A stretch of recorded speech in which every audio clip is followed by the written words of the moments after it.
The unfortunate guy hated the world he had to live in with a fierce hatred. He looked at all the people with eyes full of horror, unable to hold back tears of despair. Kim Wu Jin was abandoned as soon as he was born and treated like a real animal. For this reason, the guy did not trust people, no matter what happened to him. Because of this, Kim saw no reason to love either this world or those who inhabited it. Whoever confronted the loner, he found the strength to fight to the end.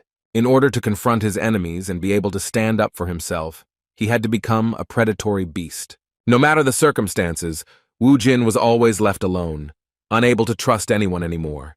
However, on the first day of the new year, the world turned into a game, and various monsters began to appear from the opened gates, which were called the dungeon.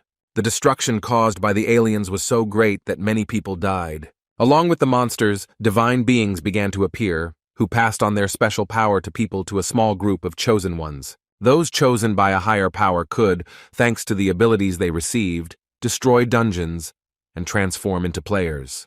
People convinced themselves that thanks to the players they would be able to save the world from extraterrestrial enemies. But the players, taking advantage of the chaos that had arisen, were only busy satisfying their own selfish goals. For Wu Jin, the world was still a place where he didn't trust anyone, until he met someone special.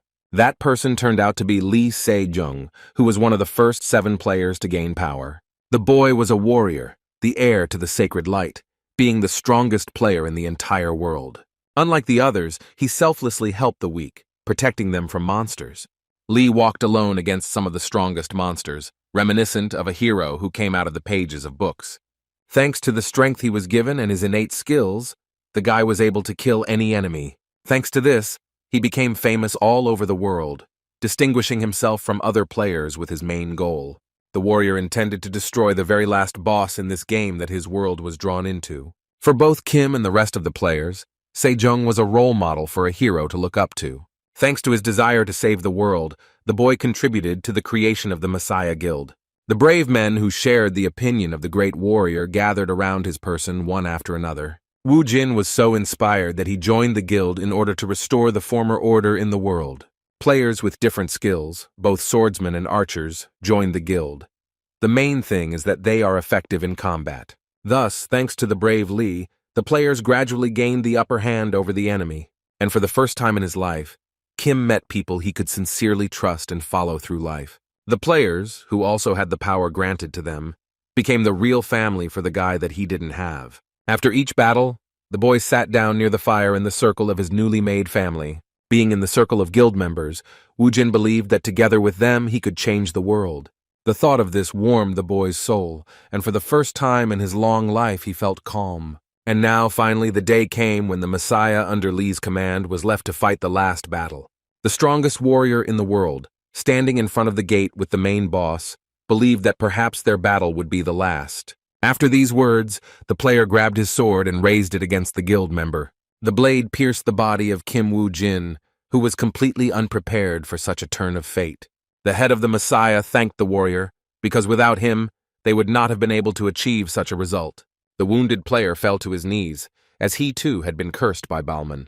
Before he died, the boy wanted to know if Se Jung had really planned this from the beginning. However, more than that, Wu Jin wanted to know the reason why the greatest player betrayed the entire world. The reason was explained by Park Shin-hye, because when the game ends, everything connected with it will disappear along with it. And if their power, dungeons, and monsters disappear, then the reason to respect the players will disappear along with them. Kim was even more angry when he learned that Sejun was being indulged by one of the loyal guild members. The girl whispered in the wounded warrior's ear that when the game ended, they would not be able to take over this world. The girl's words became the final nail in Kim Wu Jin's coffin. Betrayed by the people he considered his family, the warrior screamed the name of Lee Se Jung, who was the most terrifying of all living monsters. But suddenly the boy began to spit blood, which was a consequence of poisoning by a poisonous snake. As soon as the warrior spat out the blood, it immediately began to hiss, trying to corrode the surface of the earth. Park Shin-hye was surprised that Balman's curse only caused poisoning and did not kill the player. The girl noted that for other players, a simple poison would be enough to leave this world. The guy didn't immediately understand what the traitor meant when she spoke about other players. Kim couldn't believe that Sejun had betrayed not only him, but also gotten rid of the entire guild. The player, shuddering from the horror of his actions, declared that he believed Lee and wanted to save this world with him. The guy understood that he was the only one standing in the way of world domination, so they decided to remove him. Surprisingly, Park did not deny her intentions with Se Jung and confirmed everything that was said above. Wu Jin listed all the great warriors he had fought alongside, but now it was his turn. However, despite this, the girl wondered if they really didn't have the right to rule this world as they pleased. The world's greatest warrior remained silent, looking at the last man standing in the way of his opportunity to take over this world. Wu Jin shouted after the traitor and his accomplice, so that they could now try to come up with an excuse for their dirty deeds. At one point, the warrior felt how the strength in his entire body began to leave him. Wu Jin, motionless and collapsing on the floor, left this world with the thought that no one could be trusted. The truck, with soldiers in the back, drove out of the tunnel at full speed. One of the squad members suddenly woke up with frightened eyes, shaking off the remnants of sleep. Listening to the conversations of his comrades, the guy, drenched in sweat, could not understand what was happening. Feeling his bulletproof vest, Wu Jin was sure that he had been stabbed by Balman. He, looking at the people in the back of the truck, assumed that everything he saw was a dream. Catching the gaze of one of the squad members, Kim began to recognize the place he found himself in. Meanwhile, while the guy was regaining consciousness, the truck continued to race along the highway. Suddenly, the driver discovered something that shouldn't have been on their route. The driver pressed his foot on the brake pedal and slammed on the brakes, causing the truck to sway and screech its brakes. The road was blocked by wrecked burning cars and a crowd of huge orcs scurrying between them. The driver, drumming on the wall behind him, reported the appearance of an enemy on the road and ordered them to take up arms. Having armed themselves, the detachment immediately left their places and jumped out of the truck with weapons at the ready. The green monsters couldn't help but react to the noise made by the arriving car. The next moment, a crowd of monsters, dropping what they were doing, rushed straight towards the soldiers. The driver, watching the enemy approach, demanded that his colleagues hurry. The commander told the entire team that they did not have enough ammo to fight off all the orcs. In connection with this, the man demanded that they pull the trigger only when they were absolutely sure of the shot. Before he could give the order to his guys to attack, shots were already heard behind the squad. Wu Jin aimed at the head of one of the monsters and knocked it to the ground, causing the others to stop. The soldiers were shocked to see their colleague go against the orcs alone. The mythical creatures became even more embittered after the death of their relative. However, the soldier exuded unwavering firmness, continuing to fire the magazine at the attacking enemy. Some of the crowd suffered the same fate as their fellow man, who received fatal head wounds. But not all orcs ran at the people with bare hands. Some armed themselves with huge clubs. One of the monsters brought its weapon down on the man, but he jumped back in time, and the club hit the asphalt with all its force. With a hateful look, Wu Jin pointed the barrel of his machine gun at the enemy who was attacking him. Not even a second had passed before the monster's body was riddled with machine gun fire, after which the orc fell to the ground. The guy landed safely, ready to fight off the attack of the next dungeon dweller. The green monster rushed towards the soldier with a monstrous roar, trying to avenge his comrades. And at that very moment, the orc fell with a crash onto the road, splashing blood oozing from his wounds. The squad of soldiers began to discuss heatedly what had just happened and who the man in front of them was. The team wondered if it was possible to single-handedly exterminate an entire horde of orcs. Looking at his hands, Kim realized that these sensations were too real to be a dream. And while the squad continued their discussion, their commander headed towards the fighter who had shown himself to be brilliant. The man called Wu Jin over to him, and he obediently headed towards the commander-in-chief. But, as it turned out, the leader of the squad began to scold his subordinate for such reckless actions. The man, to his surprise, found that the team member did not react to his words in any way. The commander tried to get through to his subordinate, but his head was filled with only one thought, that he had returned to the past.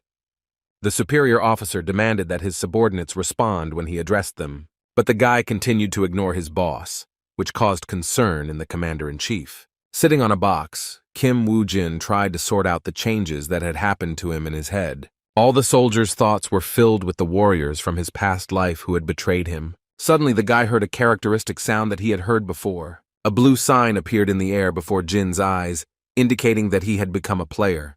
The window then split into 3 parts, offering the soldier a choice of halo that would help him in the future. Just like in his previous life, Kim became a player again, but now he had a chance to choose who he wanted to become. Of the three options, the soldier liked the representative of the dark world the most. Roles allowed players to control different types of curses. It was also possible to use dead monsters as material to create a dark army. This ability, unlike others, was the most cunning and gave the player more power. John George, nicknamed the King of the Immortals, was the most powerful player who had gained the favor of the representative of the dark world. And if you compare him to Lee Se Jung, who everyone considered a hero, then John was a real monster. For this reason, Wu Jin decided to find this monster by investigating its aura. And now the boy intended to become this monster himself in order to rid the world of Se Jung once and for all. In addition to the Messiah, there was also Phoenix India, which gave players the opportunity to gain money and power by any means necessary. It was this organization that Kim wanted to join, and documents for joining were placed on his desk. As the Phoenix representative explained, clearing the dungeon entailed additional costs. Even though his salary wasn't enough to buy the item the guy needed, he still had no other choice. He asked how he could prove his qualifications as a player. The main nuance was that the status window could only be seen by the player himself. The man dug into his pocket and laid out a unique page of skills on the table, from which he had to choose one and tear it up. As the guild representative assured, thanks to this simple action, he would be able to verify who the candidate was. Of all the skills offered, Wu Jin liked the hemotoxin, which was responsible for blood poisoning. Without taking his eyes off him, the player didn't expect to be able to get him from the Phoenix Guild.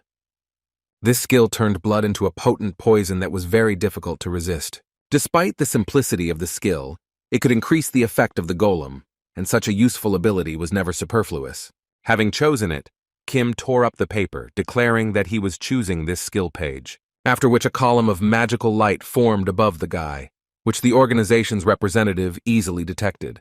In his past life, his guildmates wondered why Wu Jin was chosen as a tracker. The girl believed that the guy was not suitable for this role, and her friends decided to explain to her why this happened. The player whispered that in the entire guild, only Kim had the worst character. The man said that if the girl spent a little while in the warrior's company, she would see for herself. The guy interrupted the secret conversation of his colleagues, reporting the approach of the enemy. The players instantly stopped gossiping, preparing for the upcoming battle. When he woke up, the boy caught himself thinking that he was still dreaming about his past life. For security purposes, Gwangmun Sports Park was guarded by armed soldiers.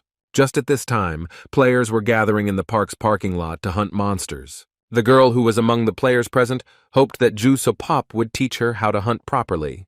The man replied that this was his fourth trip and his team members simply needed to trust him. However, Ju was interested in when the last of the hunting participants would arrive. The sound of car rims creaking was heard in response to the experienced player's question. A car appeared from around the corner, and behind the wheel was the very hunter everyone was waiting for. The blonde noted that the late player should have been more disciplined.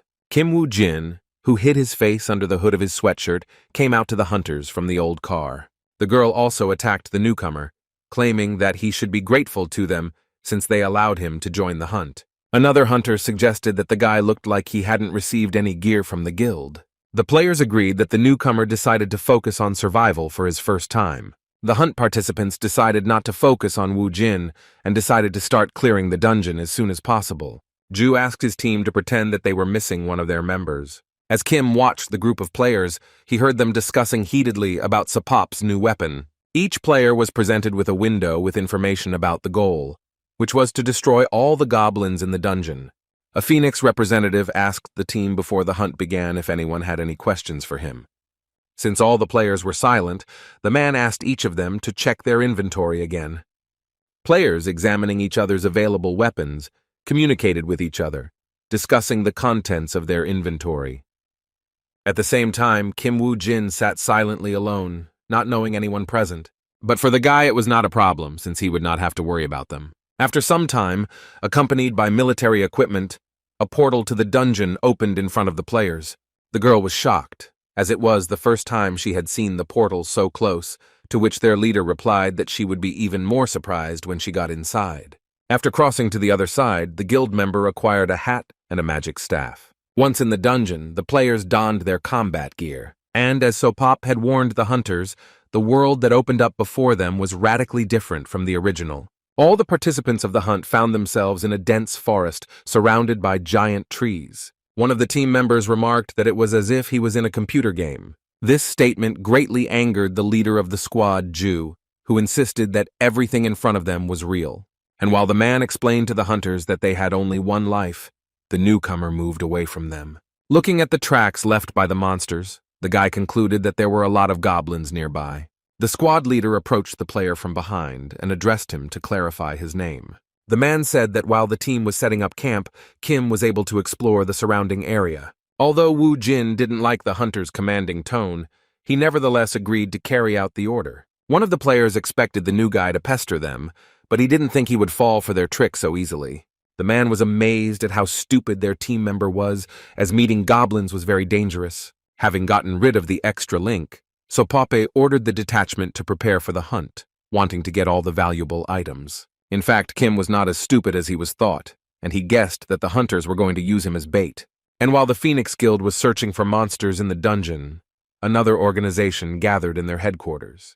Guild representative Park Shin-hai gathered all of her members for an important announcement. The meeting was called to introduce a new member to the guild members. After the words of the deputy head of the Messiah, the doors opened and the same player entered the room. Those sitting near the exit, like Yang Ji-hoo, were surprised that the leader's choice fell on such an arrogant scoundrel. The man greeted the members of the organization, introducing himself as Suzuki Aichi. Looking around, the newcomer realized that he didn't need to introduce himself, since there were many familiar faces around. Chairman Lee Se Jung, after meeting the new member of the organization, noted that he had great ambitions. Formalities aside, Aiki was eager to find out what task he was about to carry out. Ji-hoo stood up and reprimanded Suzuki for speaking to the guild leader in an inappropriate tone. The bow and arrow master and sword master standing nearby silently listened to their colleagues' discontent. Looking down on the player, Yang was ready to tear him to pieces if Se Jung gave the order. Hitting the angry Ji-hoo's fingers with his fan, Aichi asked if it was his tone of voice or their previous encounter that irritated the man. The new guild member glanced at him and wondered if the player had any bad feelings left in his soul. Kim Jae-hoon felt awkward watching his colleagues' actions. And then the quarrel between the old acquaintances was ended by Mr. Lee himself, who ordered them to stop immediately. The brute limited himself to just a furious look, which he bestowed upon the head of the organization. Left wildly dissatisfied, Ji-hoo took his place again, trying not to focus on the past. The man knew that the moment would come when he would be able to knock all of Suzuki's arrogance out of him. Park Shin-hai, wanting to finish her greeting, asked the newcomer how long it would take to complete his task. Patting his fan against his palm, Aichi thought for a moment before answering. The man said that it would take 3 days to find the location of the said item. Se Jung was more than satisfied with this answer, because it was important for him to find the sword as soon as possible. Meanwhile, in the dungeon, Kim Wu Jin continued to study the traces left by the goblins. Being high up in the tree, the guy was once again convinced that the rumors about this dungeon were not lying.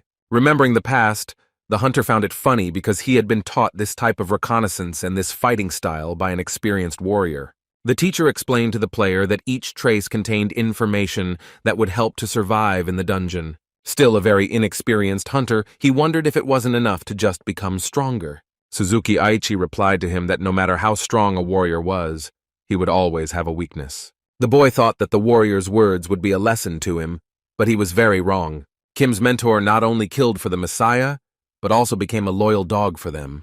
But thanks to the fact that the guy managed to go back in time, he will be able to use the skills he acquired against his teacher. Suddenly, a stone flew at the guy, which he managed to deftly dodge, causing the improvised weapon to fly into a tree. The attempt on the hunter's life was carried out by goblins, whom he was actually looking for. The guy summoned a game window, thanks to which he removed a dagger from his inventory.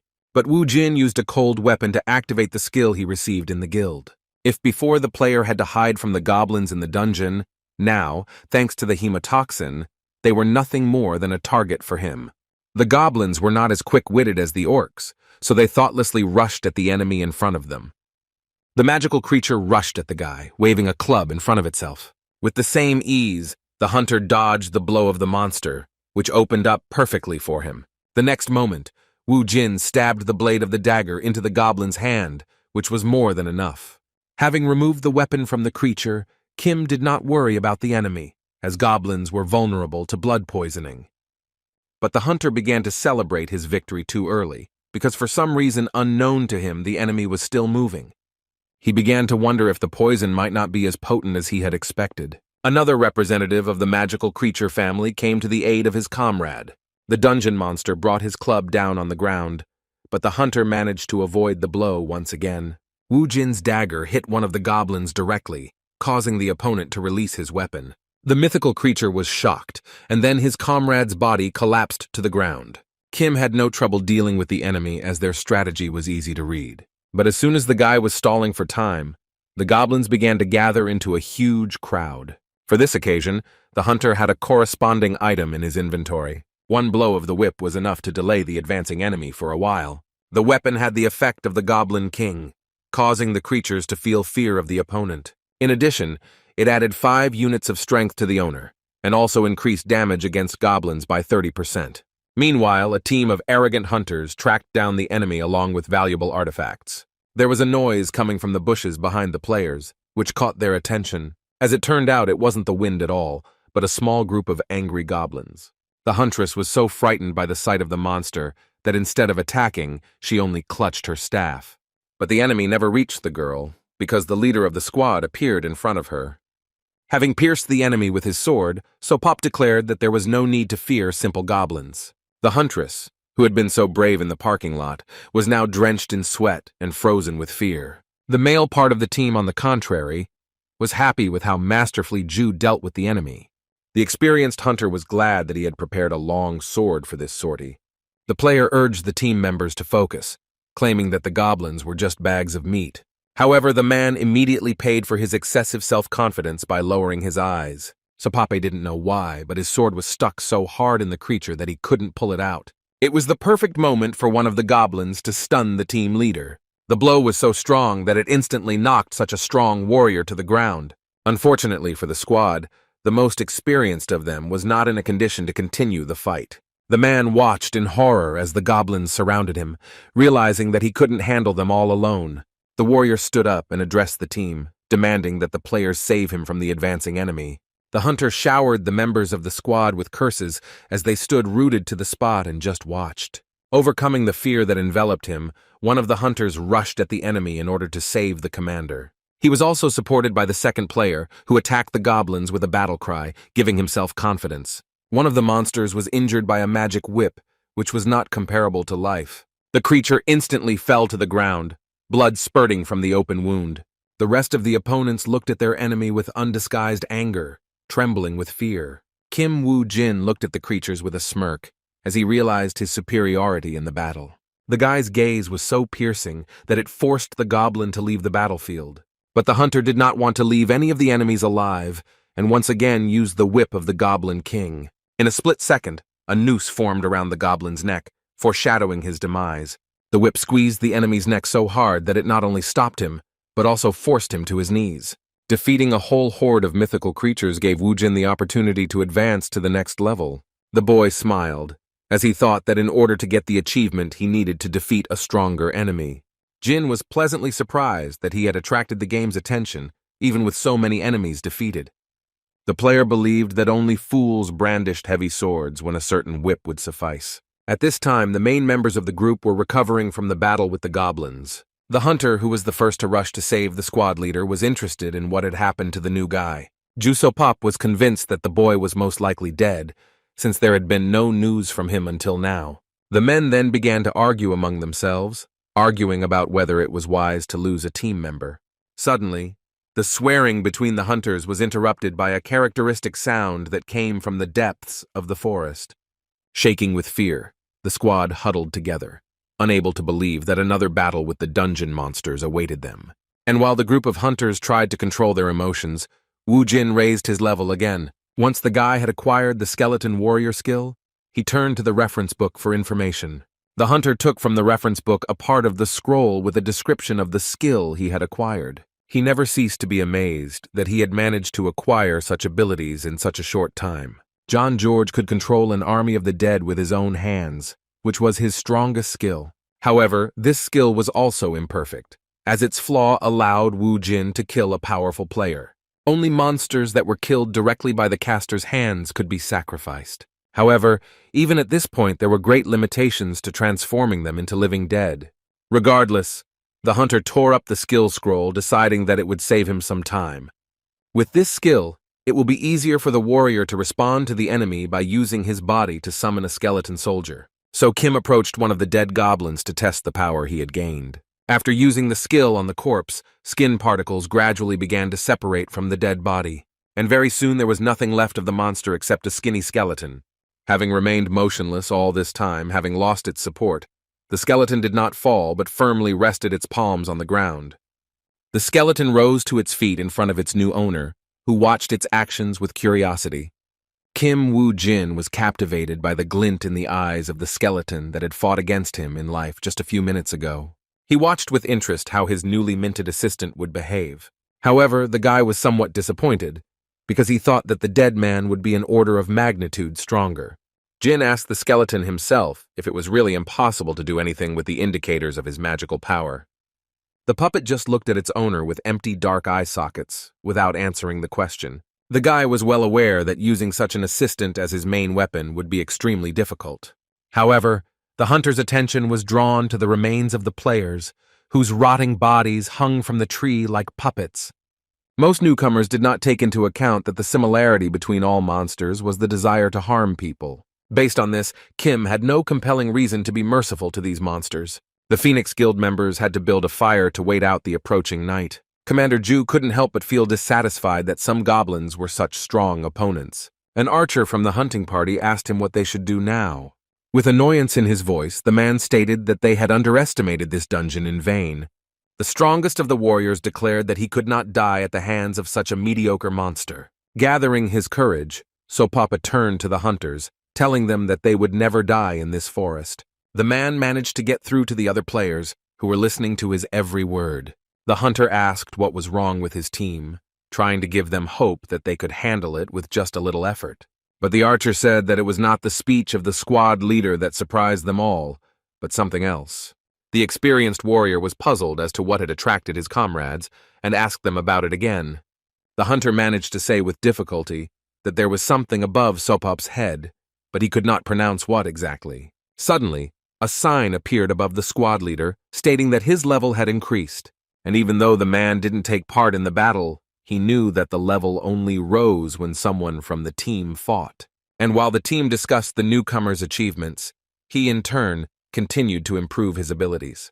Based on his experience, the boy barricaded the entrance to the goblin cave with logs. Wu Jin was aware that this was the most effective way to get rid of a crowd of goblins. The hunter threw the torch into the barricade he had built to smoke out the enemy. A mountain of dry logs burst into flame as soon as the torch's fire touched them.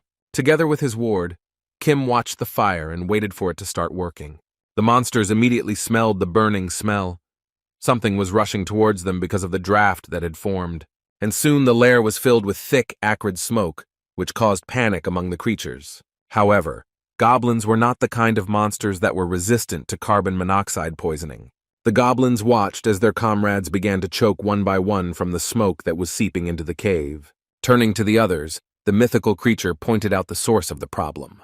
The rest of the cave dwellers spent some time analyzing their fellows' proposals, after which the crowd of goblins rushed towards the exit, believing that this was the only way to avoid death. At the same time, Wu Jin and the skeleton warrior were eagerly waiting for the monsters to arrive, and the hunter learned of their arrival when the green creatures collided with the fence. The goblins, trying to escape from the cave, got stuck between the logs, unwittingly becoming trapped. The monsters continued to push forward out of anger, not realizing that they were only making their situation worse. Watching the mythical creatures engulfed in flames, Kim wanted to bury the dead players along with them. Literally within a few minutes, the entire wooden barricade was engulfed in flames, along with its hostages. The flames from the fire were clearly visible from any corner of the forest, and the representative of the dark world was pleased with the hunter's cruelty. When the fire had completely died down, Wu Jin discovered that all that was left of the goblins was a pile of ash. But that wasn't enough for the guy, who found the result quite strange. The warrior hoped that the performance he had put on would help to see a certain character. Deciding that he was hiding somewhere, the hunter, armed with a whip, went in search of him. However, before the player and his assistant could even move away from the cave, something began to break through from under the ground. In an instant, a giant goblin emerged from its lair, causing the skeleton warrior to freeze in place. The shadow of the monster that finally appeared before the hunter was so huge that it covered the minion. The owner of the dead man, who almost left this place due to the long wait for the goblin, he returned back. Wu Jin was glad that the goblin boss had personally shown himself to him, making his task easier. Before the Messiah Guild intervened in this matter, many newbies died in this dungeon. Meeting the Goblin King was tantamount to death, so the hunter needed a weapon to match. Armed with a sword, the player did not want this monster to continue taking the lives of innocent people.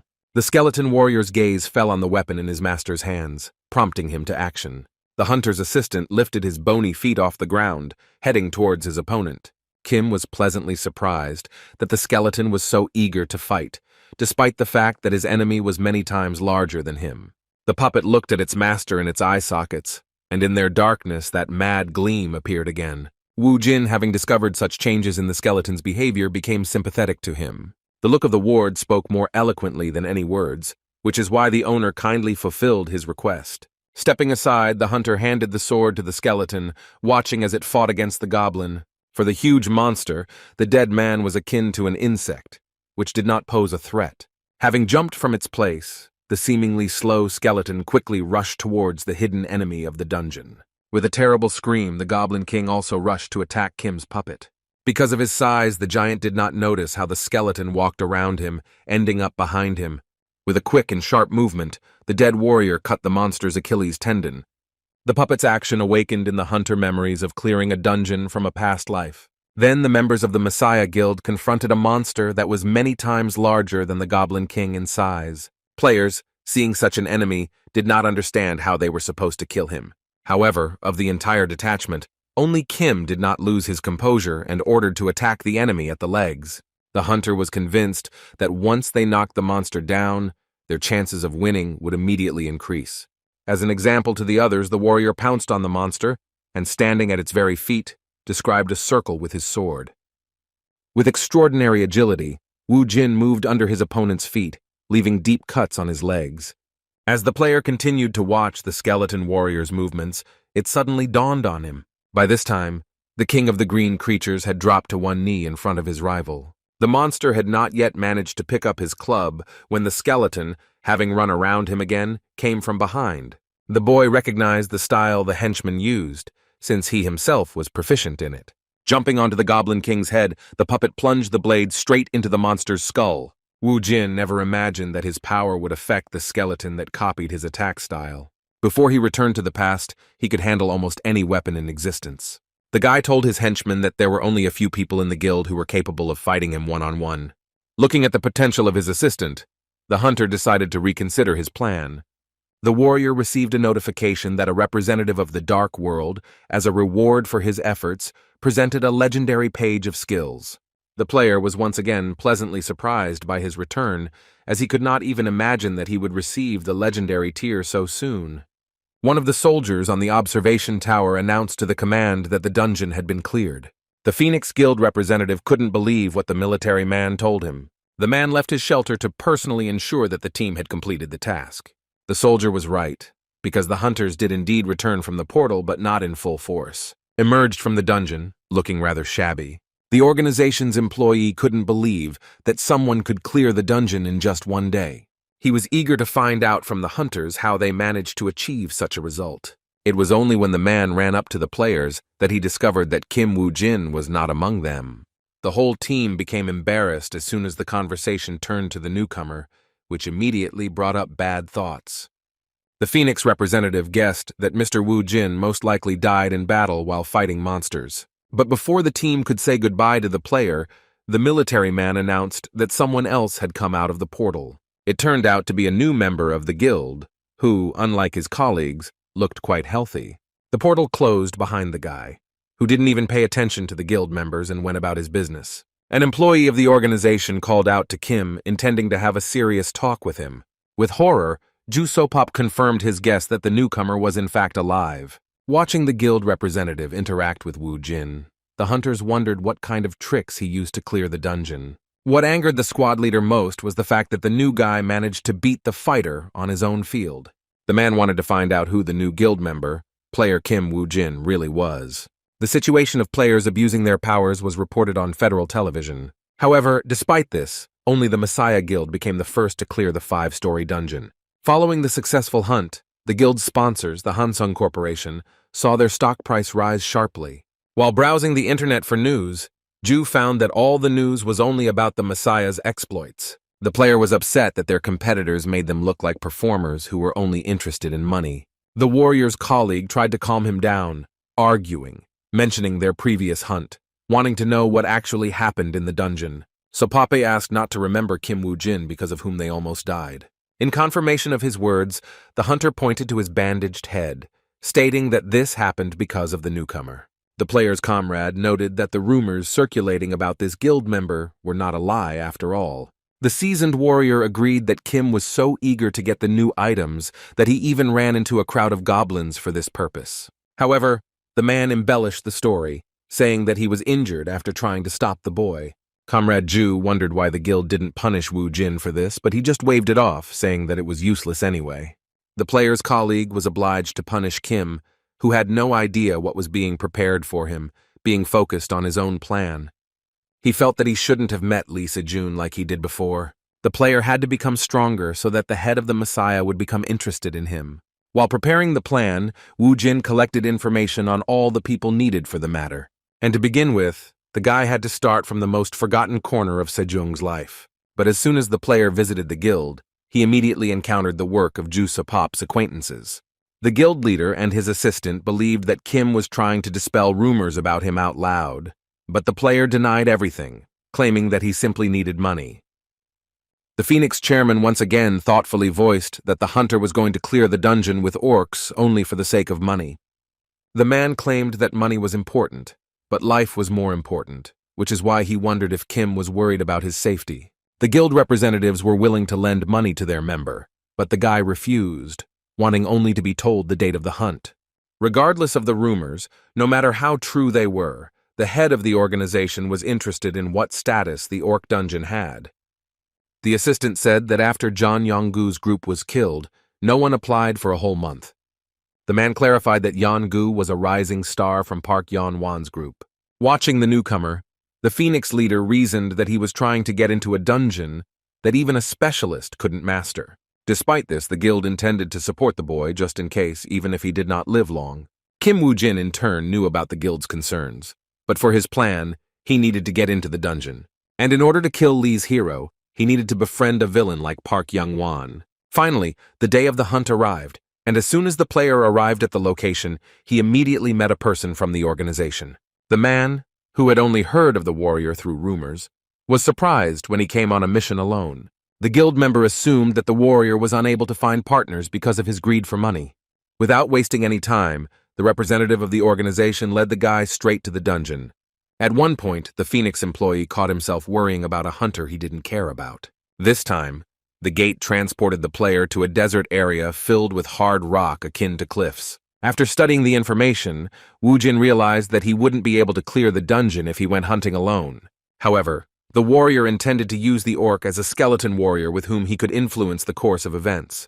As luck would have it, the hunter didn't have to look for the monster, as it found him by attacking him from behind. The monster unleashed the full force of its weapon on the player, but was unable to harm him in any way. Instantly standing up, Wu Jin skillfully wielded his sword, using his fighting technique against the large opponent. The brute was surprised to find only a small scratch on the orc, whose skin was somehow thicker than usual. The monster managed to pull the club out of the ground, which did not bode well for his opponent. He caught himself thinking that he could easily die from just one blow from such a big guy. However, thanks to the skeleton warrior that the orc could transform into, the hunter would have a chance to clear the dungeon. The green giant struck again with his weapon, but the player remained just as agile, managing to dodge the blow. But the guy wasn't quick enough to dodge the shards of hard earth. The warrior understood that the longer he messed around with the orc, the greater the chance of falling at his hands increased. Therefore, Kim Wu Jin decided to make every effort to defeat the monster as quickly as possible. Relying on the dexterity and speed of his hands, the hunter attacked the creature's limbs without stopping. At some point, the player began to move so quickly that the enemy lost sight of him for a while. But soon the guy completed his decisive attack, appearing before the monster. The mythical creature was very angry with the player's actions and was ready to finish him off. However, as soon as the orc took even one step, blood immediately began to flow like a fountain from the wounds on his legs. The giant lost his balance at that very moment and fell with a crash onto the hard ground. The monster still wanted to defeat his opponent, unable to accept defeat. But no matter how terrible the enemy seemed, Wu Jin was ready to finish him off in order to force him to serve him in the future. After the monster shed its blood, the hunter was able to summon it in the form of a skeleton warrior. And while Kim was busy clearing out the dungeon in one of the city's districts, members of the brokerage firm were searching for candidates. The man's gaze fell on one of the questionnaires, which he found quite interesting. His colleague suggested that he was again trying to find some strange item for his business. Se-chan decided to show the questionnaire to his friend to satisfy his curiosity. Holding Kim Wu Jin's questionnaire in his hands, the guy still didn't understand what all this was about. After reviewing the player's profile, the broker discovered that it was the same newbie who had cleared the dungeon single-handedly. A colleague explained that this was the second time Kim had entered the cave, this time alone from the start. The guy was surprised, since he himself had initially experienced difficulties and did not advise his friend to trust unfamiliar sources. While the men were arguing about the candidate, a female employee of the organization entered the room. The girl, hearing how indignant the guy was, asked what was wrong with the report she had provided. As soon as he learned that the information was provided by Secretary Lee, he immediately declared that the report was simply perfect. Throwing down the tray of coffee, the girl declared that obtaining information was her job. Se-chan convinced the young employee that all the information was reliable, since Secretary Lee had been the one collecting it. The man insisted that they should trust their employee, but he said this after he saw the opened coffee packages. The boss cursed as he told Jisoo to never buy instant coffee again. Se-chan demanded an explanation as to why the girl, despite all of the above, still bought it. The secretary explained that the coffee was left over from a meeting with the Phoenix Guild, and the reports were prepared on the back of used paper. Upon learning this, the man suddenly declared that instant coffee was the best in the world, after which he continued to claim that only in this world could they trust Secretary Lee. The hunter believed that it was precisely because of such stinginess that his boss went bald at such an early age. Since the employee was with them, Se-chan decided to ask her how things were going with the purchase of the dungeon. Because the price of the dungeons was too high, even though they were good, the girl continued to look for a suitable option. A colleague asked if the boss really didn't have any dungeons left that he had recently acquired. The man replied that as soon as Chin-A began to enter the dungeon, they would not have enough of what they already had. The guy was indignant because he was not given any rest, since he had only returned from the dungeon yesterday. Se-chan stated that if a person takes frequent rest, he will soon become lazy, which is why he took such good care of his employee. Meanwhile, Wu Jin continued to clear dungeons, trying to do it with the help of the skeleton warrior. After another strong blow from the monster's club, the skeleton could not withstand it and fell apart. The hunter was convinced that his minion's durability was quite weak due to his low skill level. However, despite the defeat of his assistants, the warrior did not lose hope of gaining the upper hand over the enemy. Kim thought of the words of the immortal king he had fought in his past life. The hunter once again revived the corpse of a fallen orc, who, like his predecessors, will carry out the will of the player. The enemy paused for a moment, watching as their comrade was summoned from the world of the dead. Behind Wu Jin, a skeleton warrior's arm emerged from the body of the dead monster. Unlike the goblin, this skeleton was comparable in height to a normal orc, making it an ideal minion. The hunter repeated John's words that as long as his magical power allowed him, he would have skeleton warriors, and the number of dead will be equal to the number of victims who fell on the battlefield. The monsters didn't even realize that they were helping their opponent level up, doubling their skill points along the way. Finding that in addition to these achievements, Kim had reached the second level of blood poisoning, he decided to find a hunter instead of ordinary orcs. The boy believed that as a beast that walks alone, an orc would not be able to lead a pack. But since the hunter had no contact with the group, there was only one place where he could have been. The skeleton stared so intently at the player's drawing that its owner decided that his assistant knew something. Wu Jin dismissed that thought and decided to focus his attention on where the orc hunter's location was. Kim knew that if his guesses were correct, there would be no monsters to sacrifice nearby, and the only useful one would be his skeleton warrior. Tapping on the henchman's skull, the hunter decided that this undertaking would turn into suicide for him. So the guy was going to come up with some plan that would be more effective and safer. The place where the green monster lived was littered with the corpses and bones of its relatives. The mere growl of the hunter caused the scavengers to immediately rise into the sky, not wanting to collide with him. The mythical creature dragged the corpses of its fallen comrades to its lair. Unlike his relatives, the orc hunter was extremely cruel. In its crowned place, the creature feasted on the corpses of its victims, regardless of their origin. With its sharp teeth, the creature tore the raw flesh of the dead, not caring about roasting it over the fire. Wu Jin carefully peeked out from behind his cover and watched as the monster ate his meal. Since the boss in the dungeon was stronger than the others, going at it without preparation was a foolish idea. And so the warrior decided to pierce the orc's body with an arrow with poisoned blood on its tip. The bait was to be Kim's loyal subject, his skeleton warrior. Wu Jin's subordinate stepped out from behind cover, attracting the attention of the dungeon's leader. The monster was angry when he learned that someone dared to tear him away from his favorite activity. Suddenly, the brute rushed at the skeleton with great speed, which was unusual for an orc. The hunter's assistant, also participating in the encounter with the enemy, swung his bony hand, in which he held the master's sword. The blade and club clashed, creating a small explosion around them that sent out a shockwave. The monster did not stand on ceremony with his opponent and, attacking him, sank his teeth into his shoulder. From the blood-red eyes, Kim determined that this specimen was the very enemy he was looking for. The warrior also had to avoid the monster's thick skin and hit its only weak spot. And while the orc was busy with the puppet, the bloody arrow was already flying towards the enemy. The creature's red eyes detected the threat looming over it at the last moment. The poisoned arrow hit the giant right in the eye, causing him to immediately lose his balance. However, the monster never fell, because a second before he had managed to land on one knee. Unlike his fellows, the orc did not scream when he received a serious wound, but only became more angry at the hunter. The green giant took the arrow out of his eye and, throwing it on the ground, released a fair amount of blood along with it. The monster was breathing heavily, but could do nothing more, since the poisonous blood had already begun to affect him. Wu Jin, thanks to his knowledge, understood that the weaker the point of impact, the faster the poison spread throughout the body. The player watched as the fire in the orc's bloody eyes gradually began to fade. Unlike other skills, the second level of poisonous blood did not increase the chance of a fatal outcome.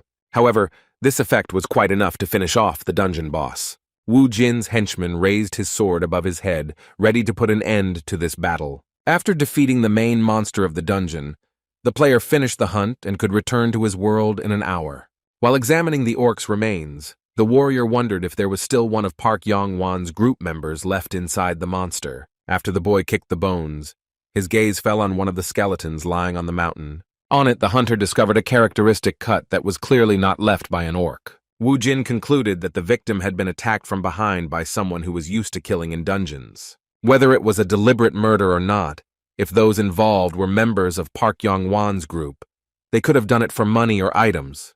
The hunter wondered if he had a chance to find traces of this killer, since he had little time left in the dungeon. However, the player would not mind finding this person because that way he would be able to get closer to Park Yong-won. The glow coming from the cave blinded Wu Jin, who even had to shield himself from it with his hand. The guy decided to find out what kind of object was inside her, which by the will of fate attracted his attention. Looking inside, the hunter discovered that only one person could fit inside. The warrior managed to find just such a man inside the cave, who, judging by his armor, also belonged to the hunters. The player noted that the corpse had a surprisingly clean weapon, and the skeleton was not damaged like the others. From the notches on the wall, Kim realized that while this warrior's comrades were dying, he decided to escape and was counting the days until his death. After discovering a brooch on the deceased's cloak, Wu Jin realized that this man belonged to the Phoenix Guild. After examining the brooch, the boy learned that the corpse belonged to the rising star Chong Yong-gu. As soon as the hunter touched the skeleton, a small notebook fell out from somewhere. The warrior looked at the unexpectedly appeared object with undisguised curiosity. The warrior picked up the notebook, and after examining the first pages that opened, he discovered that it was a diary. After skimming through it, the hunter decided that there was no important information in it. However, the player jumped to conclusions when he suddenly came across Park Yong-won's group's blacklist. After closing the diary, Wu Jin was incredibly happy because he knew what use he could find for it. After Kim defeated the orc, he was given the legendary skill Eye of Anubis, which allowed him to look into the past of a dead person. Reading the description of the ability, the warrior was again pleasantly surprised that he managed to get such a rare thing in this dungeon. As he acquired the skill, the hunter caught himself thinking that no matter what failures had haunted him in the past, in this life, everything had been exactly the opposite. The player immediately decided to try this ability, wanting to make sure whether the dead really could speak. Touching the skull of the deceased, the hunter waited for the new ability to manifest itself. Jin's pupils began to change, which meant that the Eye of Anubis had been activated. The player directed his gaze straight into the skull's eye sockets, connecting with it through an energy flow. The skeleton warrior waiting outside watched as the cave suddenly filled with a bright light. Digging into Yongu's memories, the hunter learned how the legendary warrior's comrades asked him for help. However, the man abandoned his people to their fate, taking refuge in this very cave.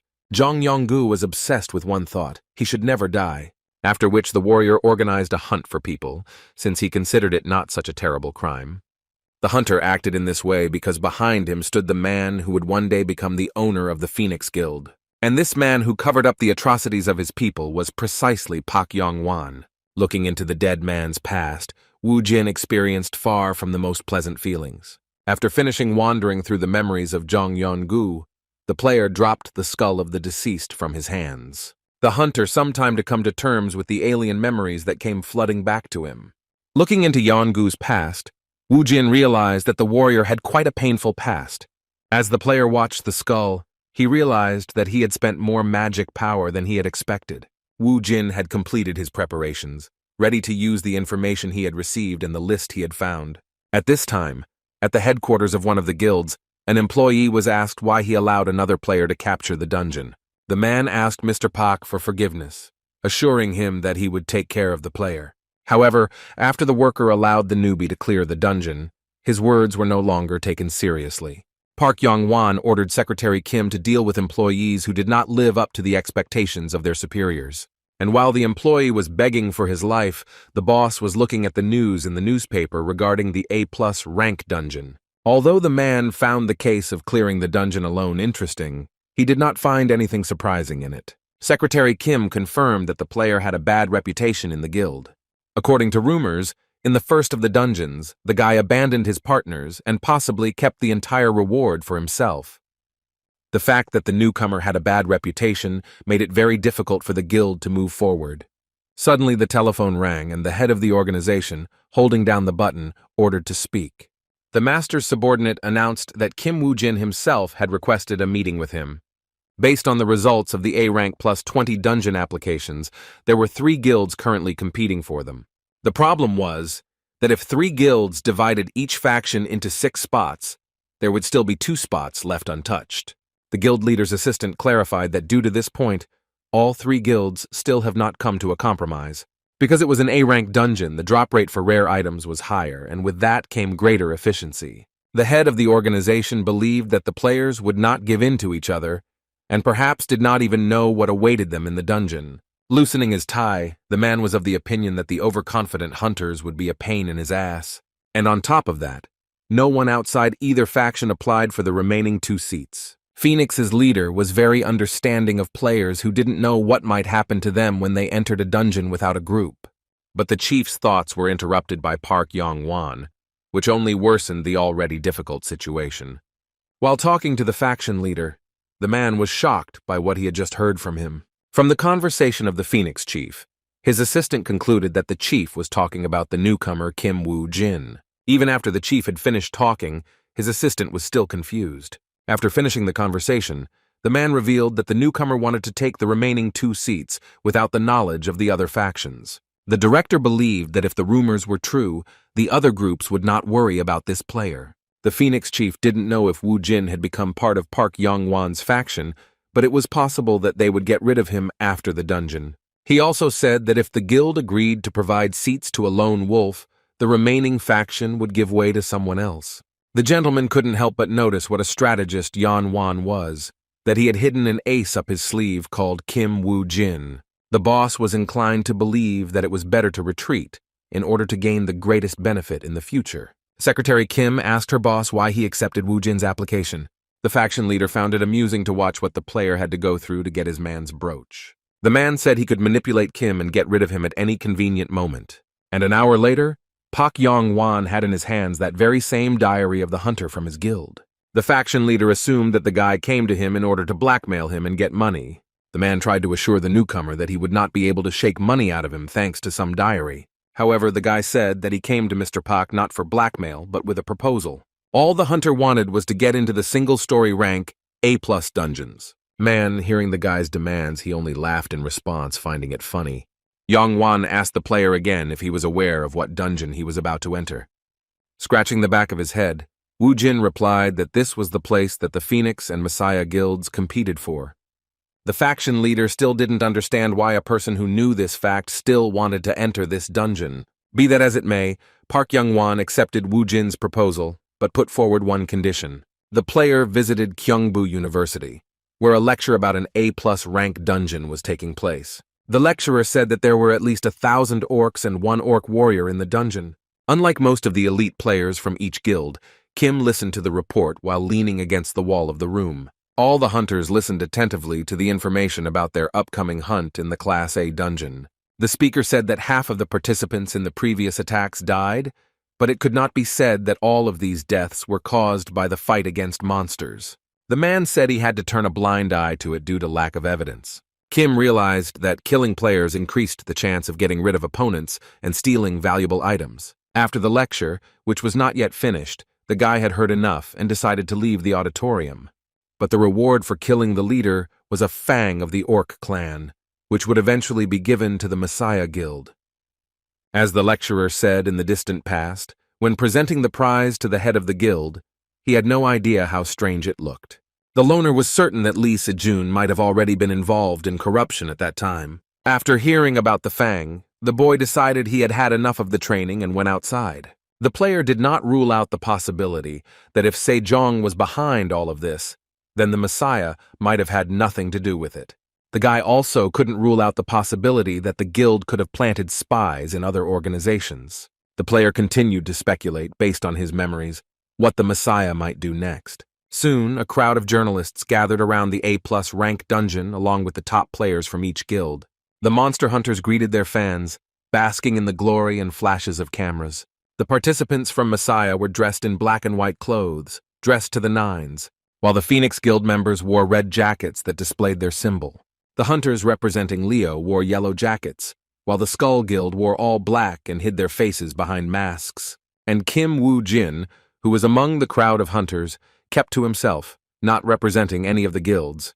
The guy didn't pose for the cameras, and so he was one of the first to head towards the portal. Wu Jin wanted to be the one to snatch the clan's orc tusk right from Lee Se Jung's hands. Once on the other side, the Phoenix players were unable to find their comrades due to the huge crowd of people.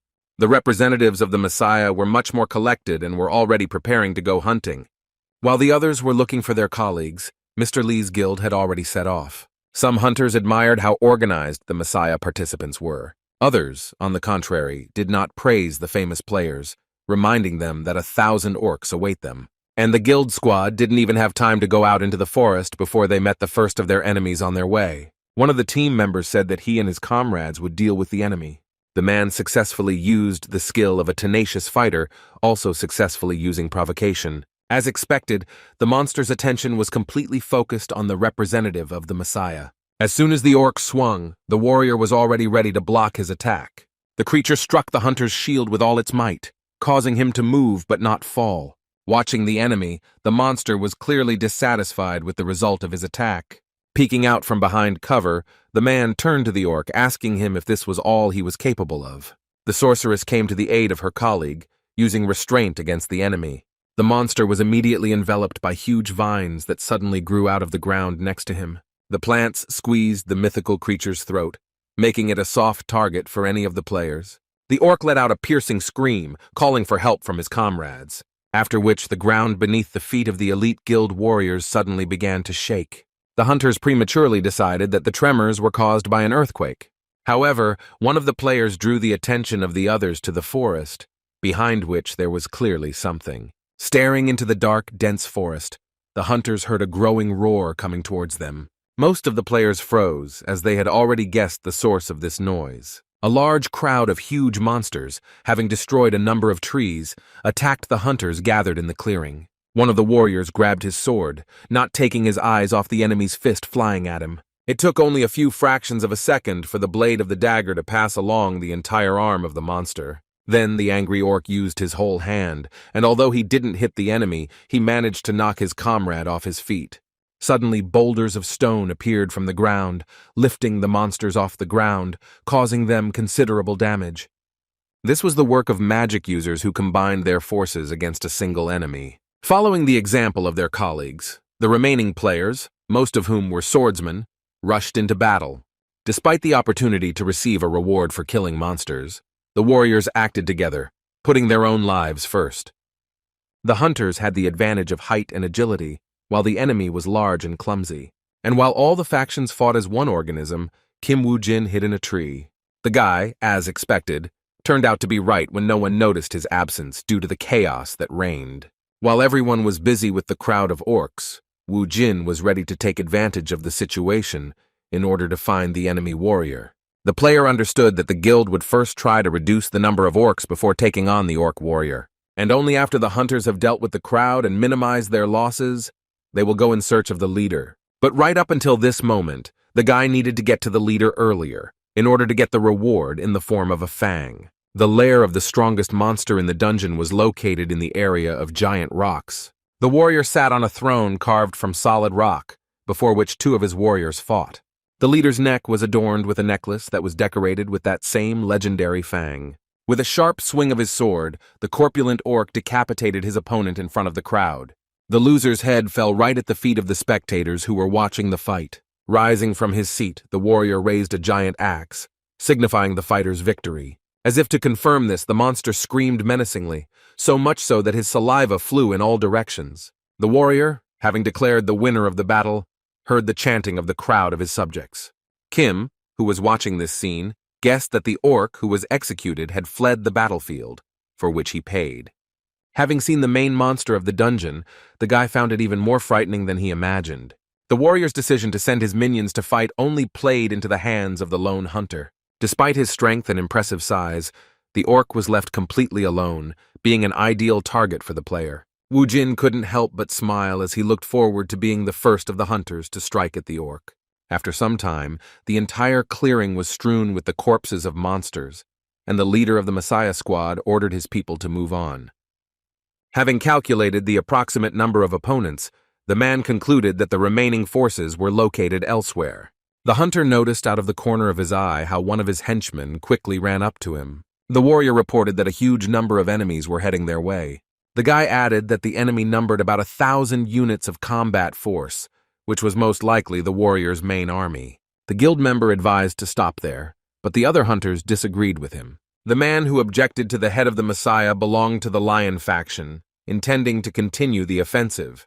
The colleague replied that since a huge number of enemies were heading their way, the guilds needed to work together to defeat them. The man convinced the Leo representatives that if they continued, they would die in this dungeon. But the warning of the members of the Messiah had no effect, and the hunters, on the contrary, believed that the warriors were not confident in their strength. The squad leader asked why the players entered the dungeon if they were so afraid for their lives. The guild members did not stop their colleagues, deciding that the warriors' decision was on their conscience. The leader suggested to his assistant to find a place to rest in order to regain strength for the next battle. Meanwhile, two skeletons of fallen orcs with a mad look drilled into the main monster of the dungeon. Among his minions was Wu Jin himself, determined to defeat the orc warrior. Watching the enemies that appeared, the creature winced, showing with its whole appearance that they were no match for it. Leaving his throne, the monster dragged a giant axe behind him, which, dragging along the ground, scattered sparks in all directions. The skeleton warriors stood on guard, awaiting their master's command to go into battle. The hunter's henchmen quickly rushed towards the enemy, while Wu Jin was drawing his bowstring. But the monster did not fight, relying on its own strength, activating the fang of the orc warrior. The magical item gave the monster power that was many times greater than his own. Swinging his giant axe, the green monster got rid of one of the skeletons with one blow. The guy once again underestimated his opponent, and thanks to his strength, he easily dealt with one of his assistants. Accompanying his attack with a monstrous cry, the orc was ready to bring his weapon down on the second skeleton.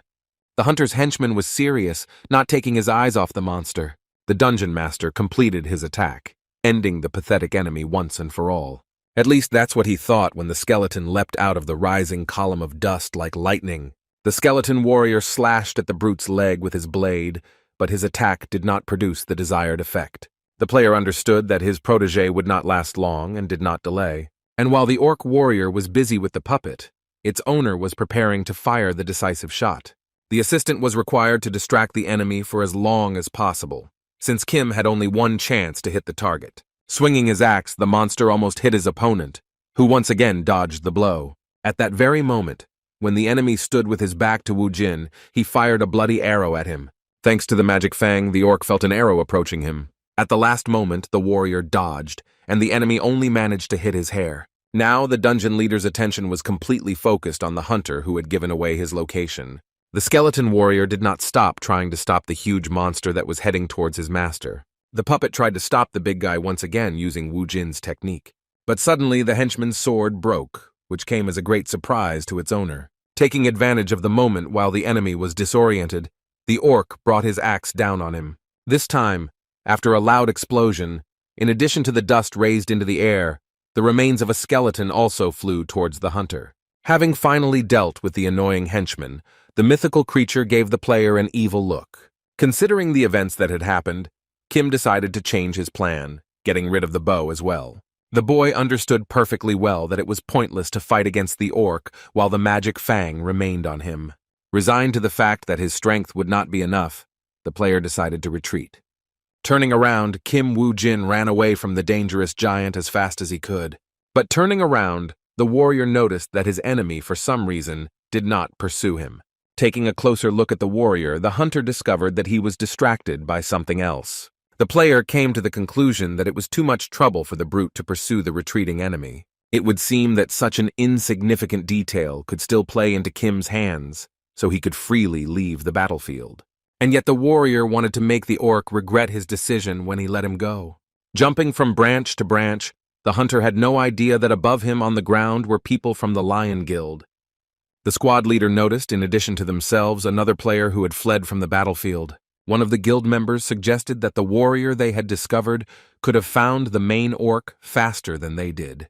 However, the man did not want to trust anyone until he saw the main monster of the dungeon with his own eyes. The leader of the squad was convinced that the item that the boss monster possessed must have belonged to the Lion Guild. Suddenly, one by one, the team members began to fall to the ground from behind their covers. The commander was horrified that he had no idea about the reason for such an unexpected anomaly. Gripping his sword tighter, the man wondered if he had heard of other monsters in this dungeon besides the orcs. The hunter convinced himself until the very end that this could not be the work of some creature, until he saw many glowing eyes in the darkness. Suppressing his fear, the warrior demanded that the attacker show himself, threatening him with inevitable reprisals. These were the last words of the squad leader, and his colleagues, having settled in the rocks, did not even know about it. They were joined by Wu Jin, who had successfully slipped past the creature lurking in the darkness. Looking around, the guy did not find any factions that could be interested in him. Kim also couldn't help but notice that there was a deathly silence all around, as if he was at a funeral. As soon as he looked around, fresh graves caught his eye. It seemed rather strange to him that so many people had died on the first day. However, the guy didn't believe that so many trained soldiers could fall to monsters, assuming that the battle between the guilds had already begun. While passing by one of the groups, Wu Jin witnessed a warrior from one faction laughing at his competitors, after which the man sat down next to them, asking if the guys had any news about the other guilds. The hunter with the scar on his face said that the Lion Guild suffered the most losses, while the Skull Guild never returned after they went into the forest. The warrior added that the bodies were so mutilated that it was impossible to identify the faction members. The men discussed the events that had happened, but there was sadness and fatigue in their voices. The hunters, although they expected the deaths of their comrades, hoped that at least one of them would survive this mission. Eavesdropping on the warriors' conversations, Wu Jin agreed that something like this could happen in an A+ rank dungeon. But despite this, the guy was troubled by the fact that the chances of so many groups dying in one day were not that high. Whoever was behind all this could prevent Kim from carrying out his plan if the guild soldiers weakened. The guy had to find out the next day, when the orc warrior's army was already approaching. All the free space in the forest was filled with a large crowd of green monsters. As soon as one of the hunters saw the army in the dungeon, he immediately broke out in a cold sweat. And while the faction members were shaking with fear, their commanders tried to raise their fighting spirit. Having left the dense forest, a huge army of orcs appeared before the players, which surpassed them at least in the number of warriors. The monsters, whose bodies were adorned with scars, screamed angrily, calling on the inhabitants of the dungeon to attack. Watching the birds fly by, Wu Jin, who was rummaging through his inventory, guessed that the battle had already begun. Looking over his arsenal, the guy came to the conclusion that with the items he had, he would never be able to defeat the warrior. The hunter could use skeletal warriors, but they were not suitable as bait due to their lack of durability during combat. But the warrior did not discard this idea, wondering if the dead could shoot a bow. Soon the guy again found himself in front of the dungeon boss, who, as before, was sitting on his throne. But throwing his sword onto his shoulders, Kim noticed that the orc warrior was not too excited today. Touching the warrior's orc fang, the monster activated it, ready to strike down the escaped enemy. Rising from the throne, the creature was once again filled with the power of the magical item. In literally 1 second, the enemy managed to jump up to the hunter, who had already swung his axe. But this time, the arrow that flew at the monster was not fired by the player, but by his henchman. However, thanks to his reaction, the enemy defended himself from the poisoned arrow, covering his face with an axe. The orc's eyes flashed from behind his makeshift cover, searching for the hunter. The creature snorted angrily when it discovered that its opponent had disappeared, having once again fled in the middle of the battle. But in his place, the player left his minions, the skeleton warriors, this time putting bows and arrows into their bony hands. The warrior, lifting the ground with an axe, released the boulders he had dug out from underneath it at the living dead. The largest of the stones flew into the rock where just seconds ago there were skeletons. Wu Jin's minions did nothing but dodge the monster's attacks, firing poison-laced arrows at it from time to time. But none of them achieved their goal, because the orc, thanks to the activation of the fang, was incredibly agile. The hunter's puppets, as he had expected, also copied his shooting style. And even the moment that the warrior did not let anyone near him was written into the plan created by the player. Because the monster dominated by force, while on the ground, Wu Jin decided to attack him from above. The monster was completely absorbed by the skeletons that were quickly changing their positions, leaving its blind spot unattended. Having attacked the warrior, the player did not cause him any damage, but still achieved his goal. The rope that held the necklace with the magic fang was cut. As soon as the monster noticed his main weapon flying to the ground, he instantly froze. However, the valuable object never touched the ground, falling straight into the hands of his opponent. The warrior was immediately notified that his opponent had been weakened while he had obtained the orc lord's tusk. The creature let out a terrible scream, but it could not return his enhanced attacks along with his defense. In a fit of rage, the orc swung his hammer at Kim Wu Jin in the hopes that he would be able to eliminate him. Much to the monster's dismay, the hunter's agility skills were enough to evade such a simple attack. With the loss of the fang, the warrior's reaction slowed down, and he missed the moment when the poisoned arrows hit his leg. Even though the orc still had the will to fight, the toxin was already spreading throughout his body. Having taken possession of the fang, the boy could finally fight the dungeon boss on equal terms. The orc lord's fang carried the power of a mythical creature, increasing both stamina and attack power. Having added the reward to his inventory, the hunter only had one thing left to do. Kim smeared his blood on a blade that would be capable of cutting off his enemy's head. And while the hunter was preparing a special weapon, his enemies suffered attacks from his minions. The skeleton warriors continued to attack the monster with poisoned arrows. Although the orc had lost the item that had given him his extraordinary power, the rage still raged within him. By concentrating on the enemy, the creature finally managed to get rid of one of the player's assistants. Finally, the henchman managed to hit the dungeon leader with another arrow with toxin. At that moment, Kim Wu Jin was rushing towards the monster at full speed, ready to end the already protracted duel. As soon as the green giant saw the man who had taken his precious fang from him, his rage reached its limit. But no matter how hard the orc tried, the player eluded every attack with extraordinary agility. At some point, the hunter struck his blade hard against the surface of the axe. This opportunity allowed Wu Jin to push off the warrior's weapon, getting closer to his hand. Pressing down on the blood-poisoned sword, the warrior plunged it into his enemy, piercing his thick skin. The creature felt another dose of toxins spread within it. Having completed his mission, the boy jumped off the enemy, who finally released his axe. Kim assumed that the monster only used one hand and could not handle the weapon so skillfully with the other hand. Clutching his wound, the orc warrior watched as his weapon moved further and further away from him. To everyone's surprise, the axe was spinning in the air at high speed, approaching the skeleton. However, the monster's weapon did not injure the henchman, who deftly grabbed it with his skinny hand. Wu Jin's assistant carefully examined the weapon he had received, comparing it to his own bow. Eventually, the skeleton threw away the bow, arming himself with an axe, which was perfect for cutting off the enemy's head. The monster's scream reached as far as one of the guild's hunters, who was in the forest at that moment. The player's insides went cold from such a piercing scream, which clearly belonged to an unusual orc. The hunter hurried to find out if someone nearby was fighting the orc warrior. The man intended to find out as soon as possible so that he could report it to the guild immediately. After passing through the thickets of dense forest, the man found himself in open terrain. Landing on the nearest rock, a picture opened up before the warrior that confirmed his suspicions. A guild member watched as a player with two summoned skeleton warriors fought against a dungeon boss. After looking around, the man still did not find the presence of other players, which meant only one thing. However, the hunter could not believe that anyone could, in principle, go against the strongest enemy alone. Drenched in sweat, the warrior wanted to report his discovery to the rest of the guild as soon as possible, after which the man jumped up from his place so quickly that he involuntarily brought down part of the rock. Wu Jin knew about the player's presence and only pretended not to notice him. The hunter, who was in such a hurry to report his discovery, was so excited that he completely lost his vigilance. Because of this, he did not feel the approach of the arrow, which hit him right in the shoulder blade. Only when he felt the arrow pierce his flesh did the man realize he was wounded. It happened so suddenly that the warrior who was in the tree lost his balance and fell to the ground. Turning his head from side to side, the guild member tried to figure out who had attacked him. The man suggested that perhaps it was the same player who wanted to silence him. Turning around, the warrior saw behind him an armed stranger who was not an ordinary man. The warrior who attacked him wore a mask, which was unique to one of the guilds.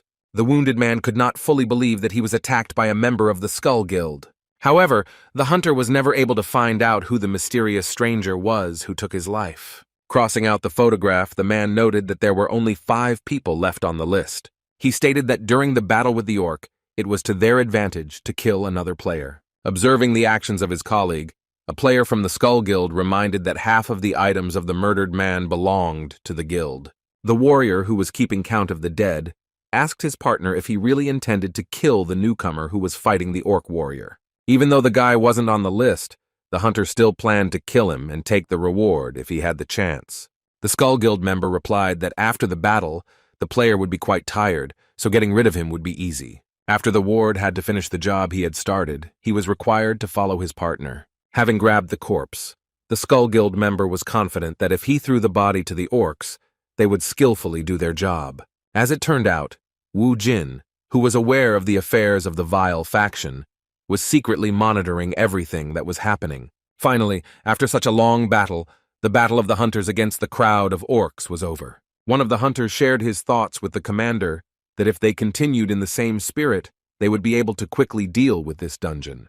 The master, although he agreed with his subordinates, nevertheless stated that at the first opportunity, they would return to the rear. Since the infantry had already finished hunting, they should prepare to attack the orc warrior. Suddenly, game information windows appeared above all the players, which surprised everyone greatly. However, the windows changed color from blue to red, indicating important information from another player. The squad leader stared with his mouth open at the inscription, which said that one of the game participants had defeated the orc warrior. This unexpected announcement caused a storm of indignation among the hunters, and they began to discuss among themselves who could have done such a thing. The leader of the Messiah squad was no exception, who also wondered which guild was able to pull off such a thing. A team member suggested that the missing people from the Lion faction might still be alive. The man was sure that the people from the guild were bluffing when they announced their intention to finish off the dungeon boss. And while the players were at a loss, Wu Jin received another increase in his level. As a reward, the warrior received a catalog that could be useful to him if he had a useful skill. To his surprise, the boy received the Book of the Grim Reaper, which allowed him to store up to 5 living dead. As Wu Jin noted, the book was something like an inventory for skeleton warriors, which also increased their abilities. The hunter decided to immediately check whether this was really the case by activating the Reaper's book. Black smoke burst out of it, which began to envelop the henchman, penetrating inside. Having dissolved the skeleton into smoke, the magic book began to return the black smoke back into itself. The hunter had to use force to hold the object in his hands, which was absorbing the skeleton warrior. When it was all over and the dark smoke cleared, the guy was impressed by what he saw. From now on, Kim will no longer deal crushing blows to monsters, instead summoning undead soldiers. Thanks to this book, the player will be able to get rid of the only drawback in the skill of summoning skeleton warriors. Meanwhile, the members of one of the guilds followed their commander, who was silently rushing through the forest. At some point, the man replied to his subordinates that he was well aware that the orc warrior had already been defeated. The leader replied that he needed to see what happened so he could come up with an explanation for Park Yong-won once they got out of here. The players immediately came to their senses as soon as they heard the name of the organization's director. And after that, the warriors followed the commander without asking any more stupid questions. After overhearing their colleagues' conversation, the Skull Guild was upset that the dungeon boss was defeated faster than they expected. Because of this, the hunters decided to change their plans, leaving the newcomer alone and making every effort to get rid of the remaining targets. But the squad leader suddenly remembered his subordinate, who had to get rid of the body of the killed player. The player working with him reported that the hunter was supposed to join him after completing his mission. The man said they were to commit suicide if there was a threat of their identity being revealed. The commander concluded his speech by declaring that the team members were to move as stealthily as possible. Just at that very moment, the Skull Guild representative felt someone approaching them. The man was surprised when he saw the squad member running towards them, making so much noise. Behind the running hunter, his comrades discovered 2 armed skeleton warriors. The squad leader concluded from what he saw that his protege had provoked the orc warrior's killer. The Skull Guild member practically threw himself into the arms of his colleagues at the last moment. The squad leader was wildly outraged by the actions of his warrior, which threatened not only their operation, but also their lives. The man kept telling the player that due to his actions, their location had been compromised.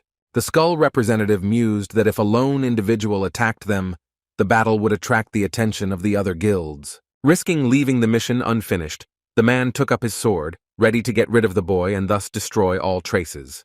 Turning to the players, the man wanted to make sure that they were all ready for the fight. However, he didn't say anything, because their arriving team member chopped up every single member of the guild. The wounded warriors were lying on the ground when the skeleton warriors arrived at that moment. The hunter thought that the player had betrayed the guild until he saw Wu Jin throw off his skull cloak. The guy looked coldly at the man who, together with his people, was vilely destroying other players. Kim used the Eye of Anubis to find out all the information he needed. Looking into the warriors' memories, Wu Jin found the culprits who had caused only half of the players in the dungeon to survive in the past. However, in the hunter's memories, the guy could not find information related to the Messiah Guild. Looking at the corpse with the arrow, the player noted that the deceased was also listed as missing in his past. Having put on the mask of the Skull Guild, Wu Jin was ready to visit the squad leader. Guessing a possible connection between the skull and the Messiah, the hunter decided to finish off the orc warrior first. The leader of the squad could not understand how this player ended up here. His men were assigned skeleton warriors, against whom the skull members would be unlikely to be able to do anything. And while the henchmen were guarding the ordinary members of the team, the master of the dead intended to talk with the leader of the team. From the memories of the slain warrior, Kim knew that all the representatives of the guild were in one place. The player could command skeletons with the power of thought, which he demonstrated at the moment. The guy gave the order to his minions to deal with the guild members. The masked hunter begged pitifully for mercy, trying to stop the blade of the axe with his hand. Without taking his eyes off Wu Jin, the guild leader was convinced that the boy killed without any hesitation. The man said he would not tell anything no matter what the player was going to do to him. The warrior understood that if he got out of the dungeon alive, he would become a hindrance to his master. And so he committed suicide, getting ahead of the killer so as not to give him a chance to find out any information. Kim Wu Jin was surprised by the dedication to his cause and such a completely useless act. But on the other hand, the deceased, by his decision, stated that he had the necessary information, which he tried to preserve at the cost of his life. However, the man had no idea about the Eye of Anubis, which the boy possessed and which was already wandering through his memories. It turned out that the man was originally from Japan and went to Korea to spread the influence of his organization with the help of Lee Se Jung. Im Seong-chun became a member of the Skull Guild so that his organization could obtain items from the dungeons that were in Korea. Thanks to this, the empire for which the spy worked was to become the state of Yamato. The owner introduced Song-chong to the people who would guide him throughout his journey. However, the man already guessed that his assistants would be representatives of Japan's elite.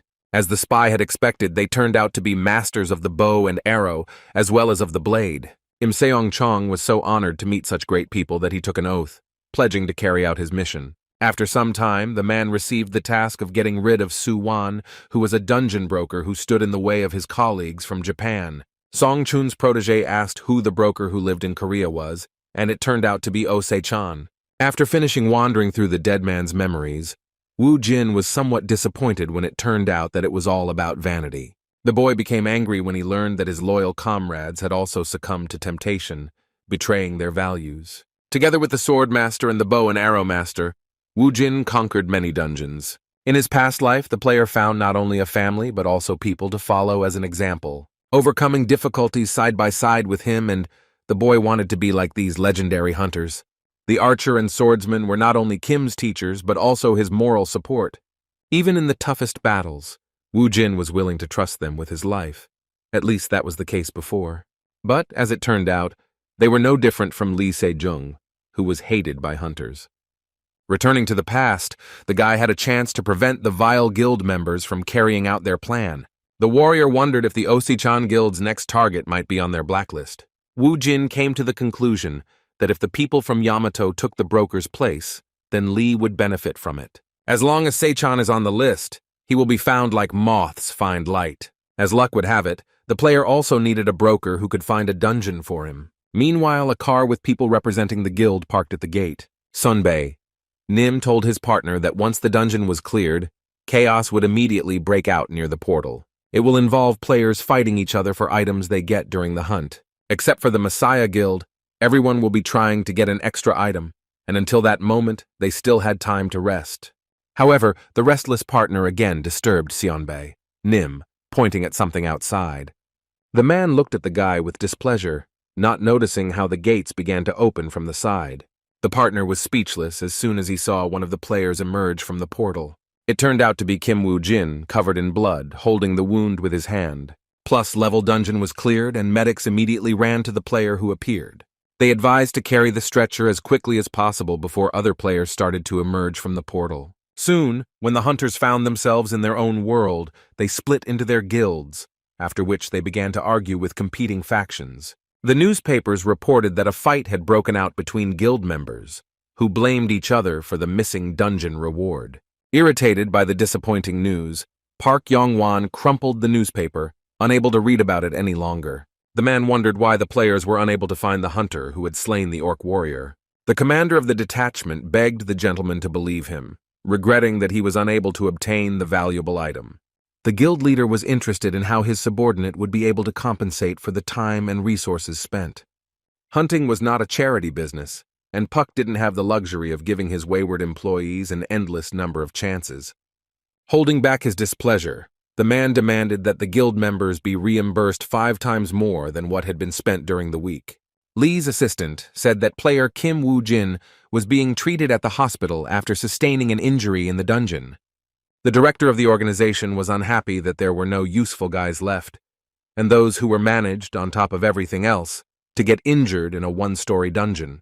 The secretary clarified that the guy was not injured by a monster, which meant that Wu Jin was attacked by members of another guild. The girl suggested hearing the story directly from the victim himself, since over time the truth could be hidden. Park's assistant made sure that Kim did not blab about the incident to other people. However, the injured player had already been visited by a representative of the Phoenix Guild before Yong-wan. After the conversation, the man was confused because Wu Jin did not remember anything, and he had nothing to report to his superiors. The employee kept wondering why Park Yong-wan's faction had asked to include the guy in their team. Having waited for the elevator, the man entered it, missing Mr. Park and his assistant at that very moment. Catching a glimpse of Kim Wu Jin's visitor out of the corner of his eye, the guild leader made sure that the player kept his mouth shut. The wounded hunter was somewhat surprised when he saw that the leader of the faction himself had come to him. Kim said that he didn't have much information on the Skull Guild, but he had enough suspicions about it. The victim said he saw Skull representatives attack an orc warrior. Wu Jin assumed that the items were stolen by another group since the guild members were wiped out.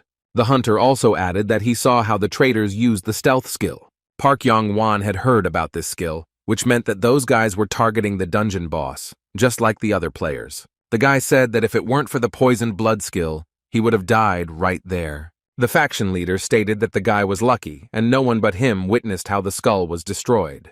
Jin was curious if Phoenix had managed to gain anything, which only angered Mr. Pak, who had already lost so much because of Skull. The man couldn't just leave things like that, and what Kim Wu Jin told him about the Skull Guild was to his advantage. The director of the organization asked the hunter not to pretend to be innocent and to say directly what he wanted to receive in return. Young Wan thought that Kim was spying on the players because of their deal, but he believed that the guy initially came to him because he wanted something. The hunter finally cracked, revealing that he needed to find a broker named Oh Se-chan. The guild leader was surprised that the player knew about the broker's existence, and also advised him to pick up the phone when an unknown number calls. Finally, the man added that the broker, although a professional, was an arrogant person and selected his own clients. But Mr. Park did not forget to remind Wu Jin to keep what happened a secret. If the rumors spread, the situation for the player would only become more dangerous, which he himself understood perfectly well. Although the guild leader did not trust Kim completely, everything went according to his plan. The guy was glad that Park Yong-wan didn't know about the connection between the Messiah and Skull Guilds. And once the faction director had dug up information on them, Lee Se Jung, along with the master archer and swordsman, would turn their attention to him. The hunter was amused by the fact that Yong-wan had no idea that the player had inflicted these injuries on himself. Returning to his organization, Mr. Pak discussed the presence of a sponsor in the Skull Guild. The lack of a sponsor could mean that the hunters were making money by selling items abroad. The guild leader wanted to explore the black markets outside the country to meet with the merchants who did business with these people. The man had a premonition that the traders would be similar to him in character, which would only benefit the director of the organization. After leaving the hospital, Kim Wu Jin was worried that he had not yet been contacted. However, at that moment the guy finally received a call from the very person he wanted to meet. When talking to Oh Se-chan, the player said that he needed to find more dungeons. The broker was ready to make a deal, but only after he saw the guy's skills, and he would send the details in a message later. Soon, a test task arrived on the hunter's phone, in which the client was required to clear a one-story dungeon filled with kobolds. At the same time, at the brokerage firm, Oh Se-chan was telling his employee that a potential buyer had contacted him. The guy was not happy with what he heard, since only a little time had passed since the last incident. The man assured his employee that they were unlikely to try to kill him, and if the client worked for Park Yong-wan, he would contact him directly.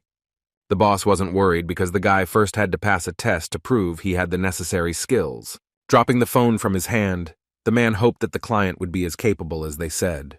And if the rumors are true, then they will have a chance to destroy all the dungeons and end the game. The company employee was surprised that the boss would say such things, since such a guy had already worked for him. The broker explained to his protege that he had not yet reached the required level, since he was not capable of clearing the dungeon alone. Oh Se-chan reported that he had sent a potential client to the kobold dungeon. His worker thought it was too harsh to send the guy to such a dungeon, but the candidate himself chose whether to agree or not. Chin-A that his boss was not thinking about his business at all in such cases. And while the broker was arguing with the hunter that the job wasn't his, Kim Wu Jin arrived at the gates of the dungeon. The guy thought that the test would not be easy, and it would not be easy for an ordinary player to pass this dungeon. But this could happen to those who did not know how to defeat the kobolds. Meanwhile, Secretary Lee watched the hunter from a safe distance. The girl informed Mr. O that Kim Wu Jin was already approaching the dungeon. The boss was surprised that the guy was already at the portal in such a short period of time. Before turning on the timer, the broker asked his subordinate if the hunter had prepared anything. Hearing that the player had come empty-handed, the man did not know how to evaluate his actions. Whether it was recklessness or simple stupidity, a member of Zi-chan's team also thought the candidate was abnormal. The employee suggested that perhaps Kim was overconfident and therefore went into the job unprepared.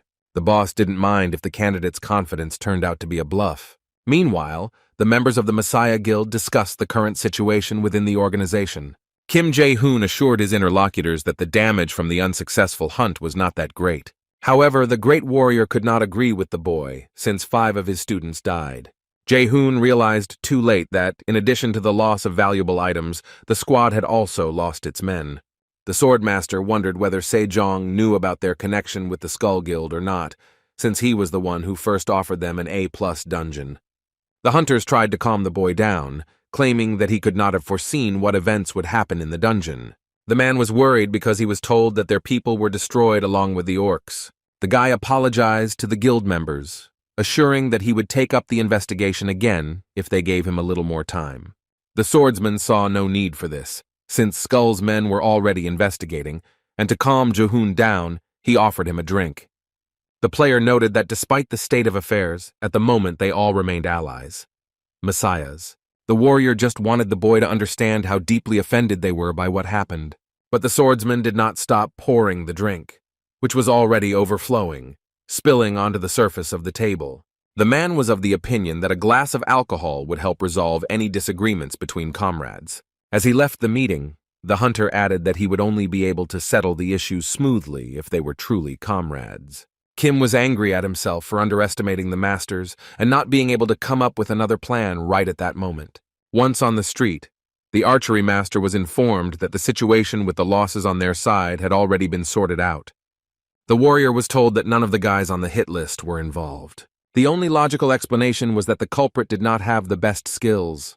Their next target was the Phoenix Guild, which was the last one on their blacklist. The masters believed that if the murder was not committed by a person on the list of victims, then it could have been done by another faction that they did not yet know about. In Songpo-dong, the Kobold dungeon was still under surveillance, and the broker's men were arguing about Kim Wu Jin. One of the observers was sure that the portal would soon activate as soon as the player died. And after these words, the gates really did open behind the man, which came as a surprise to him. His partner also couldn't believe such a coincidence, but it was not what it might seem at first glance. This glow was typical for moments when the dungeon was cleared. The caretaker couldn't believe that even a whole crowd could clear out such a dungeon in such a short time. The guy didn't want to distract the man from his work, but the reason for that was that he managed to find the player who closed the portal.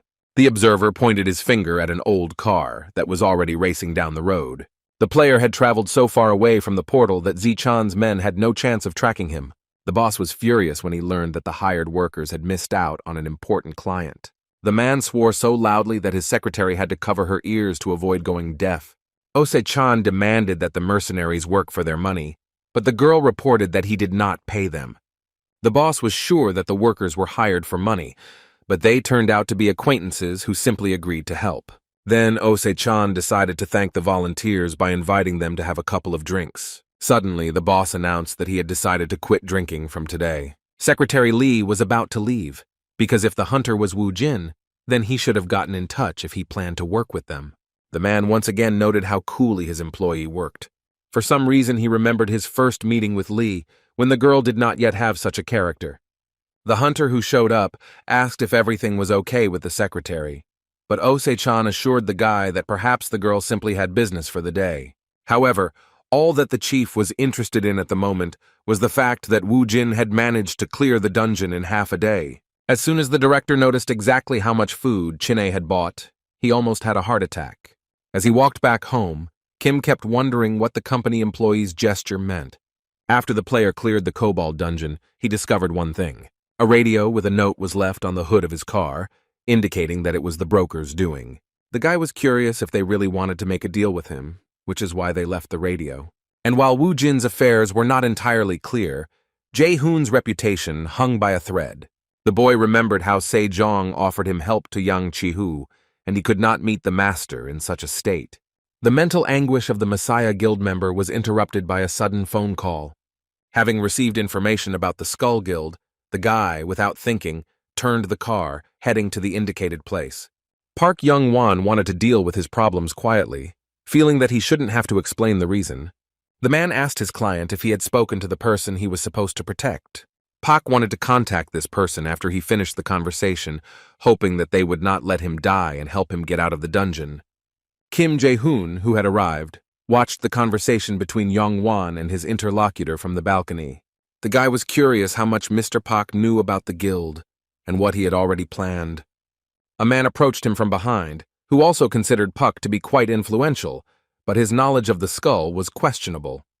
The stranger said that Yong-won, under the guise of his business, wanted to find out information about the Skull Guild, but also said something strange. The man replied to the faction leader that even he would not be able to tell about the Skull Guild. Then Pak offered to share the secret of how exactly the guys from the Skull Guild died in the A-level dungeon. Kim Jae-hoon couldn't believe that the director of the organization actually had such information. The guy understood that he wouldn't be able to deal with this alone, just as he understood that if he told Se Jung about this, he would immediately get into trouble. The man said that Mr. Park had been in contact with Chung Hoon-young, with whom he often collaborated. He was a mercenary, not a member of any guild, and was ready to work as long as he was paid. Kim thanked the informant for his cooperation with the Messiah Guild, to whom the man was indebted. After waiting for Park Yong-won to leave, Jae-hoon decided to talk to the mercenary. Young Hoon-young recognized the man who suddenly approached him, wanting to talk. Without beating around the bush, the guy directly stated that he had a proposal for a mercenary. Jae-hoon didn't know what the man was talking about with Mr. Park, but he wanted to propose cooperation with the Messiah. It turned out that they wanted to offer Hun-young a business that would bring good profit. The secretary informed the boss that she had managed to capture a public dungeon.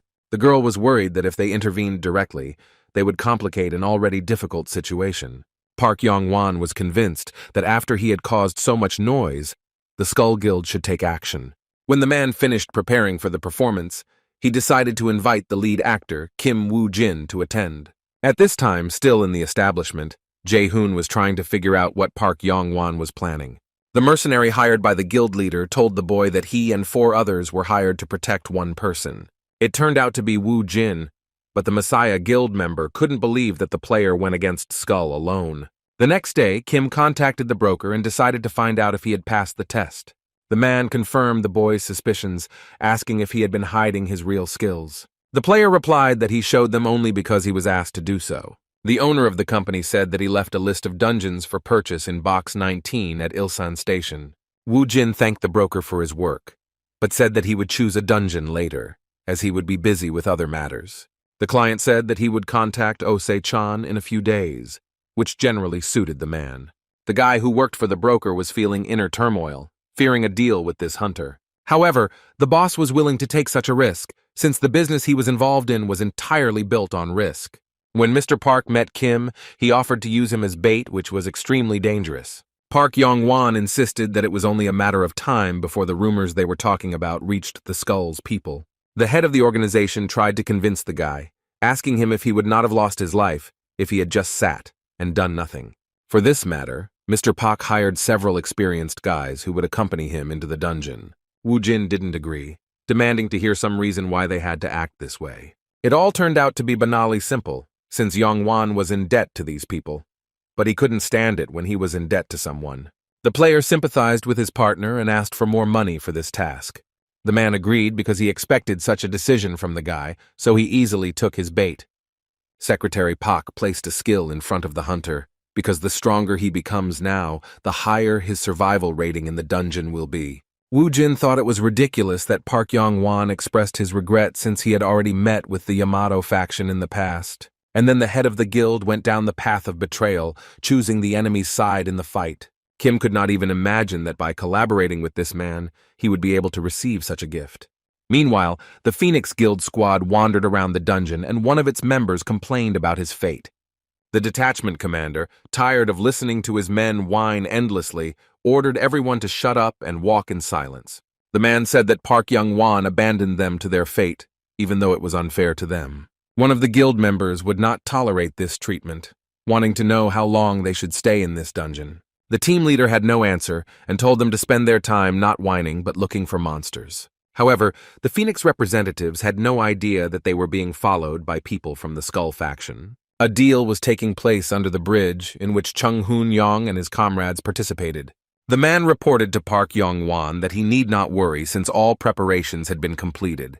After finishing the conversation with the customer, Hun-young asked the second client if he understood correctly that their task was simply to convey Jin has it for him.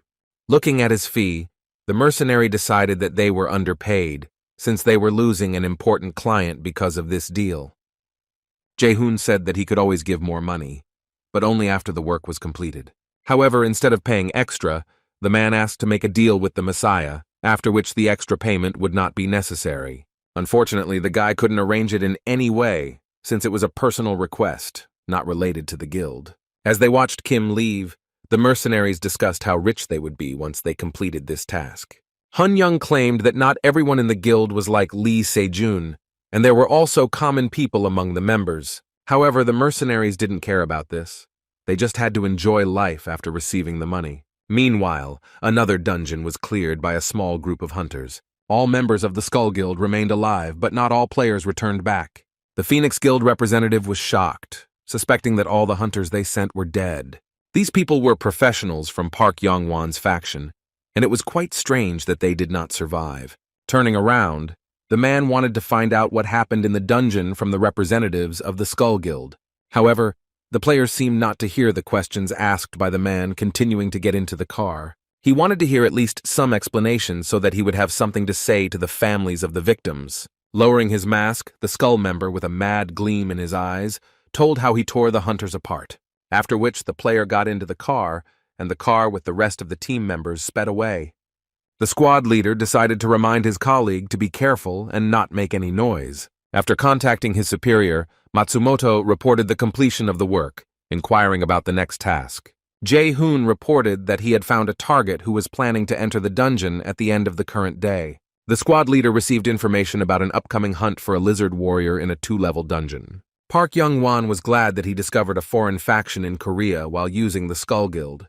The man became convinced that working in his own country was a waste of time for him. The faction leader wouldn't be too upset if Wu Jin died during the hunt, since he already had information about Skull. At the appointed time, Mr. Park's ally arrived at the place and met his assistants there. Having noticed the team member, the mercenaries immediately called him over, introducing themselves along the way. Jung-hoon Young suggested that the player do everything possible to clear the dungeon. Before the mercenary could report another team that was late, it had already arrived at the scene. It turned out to be a squad of members of the Skull Guild led by the hunter Matsumoto. Kim Wu Jin became suspicious when he met players he knew who were willing to get their hands dirty. Kim then asked to show him the restroom, where Jung was also going to go, offering to go there together. Only when he was near the toilet did the mercenary ask the guy whether he was the one they had been ordered to accompany. It turned out that Wu Jin knew about Hun Young, who suggested talking on the way back. Pak's man stated that they were not supposed to be seen together in the dungeon, but reassured him that they would be nearby and would keep an eye on Kim. Chan assumed that there would be an ambush waiting for them on the 2nd level, but it would be more difficult to clear the dungeon if they started killing each other from the start.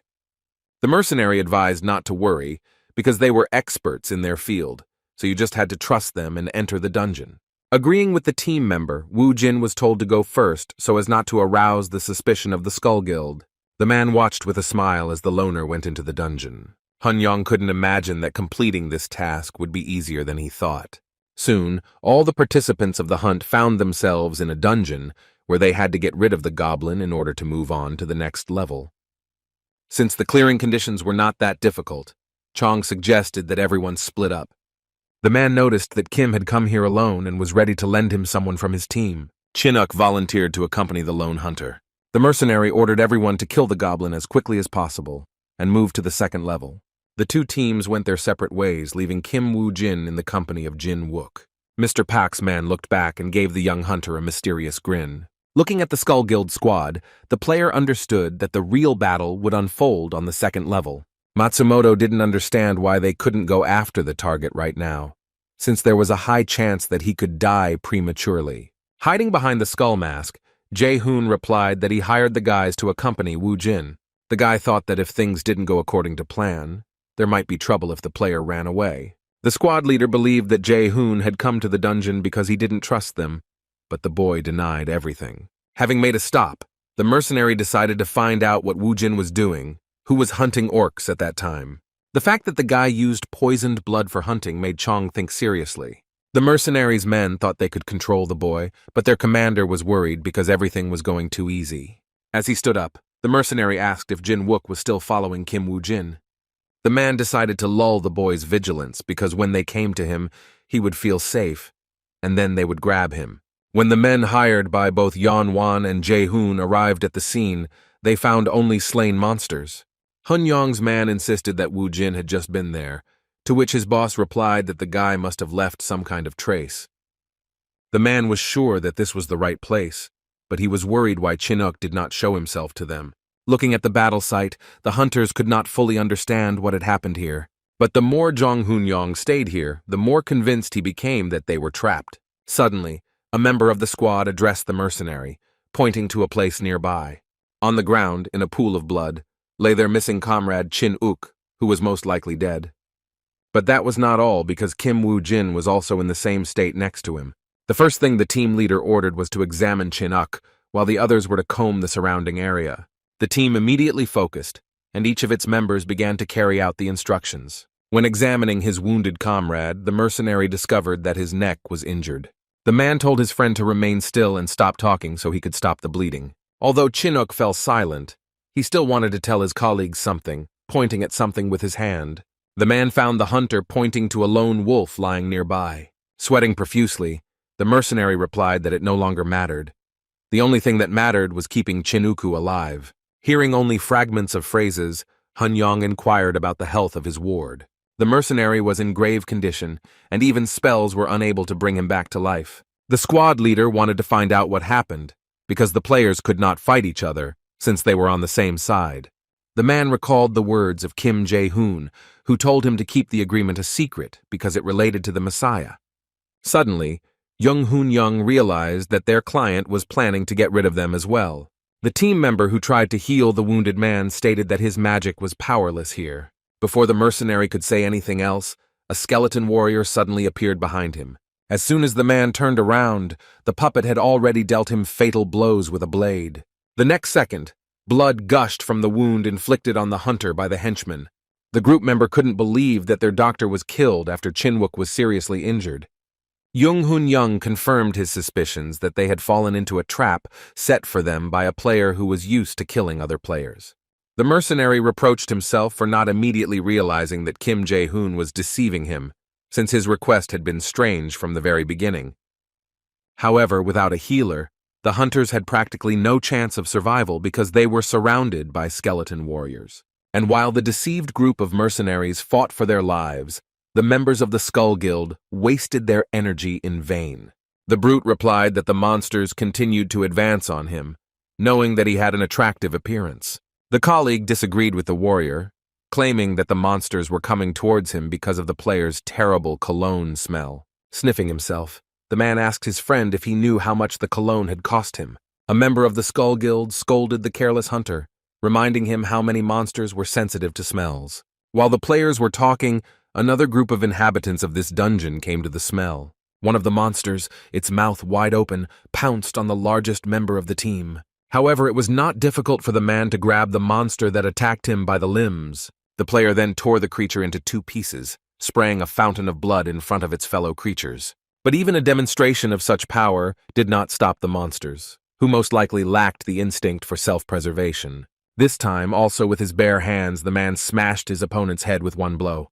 The creature's lifeless body instantly collapsed to the ground, raising a column of dust into the air. The Skull Guild member glared at the remaining monster, who was about to meet the same fate as his friends. Meanwhile, the mercenaries were defeated in the battle against the skeleton warriors. Young Hoon Young accused Wu Jin of betrayal, but the boy believed that he was too frank for a dying man. The guy was no longer surprised by players who used their powers for their own gain, but the mercenaries' thirst exceeded all limits. The player asked again if the man had said that each person's value was measured differently. At the establishment, Hun Young asked his men if anyone wanted to check with Jae-hoon regarding the moment to keep Wu Jin alive. Baring his sleeve, the man said he could feel his arm the next time he hunted humans. Chan's men marveled at the number of players killed, recalling 1 death at a particular mark. The subordinate did not mind if they received more such requests, since they never received more reward. However, Hun Yong stated that all people's lives were not equal and everything had its own value. That evening, Wu Jin was sitting at one of the tables, hearing the entire conversation between the mercenaries. Taking a weapon out of his inventory, the guy wondered how much the mercenary's life could cost. but the man didn't answer, continuing to look at the person who had betrayed their team. With a swing of his blade, Kim finished off the mercenary who had failed to make either of his two clients happy. As soon as Jung Hoon-young's head fell to the ground, the hunter was already heading off to complete the dungeon's mission. The boy was pleasantly surprised when he found a goblin in the same place where he conquered the dungeon in his past life. The hunter wanted to get to the next level as soon as possible, since the people from the Skull Guild had been waiting for him for a long time. The second group of players heard a distinctive sound, indicating that the first level of the dungeon had been cleared. The Messiah Guild representative was supposed to receive a signal from Chan when he found the goblin. Watching Jae-hoon's reaction, the squad leader noticed that suddenly everything did not go according to his plan. Not expecting the purge to happen so suddenly, Matsumoto decided to have the mercenaries wait for them to appear on the second level. The Skull's men immediately moved towards the point of light to take the enemy by surprise. The guy cursed himself for the fact that his plan turned out to be too obvious for the players, who figured it out ahead of time. A giant gate appeared in front of Kim Wu Jin, serving as a transition to the next level. The loner put some effort into opening them with his palms. The player saw a landscape of a new location in front of him, after which he moved to the second level. In his domain, Park Young-won began a discussion with his secretary about purchasing items before the hunt began. The girl found it strange that Kim Wu Jin had acquired a flask to collect the liquid. Blood and body fluids, like many other things, were sold at high prices, but the loot rarely contained items that could be sold profitably. The guild leader became curious as to why a player who was worried about his life needed a flask. While the organization's director was pondering this question, the people from the Skull Guild followed Wu Jin. Matsumoto warned his men that a group of hunters might be waiting in ambush for them. The person in charge of brute force on the team told Jae-hoon that thanks to him, he would be able to have fun while hunting. The Skull Guild squad armed themselves before moving to the second level of the dungeon.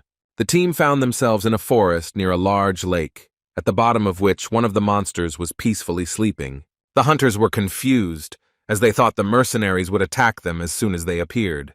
The brute decided that their opponents were hiding, shaking with fear, and did not notice how he broke the rope with his foot. A squad member activated a hidden trap, and a volley of arrows flew at him. But the Skull representatives still managed to fight off the sudden attack. At least that's what it seemed to them. The arrowheads had flasks attached to them, and when they struck, they shattered into small pieces, releasing the blood that was inside. The players, prepared for a sudden ambush, did not expect such a turn of events. Just a moment ago, while mocking his opponents, the thug looked with apprehension at the blood that had gotten on his clothes. His comrades determined that the arrows had flasks for collecting liquid, but they did not understand what this was for. The hunters wondered why the enemy, having a good chance to attack them, decided to act in such a way. After leaving the hideout, Wu Jin stated that he had picked up the blood with a strong smell because he thought it would be perfect for the people of Skull. Jae-hoon told the boy to stop fooling around, claiming that the mercenaries would not be safe after betraying the guild. As Kim had predicted, the man from the Messiah believed that he was on the same side as Jung Hoon-young. The hunter explained that he knew about the plans of Hong Yong and his team, but did not expect that Jae-hoon himself would follow him all the way here. The loner hastened to finish his speech, considering that now was not the best time for chatter. Matsumoto felt the presence of some creature that was inexorably approaching them. The lake was located behind the detachment, but the smell of blood attracted the monster that lived there. Turning around, one of the hunters held his breath, staring at the monster that had suddenly appeared. At that very moment, the creature snapped its jaws right over the hunter, depriving him of his head. Looking at the monster, Jae-hoon was no longer happy about the idea of going with Skull's squad into the dungeon.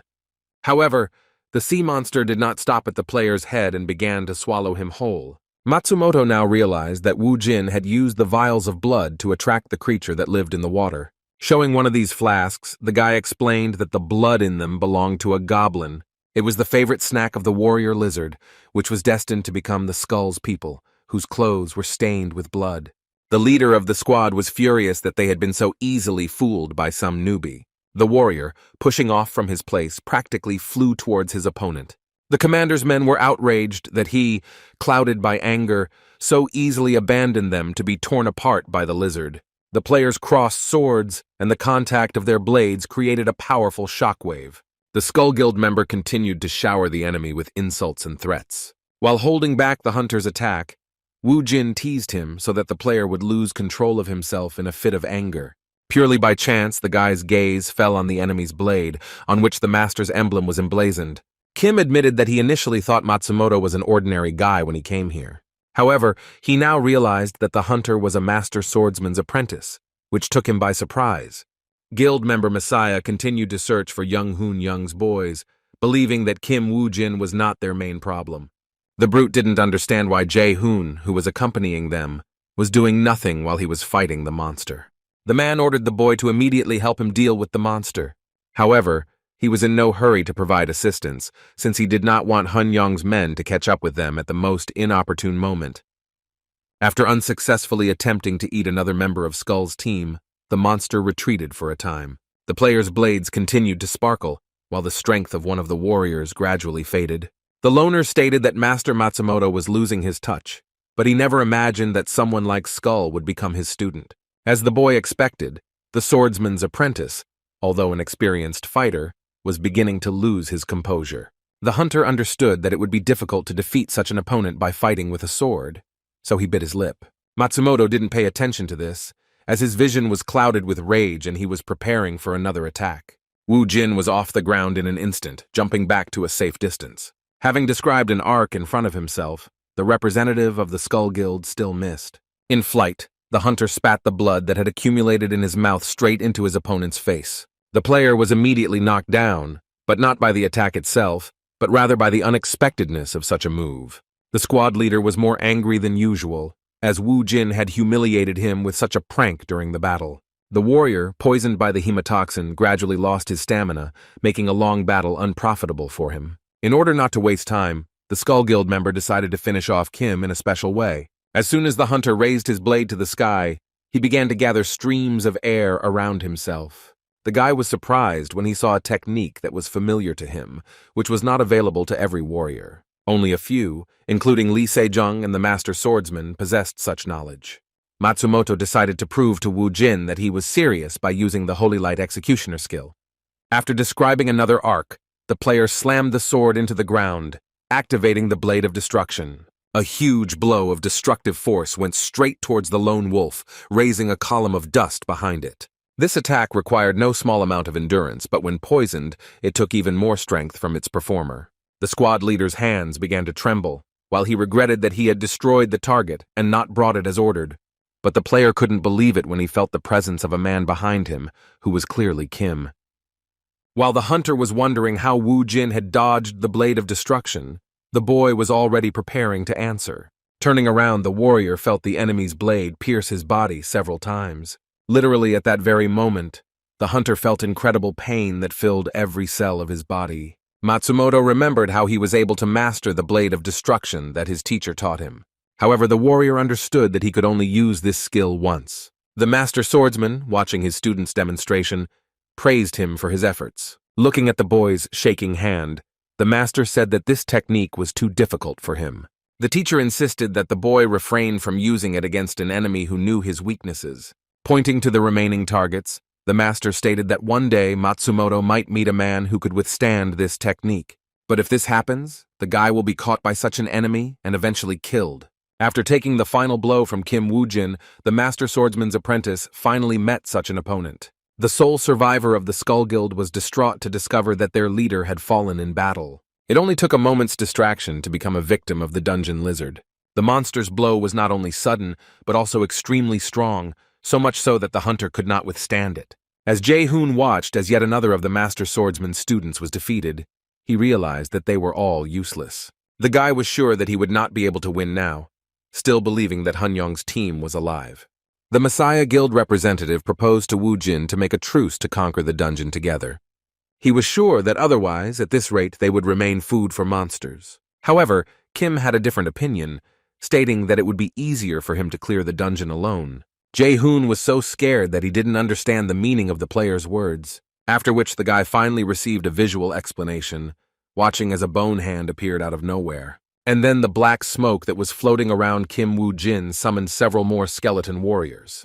The hunter added to his speech by explaining that he couldn't trust Jae Hoon after he tried to finish him off.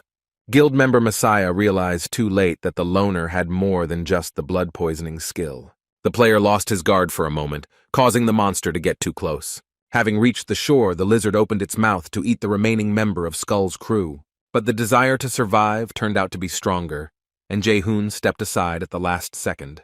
However, before he could land on the ground, the tail of the underwater creature followed him. The hunter covered his face with his hands, ready for the monster's blow, but none came and the tail fell to the ground. The boy was surprised that he was still alive, so he opened his eyes to find out what had happened. The Skull Guild thug turned out to be alive, and he plunged his huge axe into the lizard's tail. The man spoke rudely to Jae-hoon, who was completely drenched in fear and sweat. The hunter said he had been asking him for help for ages, but instead the boy just stood there and begged for mercy. It turned out that the warrior's strength was not enough to stop such a powerful enemy. The giant reptile tail wrapped around the player and squeezed, almost breaking his bones. The monster looked with burning eyes at its prey, which still did not give up. The boss of this dungeon moved the hunter right up to his eye to get a better look at him. The man asked the monster to remove its head, otherwise he would suffocate from the lizard's pungent smell.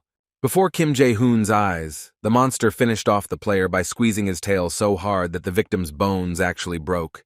The man from the Messiah Guild had only one option left to get out of the dungeon alive. Fighting a mythical creature was suicide for the guy, especially alone. Therefore, Jae-hoon wanted to escape from this place first and wait until the other hunters conquered this dungeon. He decided to deal with the rest of the problems later, because the most important thing now was to survive. Running as fast as he could, the guy had only one thought in his head.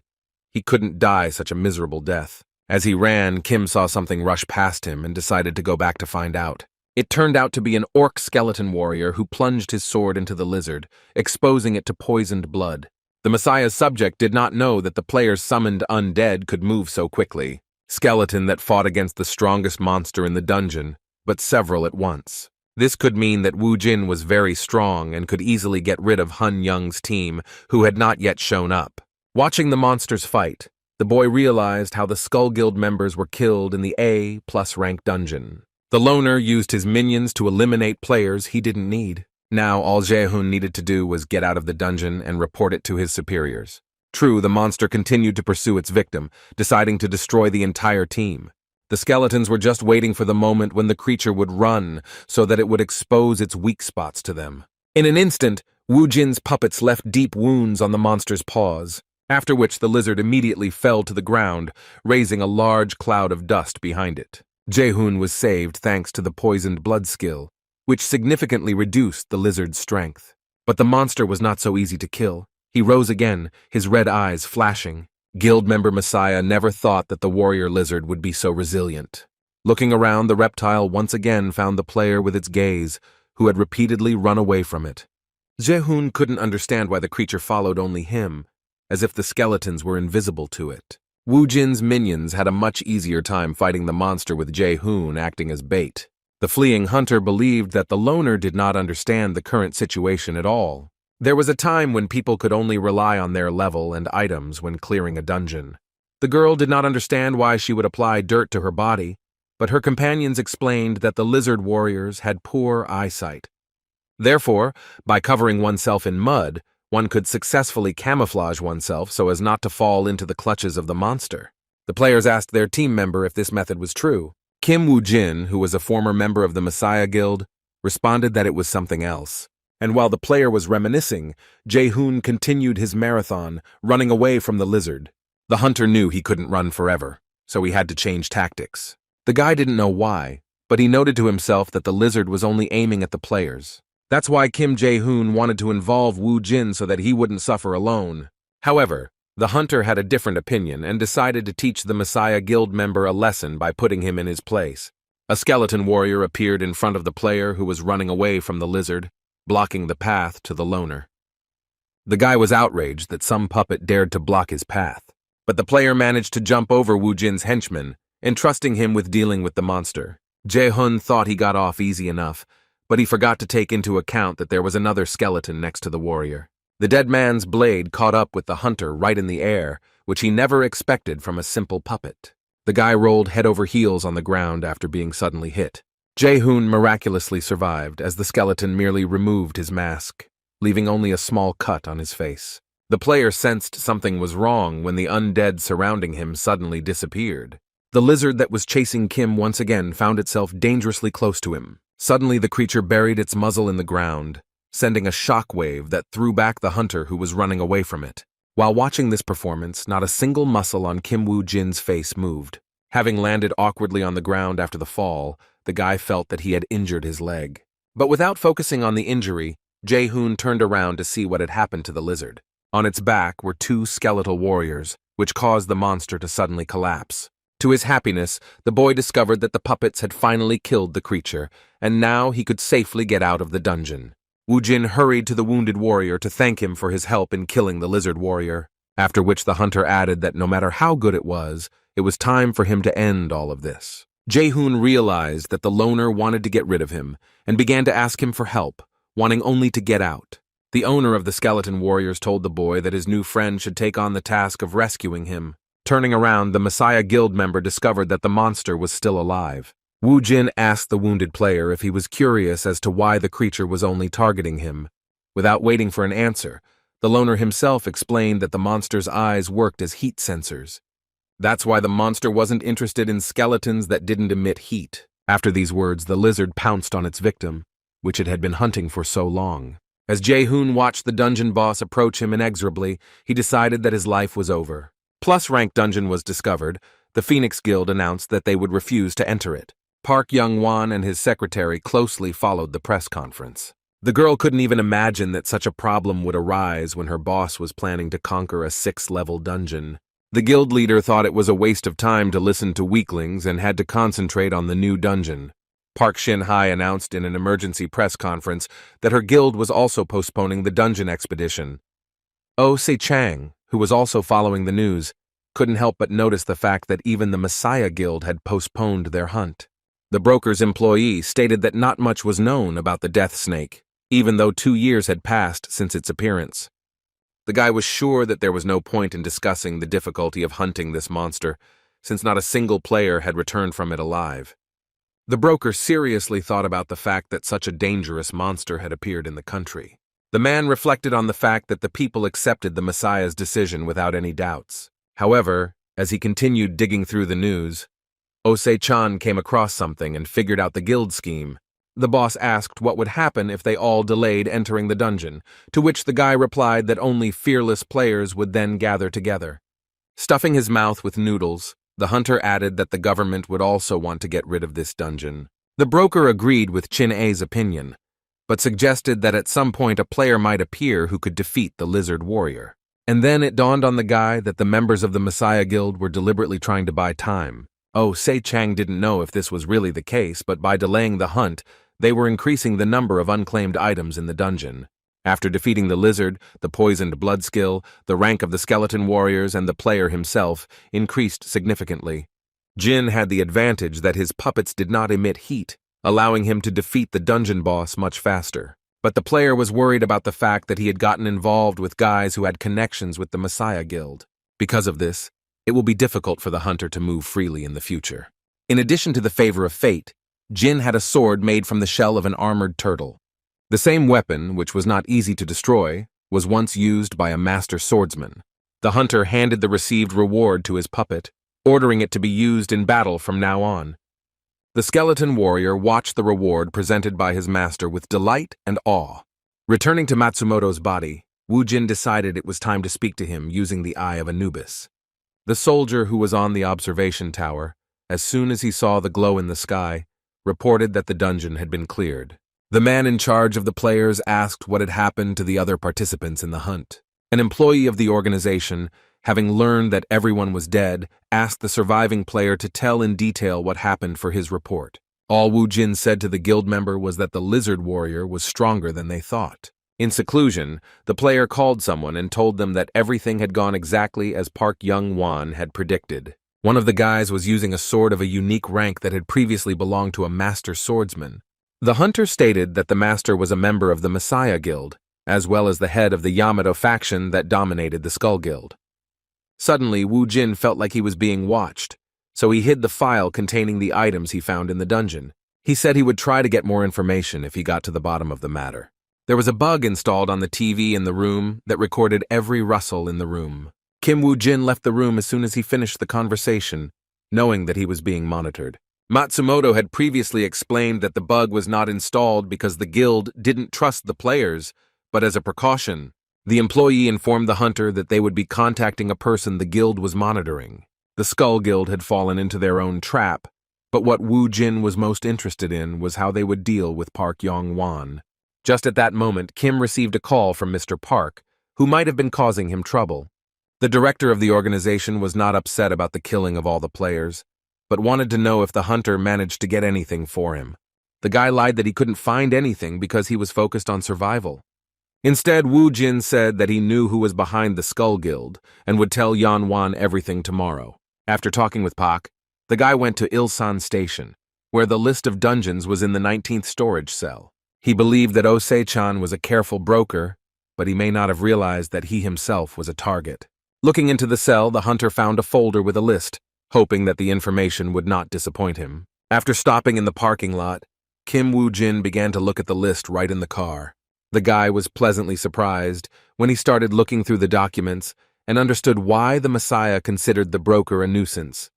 As the player scrolled through the folder, he noted the quality of its contents, remembering the dungeons he had conquered in the past when he was part of a guild. Now the player understood how the Messiah found them, and Osei-chan himself became their target for a reason. While scrolling through the list, he came across an albino lizard dungeon where he could obtain his egg. Kim became curious about what was inside the egg, as even he could not find any sources that had information about it. The only way to find out about the egg was to contact him directly. Only Lee Se Jung had this knowledge, which became a clue for Wu Jin to get closer to the truth. Having picked up the radio, the guy firmly decided to become the one who would clear this dungeon. The radio on Se-chang's desk suddenly started working, and his client's voice came from it. The man, as soon as he heard Kim Wu Jin, knew it was time for the first deal. The next day, as promised, the lone hunter showed up at Park Yong-wan's home. Mr. Park asked the guy if Young Hoon Yong's group had really fought with the guys from the Skull Guild and died. Wu Jin confirmed this, adding that based on their sword skills, the guild members were undoubtedly connected to Japan. This fact did not surprise the man, as he was aware that some factions had great influence in Japan as well. Throwing the newspaper on the table, the guild leader said that he would deal with this problem once the 6th-level dungeon was cleared. Mr. Park noted that since the player was the only one to survive the dungeon, the Skull Guild would begin to keep an eye on him. Young Wan decided to refrain from any action until the dungeon was cleared and called Secretary Kim over to him. The girl said that she transferred money to Wu Jin's bank account, which was his compensation. The faction leader said that he would contact the hunter after he cleared the dungeon. After leaving Pak's domain, the loner was pleased that everything was going according to his plan. The guy was sure that when the Skull Guild found out that Park Yong-wan was behind him, they would first focus their attention on the faction leader. The player was eager to see his employer's reaction when they met again. After dealing with all the matters, Wu Jin wondered whether he should have acted alone. Secretary Lee informed the boss that all preparations had been completed. However, the girl was not sure whether Kim Wu Jin would accept the situation they had prepared. The broker assured his employee that there was no need to worry, since if a problem arose, he would talk to the client himself. By this time, Kim had arrived at the room near the passage to the dungeon. Before he reached for the door handle, the boy heard two strangers arguing behind the door. Having decided to wait, the hunter realized that the conflict arose between the boy and the girl. From what he heard, Wu Jin guessed that Chin A from the Phoenix Guild was waiting for him outside the door. Upon entering the premises, the hunter met with employees who worked for broker Osei-chan. Jisoo reported that Mr. Jin Ah would be accompanied by a loner since he had not chosen a dungeon that suited his level. Looking at the contract in front of him, Wu Jin couldn't ignore the presence of the immortal Chin Ah who was impossible to kill. When Kim was a tracker for the Messiah Guild, he successfully eluded him twice.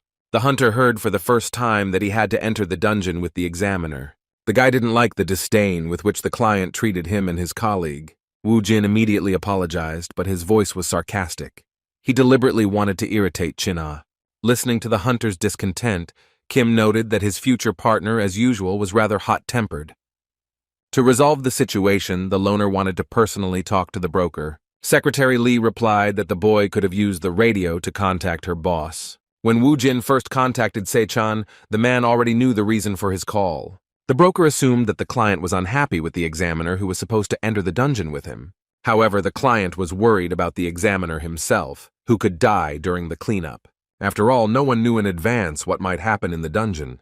Chin-A decided that in this veiled way, Wu Jin was threatening him through his communication with the broker. Oh Se-chang insisted that there was no need to worry about the examiner who suddenly appeared in front of the hunter. The guy snatched the walkie-talkie from the customer and told his boss that Kim Wu Jin was crazy. The player then added to his observation by stating that when they entered the dungeon, he would get rid of him if he turned out to be not who he claimed to be. But instead of supporting his employee, the broker attacked him with accusations that he spent too much on food. The man demanded that Chin-A buy himself some vegetable oil, which was full of calories. Realizing that the conversation with the authorities was over, Secretary Lee was ready to lead the hunters to the entrance of the dungeon. Si-chan's man told Kim not to try to deceive him, as the boy did not spare people who went against him.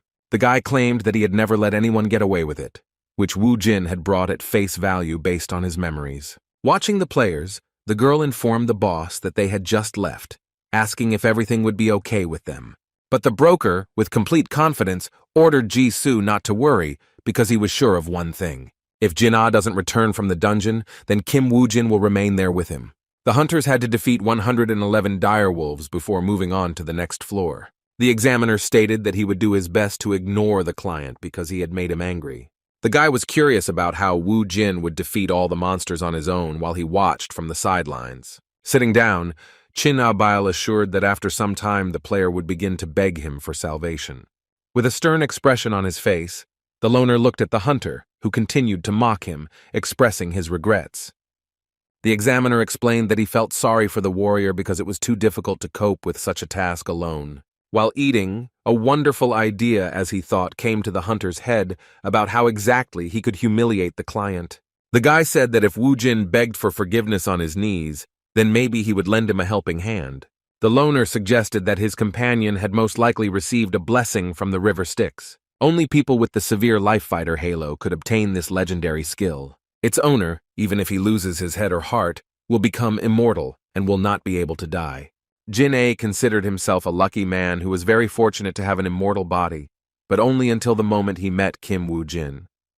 The loner demonstrated his skills to the examiner, who froze in surprise. To teach the impudent hunter a lesson, the player summoned a skeleton warrior who was armed with a blade made from an armored turtle. Jin-Woo couldn't wait to see how he would make Chin-A realize how wrong he had been. Soon, another corpse of a direwolf he had killed fell at the feet of the lone henchman. The examiners praised the client's assistant, asking if he had any name. Until recently, Chin-A was interested in how the guy managed to protect the dungeons. However, now everything fell into place when the hunter saw mountains of dead direwolves killed by the skeleton warrior.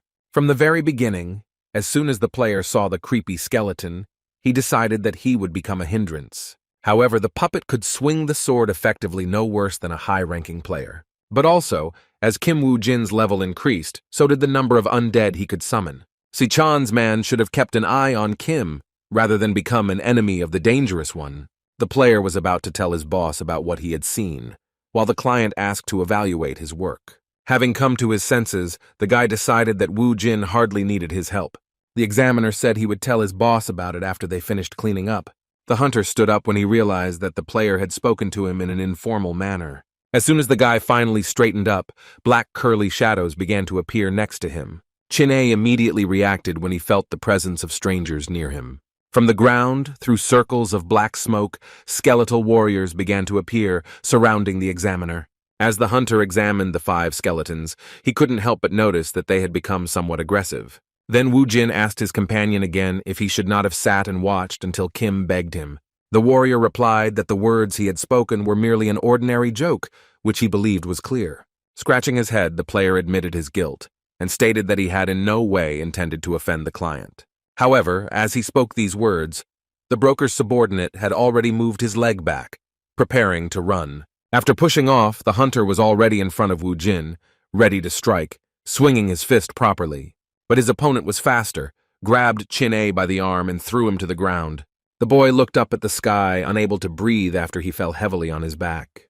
The client appreciated the attempt to attack the skeleton summoner first, rather than fighting his subordinates.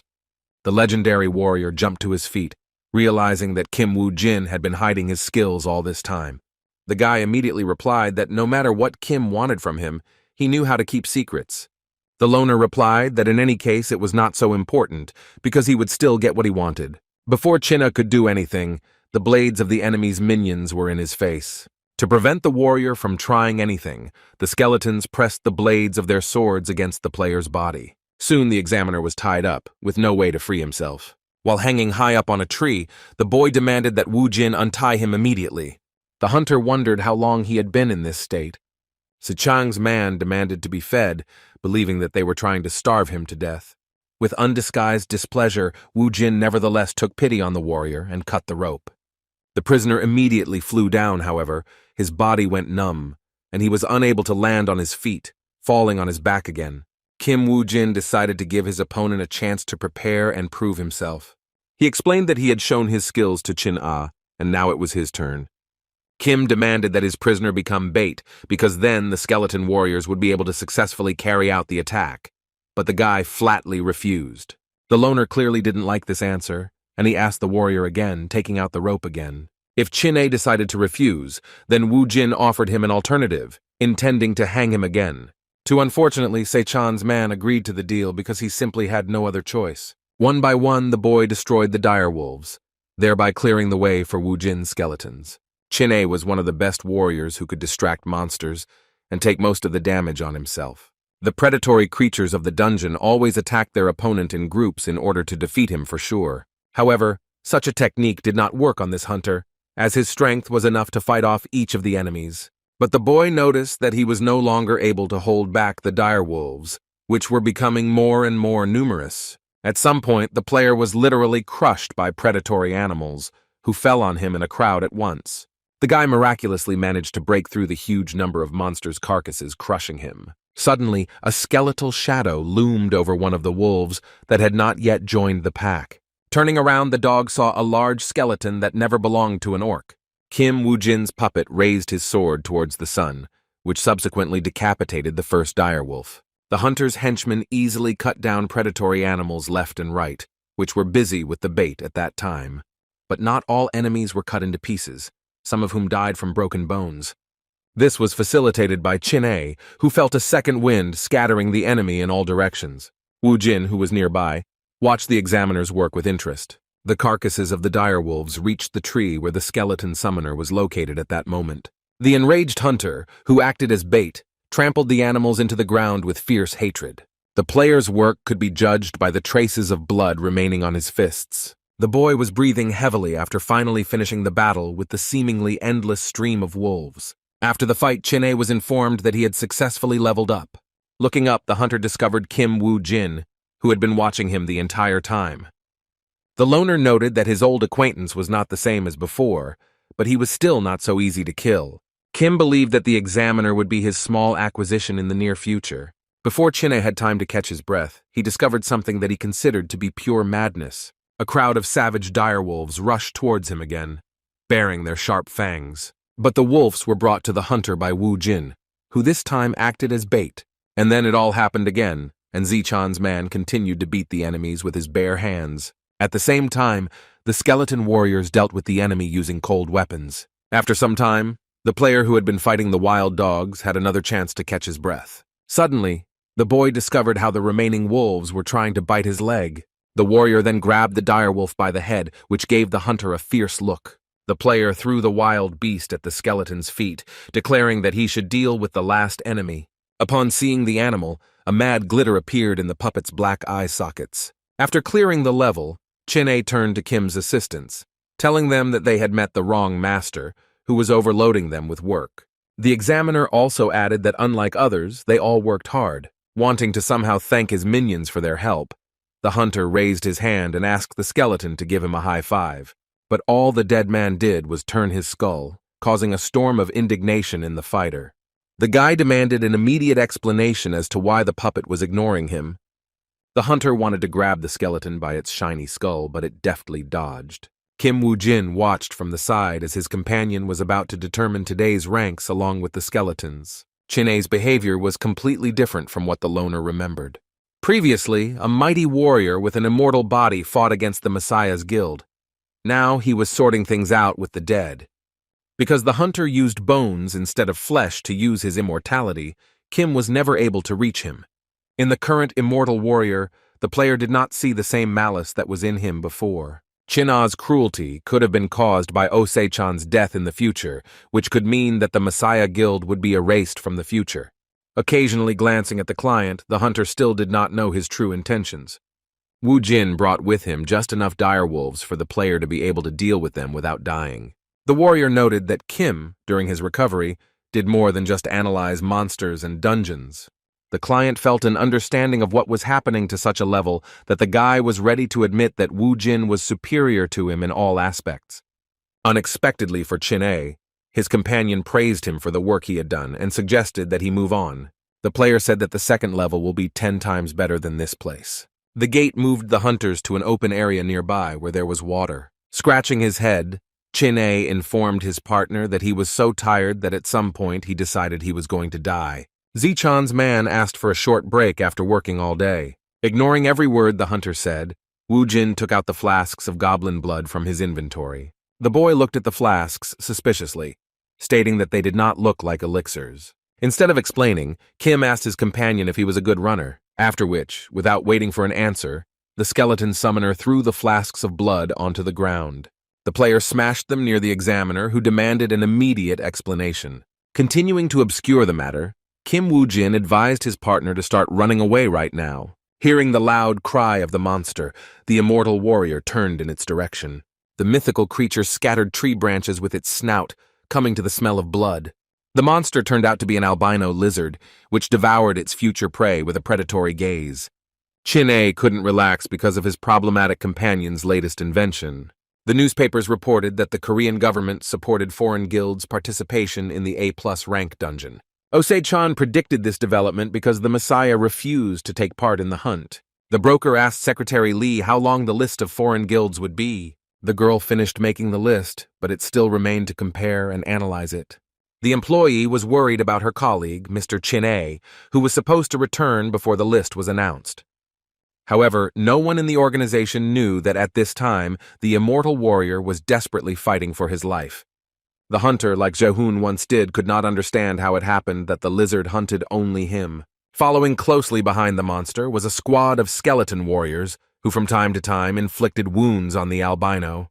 Chin-A's inner voice told him that this time he should act as bait, after which the guy decided to brake sharply, radically changing his tactics. The giant lizard also stopped for a moment, not letting the hunter out of sight. Chin-A wondered how the second level was better than the first, ready to kill Wu Jin as soon as they got outside. Suddenly, the monster opened its mouth, intending to swallow the prey, but the player did not agree with his opponent. Just as with the direwolves, Kim watched the unfolding spectacle from a safe distance. Watching as the monster and the warrior disappeared behind a column of dust, the loner began to worry whether his old friend would defeat the lizard. Si Chang's man, trying to stay on his feet, broke through the solid ground beneath him, entering the earth. The player understood that he had to hold off the monster until help arrived. With a satisfied face, the guy announced to the lizard that it was time to end the fight. The hunter's confidence was reinforced by one of the skeletons, who was ready to turn the tide of the battle. The Wu Jin puppet grabbed the sword with both hands to make sure it pierced the thick skin of the reptile. The skeleton used the blood-poisoning skill to attack the albino lizard by stabbing it with its blade. The rest of Kim's henchmen pounced on the monster, and the blood poisoning reached its maximum. Chin-A found himself thinking that no one would call upon skeletons to use as their main attack force. The albino lizard began to writhe in agony, rapidly losing its health due to poisoning. Waving its tail in agony, the monster still failed to hit any of the skeletons. The lizard could not understand what was causing her additional pain outside. The creature stared at one of the skeletons with its blood-red lights on its face. Wu Jin's puppets also froze, waiting with a gleam in their eyes for the enemy's next move. After a long time, the monster turned away, not reacting to the minions in any way. Chin-A finally realized that the reptile had not seen the skeleton warriors, which was why it was only chasing him. While observing the client, the guy got the idea that he possessed some kind of magic. However, afterward, the player remembered Kim's words that advised him to run away even before the monster appeared. When the immortal warrior realized that Wu Jin had planned all this from the very beginning, he was hit by the lizard's tail at that moment. The force of the blow was so great that the boy pierced the tree with his body, cutting off its trunk, and he stopped when he crashed into another tree, which he also broke in half. Eventually the log fell to the ground, crushing the hunter who was underneath it at the time. The player could be considered dead, but a figure could be seen in the raised wall of dust from the fallen tree. And in the end, Chin-A did show up and managed to survive the blow despite being badly wounded. The next second, the guy was all lit up, having restored his health as the skill of blessing the river Styx was activated. Wu Jin was able to confirm his theory that when receiving such a large amount of damage, the warrior would instantly recover. The lizard crawled back to the hunter, unable to calm down until it had eaten its chosen victim. The albino lizard was drooling as it looked at the player, wanting to eat him so badly. Besides his patience, Chin-A also lost calories in such a useless activity. In order to finish off the monster faster, the guy summoned one of the accessories from his arsenal.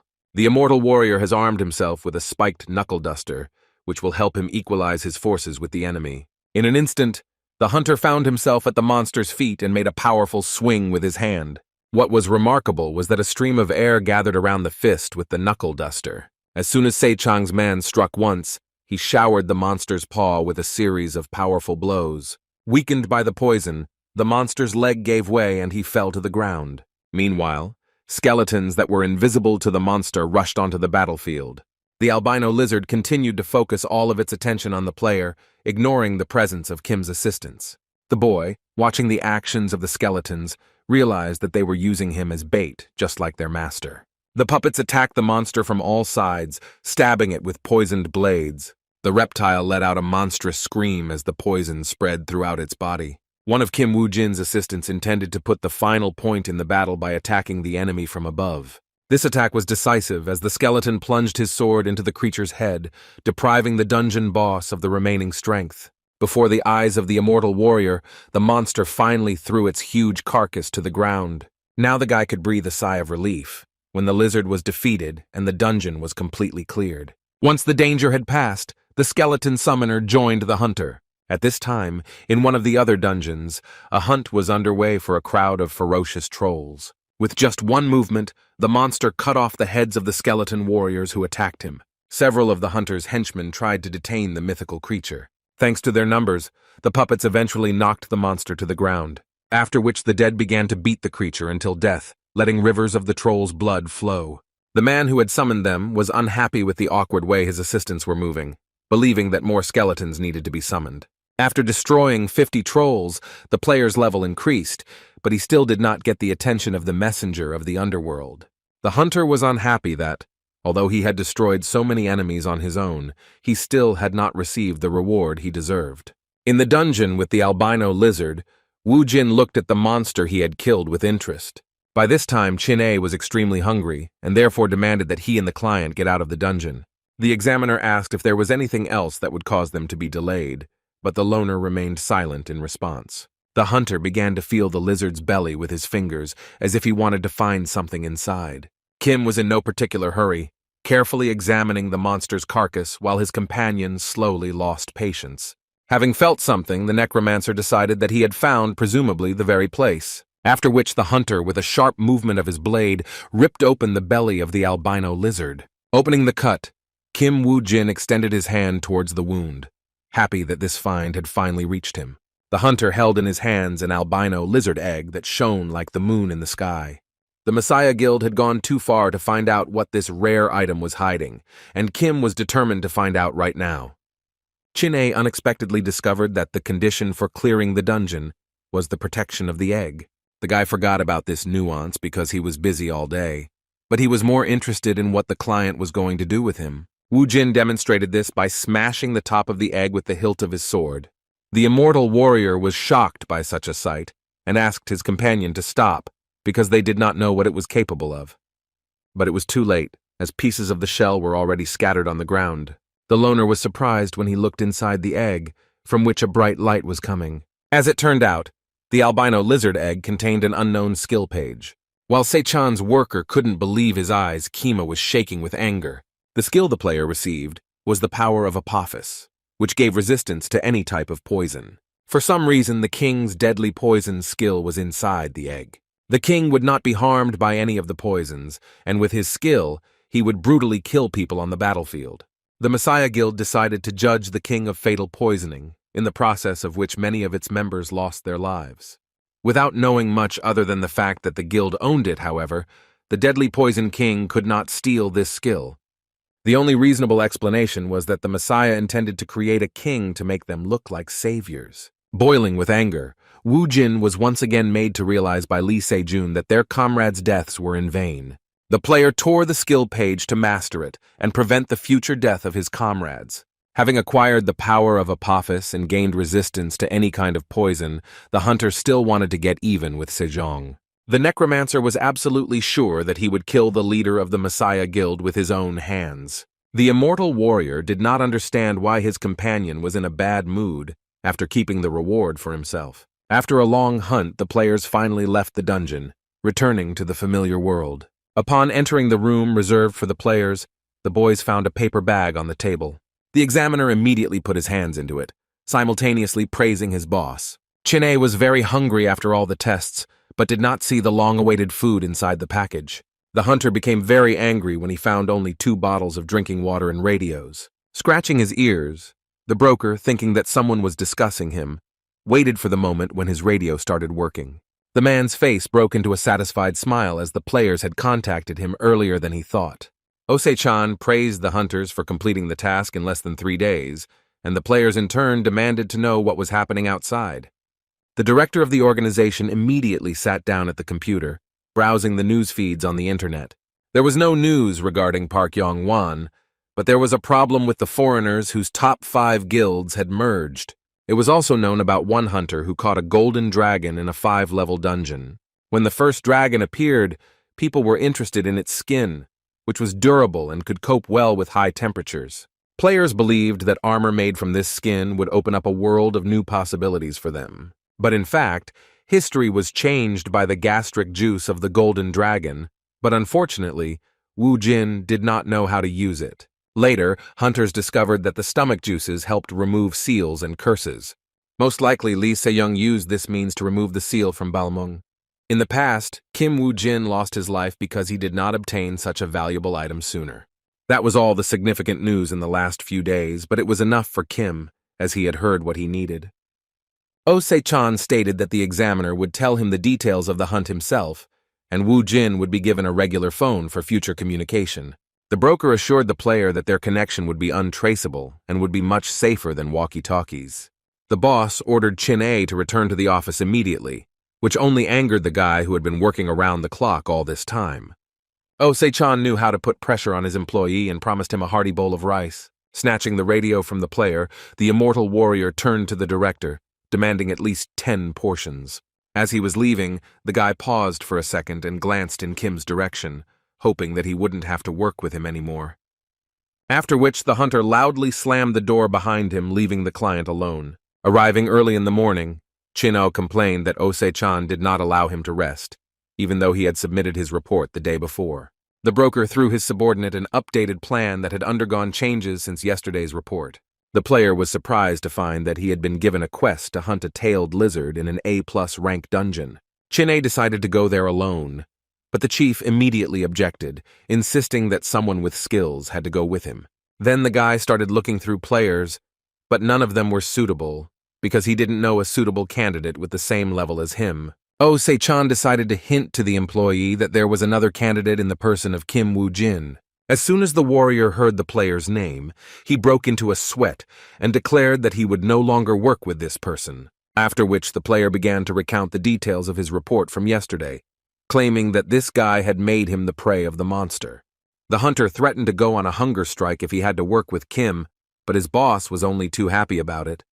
The broker took out a voice recorder on which he played a recording where Chin-A demanded that his partner not interfere during the battle. The guy immediately became depressed because on the recording he said the exact opposite, and Wu Jin, according to him, was the ideal candidate. Pleased with himself, the company director asked if the player remembered the words he had once said. The guy was angry at both himself and Se-chan for resorting to such a low and cheap trick. Be that as it may, the director of the company has already registered both players for the hunt. The man also stated that they would serve as excellent bait, but Chin-A did not understand what the boss meant by using this expression. The broker never answered his employee but only smiled with a sparkle in his eyes. And on the abandoned outskirts of the city, characteristic sounds were heard from the workshop that had been there in the past. Alone in the empty room, Wu Jin worked at the sharpening machine, repairing his weapon. The hunter sharpened the blade of a sword that had become unusable after numerous battles. After examining the sword, the guy came to the conclusion that he was unable to repair it and decided to take it to the workshop. But before the player could bring the weapon in for repair, he had to do one thing. Wu Jin opened the case. I'm surprised that Ose-chan even had such an item that he wanted to use when meeting with the members of the Skull Guilds. At the company office, Chin-A asked the boss if there was any poison left in the tailed lizard dungeon. The guy was worried about the participation of a foreign guild, but Ose-chan asked the employee not to worry since he and Secretary Lee had prepared everything. The immortal warrior was also interested in how much money the broker spent on his and Wu Jin's participation in the hunt. The man who didn't like to spend money smiled broadly, declaring that he wouldn't spend a lot of money. As soon as the girl entered the office, the boss asked whether she had completed the job. The assistant pointed to a case in which, after bargaining with the Moscow Guild, she had prepared the appropriate masks for the players. Ose-chan prepared for the upcoming hunt, the dungeon portal of which was located in Sinpeng-ri. On the door of the room that was reserved for hunters, a sign indicated that players from the Moscow Guild from Russia had settled in it. Every now and then, the immortal warrior adjusted his mask, complaining about how uncomfortable it was. The guy said that it was extremely uncomfortable to eat in it, while he himself was completely scared. The necromancer noticed that the guy was eating non-stop, most likely very worried. Chin-A found this statement offensive, as he had never been worried since he was born. Meanwhile, he continued to tap his foot, thinking about the fact that no one had ever returned alive from the tailed lizard's dungeon. The immortal warrior noticed that his partner spoke as if he was not at all scared. However, Wu Jin was not worried at all, as he never thought that he would get to the item that was in this dungeon. The broker's man reminded his companion to buy him some meat for the final attack, and after they were done with the business. The player reminded that they were supposed to fight together, which is why Kim shouldn't have repeated his trick like last time. Zi-Chang had a Grim Reaper mask in his possession, which allowed him to control and connect with the undead. Even before the upcoming hunt, the man contacted the loner to offer him the tailed lizard's dungeon. But he didn't agree right away, because even just entering the portal was already quite dangerous. The man had anticipated such a response, so he had prepared a legendary rank item for the player. The necromancer could not believe that he had in his hands the thing that the king of the undead, John George, had never been able to get his hands on. Kim had never used this thing, so he didn't know its effect, but with it, he could carry out the plan to destroy the Messiah much faster. A guild warden looked into the room and advised the players of the Moscow Guild to get ready. Jin, who went by the name Isaac for disguise, wanted to use the Reaper mask on the first level of the dungeon. To their chagrin, the hunters received a notification that in order to move to the next level, they had to live in this place for 5 days. Every single player was outraged, because the survival quest was the most difficult of all possible. Chin-A shared his opinion with his partner that the survival quest might seem simple only at first glance. It would be quite difficult to survive in the dungeon alone, because no one knew how many monsters lived in it. The immortal warrior decided to find out what they would do, to which Wu Jin suggested conducting a test first. Upon hearing this, the player immediately fell silent, begging not to have to fight for his life for hours again. The guy recalled what he had talked about in the waiting room, not imagining that he would have to go through the tests again. Kim replied that he had received a new item, and it was logical to test its effect, to which Chin-A immediately agreed. To do this, Wu Jin suggested finding a quiet place so as not to attract unnecessary attention. In a deserted clearing, the loner summoned one of his skeleton warriors, whom his partner was glad to see. The player was amused by the fact that the skinny henchman now had heavy armor. While the hunter was playing with Kim's assistant, he was choosing a new item from his inventory. The player chose the Grim Reaper mask, which was given to him by the broker due to his ability to handle skeleton warriors. Wu Jin had a legendary item placed on his face that increased both his magical power and its recovery. Opening his eyes, the summoner of the dead now saw his assistant somewhat differently. Now, under the influence of the Reaper's mask, a ghostly thread stretched from the minions. He didn't know how to control the legendary item, so he just waved his hand at first. The thread that stretched from the skeleton to the sky suddenly broke, the end of which reached towards Kim's hand. The next moment, the thread connected with the player's finger, the energy of which spread throughout his body. Wu Jin felt an unknown force filling every cell of his body, after which, the player looked at the world through the eyes of the skeleton he had summoned. joining its consciousness. Patting the puppet on the head, Wu Jin's partner couldn't understand why it was acting so strangely. Suddenly, a mad gleam appeared in the assistant's eyes, and then he ordered her to take her hands off him. The immortal warrior was frightened because it was the first time he had seen a skeleton speak. Looking around, the dead man began to tremble, which was not typical for him. Then, he began to walk towards his opponent, but he did it very awkwardly, which caused Chin-A to have many questions. The henchman didn't even have time to take a few steps before he fell to the ground with a crash. The immortal warrior, watching the skeleton's awkward movements, decided that he had died. The guy began to carefully poke his assistant in the head with his foot, but his teammate ordered him to remove his foot.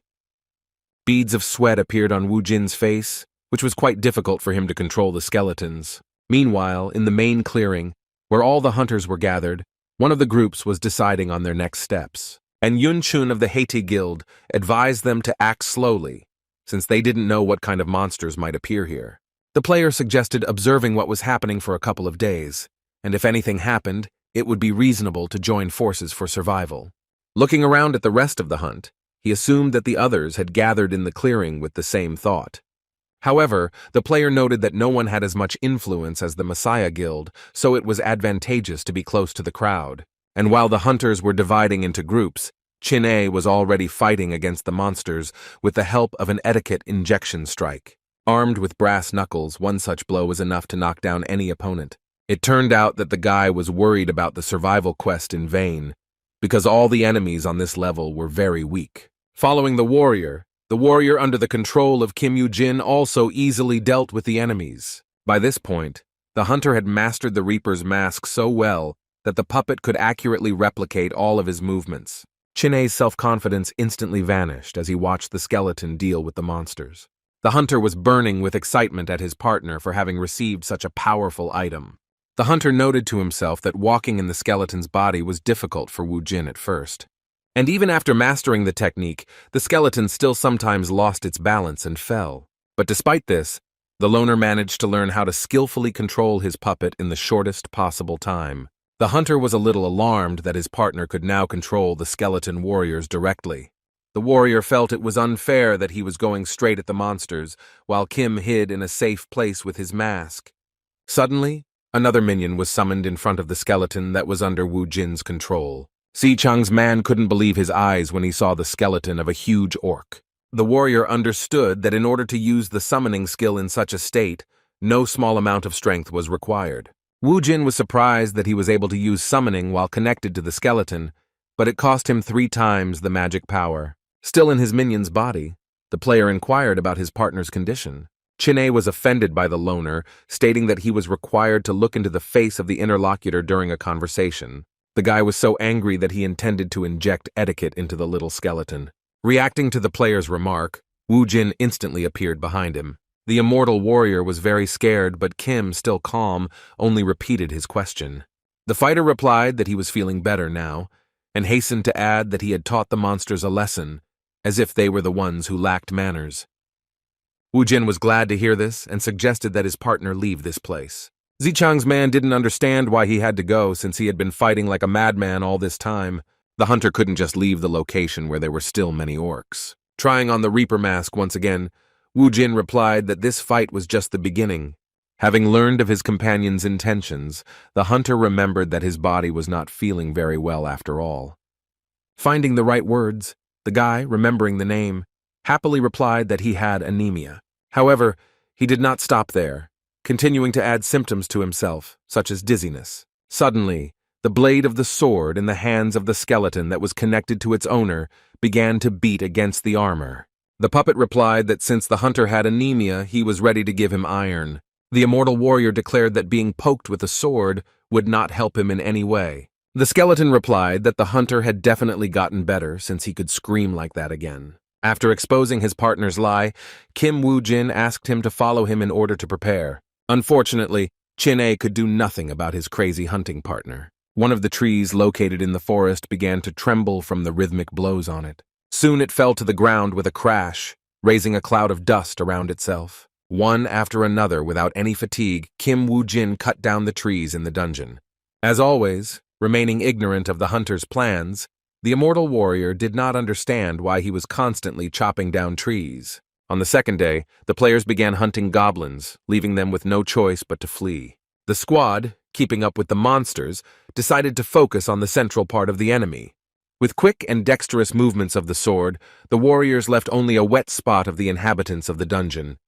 For the team, the goblins were not a serious opponent, being more of a warm-up for the tailed lizard. On the third day, the battles continued as each of the hunt participants set out to complete the quest. Some of the players thought that survival shouldn't have been so boring, and that there were too few monsters. Yun-chun guessed that the guild members were too relaxed in a dungeon of this level, and suggested that they scout out the area.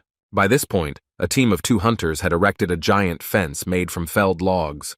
As a reward for his efforts, Wu Jin received the Skeleton Warrior Mastery skill, which increased both the strength of skeletons and the number of summons. Having strengthened his abilities, the hunter ordered his partner to move on. The player couldn't understand why they couldn't use their building, which they had put a lot of work into. Wu Jin replied that his plan had changed, but Chin-ah couldn't quite understand what exactly that was about. Then the loner took off his Reaper mask and decided to show his companion what he had planned. By touching the dead orc, the player used the summoned skeleton warrior. In front of Kim, 2 more of his new henchmen appeared, causing his partner to be surprised. The warrior couldn't understand how he managed to do this, because he knew that Kim Wu Jin could only summon 5 skeletons. The summoner replied that it was like that before, but everything changed after the skill he received today. At this time, the members of the Haiti Guild came across something very strange during reconnaissance. There was a large pile of dead orcs in front of them, which explained the lack of monsters during the quest. Looking around, the players wondered how many enemies had been destroyed here. And Yun-chun thought he had gathered all the talented guys in his team. But when he found this place, he wondered who was capable of such a thing. A member of his team noticed that there were even more corpses on the other side. Following his comrade, the boy could not understand how there could have been even more killed monsters. But as soon as the player emerged from the thicket, he discovered a giant labyrinth built on the site of the forest. Yun-chun couldn't believe his eyes, because this building was clearly the work of some guild. Together with his team, the guy decided to personally look at the corpses that his colleague was talking about. There were dead orcs scattered throughout the labyrinth itself, which surprised the members of the Haiti Guild even more. The leader of the squad felt uneasy that someone had decided to drive the monster into such a trap. It seemed impossible, but in the depths of the labyrinths, the number of those killed reached even greater numbers. Inside the trap, at the bottom, there were stakes, each of which had a monster's body on it. And Yun-chun caught himself thinking that what he saw was different from anything he had ever seen before. The guy was right that they relaxed despite the conditions of the quest, so he decided to gather the remaining players. Chin-A wanted to know why they continued to move around the area after building such an effective trap. The immortal warrior asked his partner whether they would make similar structures in the future. Stroking the skeleton's skull, Wu Jin replied that after they had enhanced human strength, traps would be a waste of time. From now on, it will be easier and faster to simply track down the enemy than to drive him into a labyrinth. The partner was happy with this decision, intending to demonstrate his skills. Having found a sword in Kim's hands, the boy declared that he had gotten rid of anemia, and there was no longer any need for weapons. Wu Jin replied that this time he would lead the entire team himself, while Chin-A would cover the rear. The guy was inspired, ready to give it his all, leaving no trace of whoever was running in front of him. However, soon the broker's employee was gasping for air with his eyes wide open. The hunter was so exhausted that he could barely stand on his feet to avoid falling. The warrior asked his partner to have mercy on him and take a short break. But while he was recovering his strength, the footsteps of the skeleton warriors were heard behind him. The puppet running past the tired player looked at him and then continued on her way. Having a hot temper, Chin-A could not simply ignore such an attitude towards him from the skeleton. The boy demanded that the dead man return to him immediately, intending to teach him manners. No matter how hard the immortal warrior shouted at his henchman, he continued to ignore him. The hunter couldn't believe that Kim Wu Jin had such stamina, and his fighting style was completely different from his. The player attacked the enemy with his bare hands, attacking straight from the front, using up most of his stamina, while his partner attacked his opponent from behind and easily avoided damage. As sad as it made him feel, Chin-A also wanted to learn such an effective fighting style. Suddenly, Wu Jin stopped hearing her partner's footsteps, and I turned around to check on him. He asked the hunter if he was going to show him his skills, as he had said earlier. It remained a mystery to the guy why Kim still remembered the words spoken to him, promising to soon demonstrate his strength. In order to demonstrate his skills, the immortal warrior fought an enemy he had already defeated once. The hunter was serious, ready to prove his worth even if he had to die. Watching the player, Wu Jin caught himself thinking that if it were the old Chin-A in front of him, he would have used the moves shown to him. Until now, no one could guide the immortal warrior who recklessly charged forward. Relying entirely on his immortal body, the boy chose an ineffective fighting style. Still, Kim did not give up hope that his old acquaintance would become more useful after some time. The sun rose again in the dungeon, marking the final day of the survival quest. By morning, all the enemies that Chin-A had fought desperately against had been defeated. Sweating profusely, the boy kept wondering why his partner was taking the initial assignment so seriously. The immortal warrior suggested that Wu Jin might have lost something to the monsters. When Kim received a catalog as a reward once again, the guy became indignant that it was too much for one person. The player also wanted to receive a reward for his work, but immediately fell silent when he learned that it was time for rest. The first thing the tired hunter did was have a long-awaited snack. Chin-A decided to share with the skeleton the most valuable thing he had, namely his food. The guy started teasing the assistant, saying that he would give him a candy bar if he would extend his hand to him. To the hunter's surprise, the puppet extended an open palm to him, ready to try the delicacy. The warrior was delighted when the skeleton began to make contact with him and opened up more and more to him. After reporting this to his master, Shi Chang's man stated that this was what was called partnership. The guy was sure that there was something inexplicable in that moment that touched him so much that he almost shed a tear. Immediately, the immortal warrior remembered his partner, who was probably hungry just like him. In fact, the skeleton was controlled by Wu Jin all this time, and his assistant brought him a candy bar. The player seethed with anger, convinced that the summoner was indeed mocking people. Kim replied that he wanted to know what the so-called camaraderie tasted like. The guy claimed that instead of buying him food, Wu Jin lied to him, and that if he became addicted to free things, he would go bald, just like his boss. For the first time in a long time, Kim Wu Jin learned something about the broker's appearance, that according to Jin-A, he was bald. Suddenly, a very strange sound was heard which attracted the attention of both players. Zichan's man thought it was a distress signal, which was suspicious since there was only a short time left before the end of the quest. The hunter believed that they had exterminated a large number of monsters that, in theory, should not have remained. His partner responded that the sound was not a distress signal, which made Chin-A even more wary. As the quest drew to a close, the players gathered together to decide in what order they would hunt the spiny snake. The immortal warrior couldn't believe how arrogant the hunters were to have already joined forces. Wu Jin explained that thanks to their efforts, the guild members were able to relax during these 5 days. Before heading out to join the rest of the hunt, Kim wanted to check out one of the catalogs. Chin-A was shocked when he saw the legendary golden skill in his partner's hands. In Jin's hands was the main skill that Io and Georg had, namely, exploding the body of a monster when mana was injected into it. At this time, in the main clearing, An Yunchun gathered players from all guilds together.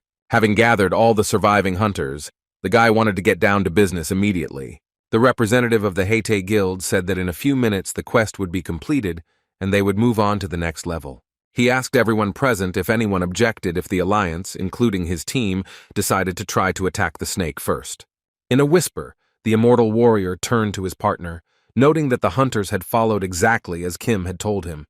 Since there were no objections, Yunchun asked that no one interfere with their hunt.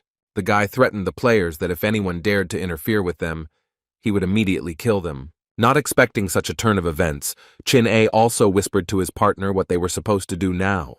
Suddenly, the immortal warrior was pushed by a hunter from abroad, who asked him if he understood Yunchun's words. However, the guy did not understand a single word spoken by the player, as he only knew his native language. The man glanced at Chin-A, clearly provoking him, but Wu Jin stopped his companion. The loner shook his head, signaling the warrior not to dare get into a fight. Suddenly, the necromancer stood up for his comrade, saying in the hunter's native language that they understood everything. The broker's man was outraged because his rival was so close that he could easily deal with him. But the loner deliberately avoided the fight, indicating that the warrior was not alone in the team. Wu Jin asked to pay attention to the red ribbons on the hunter's forearms, which indicated that they were all part of the same group. Only after these words were spoken, Chin-A looked at those around him, most of whom had such bandages. The guy pretended to have seen them from the beginning, although in reality he felt helpless. He wondered if they had a chance against the players, most of whom were on Yun Chun's side. With his whole appearance, Wu Jin showed that he was completely confident in his abilities. The survival quest was over, and a needle snake was already waiting for the hunters who had moved on to the second level. A squad of players hid behind the trees as the giant snake carcass slithered past. The monster in the dungeon, by its very appearance, inspired horror in anyone who saw it. No matter how skilled the hunt participants were, they all held their breath when the monster was nearby. The creature, stretched out across the entire forest area, stretched out to examine the area.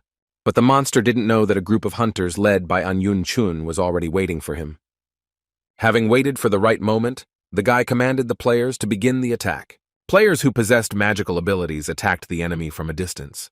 The spiny snake began to scream shrilly from the wounds inflicted on it by the group of hunters. Chin-A and Wu Jin, who entered after the group, watched as the players tried to stop the monster. The immortal warrior asked why they continued to stand and watch, because if this continued, the competitors would defeat the boss. With his usual confidence, the loner calmly replied that it was impossible. Still not trusting his partner, Chin-A believed that it was entirely possible to catch the creature with so many people. Kim asked what the first thing to do when faced with a monster was, to which he was told that it was necessary to attack it first. Wu Jin agreed that he shouldn't have shown everything he was capable of at the very beginning, and suggested moving on to this creature. By this time, the snake's head had disappeared behind the never-ending series of explosions. Hearing his partner's proposal, Zi-chan's man hoped that he would also strike at the monster. Although the talented player shared his companion's desire, he asked him why no one had conquered the dungeon yet. The task was far from easy, and everyone who tried to complete it had a sufficient amount of human resources. Confident in his abilities, Yun Chun watched as the snake suffered under the blows of the magicians. The guy demanded that his team continue moving in the same direction. Before the players could launch their next attack, the monster left its previous location. One of the squad members shouted, alerting his colleagues that the snake was preparing to escape. Yun Chun was still confident that if things continued like this, he would become the first player to kill the spike snake. The creature moved through the forest in a zigzag pattern, leaving behind giant footprints. Suddenly, sharp rocks jumped out of the ground in the monster's path, blocking the road. The Knowledge Source Master's skill rift was activated, summoning many sharp rocks. However, this was not enough to hold the reptile, which was spinning through the solid rock like a corkscrew. The dungeon boss successfully overcame the hunter's trap, continuing to move through the forest. The immortal warrior was amazed by the fact that a group of players managed to predict the snake's escape. But the hunter was even more surprised when his partner reported that the hunt was just beginning, while he himself believed that it was coming to an end. Wu Jin reported that the snake had not even begun to attack properly, and that it also had spines that it had not yet used. The representative of the Heite Guild, commanding the squad, believed that victory over the monster was already in his pocket. The hunters began to fire at their target using all possible methods of attack. Most of the blows, as before, were concentrated on the opponent's head. One of the hunters with magical abilities noticed how a large shadow covered him. Turning around, the player discovered behind him the tail of a snake that was heading in the direction of him and his squad. The monster brought its limb down hard on the ground, sending up a huge cloud of dust. The monster watched his work from a place safe from enemies.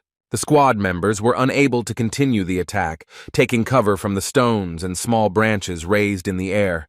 The hunter in charge of the group ordered his men to continue the attack to protect the territory given to them. The guy who noticed the tail of the needle snake looked at the rest of the team.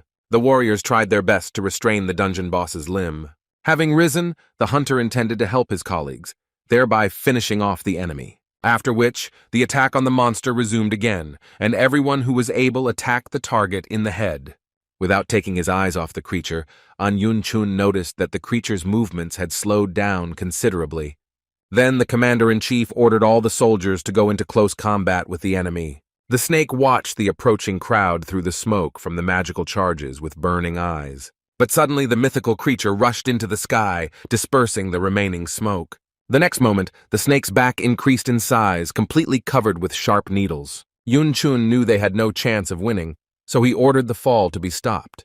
The monster began to release sharp needles from the holes in its body, scattering them all over the area. The needles were so huge that even if they fell near the players, they created considerable destruction. Following one needle, the rest began to fall, leaving not a single living place in the clearing with the hunters. The creature let out a startling cry that was akin to the battle cry of a victor. The monster's attack left a great impression on Chin-A, discouraging her from approaching the monster. Kim Wu Jin guessed that the needles were covered in deadly poison and that they did not simply serve as thorns. The immortal warrior appreciated how powerful the needle snake's attack was. After the attack with needles, a shockwave spread over several tens of meters. She also reached the leader of the entire operation, who was forced to hide his face from her. The guy lowered his hand, confused and did not understand what had just happened. The guy hoped that this was the only trump card up the enemy's sleeve, for which he was not prepared. After the large-scale attack, the team members examined the needles released by the snake, which had holes inside. As soon as one of the hunters touched the thorn, it immediately began to disintegrate into small pieces. Having torn off a small piece from the needle, the man did not think that they would break so easily. After a short break, the main enemy of the dungeon appeared on the horizon again. Yun Chun, upon seeing the snake, discovered that there was not a single needle on its body, which was a perfect chance for them. The boy gave the order to the squad to attack the monster until she restored her weapon. The snake came as close as possible to the enemy, and he decided to take advantage of the moment while it was unarmed. The squad of players rushed towards the spiny snake as fast as they could, anticipating an imminent victory. The leader of the Hunters' Union, An Yun Chun, was equally confident, deciding that the reptile was finished. One of the hunters noticed his teammate suddenly fall to the ground. The warrior leaned over to the fallen player and told him to immediately pull himself together and move on. But the man didn't just fall down. He suddenly started coughing up blood. The hunter decided to leave his colleague and continue the attack on the enemy. But the poisoning incident did not end there, and another soldier from the army fell to the ground.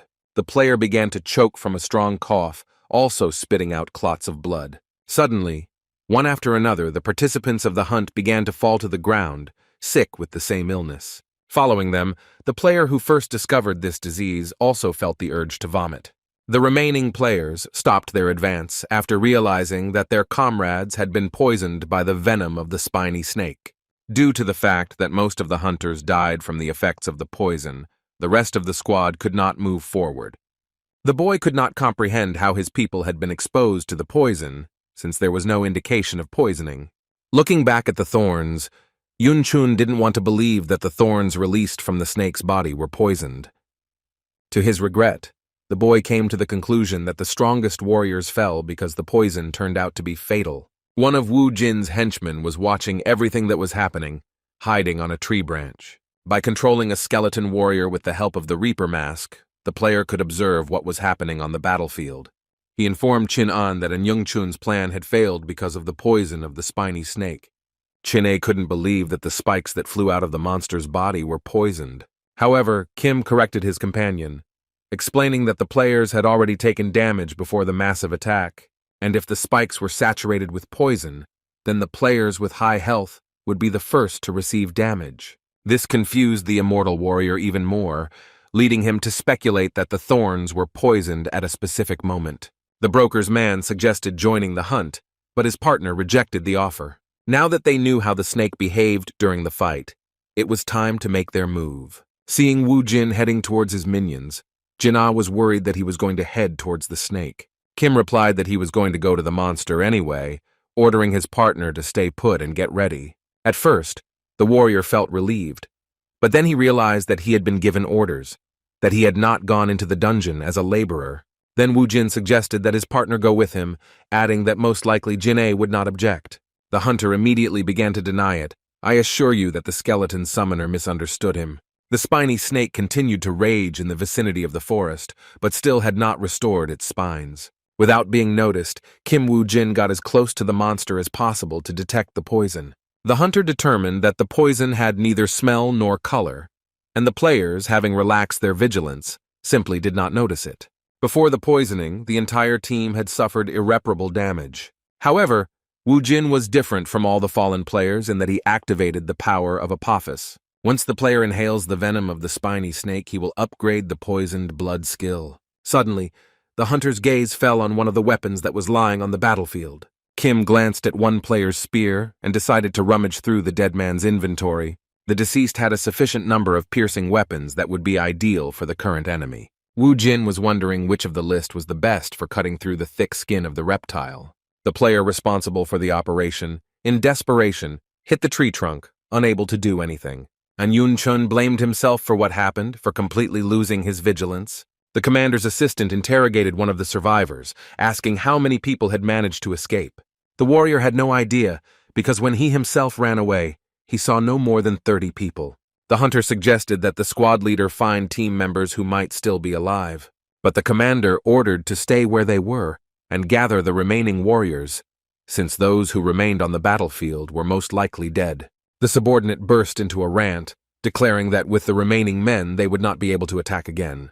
Yun Chun insisted that they would lose more people if they went searching, and it would be better to reassemble the attack squad and try again. The commander said that he no longer expected victory, but to appear to the dead was the same as killing himself. The hunter who was under An's command was already regretting the choice he had made when he went hunting with his team. The man slammed his foot on the ground and stated with confidence that some were still alive. Just like his comrades, he couldn't understand what the point was in abandoning his comrades to certain death. There was sense in the words of the protege, because even if the offensive squad were reassembled, the result would be obvious without strong players. Suddenly, the forest surroundings were filled with a heartbreaking scream belonging to a monster. The crew members were horrified to think that the snake was about to return to them, and Yung Chun ordered the bloodhounds to immediately locate the enemy. The player deftly jumped onto one of the upper branches of the tree for a better viewing angle. What the hunter saw made him forget everything for a while, causing him to freeze in place. His colleagues below demanded that their comrade immediately tell them the location of their enemy. When the man came to, he shouted to his teammates that they might not believe his words, but one of the players was fighting a spiny snake. The bloodhound's phrase really sounded extremely strange, which made Yun Chun himself freeze for a moment. The participants in the operation demanded that they be told more details, since it was hard to believe such a thing. But the bloodhound only repeated the words he had spoken. I suggest that those who did not believe him rise up and see the duel for themselves. The only reasonable explanation for Yun Chun was that the player who challenged the reptiles was resistant to poison. Having climbed the tree, the assistant commander also could not believe what he saw. As the battle progressed, the leader of the failed operation kept telling himself that it was impossible to get close to the snake because of its venom. Climbing into the high branches, the players watched as a stranger confronted a dungeon monster. Yun Chun suggested that perhaps the poison had disappeared, but immediately dismissed this version, considering it too unconvincing. However, be that as it may, there could still be surviving players at the battle site, and the squad leader decided to go after them. The man asked why their commander was being sent to the monster again, when just recently this undertaking was equated with suicide. The representative of the Heitai Guild claimed that if someone was able to resist the spike snake, then its poison had most likely disappeared. While the hunters were agreeing to take advantage of the chance to catch the monster, another rival was already firing at her. One after another, the skeleton warriors fired a whole series of arrows at the reptile, trying to pierce its armor. As Wu Jin had guessed earlier, a normal arrow was unable to damage the snake. But the hunter still had the ability to poison the enemy with his skill. While the players' assistants were distracting attention, the owner had a chance to attack the enemy unnoticed. With multiple arrows stuck in his skin, the dungeon boss lost the rest of his patience. However, the skeletons did not even think of retreating, with a gleam in their eyes, ready to meet the enemy in close combat.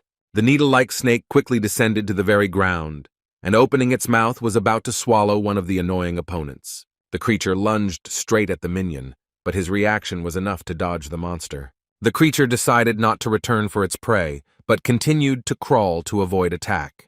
At least that's what the needle snake thought, unaware that there was another enemy on her that she hadn't noticed. Wu Jin thrust the poison spears into the reptile's body with such force that he pinned it to the ground. The dungeon dweller couldn't ignore such damage, staring straight at the player with his glowing eyes. Since the enemy had lost his spines, the hunter decided to use the holes to poison him.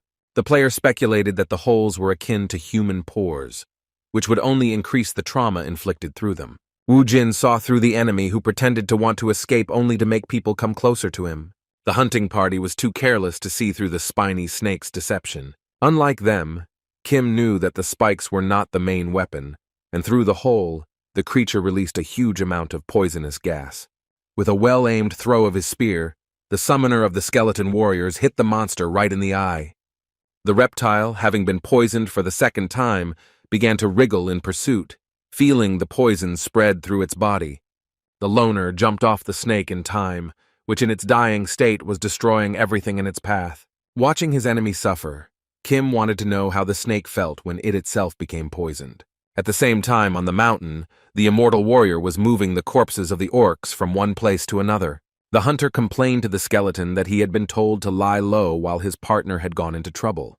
The player was of the opinion that he was treated too poorly given his incredible talent. To somehow let off steam, the guy began to make obscene gestures at the skeleton when he suddenly spoke. Chinna, hearing Wu Jin's voice, immediately hid his hands behind his back, wondering if his companion had done everything he asked. The guy felt embarrassed about his behavior, but he assured Kim that he had done almost everything and asked whether the enemy would really crawl here. The skeleton summoner had no time to explain, demanding that the fighter finish as quickly as possible. Having learned that Chinna had successfully prepared everything, the player was ready to begin his performance. While close to the snake, one of the assistants swung his sword, leaving deep cuts on its skin. For a second, the skeleton warrior stopped, feeling the presence of his master next to him. The moment Kim Wu Jin connected to the henchman, his assistant dropped his sword. While in the dead man's body, Kim turned his attention to a row of spears that were nearby. Grabbing spears with poisoned blood on their tips, the skeleton rushed towards the enemy. The hunter's main task was to attack the monster through the holes left by the spikes. The skeleton, deftly jumping from branch to branch, reached the spiny snake in a matter of seconds. Jumping onto its back, the puppet thrust its spears into the monster, accurately hitting its weak points. The reptile screamed hysterically, because the poison penetrating through the holes in the body caused her unbearable pain.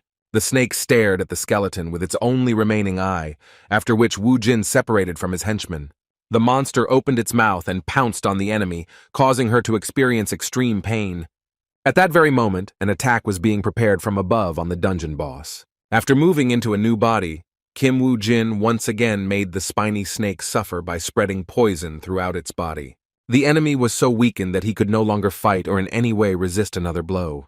Watching the monster lose her powers, the hunter assured her that he would make her live up to her name. However, the attack of the skeleton warriors did not end there, as they poisoned the reptile time and time again, reducing its health. Thanks to the efforts of Wu Jin's assistant, new needles grew on the monster's back. The puppet, who was near the prepared weapon, watched the snake's actions. Its owner did not expect that the effect of the poison would begin to manifest itself much later due to the large size of the predator. Without leaving his position, the skeleton warrior threw a poisoned spear to finish off the monster, after which he instantly moved to another ward, who was at that moment on the snake. The assistant, controlled by the hunter, jumped up and caught the spear flying nearby. The creature wriggled and threw off the skeleton, but that didn't stop him from striking. Once again, the spiny snake received a dose of poisoned blood from a determined opponent. Although the reptile did not have the strength to resist, it did not stop screaming shrilly. Kim Wu Jin's puppet stubbornly remained on the monster until the moment it died. The crawling creature, throwing its carcass from place to place, began to hastily go deeper into the forest thicket. One of the skeletons, unable to stay on the reptile's back, jumped to the side, dropping his weapon. Hanging from the branch of a nearby tree, watching the enemy through the eyes of an assistant, Wu Jin was convinced that the snake had escaped. With quick movements, the mythical creature headed towards the trap prepared by the hunter. The monster wanted to feast on the carcasses of dead orcs as a final meal, but that was not destined to happen. As soon as the snake approached the corpses, the hunter activated the explosion of the dead, blowing them up along with the enemy. The creature emerged from the explosion caused by the dead with its head smoking. When the smoke cleared around the head, it turned out that the snake was still alive. Watching as the monster changed its course, Kim realized that the crawling creature would not be able to hide there either. Like an arrow, the needle-like snake shot through another group of slain orcs. Just as the dungeon boss's belly was hovering over the slain monsters, Wu Jin's new skill was activated again. Another powerful explosion filled the surrounding forest, further reducing enemy resistance. From the latest newspapers, Ose-chan learned that the elite army assembled by Park Yong-wan had failed in the 4-level dungeon. The boss told the secretary to rent a car and send it to the entrance to the Needle Dungeon snakes. Although the hunters were not due back for another week, the broker said he had told them to focus on showing off their skills. The girl pointed out that they should not have rented a cheaper car if their employees were pretending to be Russian. Jisoo was planning to prepare a car for the diplomats, which made Se-chan worry about the cost of renting such a vehicle. The man sincerely hoped that the diplomats drove small cars, wanting to save money in any way possible. The secretary, without mincing words, answered directly that diplomats did not travel on such transport, and closed the door behind her. Meanwhile, in the dungeon, the spiny snake was cornered, surrounded by exploding orc corpses. While in a safe place, Chin-A never ceased to be amazed at his partner's skill, who thought through everything down to the smallest detail. Wu Jin finally waited for the moment when the enemy curled up into a ball and calmed down. On the body of the crawling creature, in addition to the spears, there were also shards of broken glass from several waves of the dead. Analyzing the monster's behavior, Kim determined that it was in a state of panic. One of the skeletons, armed with a bow, fired at the suppressed enemy. All the reptile did was look at him angrily but did not attack. Then one of the warrior's henchmen also shot a poisoned arrow at the creature. The monster tried to dodge, but it was all in vain, and the fired arrows hit the target right on target. The hunter believed that avoiding attacks was pointless, and by resisting, the monster was only making things worse for itself. The warriors who had united into one team, together with An Yun-chun, were very close to the battlefield. The guy noted that the monster's screams continued for quite a long time. Yun-chun attracted most of the players who entered the dungeon, but he didn't know who that guy was. Suddenly, players were presented with dialogue boxes stating that the spiny snake had been killed. While some of the hunt participants were happy to return home alive, others wanted to get the skin of the dead monster. Even after receiving the game's notification, the Haitei Guild representative still couldn't believe that someone could kill the reptile on their own. The people responsible for Operation Anna called the frozen commander to follow them. The guy continued running. I'm inclined to think that the warriors couldn't leave the dungeon empty-handed. The player wanted, if not to take the snake's skin, then at least to see the face of the man who managed to slay it. After clearing the dungeon, Kim Wu Jin received a mastery stone as a reward in addition to improving all his stats. However, after leveling up, the reward for killing a monster did not end there. The loner received a notice to extract the magical pearl of the yellow dragon from the body of the needle snake. The squad of united hunters from different guilds encountered another obstacle on their way. It turned out to be the immortal warrior, who ordered the hunters to stop so that they would not approach the player who had slain the monster. An Yun-chun tried to calm the player down, but the guy spoke to them in a different language. The squad members tried to convince the warrior that they just wanted to look around. A representative of Haitei stated that they were not bad people and did not want trouble. 3 skeleton warriors dressed in heavy armor suddenly appeared behind the guy. Even though the dead were not affected by the poisonous gas, something still bothered Anu. The guy was convinced that the summoned dead would not be able to kill the snake, whose attacks would not be comparable to the attacks of a dozen players. After a long moan, the bird suddenly soared upward, which greatly alarmed the hunters. The warriors discovered with horror that the groan coming from behind the trees belonged to a defeated enemy. A living corpse of a needle snake, summoned with a special skill, suddenly appeared in front of the assembled people. And Yun-chun almost fainted when he discovered with horror that the monster had been transformed into one of the skeleton warriors. Having pulled himself together, the guy wanted to find out who was behind the victory over the monster. While Chin-A, like the other hunters, was amazed by what he saw, the squad leader tried to slip past him. The guy managed to get behind the back of Wu Jin's companion, who had already decided that he would be able to meet the winner. But the immortal warrior had a different opinion, stopping the impudent man as he was ordered. Chin-A's blow was so strong that the squad leader caught his breath, after which the hunter threw the Haiti Guild member several meters away from himself. The guy, with difficulty raising his head, wondered what was wrong with the warrior that he so stubbornly did not want to let them through. The guard, who was protecting his partner from prying eyes, repeated that everyone should go back. Yun-chun, realizing that they would not be able to penetrate the monster, ordered his men to remember the player's face. The needle-like snake, which had half lost its appearance, revealing its skeleton, had that same pearl dragon under its head.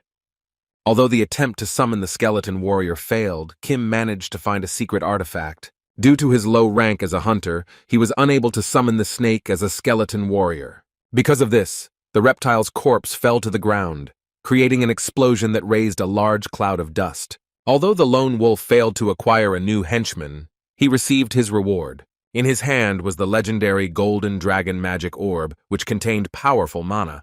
Meanwhile, the reporters who were following the hunt anxiously awaited its end. The men discussed how the idea of going after the snake was a failure from the start, and that it was unlikely that anyone would be able to defeat the monster. One of them wanted the hunt to end quickly, and was even thinking about changing his line of work.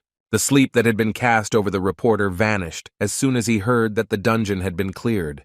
Journalists couldn't believe that any of the currently living players managed to get out of the dungeon alive. In a matter of minutes, a whole crowd of media formed near the portal, blinding everyone with camera flashes. The Haiti Guild members who emerged from the dungeon desperately searched for their support group. And Young Chun demanded that the Russians who killed the spiny snake be stopped at any cost. A team member pointed out two guys in the crowd who were the hunters. The players were immediately bombarded with a series of questions, accompanied by an endless number of camera flashes. Yun Chun demanded that the guild staff stop the players, but the guards did not allow anyone near the hunters. The guy tried to get to the players from Russia himself, but he couldn't squeeze through the crowd of reporters. Having made his way out with great difficulty and, to his chagrin, discovered that the snake killer had left. Having seen the car's license plates, the hunter realized that he shouldn't have started sorting things out with the embassy. Riding in the car, Chin-A assessed how much his boss had spent, noting the comfort of the vehicle. Having finally removed his mask, the immortal warrior wanted to know what his partner did with the item he received after killing the snake. The guy believed that he had the right to know what kind of object Wu Jin had dropped, believing that he was not just following his orders. The player called the broker and reported that he and his companion had just emerged from the dungeon. The man was praising his client to the fullest, who was interested in what the press was saying about them. Oh Se-chan replied that all the headlines in the news were only about his and China's feat. The broker wanted to offer the loner a deal that would help him add weight to his alter ego so that he could play on the big stage. Kim himself wanted to suggest using the pseudonym of Isaac Ivanov, but Oh Se-chan got ahead of him. The man was happy with the deal with the player, and also told him news regarding Park Young-won. Mr. Jin Hyomi's bodyguard led the team into a 4-level dungeon where no one survived. It was not unusual for players to die in the dungeon, but there was a spy from the Skull Guild among the team members. Based on the fact that the players were sponsored by the Yamato faction, the Skull Guild made the right conclusions regarding Puck. Wu Jin didn't understand why the broker was telling him this, but he was aware of his relationship with Yan Wan and the Skull Guild. Whether or not the wiretapping had an effect on Puck, the broker turned out to be no simple man. As soon as the players reached the gas station, the car suddenly stopped. Opening the door, Kim suggested to his partner that they leave immediately, leaving him perplexed. Getting out of the car, Chin-A decided that the boss wanted to feed them for working so hard. But instead of a hearty dinner, Wu Jin suggested that his partner move into his car. The immortal warrior was speechless.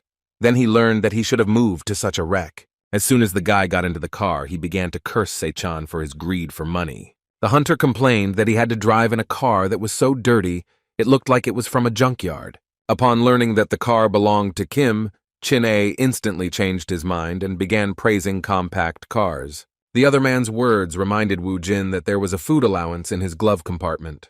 The loner allowed his companion to take the allowance if he was really that hungry. The guy was beaming with happiness, not believing that he had money for food in his hands. As soon as the immortal warrior poured out the envelope, he discovered a measly 2,500 won. Thinking about his boss's unprecedented generosity, the player rode in silence for the rest of the journey. Newspaper headlines were constantly full of articles about the mysterious Isaac Ivanov. In order to somehow spite him, An Young-chun recorded an exclusive interview in which he blackened the hunter's name. Secretary Lee, studying the news, noted that the mood of the press had changed from curiosity to hatred, and A's interview had further worsened public relations. The girl's boss ordered her to carry out his order because they needed to respond to the haters of the Russian player. After the broker posted an interview with the famous player, the public learned that he admired the Messiah Guild and their leader. Wu Jin appreciated Oh Se-chan's work because the Messiah would not be able to stay away. The hunter never thought that he would use public opinion to lure the Messiah's guild to him. The guy needed to prepare before the Messiah contacted him, either by trying to recruit the player or gain his favor. The loner received a notification on his phone saying that Park Young-won had cleared a 6-level dungeon. The leader of the faction that belonged to the Phoenix Guild was basking in the rays of glory after the successful cleansing. While the man was posing for the paparazzi, Secretary Kim was rushing towards him with an urgent message. The girl said that the group led by Jin Hyo-mi was completely destroyed. The man then called his subordinates to him to end the conference. The guild staff announced that Mr. Paku needed to visit the hospital for a medical examination. An enraged young Wan demanded that the secretary tell him the details while he was still in the car. The girl said that several days ago, an anonymous informant sent an account statement to the office. Kim didn't know why they were being sent this information, but some of it was true. The investigative team's report revealed that most of the team members died from stab wounds. Since only Jin Hyomi's team was sent into the dungeon, it meant that there was a spy among his guards. Meanwhile, at the Messiah Guild headquarters, they were deciding what to do with Park Yong-won in the future. Park Shin-hai believed that the hunter should have been left to the mercy of public opinion. The master swordsman stated that he was currently working with the Skull Clan and trying to sort out the mess. The woman demanded to know what happened to the last dungeon of the Lizard Warrior. Shin-hae pointed out that Kim Jae-hoon died due to the swordsman's thoughtless actions, which was on their conscience. Although Yang Ji-hoo didn't like the dead colleague without any special skills, this situation still made him angry. The deputy leader replied that they could no longer work with the Skull Guild, which had caused so many problems. The swordsman countered that he couldn't stop all business with the guild due to Lee Se Jung's absence from the meeting. The guild leader's right hand explained that her colleague did not fully understand that this decision was made by the head of the organization. The swordsman couldn't object to Lee's decision, but the master archer also took notice of it. Heading towards the car, the swordsman asked his colleague if he had any thoughts on what had happened. The hunters agreed that they could no longer tolerate such treatment, declaring that it was time for them to part ways with the guild. Arriving at Park Yong-won, Wu Jin expressed his surprise that a team like Jin Hyo-mi's could die. Mr. Pak admitted that he wanted to set up a business with the Skull Guild, but now he wanted them dead. Silence reigned in the office, but the men understood each other without words. Faction leader Park Yong-won was far more ambitious than anyone else around him. After a few years, the man could sell all sorts of items to Japan, after which he would go into exile. People might accuse him of betrayal, but the real reason for moving to Japan was that young Wan was afraid that the Messiah would take everything away from him. Park would never leave this situation, which is why Kim agreed to become his bodyguard. The man clearly didn't expect such an answer from the guy who didn't want to be thrown out after he dealt with the guild. Initially, Yan Wan planned to win the player over to his side even if he had to threaten him. He didn't care what Wu Jin's intentions were as long as he could get rid of the Skull Guild. The faction leader clarified whether the guy was going to destroy Skull in exchange for his protection. The hunter replied that if he was needed, he had to be protected properly, which also meant he had something to repay the guild for. Mr. Pak smiled widely, as this was exactly the answer he had expected. However, the man didn't know what kind of deal he had made with Kim Wu Jin, that he had agreed to guard him for a reason. From now on, the responsibility for his actions would rest on Park Yong-won's shoulders, something he was truly grateful for. Upon visiting the Phoenix Guild headquarters, Kim learned that his contract terms would be changed to the highest level. The player understood that from that moment on he would be under the supervision of the organization, after which he left. Leaving the guild leader with his assistant, he reported that the guy had joined them less than 6 months ago. And to make it more interesting, by this time he had already become Park Yong-won's royal guard. The guild leader was certain that the decision to appoint Kim Wu Jin was related to something they didn't know about yet. As he rode down the elevator, Wu Jin listened to the guild staff discussing him in a less than favorable light. The organization's employees were sure that the hunter was currying favor with his superiors in order to get to the top. The guy did not deny that he was very lucky that, having opened the phone, he was preparing to begin the long-awaited hunt. The broker was glad to hear Kim's voice, expecting that the guy had called him about something important. But the man's face quickly changed when he heard from the client that he needed fake documents. Chin-A, having learned of his hunting partner's new request, was no longer surprised that he had planned something again. The boss stated that although it was difficult to manipulate the guild managers, he tried to deal with the problem. Oh-se-chan told his worker that Wu Jin was going to enter the dungeon using fake documents. Scratching his head, the guy couldn't understand why the boss was helping the client without even knowing the details. The broker replied that he was not helping Kim at all, but simply wanted to understand whose side he was on. Meanwhile, information that a lone individual was planning to destroy the Skull Guild reached a certain circle of people. As they learned, Park Yong-won was determined to declare a full-scale war on the Skull Guild. The attendant assured that most of the guild members had entered the dungeon today, which was a great opportunity for Mr. Pak. There was also a chance that the player would try to use fake documents, but the hunter didn't care about that. Arriving at Yeonjong Island to enter the dungeon, the hunter introduced himself as Lee Jong-hyun. The guild member asked for a signature and reminded that they had not conducted a briefing, and all the information about the dungeon was in the printout. After reviewing the hunting conditions, Wu Jin knew that this was an obvious trap for him. Suddenly, the guy was distracted from reading the information sheet by the bright light of headlights. People started coming out of 2 cars opposite him into the parking lot where he was. The player, observing the other participants of the hunt, discovered that among them was an old acquaintance. At the brokerage firm's office, it turned out that Yang Ji-hoo's name was on the list of participants. Secretary Lee believed that the player had joined the dungeon under the alias Jang Won-hyuk, where Wu Jin was also heading. Everyone in the office except Chin-A knew who this name belonged to. With annoyance, Oh Se-chan announced that they had screwed up, since the player was one of the Knights of the Round Table. It was this hunter, who was a member of the Messiah Guild, that Kim saw in the parking lot. The guy didn't think that the organization would send this particular person to deal with him. The Knights of the Round Table were players who owned legendary items associated with the legend of King Arthur. Over time, the weakened knights became guards of Park Shin-hae, where Merlin's staff belonged. Over time, Wu Jin learned that the Messiah had planned to weaken the Knights of the Round Table with the King of Deadly Poison. Gawain's necklace, which Ji-hoo possessed, was most likely taken from one of the fallen knights. Before entering the dungeon, the boy used the Mastery Stone for the skeleton's military mastery, increasing the number of summoned skeleton warriors. Upon entering the dungeon, players were outraged that they had to destroy 3,000 monsters to advance to the next level. Guild member Messiah noted that it was not a particularly dangerous activity, which unfortunately could take a long time. Yang Ji-hoo was glad about this turn of events, because then it would be easier to stab Wu Jin in the back and pretend that it was an accident. The squad leader ordered to find the guy as soon as possible, but instead, his men found someone else. The squad leader was surprised that the Skull Guild entered the dungeon in their clothes, not fully understanding the situation they were in. If you looked closely, you could see the team members arguing animatedly about something. The guild warned the masters not to interfere in this matter, but the hunter was ready to deal with them after he came outside. The man told the team to ignore the Skull Guild, as they were tasked with dealing with Kim Wu Jin at all costs. The commander ordered to act carefully, because the target had blood poisoning, and also allowed to kill anyone who would interfere with the mission.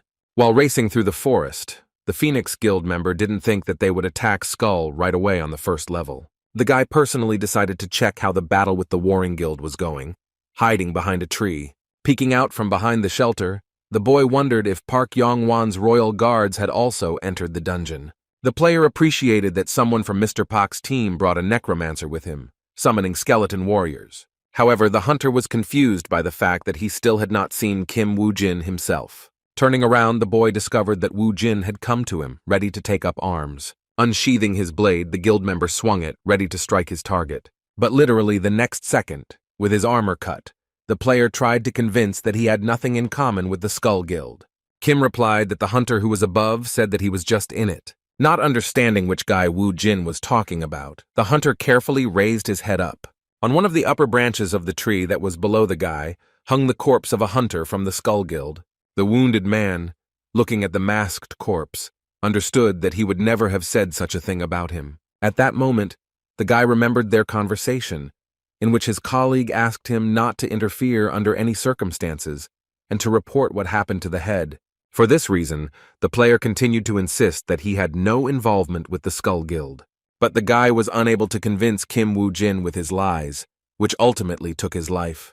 The dying hunter continued to insist that he really knew nothing and had nothing to do with the skull. Kim, on the contrary, believed that one could only trust someone when he was dead, having activated the Eye of Anubis. Oh Se-chan told his employee that Yang Ji-hoo was a much stronger player than Jin-ah.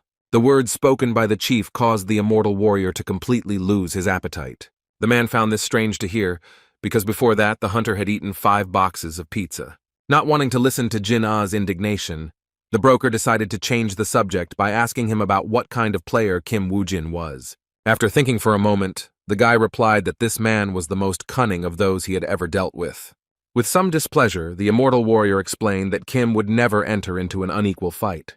He also added that if he doesn't have a chance to win, he won't fight at all. While the office was discussing Wu Jin, the Messiah's team met with his subjects. Observing the number of skeleton warriors summoned, the hunters decided that these were all the skeletons that the enemy could summon. As the evening wore on, Yang Jihu was more interested in the whereabouts of the Skull Guild than Kim Wu Jin. Since the warriors did not know what the future held for them, it was beneficial for them to meet with the guild members as soon as possible. As they moved to the second level, the Messiah representatives wondered if their target would hide until the dungeon was cleared. Unexpectedly, an arrow that belonged to Wu Jin hit the squad leader's armor. The hunters immediately began to fight off the shelling, as they were prepared for such a trick from the enemy. When the arrows ran out, skeleton warriors appeared in front of the Messiah Guild squad instead. The players finally waited for the appearance of Kim, among whose companions, as they believed, was a necromancer. The loner no longer hid because he himself announced his location. Jihu thought it was ridiculous to use skeleton warriors to fight against players. The hunter did not answer, being confident in his assistants, who had recently improved their abilities. The squad leader believed that if the player had not shown himself, he would have remained unharmed, but he was eager to see Wu Jin's skills. As expected, the hunter sent his assistants to attack first, dumping all the dirty work on them. Yang Jihu was completely calm, despite the fact that several skeletons were rushing towards him at once. Gripping the hilt of his huge sword as tightly as he could, the player aimed it at the closest of his opponents. However, the man missed, and the henchman in front of him dove down, escaping the blow. The player was beside himself with rage when he realized that his opponent had managed to avoid meeting the sword. Watching the skeleton warriors, it was the first time he had seen any of them move like that. While the team leader's attention was occupied by Wu Jin's minions, their master had already appeared in front of him. Having given his opponent a cold, stern look, the guy prepared to strike. The blade of the dead summoner failed to hit its target, only sending clouds of dust flying to the sides. Jin was prevented from finishing what he had started by the giant sword wielded by the Knight of the Round Table. Although the guy knew about the strength of his opponent, he didn't think that he would be so fast. At some point, the hunter managed to tear off the blade of his sword and turn the handle. After releasing his weapon, Kim eventually managed to attack the Messiah Guild member. However, this blow did not reach Jihu, who defended himself from it with his giant sword. Peering out from behind the blade, the man said he was disappointed after waiting so long to be shown such a weak trick. Realizing that he was facing a strong opponent, the guy jumped away from him to a safe distance. Wu Jin regained his strength, realizing that unlike his previous enemies, he had to fight this one and remain calm at the same time. Suddenly, the man received a notification that an immortal fighter was interested in this battle. While Kim received something similar, but from the messenger of the underworld.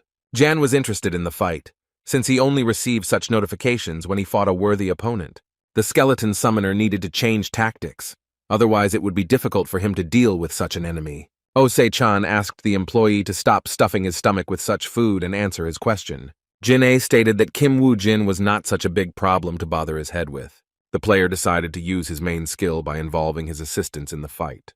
The Knight of the Round Table could not hide his surprise that the necromancer turned out to be Wu Jin, who was saving his strength to fight him. But no matter how many skeletons the enemy had in his arsenal, the man enjoyed this kind of battle. The hunters crossed their swords again, each trying to overpower his opponent. As soon as Jihu was attacked, the summoner's puppets rushed after him. With a smile on his face, the representative of the Messiah Guild insisted that he would deal with everyone at once. Unexpectedly, Wu Jin's henchmen did not attack the brute but ran past him. Turning around, the hunter realized that his self-confidence had played a cruel joke on him. At the moment when the enemy became disoriented, Kim retreated again, giving him a chance to realize what had happened. The guy's target was Jihu's people, not himself, who had attracted attention with his scream. Players asked the commander for help, as they were unable to cope with so many skeletons. Even though John considered his team to be incompetent, he still accused his opponent of cowardice for the actions he had committed. The summoner replied that his enemy had no idea what situation he was in. After such impudence, having finally lost his patience, Jan convinced the necromancer that he was picking on the wrong person. After this, the man activated Gawain's necklaces, which granted the blessing of the sun. The Messiah Guild warrior's eyes lit up with a bright light, as did the outline of his body. The guy finally managed to force his opponent to use the necklace to find out about his power. Two of Wu Jin's henchmen, armed with blades, immediately attacked the brute from behind. The man turned around and pierced both skeletons at the same time with his heavy sword. Jihu's attack created a powerful shockwave that scattered the remains of Kim's aides. The boy predicted that the magic item would have a stunning effect, ready to move on to the next stage of his plan. Suddenly, the player turned to his army of the dead and ordered an immediate retreat.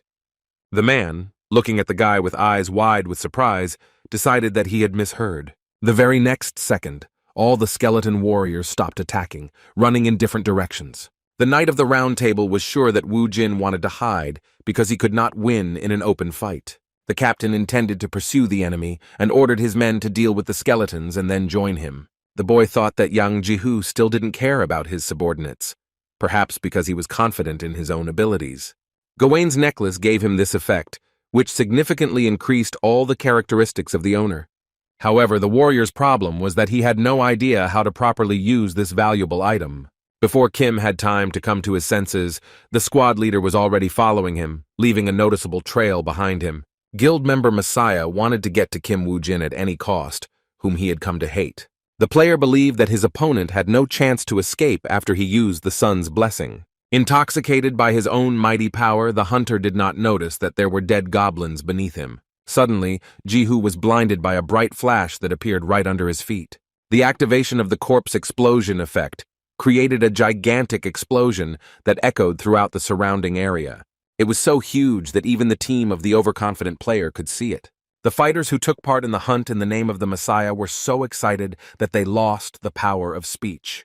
The colleague asked his comrades not to worry about their commander, to quickly get rid of the warrior skeletons and join him. As soon as the hunter finished speaking, an arrow flew at him at breakneck speed. The shot was so powerful that the warrior staggered, almost losing his balance.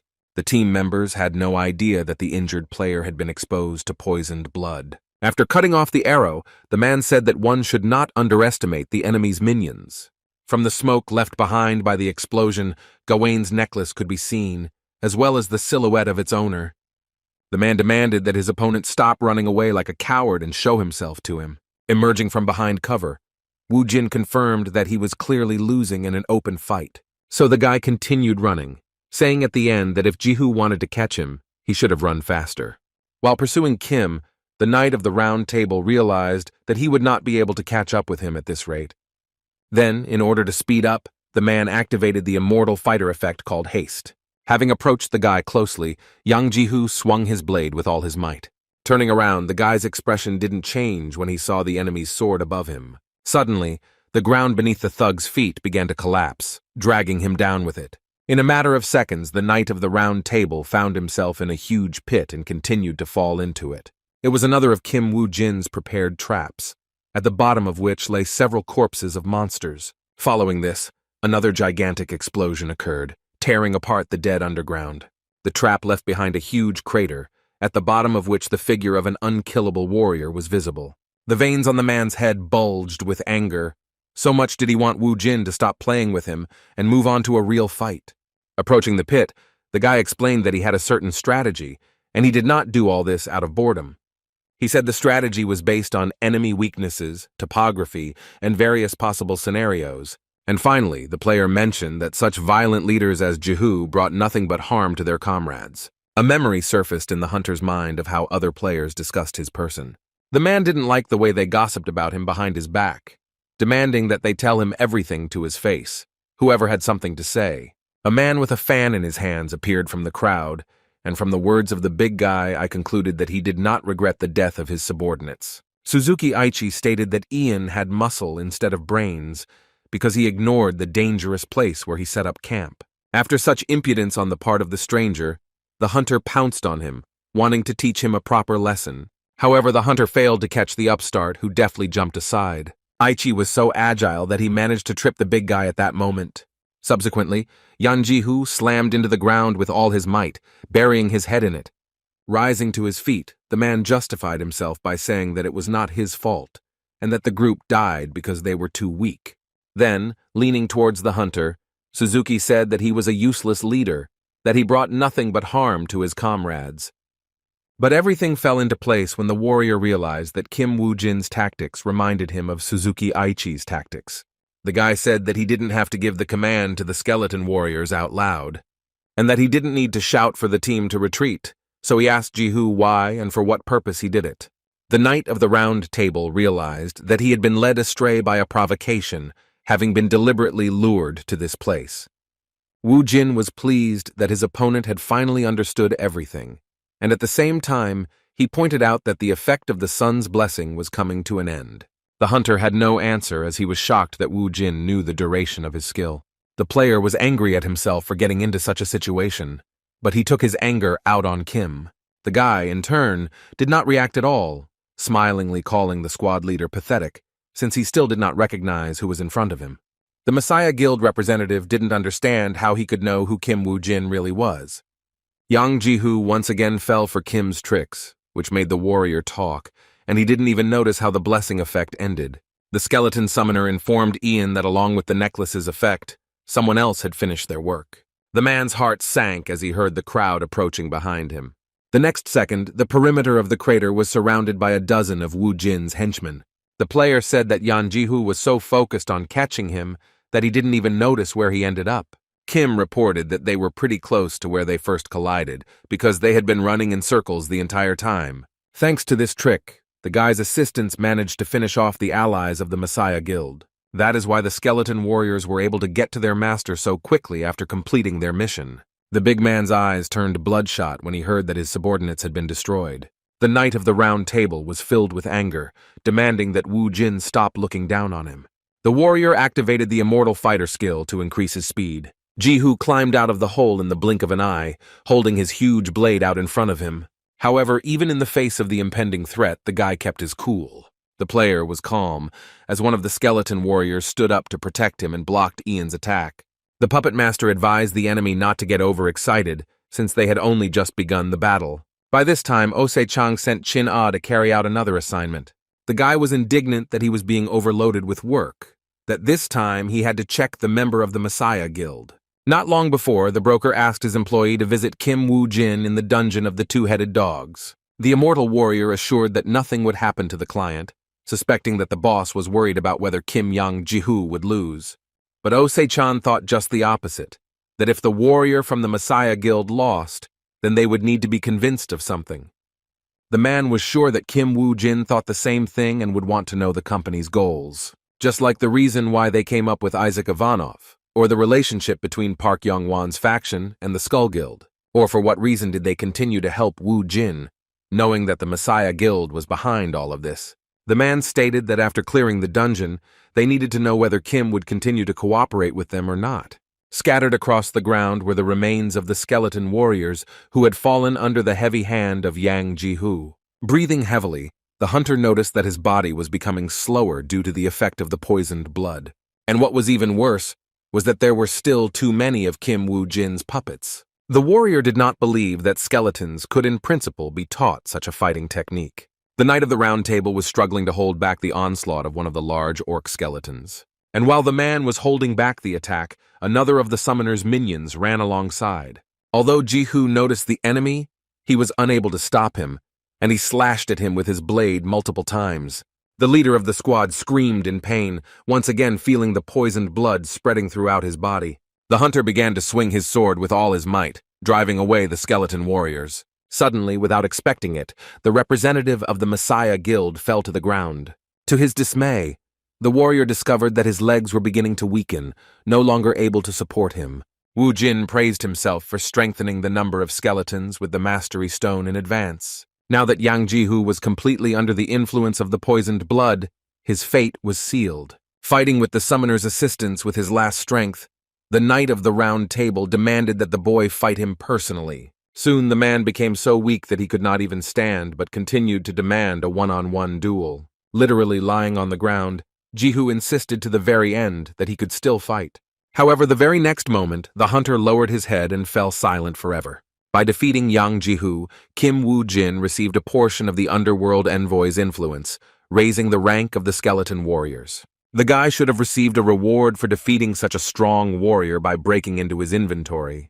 The loner took Gawain's necklaces for himself, which can enhance the player's stats once a day. It was the first item in the hunter's arsenal that belonged to the Knights of the Round Table. Wu Jin intended to find out what secrets the former Messiah Guild member was keeping within himself. Using the Eye of Anubis, the boy discovered that Jihu had previously met Suzuki Aichi. As they passed, the two men exchanged insults with each other, which was already a common occurrence for them. At that moment, Yan was about to visit the master, so he spared Suzuki, promising to give him a good beating next time.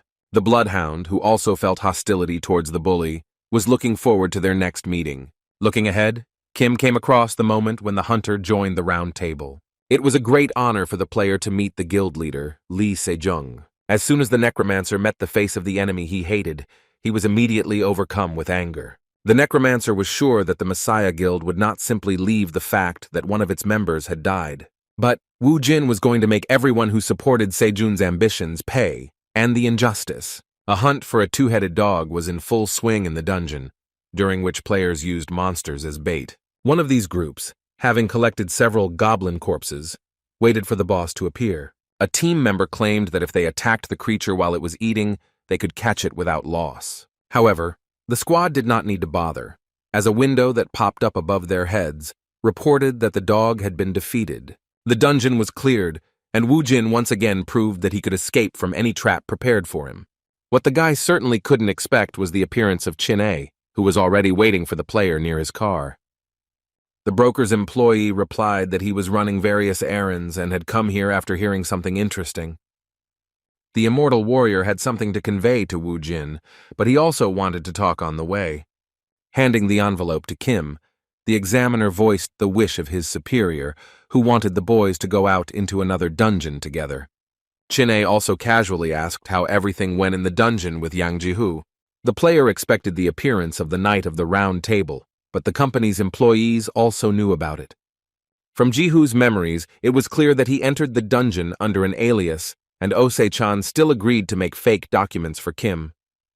The immortal warrior wondered what kind of opponent the legendary Yang Jihu was. The summoner did not mince words and stated that the member of the Messiah's guild was stronger than Chin-A. The guy got angry when he heard this, claiming that the client couldn't have known about his actual skills to compare both hunters. In turn, Kim reported that Jihu single-handedly took out 10 of the 12 skeleton warriors. If Sei-chan's man wanted to prove his strength, then Summoner could arrange it. Chin-A immediately backtracked, insisting that it was not typical for a real man to boast about his strength. Changing the subject, the guy said that they needed to enter the dungeon of the Horned Fox, again under the guise of players from Russia. Wu Jin decided that the broker sent him to the dungeon in Buchin right after killing Yang Jihu for a reason. The player, anticipating the employer's actions, agreed to participate in the hunt, after which he dropped off his partner. Having contacted his boss, the guy reported that Kim Wu Jin, as he had said before, never chose a losing option. Osei-chan was glad to hear that Kim had agreed to go into the dungeon, and now he wanted to hear his employee's final decision. The man believed that there was no turning back, and since they had decided to act against the Messiah's guild, they had to act immediately. The company's director believed that, at best, they had 3 years left before the Messiah bared his fangs. Kim Wu Jin returned to the ruins, where it was easier for him to hide from all sorts of enemies. While studying information about hunting, the guy remembered his past, when just after clearing the dungeon of the Horned Fox, a significant event occurred. Then, a representative of the Messiah Guild came to him and offered to join their organization. The hunter replied that he wanted the master to recruit him personally, and after these words, the head of the guild appeared from the car. The man liked the candidate's audacity in claiming that his organization needed the player's power to save the world. In his first meeting with Lee Se Jung, Wu Jin received an offer to become his ally. Kim received a message on his phone saying that he had been approved for the raid on the Horned Fox dungeon. The guy was amused that everything was repeated exactly like last time, confident that the members of the Messiah's guild would also hunt with him. The player was going to show off his skills in such a way that his opponent's hair would stand on end. To prepare Isaac Ivanov, the hunter selected a recently acquired valuable item from his inventory, and the next second, the skin of a needle-like snake materialized in front of Kim Wu Jin. Since the loners have already cleared this dungeon, he will be able to show himself in all his glory. 2 days later, the day of the hunt arrived and players began to arrive at the Buchin Sports Stadium. A loudspeaker announced to all those who had arrived that they would soon be entering the dungeons. Chin-A already began to warm up, trying on the appearance of a hunter of the Moscow Guild. The guy kept saying that he was the one who conquered the dungeons of the spiny snake when everyone thought it was impossible. As soon as the players moved into the dungeon, the immortal warrior's confidence evaporated. The participants of the hunt began to change their clothes to winter ones, since the entire territory was covered in snow and frost. The hunters urged their comrades to take good care of their body warmth so as not to become a burden to the team in the future. Wu Jin couldn't help but agree that sometimes natural conditions were much more frightening than monsters. Suddenly, the player commanded his frozen partner to set off. And if Kim moved as quickly and dexterously as always, then Chin-A moved very stiffly because of the cold that penetrated his body. Se Jung's man was of the opinion that in such weather conditions, it was better to move together with the Messiah Guild. The loner decided to irritate his companion by claiming that he was one of those who couldn't use his power in the cold. The guy, as expected, began to deny it, saying that his sweat had already begun to dry. The hunter insisted that he had received the nickname of the Siberian brown bear and that the temperature for him was like a light breeze. Wu Jin was glad to hear such an answer. I will mention that in this dungeon it will be much more difficult than in the dungeon of the needle snake. The player was speechless when he found out about this, and although he was still afraid of the answer, he wanted to know how much more difficult it was to clear him out. Unlike his partner, Kim armed himself with a reaper mask, as well as Gawain's necklace, which helped him feel warm during the cold winter. The fighter assumed that since they had a survival quest again, they should have built a fortress, like last time. The immortal warrior was delighted when he learned that there was no need to build the structures. The boy was surprised when he found one of Wu Jin's henchmen standing in front of him. The summoned skeleton warriors were equipped with new massive armor, which they received after upgrading their master's skill.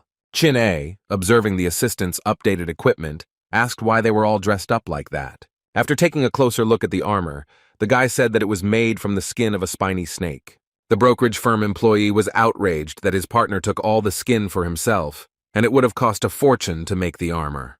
Kim replied that he had not shortchanged his companion, and that she should have been delivered to the office. Guessing that the boss had appropriated the entire reward for himself, Chin-A remembered him with the most obscene words, which made the man's ears itch again.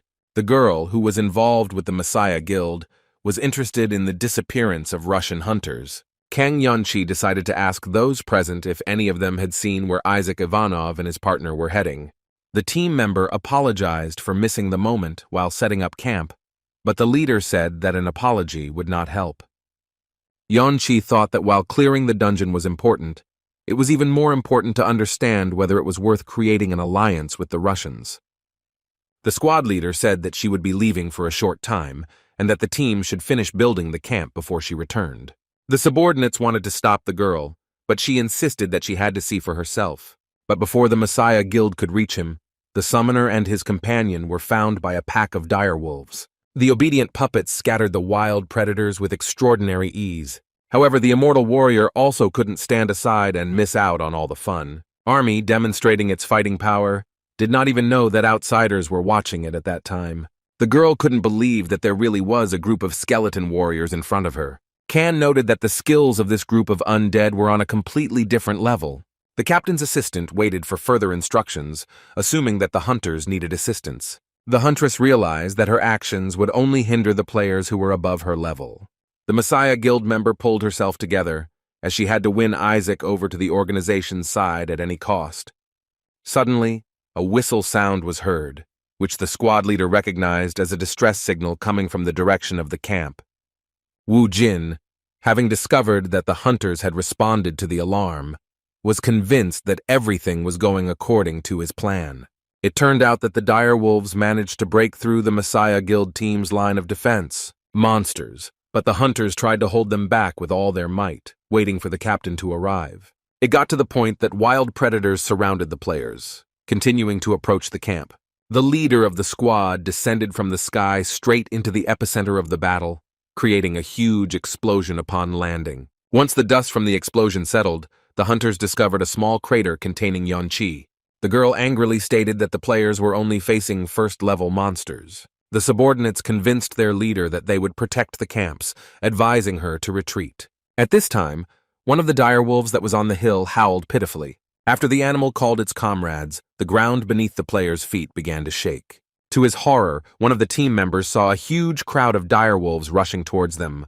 However, the crowd grew into a giant wave that never ended and already numbered several hundred monsters. Kang Yanqi was surprised to learn that their line of defense had been broken through, not even by the enemy's main forces. Watching the wolves run by, Chin-A said that the Messiah Guild would be destroyed if they didn't help them. Immediately after that, the warrior asked his partner whether they should go down to help the hunters. Even before going out hunting, Wu Jin purchased one of the skill pages through a broker. The summoner received an aura field, which allowed the aura to be released, both lowering and increasing the player's stats. In just a matter of minutes, the hunters were surrounded by a gigantic number of dungeon monsters. The captain condemned herself for guessing that 12 teams had not just disappeared into this dungeon for no reason. Suddenly, a huge explosion was heard right in the depths of the rushing wave of direwolves. The players thought that it might be reinforcements, but the leader dispelled their guesses, stating that there was no one else among them here. But the girl turned out to be wrong, because she remembered 2 more players who were not part of their team. While on the mountain, one of these players took the skin of one of the killed animals. The hunter threw the beast's corpse off the cliff straight into a huge crowd of its relatives. That player was Wu Jin, who was known as John in the Messiah Guild dungeon. By activating the corpse explosion skill, the player reduced the number of monsters in the army. A thick cloud of black smoke remained behind. Having dispersed it, the immortal warrior appeared on the battlefield, who, following the example of his partner, also decided to help the squad. The guy was also accompanied by Kim's puppets, who were chopping up the enemy left and right. The hunter and his skeleton warriors managed to clear the road, which just a couple of minutes ago was teeming with enemies. Wu Jin was about to join his partner and assistants by activating the Blessing of the Sun. The loner joined one of his minions and then used an aura field. Thanks to this, one of the orc skeletons acquired the ability that Gawain's necklace granted. Out of the corner of his eye, Chin-A noticed one of the dead men receiving a medallion from which he transferred energy to his colleague. The boy froze when he saw the skeleton warrior stand up to absorb the aura power that was given to him. Looking back, Zichan's man was even more surprised when all of Wu Jin's assistants began to possess such an aura.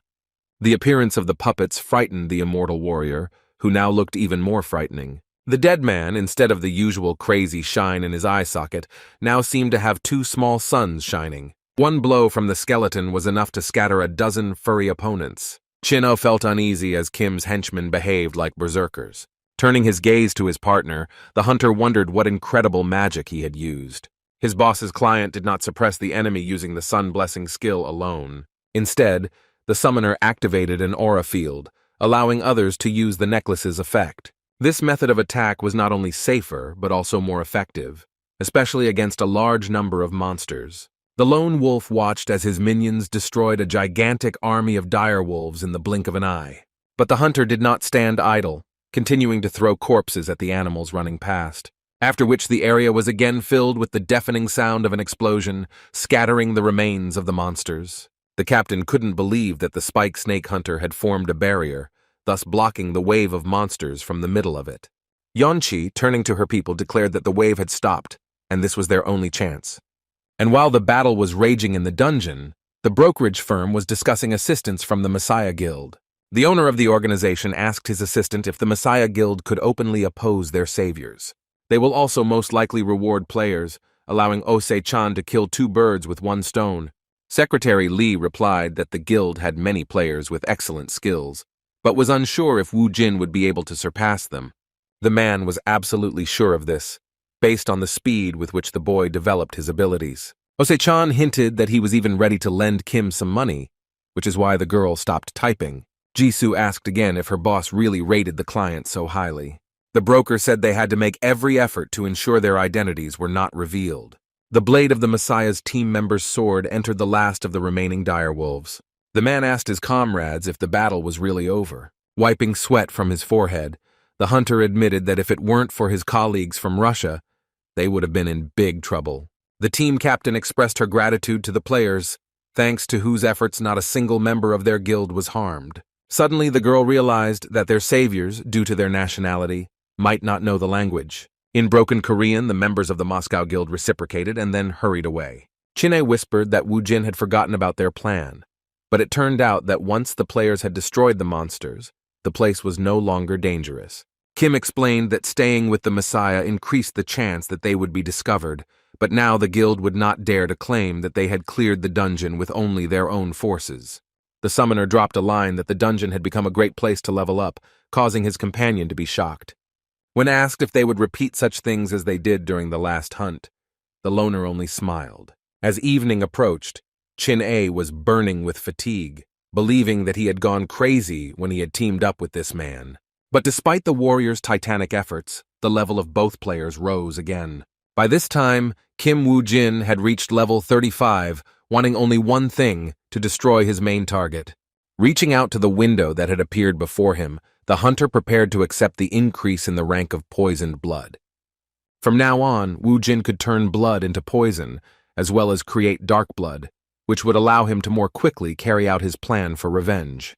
The immortal warrior expressed genuine displeasure that his partner had such a serious face. According to Kim, everything was fine, but they had one more thing to do before heading to the second level. Chin-A heard the long-awaited words that they needed to eat, since the second level would require much more energy. The guy didn't believe until the very end that the summoner wasn't joking, until he saw the meat that was being cooked on the fire. The fighter, overjoyed, said that he finally felt like he and Wu Jin were a team. He asked the warrior, feeling intense pain, if he would lose consciousness in the middle of the battle, but the guy assured him that he was not a weakling. Taking the warrior at his word, the lone warrior asked how long he could stand if the horned fox pierced him with its horn. The broker's employee dropped a piece of meat in surprise and couldn't understand whether he had done something wrong to deserve this. On the second level of the dungeon, the Messiah Guild team suffered failure after failure. The beast moved so fast that even the best shooters could not hit it. Swinging their bows from side to side, the hunters tried to take aim at the elusive enemy. While the player was unsuccessfully trying to find the enemy, he was already behind him. Although the squad member sensed the presence of a stranger nearby, he did so too late. The guy didn't even have time to move before the fox's toothy mouth had already closed on his neck. Watching as her people were carried away by the enemy, the captain understood that at this rate, they would all soon die. The girl tried to remember at least one way that could slow down the enemy's movement speed. However, Khan's thoughts were interrupted by the sound of crunching snow under the feet of one of the warriors. Looking up at the hunter, the squad leader was surprised as he was not a member of her team. In broken Korean, a big guy from the Moscow Hunters Guild declared that he would kill a horned fox. The girl wondered what the Russian player could counter with his opponent. As soon as the hunter moved away, the captain shouted after him that without a plan, he would not be able to achieve anything. A snow-white beast with a horn in the middle of its forehead towered over the Russian, who was walking towards him with a leisurely gait. The fox bared her teeth when she saw her next victim, her white eyes flashing. The hunter didn't even have time to blink before the predatory beast's mouth was already right in front of his nose. Chin-A dodged at the last moment, and the monster's bite, which turned out to be faster than the player thought, hit his armor. After this, the enemy began to rush from side to side, but it was almost impossible to keep track of his movements. Everything was exactly as Wu Jin said, and his partner, unable to attack, could only block blows. Taking a step back, the hunter almost slipped on the wet snow, which only made the situation worse. The monster stopped playing with its victim and jumped right on it, which the player was not prepared for. In an instant, the fox knocked the immortal warrior down, impaling him on its horn. Chin-A experienced a far from pleasant feeling, coughing up a little blood at the moment of impact. Wu Jin thought about all sorts of options, from skeleton warriors to a wooden fence. Since none of the methods were effective, the guy already guessed that his assistant wanted him to stop the monster. Kim did not deny this, but allowed himself to ask again whether the legendary warrior could handle it. Remembering the summoner's words, the hunter came to, grabbing the beast that had attacked him by the fur, after which the guy dropped to the ground and, touching the snow with his toes, began to slow down. The horned fox continued to run quickly, pushing the player in front of him, who raised a wave of snow into the air behind him. The moment had come when the immortal warrior's River Styx blessing skill was activated. Having restored his health, the hunter also replenished his strength, finally managing to restrain the monster. The Messiah Guild representative was shocked that the Russian managed to stop the horned fox. The girl understood perfectly well that she had to defeat the beast while the player was holding her, otherwise all his efforts would be in vain. And while Chin-A was holding back the monster, at that moment, an arrow flew in their direction. The immortal warrior made every effort not to let go of the predatory creature. With his shining eye, the beast saw the arrow inexorably approaching him. Wu Jin, while the enemy was immobilized, took advantage of the moment to expose him to the dark blood. As soon as the arrow hit the horned fox, a whole crowd of skeleton warriors rushed towards it. Throughout this entire time, the squad leader did not take her eyes off the hunter. Yanqi caught herself thinking that the level of her colleagues from the Moscow Guild could not be lower than 40. Se Jung's employee continued to perform his role while the dead assistants left stab wounds on the fox. The Messiah Guild member realized with great regret that the players who came to help were pure monsters compared to them. A beam of light appeared in the center of the Bucheon Stadium, indicating that the dungeon had been cleared. The journalists who were waiting for the players to arrive wondered who had defeated the fox, Kang Yanqi or Isaac. Upon seeing the diplomatic vehicle, the reporters immediately determined that it was a Russian car. Wu Jin added another valuable item to his inventory in the form of a horned foxhorn. Returning from the hunt, the player called the broker and asked to publish his statement. The loner replied that if the Messiah Guild was eager to obtain the item, they were willing to sacrifice it. The summoner's partner couldn't believe that they were willing to say goodbye to the item after everything they had been through. Ose-chan assessed the seriousness of his client's intentions, once again convinced that he was worth any money. Kim asked the head of the firm to underline the part where he said the Messiah was eager to get the horn. All the news feeds were talking only about clearing the dungeon, and Kang Yanqi even stated that without Isaac Ivanov, nothing would have happened. Wu Jin was pleased with Ose-chan's work, doing everything exactly as he was asked in the shortest possible time. Suddenly, the guy received a call on the phone from Park Young-won, with whom he still had a business relationship. The head of the faction turned on the TV and immediately came across a news block about the personality of Isaac Ivanov. The man looked down on the hunter, who was all anyone was talking about lately. Mr. Park said his bodyguard had done a much better job than he had expected. Although the man wanted to destroy the leaders of the Skull Guild, he was satisfied with the fact that they had curtailed their activities and returned back to Japan. Since Wu Jin had fulfilled his part of the deal, he should have received a corresponding reward. Secretary Kim placed a skill page in front of the guy, and her boss asked the player not to get cocky, since he still had a lot of work for him. The hunter was given a blood mist, which allowed him to create a mist from his own blood. The faction leader stated that the bodyguard could become even better if he joined his elite squad. The news reported that the Messiah had given up the fox's horn, sending Isaac Ivanov a modest gift for saving the lives of the guild members. The man commented on the statement, believing that the hunters were losing by trying to protect their pride.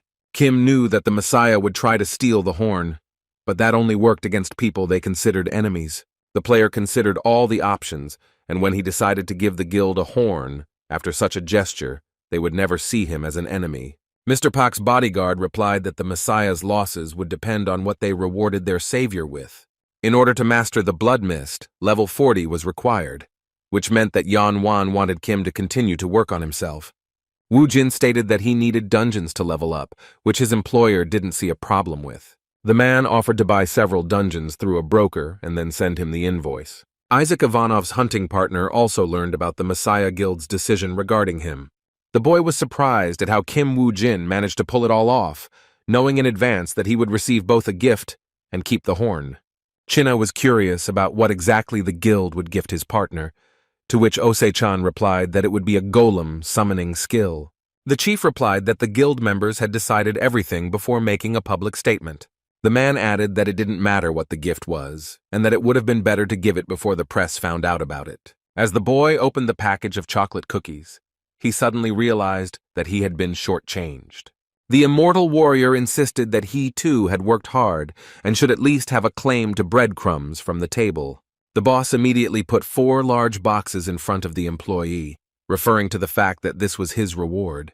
Pleased with himself, Ose-chan shared his knowledge of what his loyal subject loved to eat. The boss insisted that he had kept them specially for Chin-A, who began to shake with anger. The player pointed to a pile of boxes in the corner of the office, which were gifts from people who thought they were Russian hunters. And yet, no matter how angry the player was at the boss, the box of cookies quickly emptied. The broker informed the worker, who was choking on the gifts at that moment, that he had received a request to purchase the dungeon from Park Young-won. Chin-A didn't understand why his boss continued to cooperate with Park, who only thought about lining his own pockets. The company director did not deny it, but the guild leader wanted to purchase several dungeons for his new elite soldier, and it turned out that those soldiers were their good friend Wu Jin. The guy thought that blackmailing Wu Jin was something that only swindlers could do, but his boss corrected him, calling it business. Deciding not to focus on this point, the broker gave the employee a new task. Chin-A wasn't too keen on survival quests, but they were rare enough to make a good profit. After studying the hunting conditions, the player declared that it was an ideal place to level up at the risk of his life, and handed the sheet back. The man did not understand why the information form was returned to him, demanding that the employee give it to their regular customer. But what really finished off the hunter was the phrase that he also needed to raise his level. Boy, I thought it wasn't the best decision, but Osei-chan wouldn't listen to anything. Finding himself in the dungeon with Wu Jin, the immortal warrior looked like a living corpse, cursing everyone and everything. Looking at his companion, the skeleton summoner suggested starting with a light walk. The Hansung Group Financial Company was the #1 in the country and gained its influence due to sponsoring the Messiah Guild. Park Shin-hye was informed of Yang Jihu's death and the disappearance of Gawain's necklace, to which the lady demanded that the item be returned, no matter the cost. The CEO understood that while it was still possible to find a replacement for Jihoon, they did not have an item that could replace the necklace. At first, the frequent failures of the Skull Guild did not seem like a serious matter to the members of the Messiah. But this event created tension between the Knights of the Round Table and the Masters of the Archer and Swordsman. And the source of all the guild's problems was Park Young-wan, whom Shin-hye would have dealt with much earlier, knowing how everything would turn out. The girl was so worried that she began to bite her lips without even realizing it, believing that she should act gradually. Se Jun's right hand asked about the new member of Mr. Park's elite squad, who turned out to be Kim Wu Jin. The organization's employee caught his breath when he told them that they had been unable to get close to the guy due to the efforts of his owner. The man also added that the newly minted Phoenix Guildmaster gave the player all sorts of skills to increase his level. Miss Shin-hye didn't want to listen to the pain of excuses, demanding to know everything about the plans to eliminate Kim Wu Jin. The employee replied that he had already created a team to catch the guy, led by Suzuki Aichi. The girl could rely on the man in whose hands was Lancelot's ring. Having reached level 40, Wu Jin could finally use the gifts he had received. Wiping his face, Chin-A was sure that only Kim could level up so quickly and easily.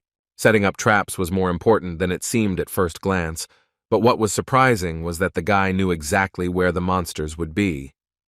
In addition, the lone wolf also possessed information about the most effective ways to defeat them. The immortal warrior had the impression that his partner knew everything because it seemed like all of this had happened to him before. Studying the skill pages, the necromancer reported that from now on he could get out of the tiger's lair unharmed.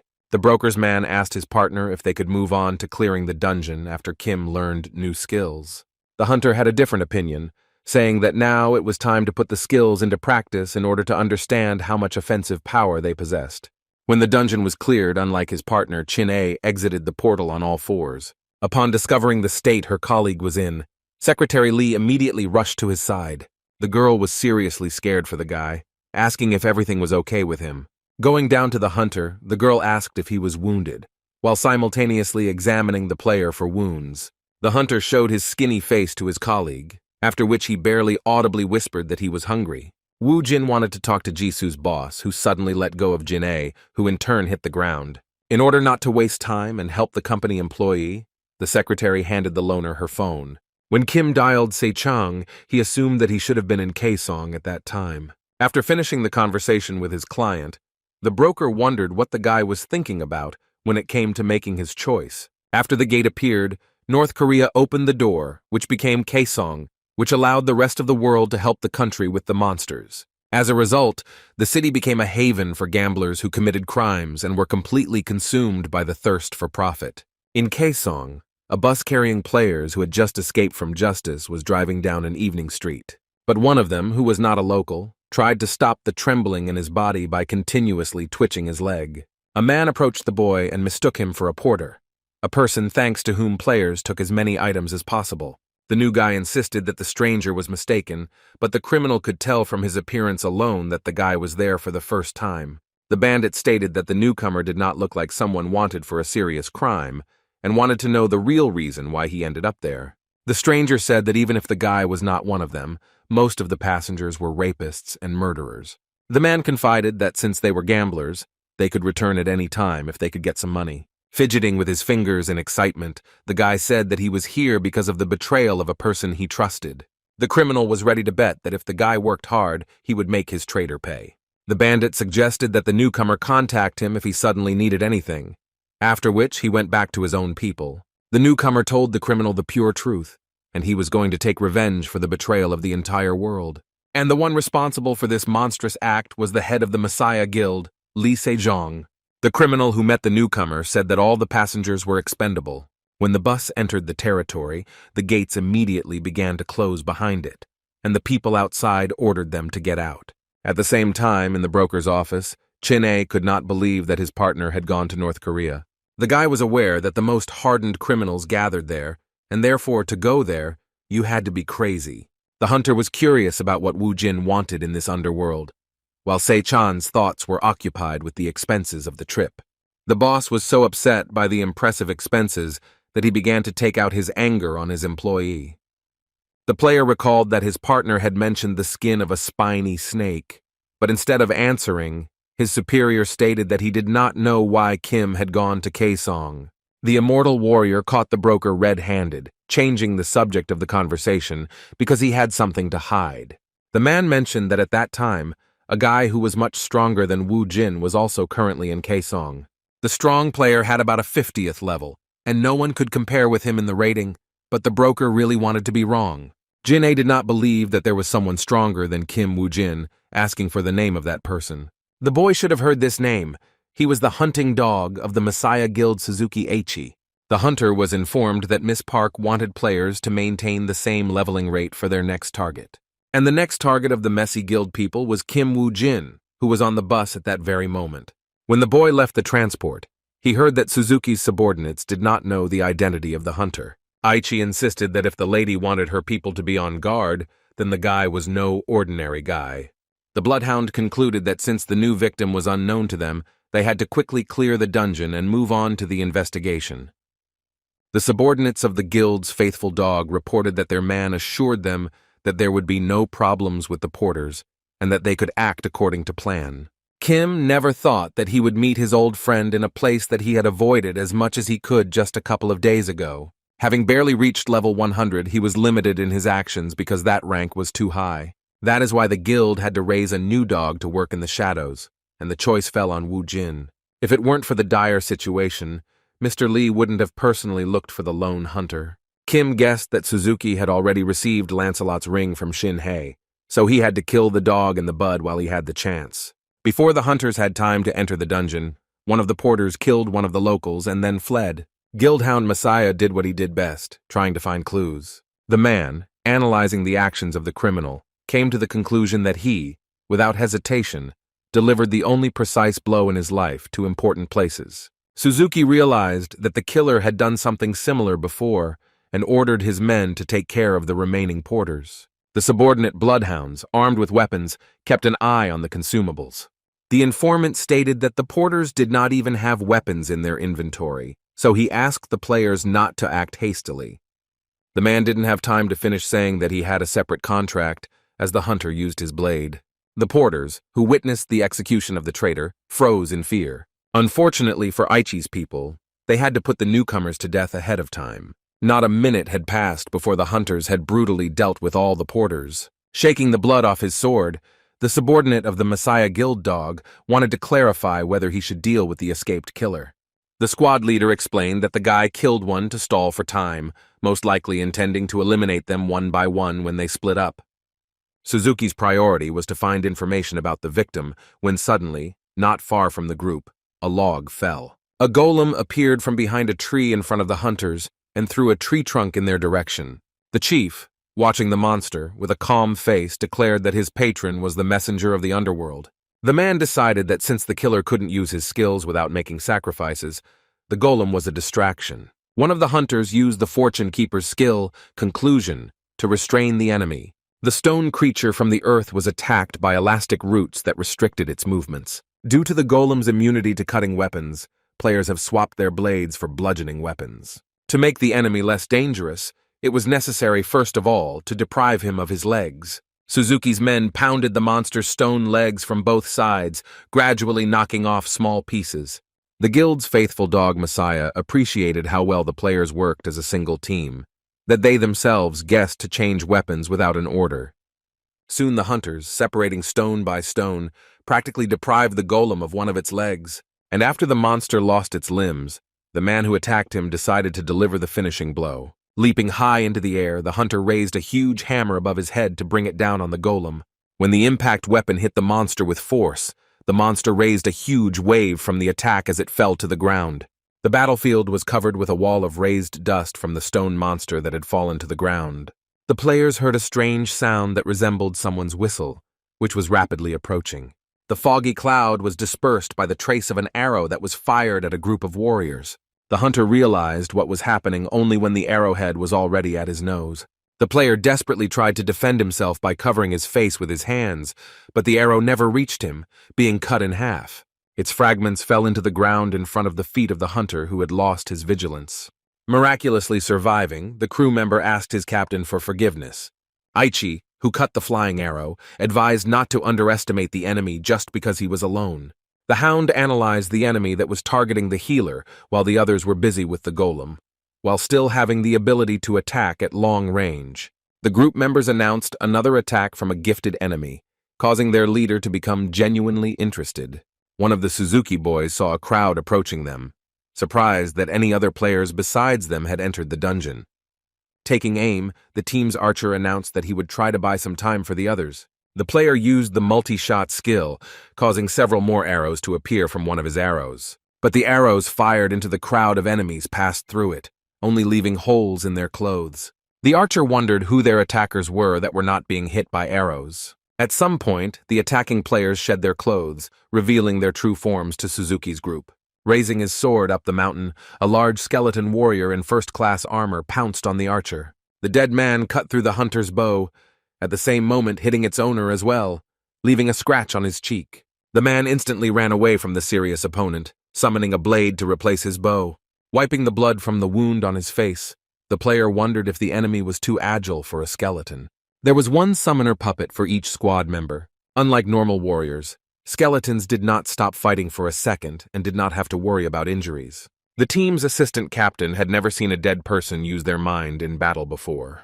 The leader used the slashing skill to get rid of the suddenly appeared enemy with one blow.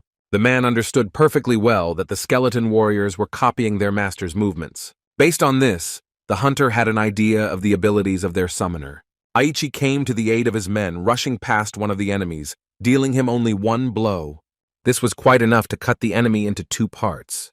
The soldiers once again thanked their captain for the timely rescue. The leader demanded that no one relax, declaring that his men should use all their might during battles. And in order for the attacks to be more effective, it was necessary to aim at places not protected by armor. The player relayed Suzuki's words, and to my comrades, I emphasize, so that they focus on the gaps in the armor. Following the leader's advice, the player managed to cut off the enemy's leg, which was not covered by the skin of the spiny snake. The rest of the team, having pulled themselves together, gradually began to overcome their opponents. Moving away from the enemy to the enemy, the hound sensed the summoner to hide somewhere nearby. Suddenly, a man appeared in his field of vision. In a split second, the master of the skeleton warriors was finally caught. The squad leader braked sharply, not taking his eyes off the man who had set a trap for them. With incredible speed, the Messiah Guild dog rushed towards the mysterious enemy. In the blink of an eye, Suzuki Aichi was in front of the enemy, already swinging his blade. With an incredibly fast movement, the player struck the enemy, who was hiding his identity under a cloak. However, despite all his efforts, Suzuki only managed to cut his opponent's cape. The mysterious killer wore a skull mask on his face, which immediately gave rise to certain thoughts. Aichi assumed that the person in front of him was a hunter, a needle-like snake named Isaac Ivanov. By this point, Suzuki's squad had finished off almost all of Wu Jin's henchmen. Based on the enemy's appearance, the players concluded that it was that same Russian hunter in front of them. It was strange to those gathered why Isaac, who had friendly relations with the guild, suddenly entered into battle with them. Just as unexpectedly as he attacked, the criminal decided to flee the battlefield, taking his remaining assistants with him. Aichi knew that if they gave the necromancer even a little time, they would lose their advantage in the fight. The team member intended to catch up with the killer and avenge his dead comrades, but the leader ordered him to wait until they found out his intentions. Ignoring the order, the player rushed after Wu Jin, but the commander understood perfectly well that this was the reaction the necromancer wanted from them. The team members wondered if their opponent had more than just a summoning skill. Suzuki ordered his men to retreat immediately, otherwise they would be trapped.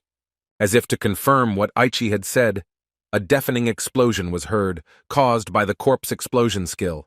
The men covered their faces as they smelled the highly suspicious odor that was spreading along with the smoke from the explosion. The guild's loyal dog ordered everyone not to relax, as they did not know what to expect next. The group of hunters already considered their comrade dead, when suddenly they saw a figure in the smoke. The player who disobeyed the commander asked for forgiveness for losing his composure and giving in to emotions, after which the wounded member of Suzuki's team suddenly spat out blackened blood. The team's doctor asked the hunter to stay put, and I declare that he will heal him now. The leader ordered his subordinate to stop, pointing out that the color of the wounded warrior's blood had completely changed. The trapped hunter fell to the ground, losing strength more and more quickly due to blood poisoning. The poor guy kept insisting that it was just poison, and that there was still enough time to save him. The poisoned player ran towards his comrades, screaming at the top of his voice that he didn't want to die in this dungeon. With a decisive swing of his sword, Suzuki Aichi eased the suffering of his team member. The bloodhound was unaware that Isaac Ivanov had used a poison that was so deadly that it killed his warrior immediately. The man was haunted by the question of why the necromancer had not used poison from the very beginning. Without thinking twice, Aichi looked at the fighters who were taking part in the battle with the skeleton warriors. The commander's men also had cuts, and their blood, like that of his deceased colleague, also turned black. One of the squad members could not understand why the dark red fog did not disappear, and Suzuki meanwhile summoned Lancelot's ring. The item provided high resistance to blood poisoning, but the rest of the team remained at risk.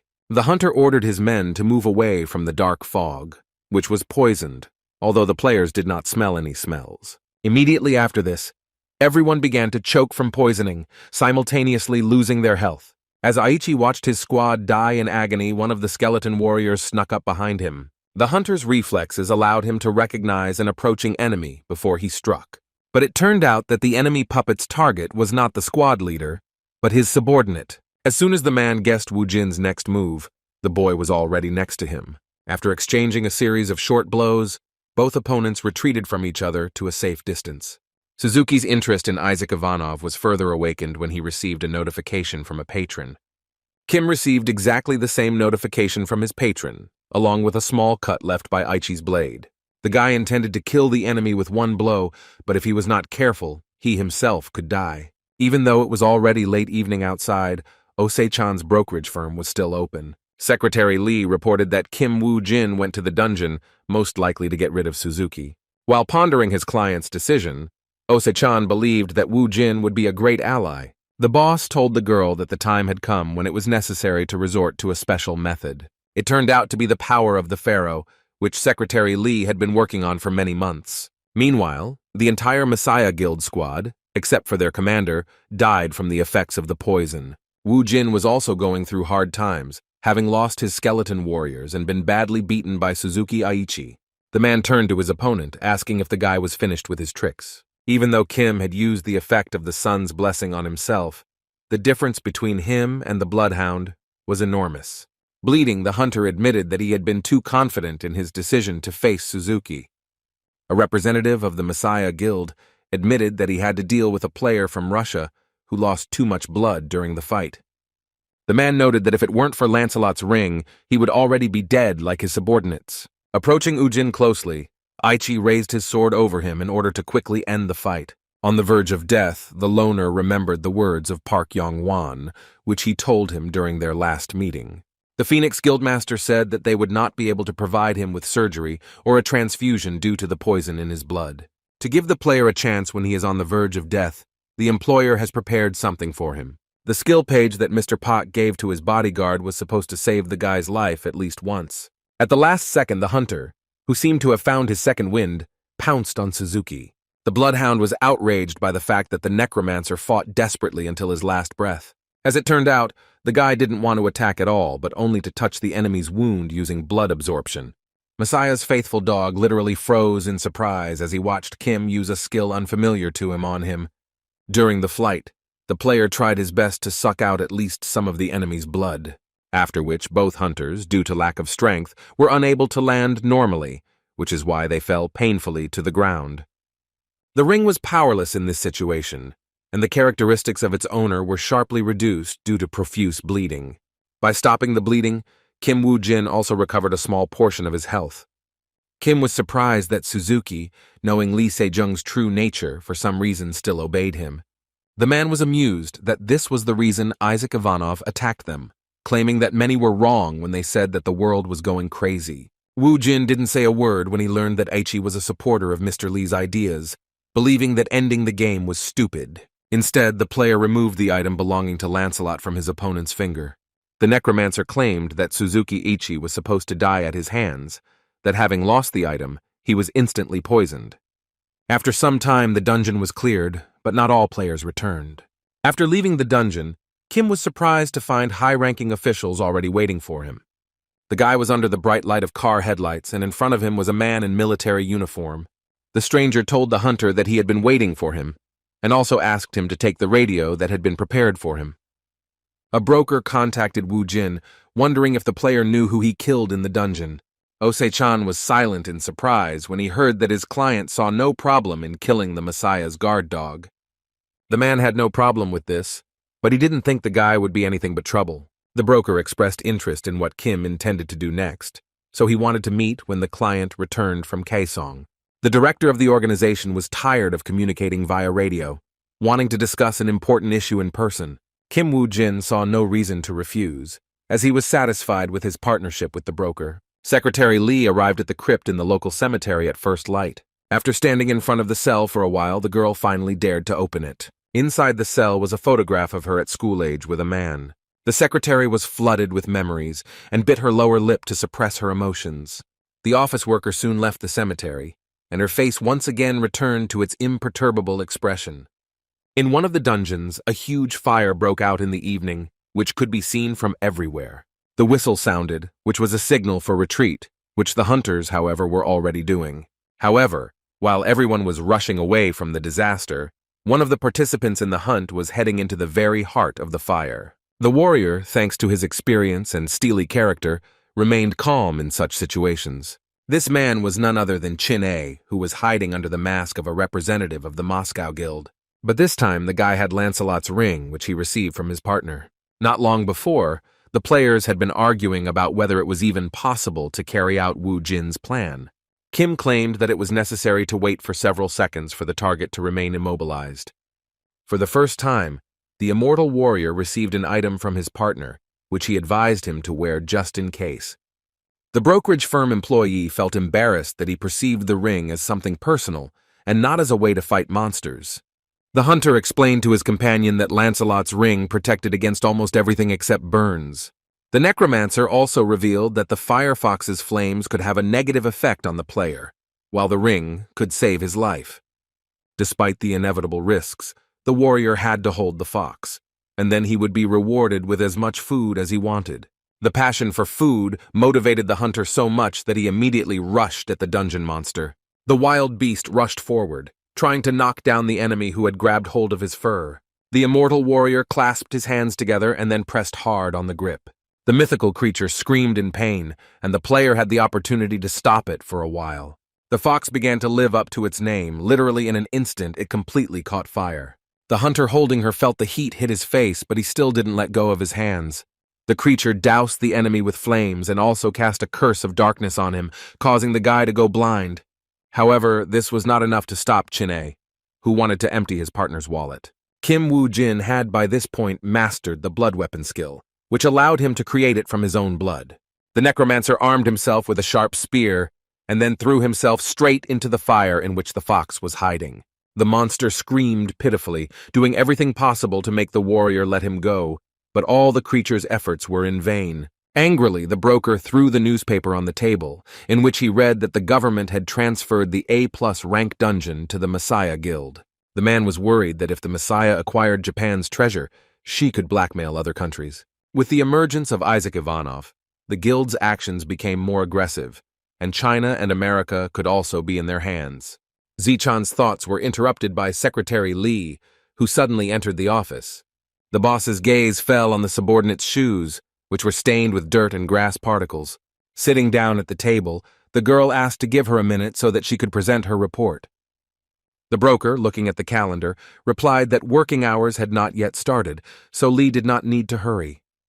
The company's director completely forgot about an employee's birthday, offering to buy her a steak for lunch. The secretary was surprised that her boss was going to pay, asking if he had found a free coupon or something similar. Chin-A was to some extent I am grateful to Wu Jin that if the player had not, if he had reported Lancelot's ring to him, he would already be dead. The hunter had no idea that the firefox's flames could cause such severe damage. The guy thought that he would be able to catch up with the loner, although in reality, he still had a long way to go. Kim suggested that they split up, but the immortal warrior asked him to keep his promise before his partner left. Chin-A reminded him that he was to get as much food as he wanted if he could hold the fox for 5 seconds. Wu Jin replied that his companion had only managed to hold back for 4.9 seconds, which, unfortunately, was not enough to complete the deal. Si Chan's man was furious because Kim was playing dirty with the sacred stake of food. The companion demanded his honestly won reward, but the necromancer kept repeating about 4.9 seconds. Reading the latest news, Park Young-wan was impressed by Isaac Ivanov's success in clearing the Firefox's dungeon. At first, the guild leader thought that he was just a show-off hanging around. Putting down the newspaper, Mr. Pak asked his bodyguard for his opinion, and he completely agreed with his master. Secretary Kim entered the office, having an urgent message for the head of the guild. The girl, having discovered that the boss was busy, wanted to return at another, more suitable time. But the man insisted that everything was fine, and the employee could tell what she came with. The secretary told them that John Georg, whom they had tried so hard to recruit, had joined the Messiah Guild. Wu Jin was slightly worried by this news, because from his memories, John began to cooperate with the guild much later. The guy needed to understand the situation. Could Suzuki's murder really move the chain of events, and therefore adjust the plan of action? Yong-wan was upset because he wanted to use John George to keep the Messiah Guild in check. The man said with annoyance that he now had to come up with a new plan. Unexpectedly, Mr. Pak's bodyguard suggested the candidacy of Ivanov, whom he had recently spoken about. The guild leader was not against recruiting Isaac, but they had no information about him. Secretary Kim reported that according to rumors, the hunter often appeared on the black market in order to acquire the rare skill Skeleton Knight. The man thought for a moment, after which he stated that everything could have been much simpler than he thought. At the Messiah Guild headquarters, Park Shin-hai informed the leader of the news of Suzuki Aichi's death. The girl also added that all of the hunter's subordinates died along with him. Lee Se Jung inquired about the condition of the base in Kaesong, which had also been destroyed without a trace. The man became curious about who the daredevil was who decided to provoke the guild in such a way. Shaking with fear, Miss Park assumed that this was the work of Yong-wan, whose man, under an assumed name, was seen in Kaesong. Lee wanted to know how his ward reacted to the first steps of the Phoenix Guild leader. Without going into details, the girl said that she had already done something in connection with this situation. Shin-hae was certain that in her reckless attempt to keep the Messiah Guild under control, Park Young-wan would lead herself to her death. The girl also introduced the man they recruited to keep an eye on Isaac. This player showed ambition by spreading his forces throughout Europe. The hunter's patron was the messenger of the underworld, and his main skill was summoning skeleton warriors. According to the same rumors, the player could summon countless numbers of the dead, which was enough to create an army of warriors. However, no matter how strong the enemy was, there was an opinion that no one could stand against such an army. All those who witnessed the boy's superior power nicknamed him the King of the Immortals. However, the real name that the great necromancer bore was John George. Shin-hae explained her choice by saying that it would be easier to deal with Georg, who did not hide his intentions, than with Isaac. No matter what Isaac says in public, the guild suffered serious losses because of him, and will use John to track down the Russian hunter. After his speech, Se Jung's hand suddenly fell on the girl's shoulder, causing the girl's insides to go cold. The guild leader confirmed that the larger the player's wishes were, the easier it was to deal with them. The man, his eyes flashing ominously in the darkness, said that he liked the nickname that the King of the Immortals bore. As he left the round table, the man gave his subordinate one last chance to correct the mistake she had made. Miss Pak understood perfectly well that if she could not prove her usefulness to the guild this time, then inevitable retribution awaited her. At this time, the head of the Phoenix Guild was returning from negotiations with his business partners. The man looked thoughtful and even a little restless, which his secretary could not help but notice. Miss Kim decided that the negotiations with the Frontier Guild had failed, but everything was fine with them. Yong-Wan revealed that for Rubej, a deal with him was the best option, since the partners were competing with Messiah and would never bow to them. The girl noted that a partnership with one of the 5 largest guilds in the world seemed like an excellent opportunity to keep the Messiah in check. But Mr. Pak's worries were not unfounded, since there was no such thing as a free lunch. The Phoenix leader believed that if Rubej intended to weave intrigues behind his back, then Pak would use their fame against them. In this regard, the boss ordered the secretary to call Kim Wu Jin to the guild headquarters tomorrow morning. The next day, the guild elite player clarified whether his task was now simply to work with Rubej. Mr. Park corrected the player, stating that he did not need to work with the guild, but only to receive their protection in order to level up safely. The Frontier was scheduled to leave for the dungeon in 2 days, so Wu Jin had to be ready to follow them. As Kim left the headquarters, he believed that his boss's actions seemed obvious, and that Shin-hye had most likely anticipated all of Yong-Wan's plans. The guy assumed that the American Guild Frontier, judging by the situation, was working together with the Messiah Guild. But the loner was not going to rely on guesswork, so he wanted to find out more information by contacting a broker. A couple of days passed and the elite squad of the Phoenix Guild had already arrived at the hunting site. While the team members were animatedly discussing their allies, Wu Jin sat in the waiting room, thoughtful. One of the Phoenix players confirmed that he was the lucky one who had the honor of clearing the dungeon under the supervision of the Frontier. The participants of the upcoming hunt were visited by the lawyer of the Rubej Guild, Jamie Kim, who brought the players up to date. The guild representative concluded his speech by saying that Rubej would ensure the safety of the Phoenix team in every possible way. Looking over the rulebook, Jamie reported that hunters were now forbidden from entering any dungeon without a Frontier escort. But the most basic and controversial condition was that players were not supposed to do anything in the dungeon itself. Park Yong-Wan's elite squad was, to put it mildly, surprised by such a strange demand. The lawyer said that the cooperation contract stated that Rubej should ensure the safety of players only during leveling. A guild representative stated that if the hunters do not comply with the terms of the contract, both parties will suffer. The man sat the team member down and advised him to calm down, claiming that he would make sure everyone understood everything. For a split second, Jamie Kim's face turned ominous as he demanded that no action be taken in the dungeon under any circumstances. The lawyer added that if the team had any complaints, he was ready to personally convey to Park Young-wan that the contract was being cancelled due to their unwillingness to cooperate. The man decided that both parties had come to an agreement, notifying that the departure to the dungeon would begin in half an hour.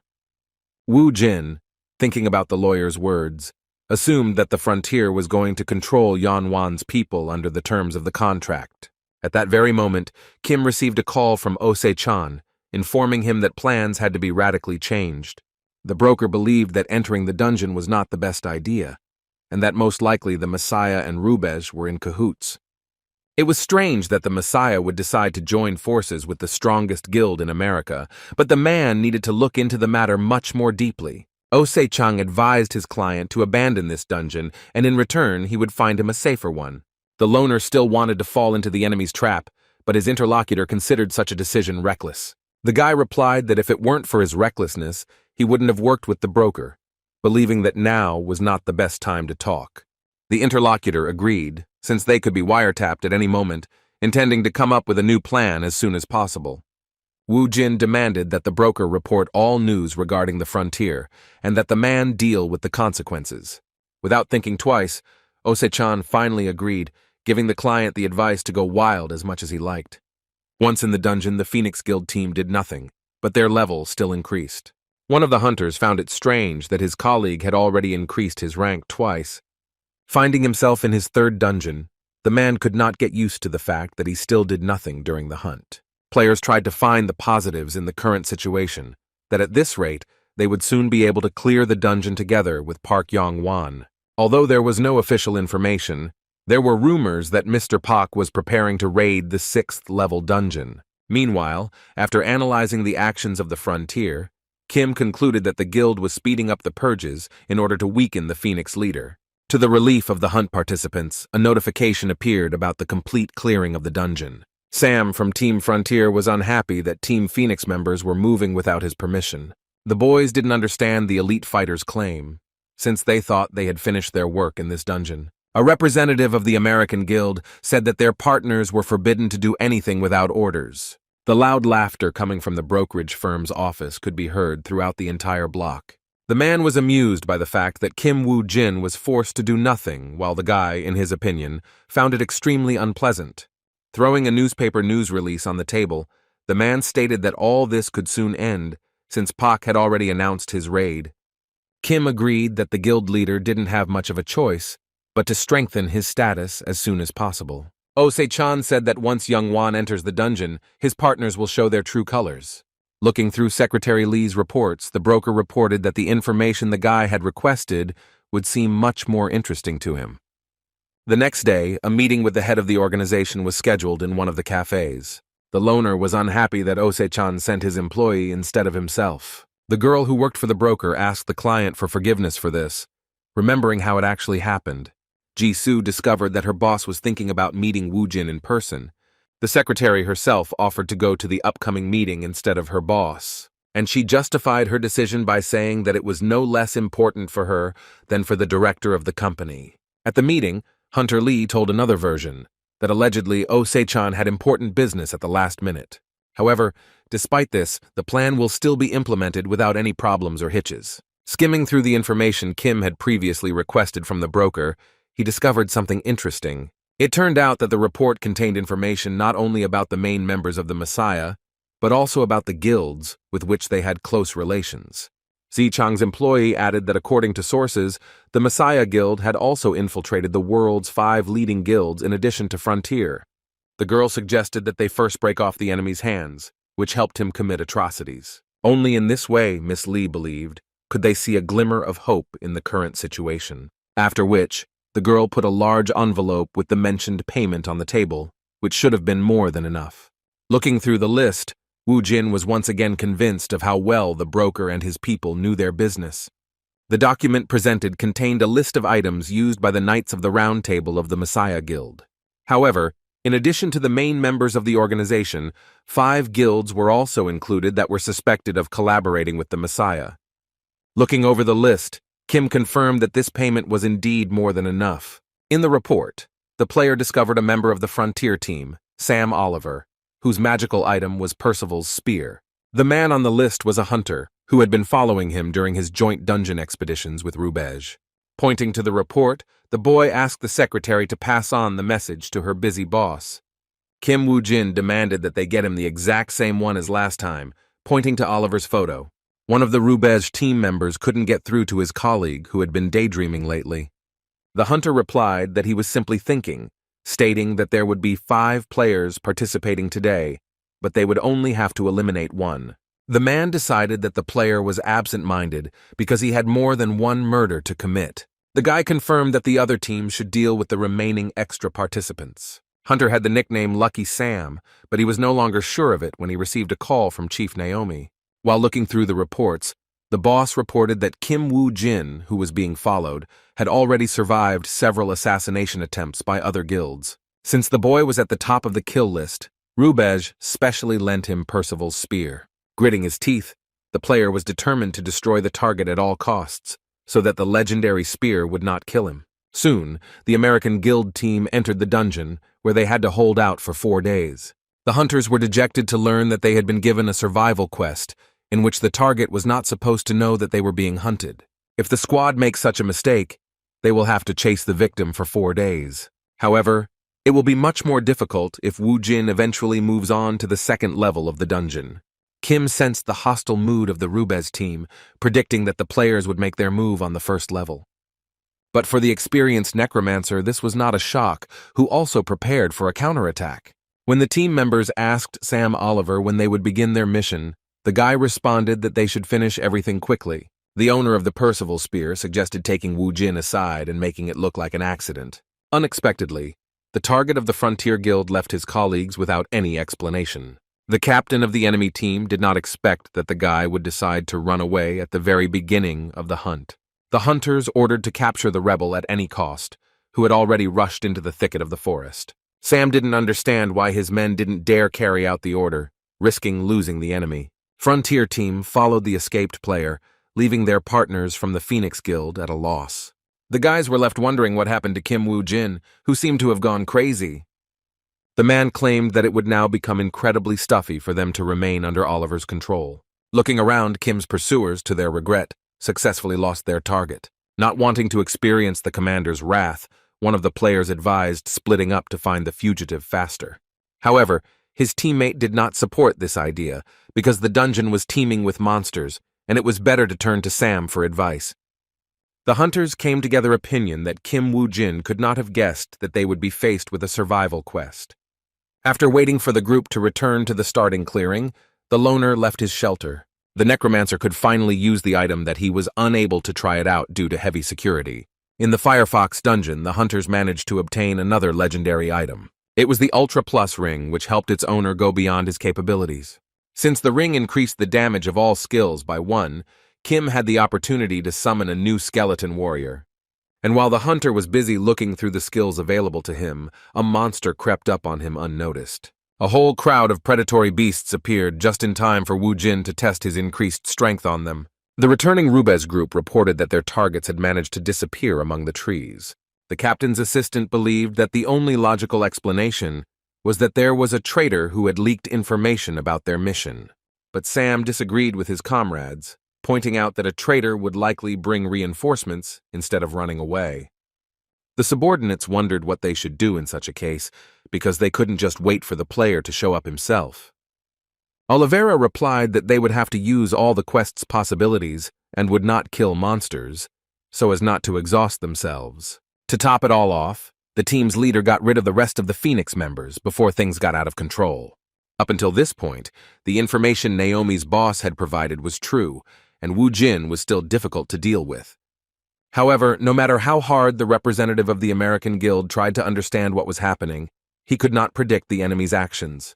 Running past the remains of the monsters, Sam was surprised that the fugitive had managed to hunt the local fauna during this time. Before the members of the Frontier Guild could react properly, they all became victims of the corpse's explosion. It was only after falling into one of the hunters' traps that the group's leader realized that they themselves had become a target. Oliver ordered his men to prepare immediately for the impending enemy attack. Sam's personal assistant suffered a serious injury to his arm, requiring the captain to treat him. Looking down, the man discovered a skeletal warrior who had suddenly appeared at his feet.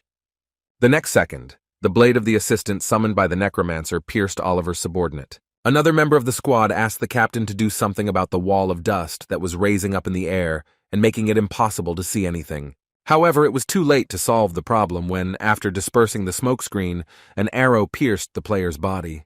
The team leader was seriously scared, because at this rate, the enemy could deal with them before they could strike back. Sam slammed his spear into the ground, using the Silent Hunter skill Wind Wall. Because of this, the wall of dust that appeared after the explosion instantly disappeared, returning the team's previous view. As soon as the curtain of dust disappeared, one of the necromancer's minions appeared from behind it, attacking Oliver. The blade of the summoned dead man failed to touch the enemy, falling to the ground. But still, Kim's puppet inflicted significant damage on the guy, depriving him of his weapon. Having thrown away the broken spear, the hunter was forced to resort to a backup option. Sam Oliver never thought he would have to use a legendary item in this dungeon. The Frontier Guild representative armed himself with Percival's spear, which could cause a wound that was extremely difficult to heal. While watching the battle and his hiding place, Wu Jin noticed that he had already encountered a player who wielded this spear. Due to the weapon's characteristics, its attacks could not be blocked by armor, even of a unique rank. Also, wounds received from this spear might not heal for a certain period of time. But Kim Wu Jin had planned everything in advance, who had a solution on how to defeat the enemy with this item. Oliver was surprised that after he defeated one opponent, the others did not attack him.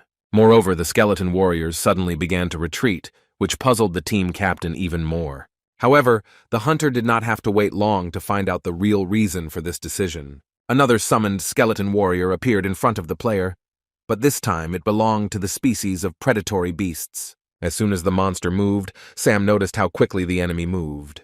Up until this point, the player thought he was moving fast enough, but right now, he couldn't catch a glimpse of the creature summoned by the necromancer. Trying to follow the skeleton, the warrior managed to discover only the traces left by it, but not the skeleton itself. Sam could only wait for the skeleton to strike, and only then would he have a chance to get it. The enemy did not take long to appear, and the player only needed one blow from Percival's spear to defeat the monster. However, to do this, Oliver resorted to activating the last hit skill that the legendary item possessed. With his weapon loaded, the hunter charged at the new addition to the necromancer's ranks. The representative of the Frontier Guild was confident of his victory when the tip of the spear was in front of the skeleton's skull. But in a split second, the predatory creature managed to return from the blow intended for her. The squad captain could not believe that the enemy had managed to escape his attack, because until that moment, no one had managed to do something like that. While the player was still in an attacking pose, the skeleton was already preparing to attack him. The creature jumped on the hunter, biting his arm with its sharp teeth, forcing him to drop the legendary spear. Having grabbed the squad captain, the henchman began to turn his head from side to side. In essence, the skeletal warrior in the form of a beast was no different in strength from a humanoid, but could not use weapons of various types. However, due to their human structure, warriors could not move as quickly as their beast-formed relatives. The necromancer's pet pinned Sam Oliver with its paw, completely immobilizing him. Looking at the spear, the guy tried with all his might to break free, saying that he had to keep his item at any cost. Overcoming the pain, the hunter gradually approached the spear, which he was able to lift even without one hand. The player was already a few centimeters away from the weapon when someone's shadow appeared next to him. Oliver watched in horror as Wu Jin raised his spear, stating that it was useless until it was used to strike. The loner didn't know why Rubez was targeting him, but since things had taken this turn, he decided that further conversations were pointless. Sam, like many before him, began to beg for mercy, swearing that he would tell everything he knew. If Kim dared to kill a member of the Frontier Guild, he would become their enemy. But the guy was only amused by such a fate. Jamie Kim burst into the boss's office and informed Miss Spell of a serious problem that had arisen. The head of the Rubez Guild did not understand what question the lawyer had asked her, who wanted to urgently check something.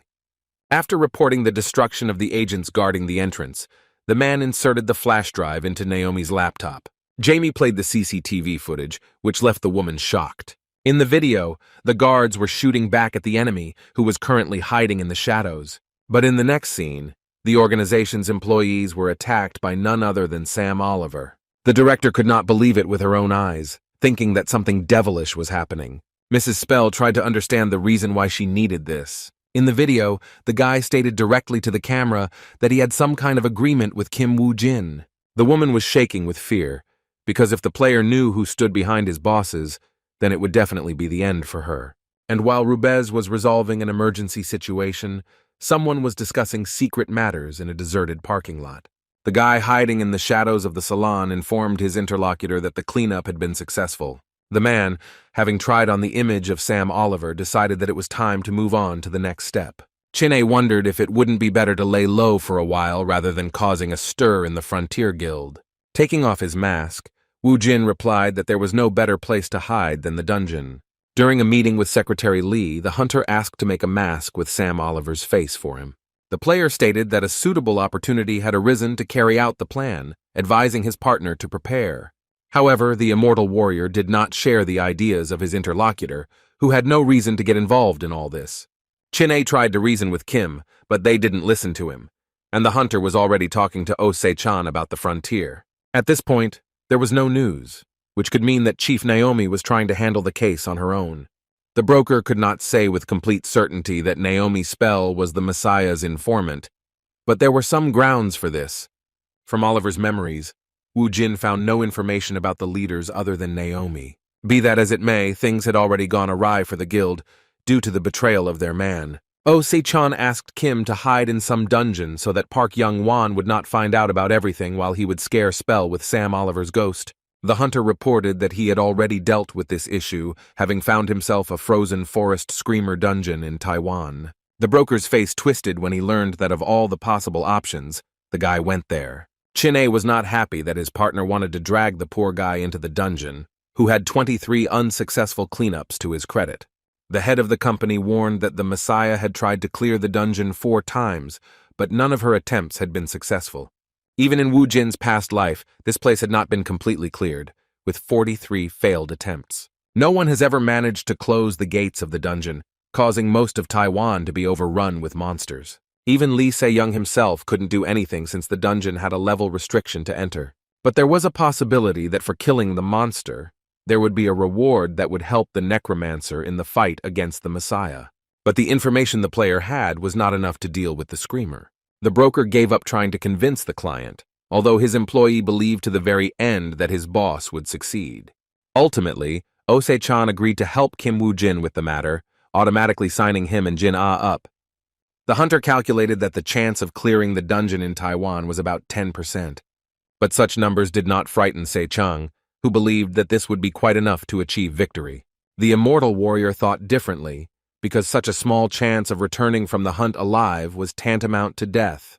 The necromancer reported that while he had Percival's spear, he had no equal on the 2nd level, but his partner no longer heard the words he said. On top of that, the player wanted to request substantive support for the Messiah through public pressure.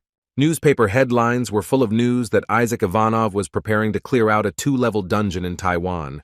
All the largest guilds in the world could not remain on the sidelines after such a decisive statement from the Russian hunter. Kim Wu Jin's plan worked, and the Messiah Guild decided to provide the player with unique class equipment. But Jin-ah wanted to get at least one legendary item as they were preparing to clear the dungeon that Messiah couldn't handle. The broker explained that over time the guild would have to fork out for more expensive items if they wanted to save face. The man also added that the price had definitely dropped due to the incident. Secretary Lee revealed that the cost of clearing a dungeon that the Messiah couldn't handle had changed to a unique class item. Therefore, if someone clears a dungeon of an even higher rank, the organization will not be able to get away with just unique items. The guy realized that from now on, they would receive legendary items if they cleared dungeons above level 3. The girl presented the boss with a final report on the expenses for the details of Sam Oliver's fake route. At the same time, the secretary leaked some hints to Rubej to find a false route, which will save them a decent amount of time. Ose-chan said that in that case, he and the girl were going to move out, thereby interesting the hunter. The immortal warrior decided that Ji-soo would work in the field, but the suitcase was not prepared for her at all. The boss explained that there was no need for his employee to go anywhere, since Chin-A was supposed to go to the dungeon in Taiwan. The guy kept saying that they were very respected, because after the Messiah, no one dared to challenge the Dungeon of Screamers. Due to this rare occurrence, a press conference was quickly called. Chin-A was encouraged by this reception, but his partner did not share his feelings as he checked the list of participants. Most of the players were in guilds that had failed to carry out the cleansing, and those gathered here wanted to avenge their fallen comrades. Not all of them had good intentions, as the dungeon was attempted to be cleared 23 times with a maximum of 80 players. This meant that there were approximately 2,000 players buried there, among which there should have been at least one legendary item. Kim did not rule out the possibility that there would be people for whom their own gain would be more important than killing the boss. The organizer of the upcoming hunt informed the guys that there was exactly 1 hour left before entering the dungeon. As soon as Wu Jin stood up, the man was worried whether the hunter needed anything. The immortal warrior perceived his partner's arbitrary decision as yet another risky scam.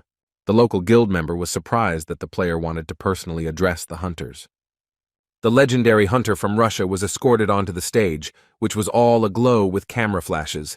Meanwhile, things were not going well for the Frontier Guild, which lost track of the traitor. Naomi's protege reported that Sam Oliver was being helped by someone, but intelligence could not determine his location.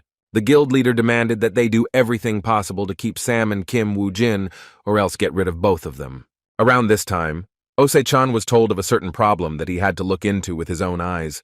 The client made a public statement on behalf of Isaac Ivanov, in which he thanked all participants in the cleanup, after which the player stated that his goal was to save the world by finishing this game, to achieve which he would do everything possible. The secretary said that this was not their plan, but the video of the player had already spread around the world. The man was amused by the fact that Kim openly declared war on those who were going to stop him. In the dungeon, all eyes were on the pair of Russian hunters, especially because of their recent statement. And while some players were outraged by the guy's impudence, others, on the contrary, obediently listened to his advice, staying on the sidelines. Some of the hunt participants personally saw Isaac in action, in the Firefox's dungeon. Eyewitnesses claimed that the pair were real monsters, piquing the interest of players. Chin-A was unhappy with his partner's provocation, but he didn't see a way to convince people in a good way. His message, in particular, was addressed to the bloodhounds who came to collect valuable items from fallen players. The necromancer wanted to show everyone his superior power, and also to suppress their will to the slightest resistance. To demonstrate this, Wu Jin will be helped by his army of skeleton warriors, who have reached a high level of skill. The summoner, surrounded by his minions, caught the disapproving glances of the other teams. One of the searchers began to worry that he would not be able to find a certain object before the Russians. The prince commanded his men to search for items and then for problem players before nightfall. As soon as the sun disappeared behind the horizon, the hunters, each with his group, warmed themselves by the fire, restoring their strength. Watching the flames, the players discussed Isaac Ivanov and how he managed to defeat the fox. The hunt participants realized why the Russian could not be touched, and even an attempt to help would be regarded as interference by one of the Bloodhound's men. One of Hyun's men, the same Bloodhound, found only 2 dead players the entire day.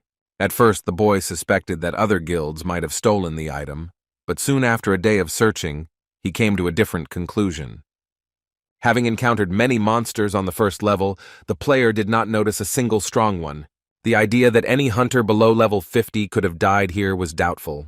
It followed that Van Gogh's bracelet must have been on the 2nd level, which Hyun asked to keep quiet about. Suddenly, one of the team members flew up, aiming for one of the branches of the tree closest to them. Having climbed onto it, the hunter discovered a hanging skeleton that showed no signs of life. A squad member kicked the skeleton to make sure it was truly dead, wondering how it got there. The commander asked his subordinate what exactly had made him so wary. The guy apologized and explained that he most likely reacted to the sound of a corpse bouncing in the wind. The hunter threw his find straight into the tree where he found it when he returned to his comrades. The warriors were determined to find the legendary item for the Kunlun Guild, even if it meant going against Isaac. Thanks to the Reaper's mask, Kim learned of a new item that he had never heard of before, but because of Kunlun's interest, it was worth taking a closer look. Having fixed the connection with the skeleton, the hunter decided to find the bracelet, which might be useful to him in the future. Chin-A, who was always dissatisfied with everything, asked if they had really been the only ones fighting all this time. Wu Jin confirmed his partner's guess, since more than half of the participants were treasure hunters of the dead. The immortal warrior was initially glad that many players had gathered for the hunt, because he thought that for once he would be able to rest. The boy's eyes lit up when he learned that they would have some time to rest on the 2nd level. Once on the 2nd level, the players were greeted by a strong, piercing wind. Some players didn't expect that the next level would be much colder than they thought, and some were completely frozen by the local frost. I can't imagine how they would fight in such a state. Hyun noticed that it wasn't just the monstrously low temperature that was causing the goosebumps. It was also caused by the trail of fear that the monsters left behind. Zi Chang's man couldn't believe that such creatures that used such an amount of fear were only at the 2nd level. Due to these factors, Wu Jin's confidence was also slightly shaken, as clearing the dungeon would be much more difficult. The body of the living creature froze under the influence of fear, but the effect did not last long, which was enough for the monster to finish off its victim.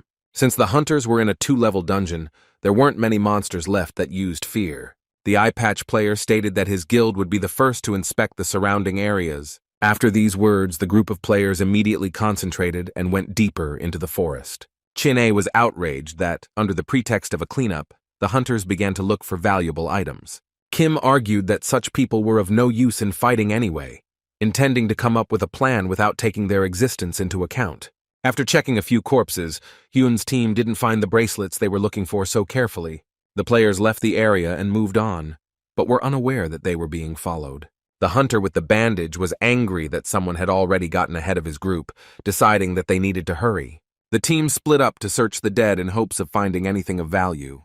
The squad members began to look through the inventory of the fallen warriors and were not disappointed. Each player presented their find to their captain, considering it a great stroke of luck that the items remained untouched. But the leader did not share the mood of his people, who only had more questions about who the seekers he had seen were. The man ordered the team to leave the items they found, claiming that others, being faster, could take all the most valuable things. The immortal warrior could not understand the logic of his partner, who had just recently spoken about bloodhounds, and now he himself was checking more than one corpse. However, Wu Jin was not looking for items at all, but was digging through the memories of the participants of the hunt, finally finding a member of the Kunlun Guild.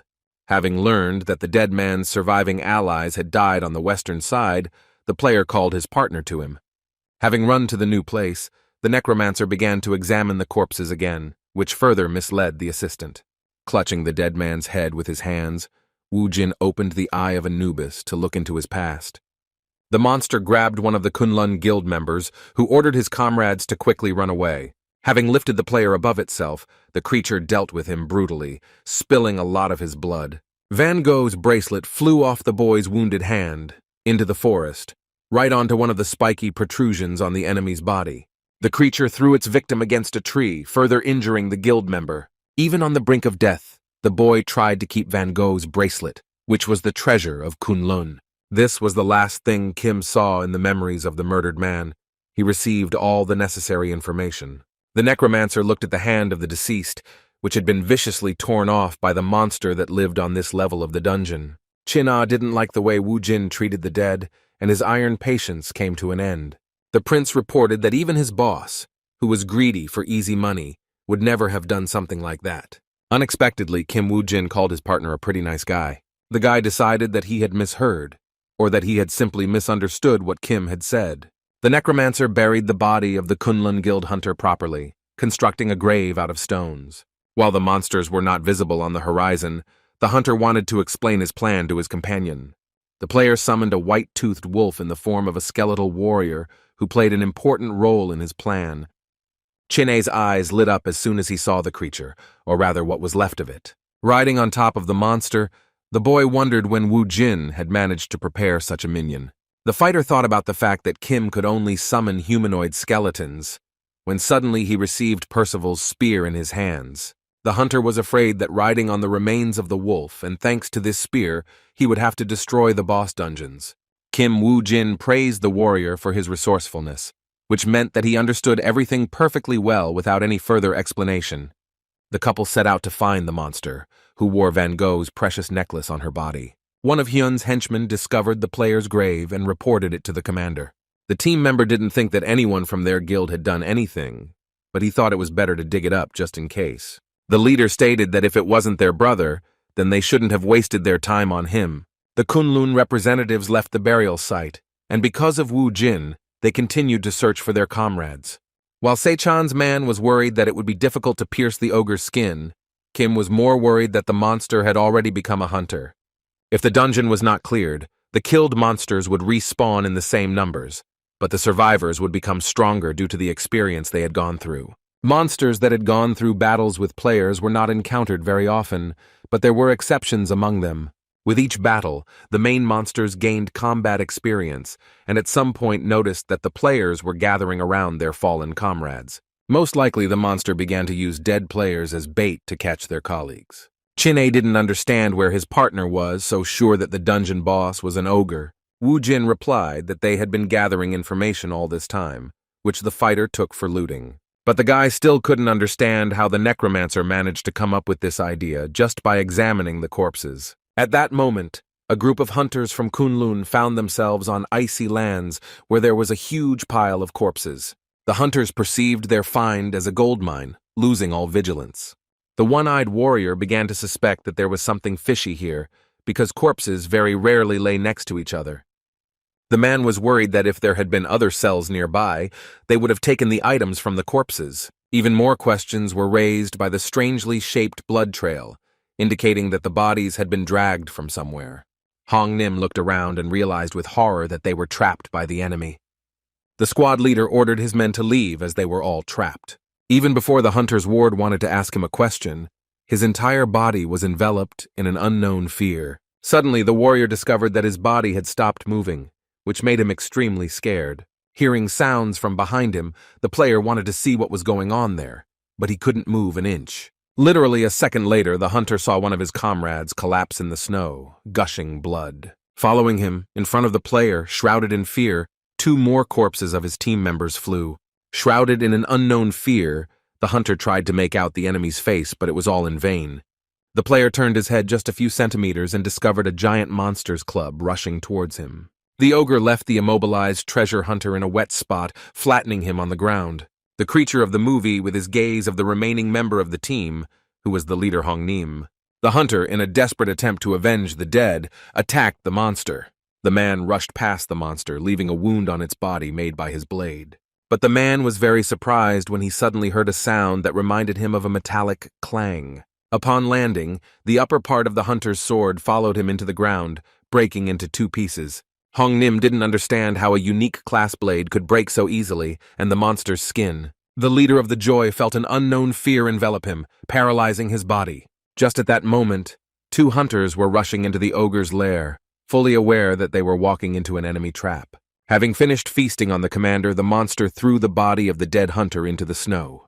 Wu Jin cautiously peeked out from behind cover to assess the situation. Having checked everything, the necromancer declared that his assistant should act according to the planned plan. Chin-A was not happy that the fate of fighting a seasoned ogre had fallen on his shoulders. Casting aside his doubts, the warrior came to trust Wu Jin, who had never failed, and went on the attack. It was impossible to get close to the monster unnoticed, and he already sensed the approach of a new enemy. Despite the fact that the guy had exposed himself, he still continued to rush towards the enemy. Suddenly, an ominous aura began to emanate from the monster, which should have stopped the rider. Very quickly, the ogre's energy began to fill all the space around him. Gritting his teeth, the immortal warrior rode the red wolf into a cloud of unknown fear. The trembling in the boy's body instantly subsided thanks to the action of Lancelot's ring. However, despite the successful offensive, Chin-A was still filled with a sense of unease. Ignoring him, the hunter grabbed the skeleton tighter and continued to act according to the plan. At the most crucial moment, the player realized that the monster he was riding was running too fast. The immortal warrior was already very close to the dungeon boss, which was not originally planned. The dungeon dweller brought his club down on his opponent, but in the end only raised a layer of snow into the air. Wu Jin's puppet deftly overtook the enemy and prepared to attack him from behind. The skeleton ordered the rider to hold on as tightly as possible, and Chin-A was very surprised that his partner was in control of the wolf at that moment. The guy wanted to say that such a trick could have cost him his life, but before he could even speak, he rushed straight at the ogre. The immortal warrior, riding on a skeleton, jumped onto the giant monster's back with lightning speed, after which Percival's spear pierced the creature's shoulder, leaving a huge hole in its body. Si-chan's man was impressed by the abilities of the item Kim gave him during the battle. The monster's ability to recover was reduced, but the hunter was more interested in the moment when the skeleton warriors would come to the rescue. 10 more penetrating blows were needed before that, and once the monsters received these injuries, the necromancer was obliged to personally take care of the rest. The skeleton warriors were already waiting for the moment to demonstrate their new bloody weapon, created with the help of the blood of the spellcaster. Suddenly, a strong wind blew towards Hyun and his team, which could mean that a strong fear was spreading. Covering herself from the flow of wind, the girl wondered if the attack on the boss monster had already begun. The detachment commander's subjects reported that they had found the body of a comrade from the Kunlun Guild. This was evidenced by the inscription on the armor, which was the secret language of the guild. The text stated that in order to find the Kunlun property, one had to meet the sleeping brother in the west, which left Hyun stumped. But then it dawned on the guy that they had seen a grave in that very place, which he had decided not to touch. Players had to hurry, as the ogre was rapidly losing its health, which made it susceptible to the necromancer's attack. The dungeon boss was covered in bloody weapons and skeleton warriors that surrounded the monster. Each blow of the spears poisoned the creature, spreading deadly poison throughout the body. Holding Percival's spear in his hands, Chin-A could not imagine that it was capable of piercing such thick skin. The immortal warrior was full of confidence that no dungeon could withstand the combination of spear and blood poisoning. However, Wu Jin disagreed, as the weapon was only effective in a 2-level dungeon, and in order for Kim to deal with a worse monster, he needed to get even stronger. For defeating the giant, the hunters were again rewarded with a golden catalog by their mentor. The necromancer's assistant complained as usual that his mentor didn't pass anything on to him, even though the guy did all the dirty work. For the food lover, the worst thing about this situation was that he couldn't even change his mentor. Having climbed onto the test monster, Wu Jin removed from it that very mysterious Van Gogh bracelet. Once again, all the glory for clearing the dungeon went to Isaac Ivanov from Russia. But not everyone was happy about Taiwan being saved, especially the members of the Kunlun Guild. Hyun's subordinate insisted that they hadn't managed to get the bracelet back, but if it had fallen into the wrong hands, they were in serious trouble. The commander was powerless in this situation and could only report the situation to his superiors. The guy rejected the option that the bracelet could have been taken out because they left clues for the brothers in a secret language that no one knew. Be that as it may, Hyun hoped until the very end that Van Gogh's bracelet had not fallen into the hands of a Russian hunter. Kim was unharmed when he chose this dungeon, managing to retrieve from it a legendary item that contained the power of harmony. Each player could use a maximum of 5 items, which included 1 necklace, 2 rings, and 2 bracelets. But even with the presence of a larger number of items, their effects were applied within the established limits. However, Van Gogh's bracelet allowed the effect of all the rings worn on the fingers to be used. But there was also a downside, because the rings could not be removed, although such items could be worn alternately. Experienced players could change rings depending on the situation, but now, Wu Jin will have to choose each item carefully. His partner again couldn't understand why Taiwan's savior was sitting with such a serious face. The hunter replied that he was simply lost in thought when suddenly his phone rang. Oh Se-chan demanded that the player return to the base as soon as possible if he had the opportunity. The urgency, according to the broker, was due to the fact that Park Young-won had just returned. The man said that on the internet, headlines switched from Isaac Ivanov to the return of Mr. Pak. The news reported that the Phoenix Guildmaster had successfully cleared the 6-story dungeon for the 2nd time. Yes, for Kim Wu Jin, this was a good sign, because as the employer's reputation grew, so did his protection. Chin-A took advantage of the moment while they were in an exotic country to try the local cuisine. As soon as the guy found out that they were urgently flying back to the edge, his face turned into a sour expression. The immortal warrior continued his hysteria even while on the plane, regretting that he had not eaten a single Taiwanese dish. Upon returning home, the loner first visited Yongwan to tell him the latest news. The bodyguard reported that the Rubez Guild tried to deceive his boss. Kim said that he was badly injured and didn't know who to trust, so he went into hiding for a while until his owner returned. The secretary handed over the materials to Mr. Pak so that they could be sent by the investigation team on the day of the incident. However, there was little evidence left in the dungeon itself due to the fire that broke out. But there were also statements from surviving players. According to the affected players, the Rubez Guild was the provocateur and attacked first. We claim that it was a simple accident. The Phoenix Guildmaster was very angry that his partners were carrying out their dark deeds while he was away. The man guessed Rubez's intentions, while his bodyguard was interested in his master's further actions. He declared that the traitor would not pay for his deed, and there was only one thing he wanted to do. The hunter was surprised when Pak's subordinate placed the case on the table in front of him. The day hadn't even really begun, but the owner of the brokerage firm was already beaming with happiness. His employee was interested in how much the boss had managed to earn to be so happy. The guy asked how Ose-chan was going to get his skill page back, reminding him of how hard it was to get the Skeleton Knight skill. However, the broker was not worried because the person who would return their items was already in Park Young-won's office. The immortal hunter was almost speechless when he learned what kind of scam his boss had pulled off. Kim Wu Jin left Mr. Park's domain with the rare skill of a Skeleton Knight. After the deal, the guy called the broker to say that he had just been to see Park Young-won. Everything went according to plan, and the guild leader asked Kim to hand over the skill page personally to Isaac Ivanov. Park Shin-hai reads the news headlines and learns that the Phoenix Guild has promised Isaac their full support. Salam's girlfriend is worried that Young-won started flirting with the publications without expecting such a turn of events. If the guild leader becomes a public favorite, it will make the Messiah's job much more difficult in the future. Shin-hei suggested that Naomi Spell needed to take responsibility for what happened. The former head of the Rubez Guild tried to justify herself, but she understood that it was useless. While watching the news, Mr. Park listened to Secretary Kim talking to some of the clients on the phone. When the girl finished talking, the boss asked if she had spoken to Kim Wu Jin. The girl confirmed that she had spoken with an elite player of the guild, who had already passed the skill page to Isaac's side and was waiting for further instructions. The director of the organization believed that with the appearance of Ivanov, his bodyguard felt the instability of his position. The man stated that the boy had worked hard, and as a gesture of courtesy, he would allow him to die in a 3-level dungeon. Mr. Park believed that if he sent a couple more people, the player with normal support would calm down and leave. However, if this does not happen, then the hunter will have to properly surprise the head of the guild. After some time, a group of Phoenix members were gathered to receive a task from Yong-Wan himself. When discussing the new team member, the players decided that the guy was a weakling based on his name alone.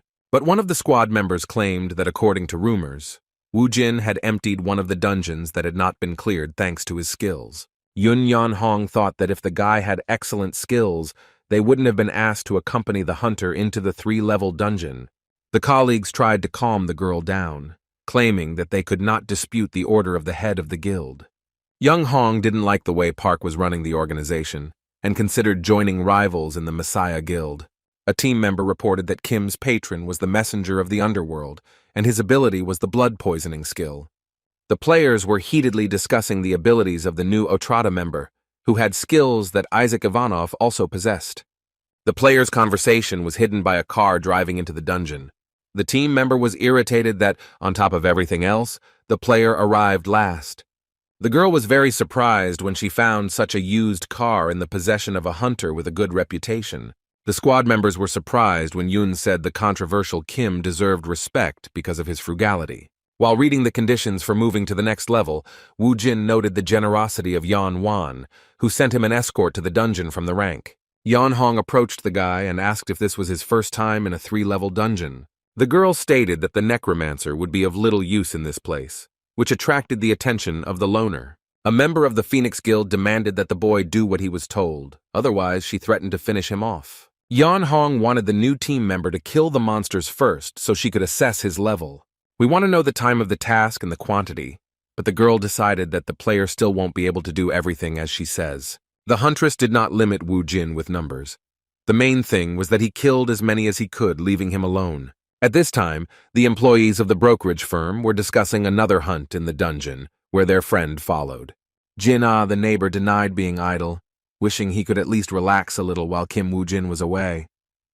The boss couldn't understand the mood of the guy, who had previously complained about the lack of an experienced partner, and now about working with such a person.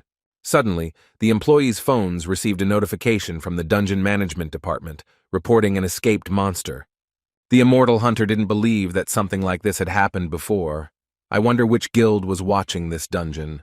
Pai began to speak, and then he said that a similar situation had already happened with the dungeon that was controlled by the Messiah. The hunter realized his boss's hint too late, but the words that had been spoken could not be taken back. The man cautiously peered over his subordinate's shoulder to check how the secretary had reacted to this. The girl sat at the monitors absolutely calm. At least that's what it seemed at first glance. Lee went back to her school years, to that very tragic day when everything happened. Then, the student, bored in class, looked at the empty seat where Park Shin-hye was sitting. Suddenly, a monstrous explosion was heard, which attracted the students, who began to look out of the classroom windows. School children witnessed the explosion of the main building of the Hansung Corporation. Lee was so upset that she couldn't contain her emotions and screamed loudly. The girl sat motionless for a while with the phone in her hands, replaying the events of that day in her head. Rustam left the table and asked her colleagues for forgiveness, saying that she wanted to step away for a minute. On the girl's desk was the same photograph that was in the crypt at the cemetery. As soon as the girl left, Chin-A grabbed his head, scolding himself for his carelessness. The boss reminded him that he had to keep an eye on who the guy was and what he said in the presence of the secretary. The hunters apologized, and knowing that Oh Se-chan knew Lee's father, asked what kind of person he was. The man frowned, and just like his employee, he went to look for an answer in his memories. The first thing he found in his memory was their meeting, where the men discussed a deal of one of them. The girl's father insisted that he should only go and visit if it was for the sake of his family. The man wanted to create a world where his daughter would go to school safely. Lee's father worked for the Hansung Company and died under the rubble of the building that terrible day. In the end, the broker responded that the secretary's father was an incredible hard worker and an easy target when it came to his daughter. And while the employees of the brokerage firm discussed the personal lives of their colleagues, the Phoenix Guild successfully dealt with the monsters of the dungeon with rank. Yun Yan Hong was confident that at this rate, they would advance to the second level by tomorrow. However, a team member who came running ordered to take a look at Kim Wu Jin. but the captain decided that the guy most likely just embarrassed himself. The hunter replied that the matter was different, and the leader of the squad needed to see everything for herself. The girl, although skeptical about the necromancer until the very end, agreed to be shown the way to him. Yan Hong didn't think that when the guy said that he needed time to prepare, he meant exactly that. The hunters discovered a series of traps that the new team member had been setting up all this time.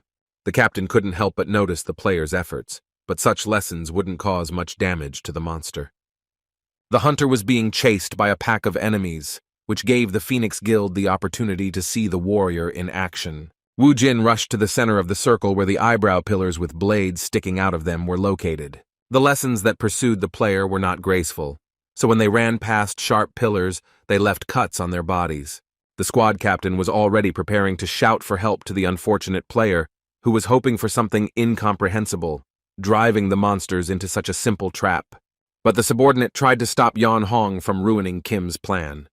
The captain was afraid to even think about what Park Young-won would do to them if this guy died because of them.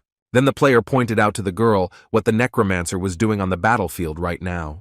Kim Wu Jin climbed to the very top of the pillars, where no matter how much they washed him, the orcs could not reach him. Yun understood that it was too late to save the boy, who was surrounded by enemies on all sides. At that very moment, Wu Jin used the blood mist, spreading it throughout the entire area. The entire circle, strewn with sharp logs, was shrouded in a blanket of fog, completely hiding it from the monster's eyes. Each of the cities was subject to drunkenness that about them bodies through the received cuts. One after another, the monsters began to fall to the ground, losing their strength every second.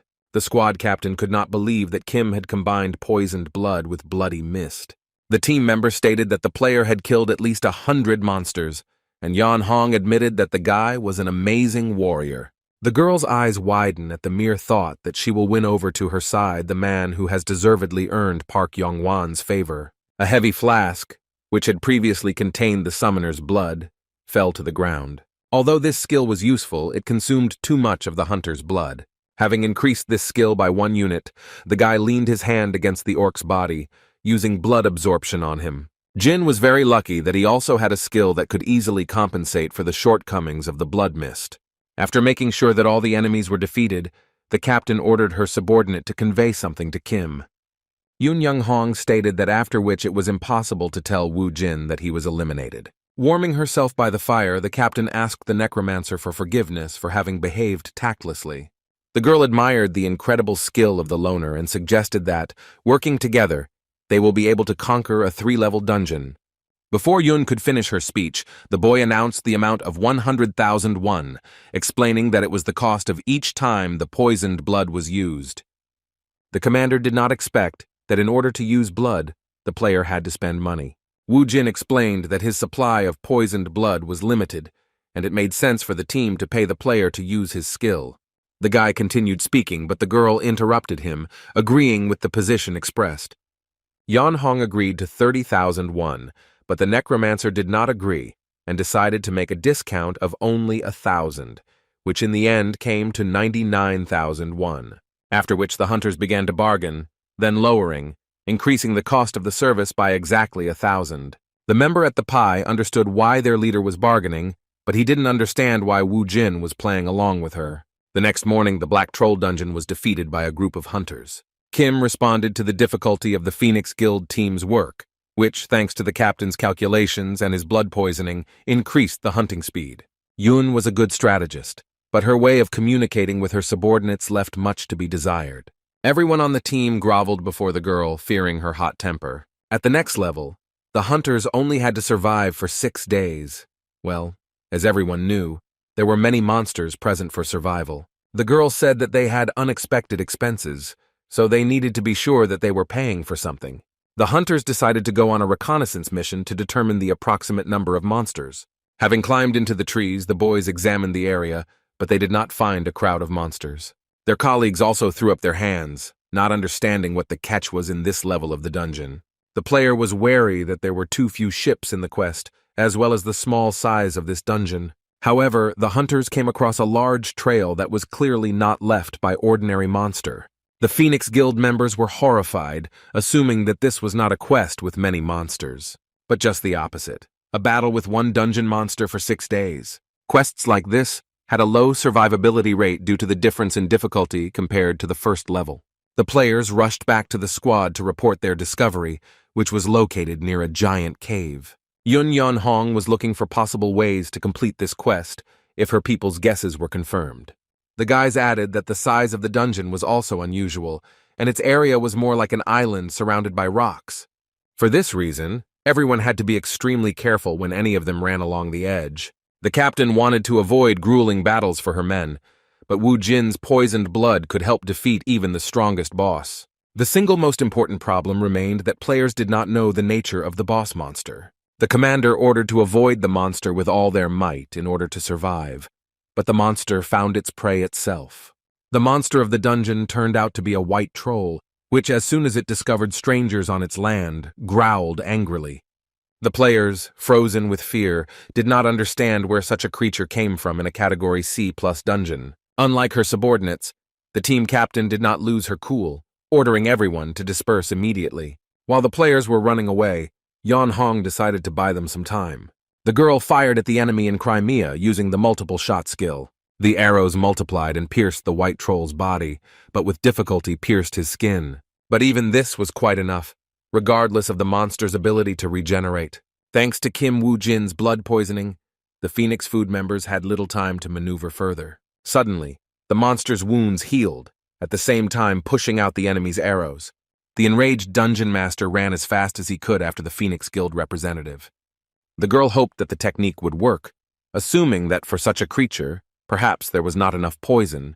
Although, on the other hand, Yun saw with her own eyes how the poison spread from the point of impact. While the troll was chasing Park Yong-wan's men, the necromancer watched from a tree. Even though Yan Hong continued to serve as the commander, the boy was wondering if he should prove his usefulness to Mr. Park. After some time, the squad leader called her subordinates with a whistle. A roll call was conducted, during which it was discovered that none of the team members were injured.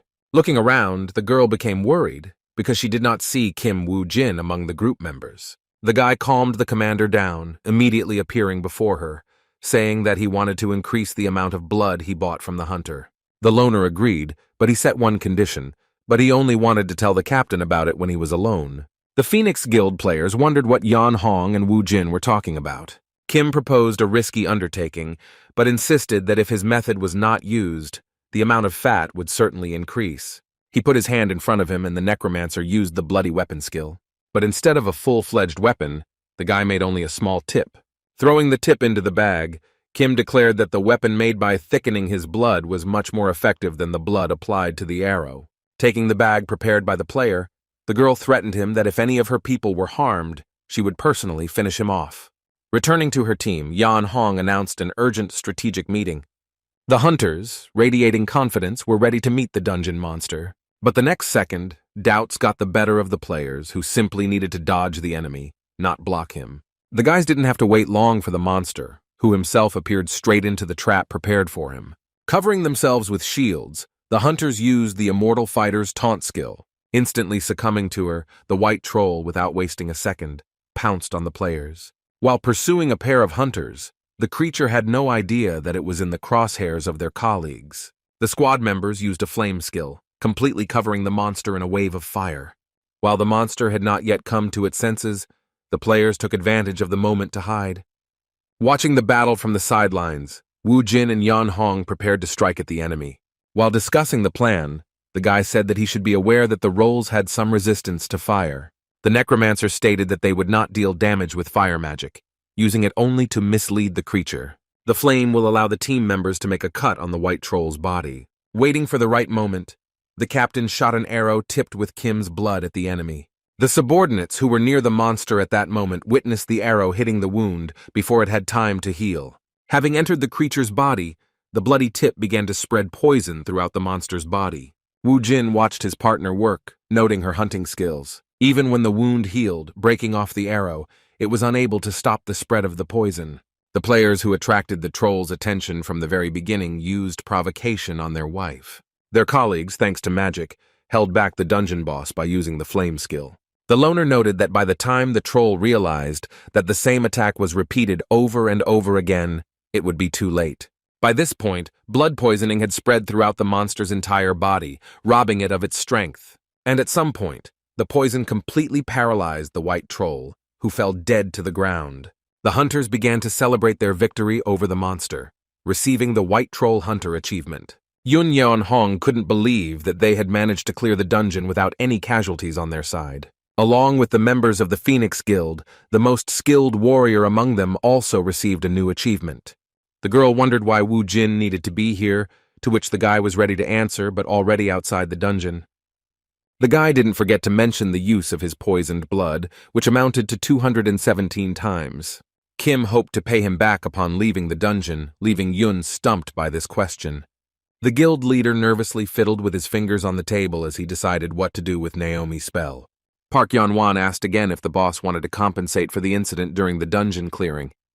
The man emphasized that in any case, nothing could replace the dead guild members. He was ready to listen to the head of the Rubez organization, who could not find the right words. After the Phoenix Guild squad cleared the dungeon, a press conference was held. One of the journalists was interested in how the team managed to resist the white troll that appeared in the 3-level dungeon out of nowhere. Yeon Hong stated that they were able to achieve this result thanks to teamwork, as well as Kim Wu Jin's blood poisoning skill. Following this statement, journalists had a number of questions, in particular concerning the mysterious player who influenced the final outcome of the hunt. After calling the loner, Ose-chan asked if Isaac Ivanov really intended to clear out the dead forest. The broker insisted that going into the American underground as a Russian was dangerous. At the same time, the Messiah Guild had only gone to the American dungeon a couple of times, but now the country didn't need anyone's help. This was due to the fact that many experienced players emigrated to America. Considering his position, the head of the company insisted that this dungeon could be difficult to navigate. However, even considering these factors, Wu Jin still wanted to get into it. Kim was in the organization's underground parking lot while watching Miss Spell emerge from the elevator. From the worried look on the boss's face, it was clear that Mr. Pak had taken her by surprise.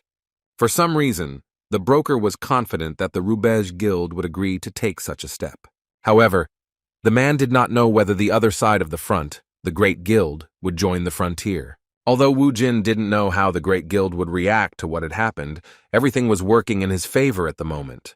The Phoenix Guild leader's subordinate handed over a report on the dungeon to his desk. Looking at it, Yong-wan wanted to be sure that the data was reliable.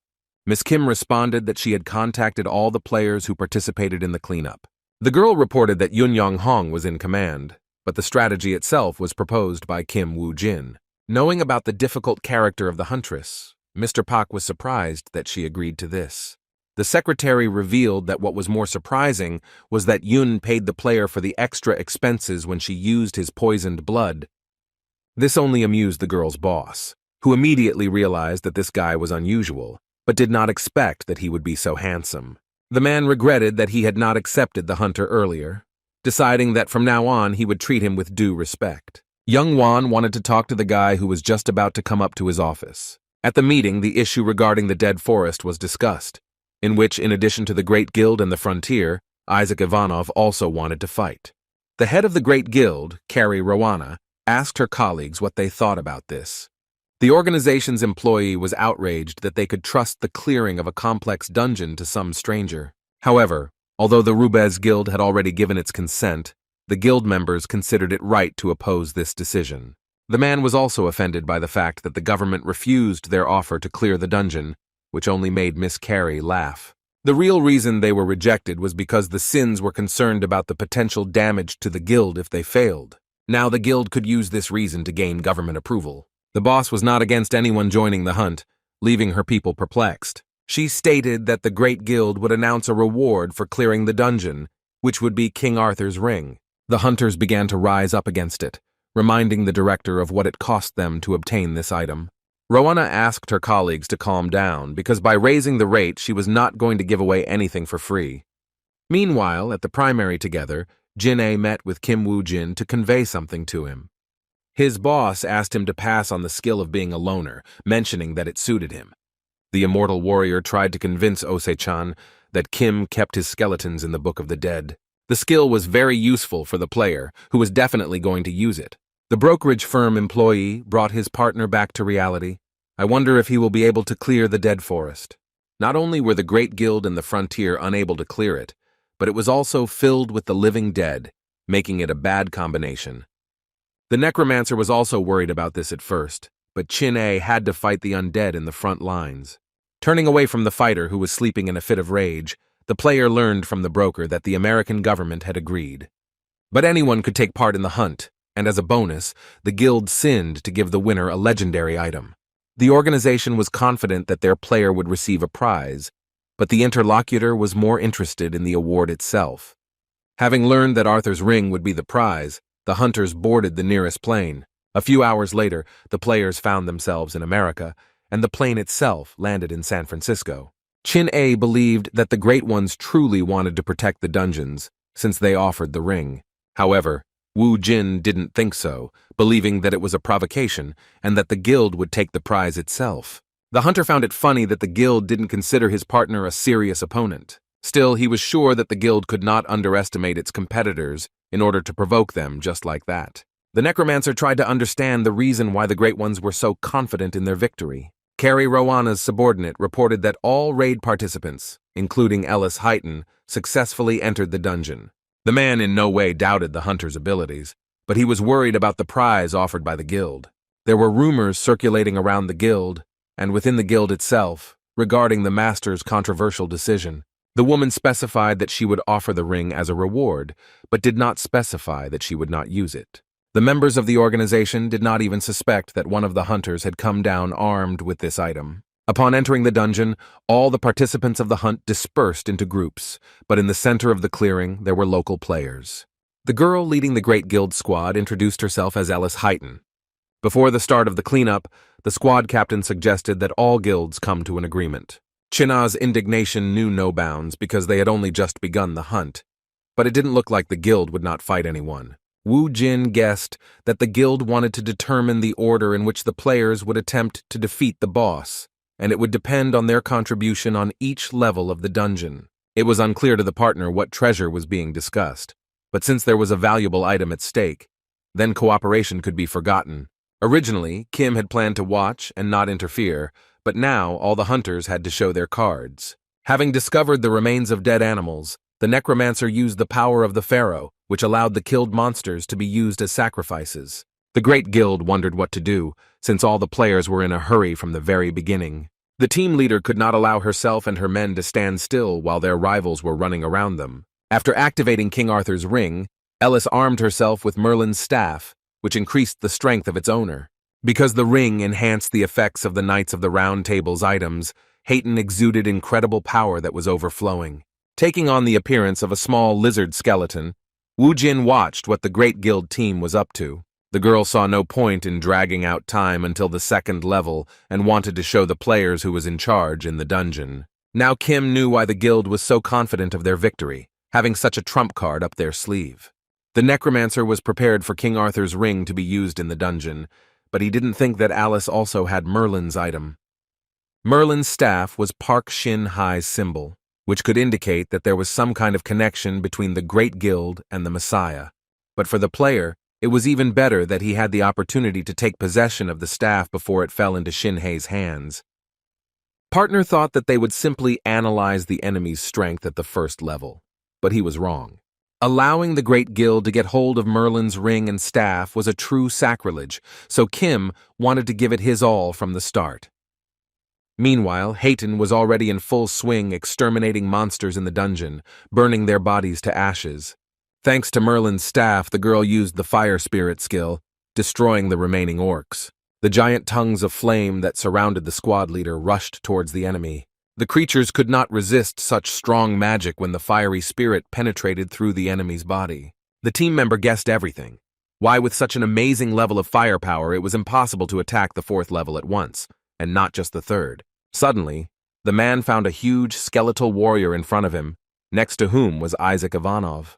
The Russian hunter who belonged to the Moscow Guild gave his competitors a stern look.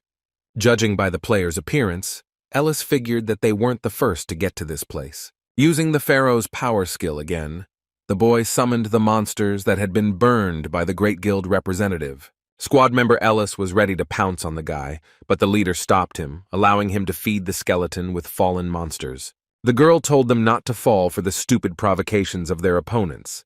because the main thing was that the team was in first place in the number of monsters killed. The player discovered that the Mokosh Guild, which Ivanov belonged to, was in last place, and decided that the rumors about the hunter's greatness were false. Not wanting to waste a minute, Miss Ellis ordered her men to move to the next area immediately. The enemy's firepower was superior to Wu Jin's duo, but they did not have the weapons that the necromancer wielded. Returning to his partner, Kim asked him for a favor that he had already performed earlier. The hunter tried to convince his partner that they were the only guild capable of using this strategy due to the existence of China. The immortal warrior was tired of doing different jobs all the time, who repeated the words of his colleague that the strategy was impossible without him. Forced to give in to Wu Jin, Se Chan's man decided to repeat the trick, only if the loner fed him this time. Now that the fighter had agreed to participate in the plan, the necromancer needed to speed up. He summoned a skeleton knight who was riding a skeleton horse clad in armor and weapons. There was such a buzz around the dead forest dungeon that other guilds began to place bets. The broker asked the secretary how far Isaac was ahead, but the girl suggested that the boss see everything for himself. The Great Guild revealed the characteristics of Ellis's hunter item, which was also in the dungeon. Si Chang couldn't believe that the organization gave the player items that were used to conquer 5-level dungeons. It suddenly dawned on the man that the 2 items that Hayton owned had a buffing effect. The company's director asked to cancel the bet he had made, but it was too late. The broker scolded the Great Guild for relying on magical items instead of playing fair, after which he began to pray to all the gods that existed to help him get out of this situation. Looking at the tournament table, Commander Ellis discovered that their guild was 10 corpses behind Mokosh. Looking sideways at the players, the girl wondered how they managed to overtake them, who clearly couldn't find anything better than Merlin's item. Kim Wu Jin looked up when he saw a representative of the Great Guild heading towards them. She admitted that the rumors about Isaac were true, and decided to find out what his secret was. Hayton was angry when she heard in response that the players were just lucky, although in reality everything depended on Chin'e's immortal body. No matter how strong the firepower was, the hunter had no choice but to waste time moving to the next area with monsters. But at the same time, the team could focus on the battle as it gathered all the monsters in one area. The necromancer decided to play around with the Great Guild a little, asking them what effect King Arthur's ring had. The hunter stated that after cleaning this item would become his, so he wanted to know the effect in advance. Wu Jin also suggested that they hand over the ring right now, and then they would do everything possible to avoid harming the guild in the dungeon. He continued to insist that the chance of winning would increase if the item was owned by the strongest. The team captain was skeptical about the statement that Isaac was supposedly stronger than her. In his defense, the guy replied that he would gladly give his items to a player who was stronger than him. However, the interlocutor asked to reconcile her pride, since the guy had already realized due to the small gap. Enraged, the girl declared that the Great Guild would eventually clear this dungeon. While the 2 guilds were talking, another guild was sitting there, and it was only to their advantage that the enmity between the players played into their hands. The man representing the Frontier Guild believed that a new opportunity would also open up for them in this scenario. After some time, flaming corpses of monsters continued to appear throughout the forest. The team led by Hayton, who did not have access to magic, got rid of the enemy with the help of cold weapons. Hunters destroyed their enemies in every possible way, hoping to take the first place in the ranking. The squad leader helped her people by using both of the Knights of the Round Table's items. The huge wave of fire did not spare any monster, burning their bodies right on the spot. The fire spirit summoned by Merlin's staff was also capable of creating a funnel, shooting fire in different directions for several tens of meters.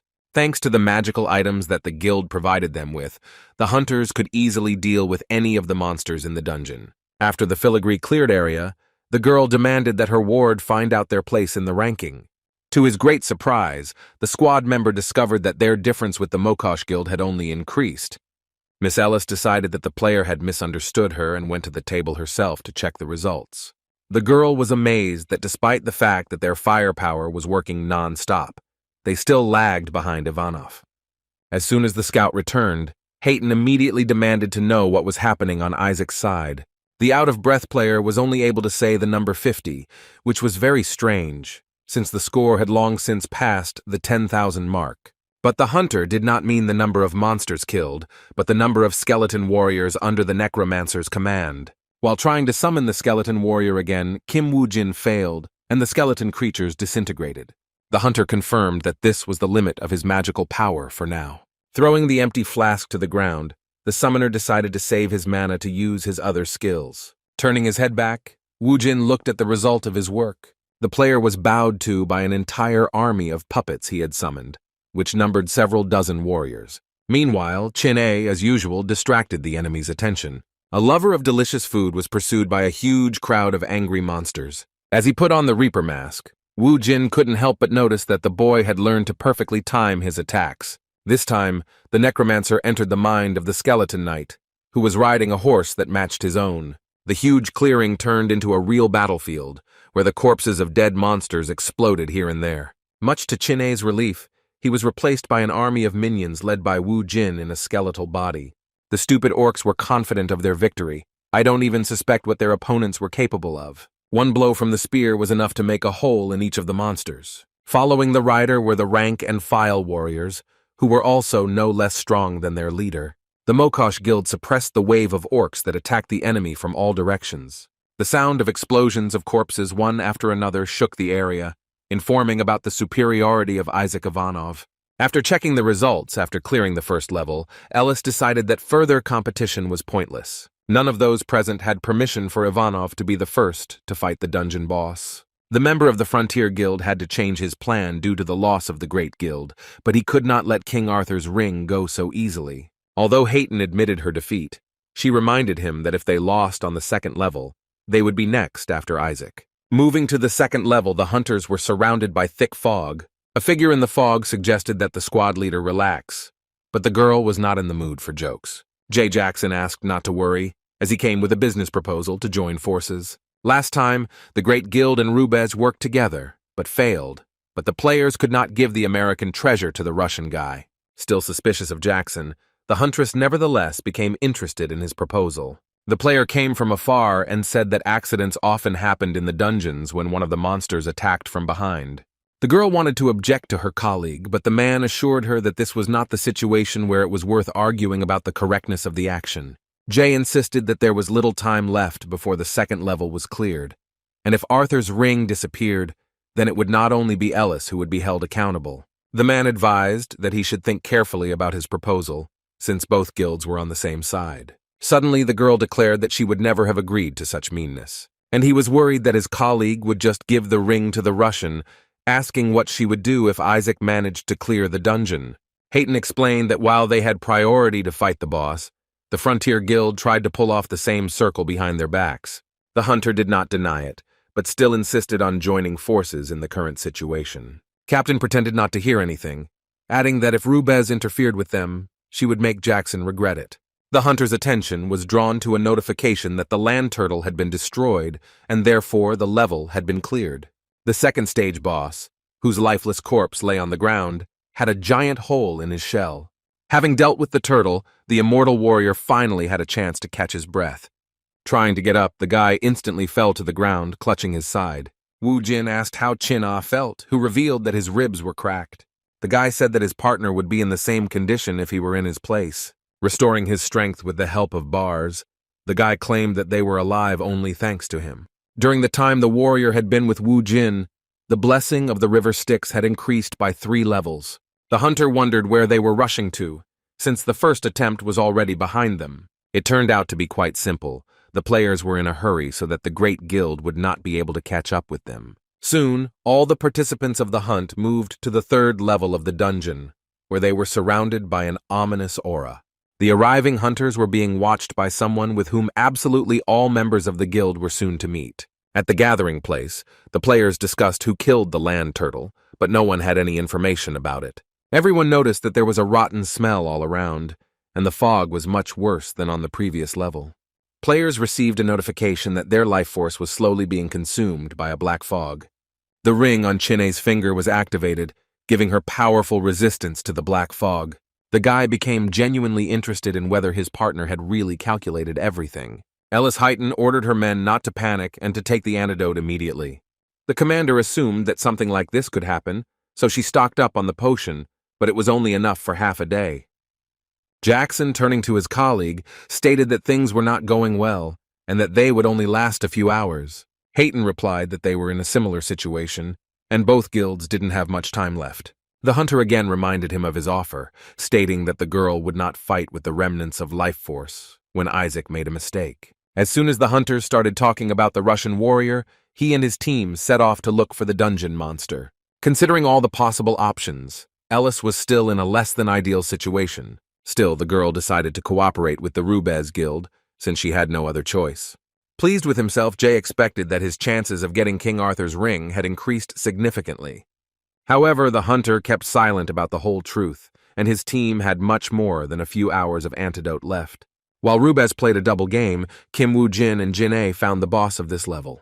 As the demonic horse passed, a hand emerged from the ground behind it. The enemy terrified the immortal warrior because the guy had never met such creatures before. The hunters had to overcome a horseman who held his head in one hand while the other held his huge sword.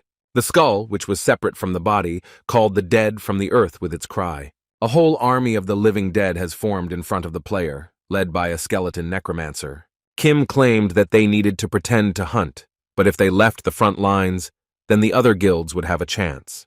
Of all the participants in the hunt, only these two had an advantage in the black fog. The squad leader from the Rubez Guild heard a piercing cry, guessing that the battle had already begun. The man exchanged glances with his accomplice, making it clear that it was time to act. The girl continued to convince herself that there was no guarantee that Isaac would succeed in the battle. Mrs. Ellis did this for her people, so that they could all fight and get out of here alive. The huntress dropped another flask, using the antidote in the hopes of buying a little more time.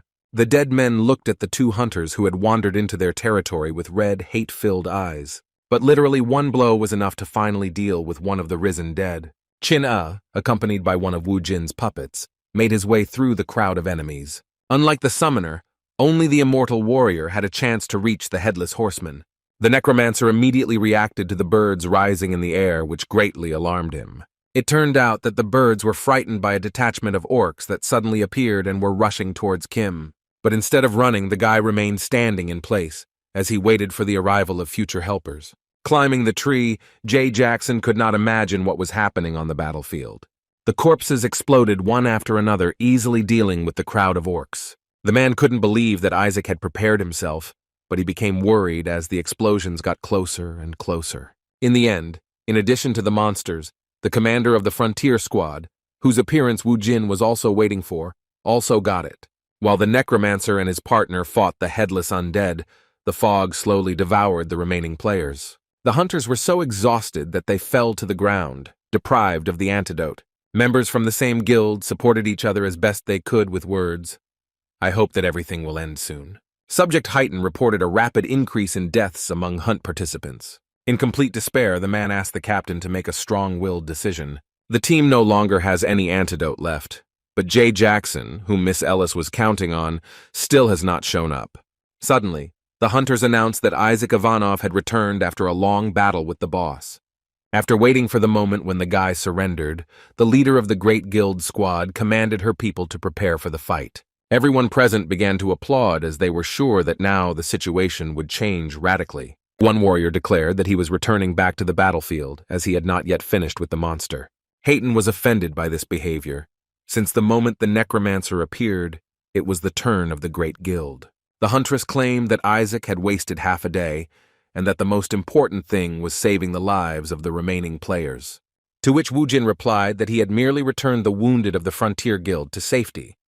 Miss Ellis became very tense when she learned that her allies had been harmed in carrying out the plan.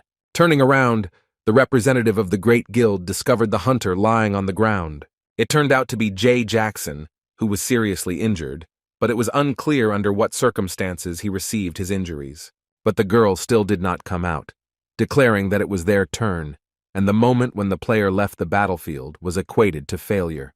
The pirate commander announced that her team was now in action, and that this way, they would be able to save at least one person. The necromancer gestured for silence, telling his colleagues to wait their turn as they were still fighting. Suddenly, a strong stream of wind began to emanate from the hunter, either from his mouth or from himself. Ellis Heighton was speechless, unable to comprehend what she was witnessing at that moment. The guy said that his partner continued to fight bravely, and he needed to immediately return to the battlefield to help him. The hunters began to remember whether the Russian had any other assistants besides the skeleton warrior. The players remembered the big guy who was always hanging around Isaac Ivanov. The necromancer insisted that due to the poisoning of most of the team members, Ellis would have a hard time fighting, let alone clearing the dungeon. The team leader demanded that they give way, because if they were in the same conditions, then it would be better for those who had the resources to go into battle. However, Wu Jin replied that he was in much better shape than the others, as the fog had no effect on him. Hunters and other guilds began to remember that Isaac was the very same hunter of the spiny snake.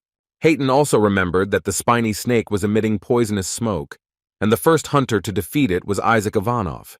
The guy said that it was presumptuous to build a cleansing order, because if all the guilds worked together, the current crisis would not have arisen. However, there was still a chance to defeat Dullahan, the headless horseman, if only all the remaining resources were mobilized.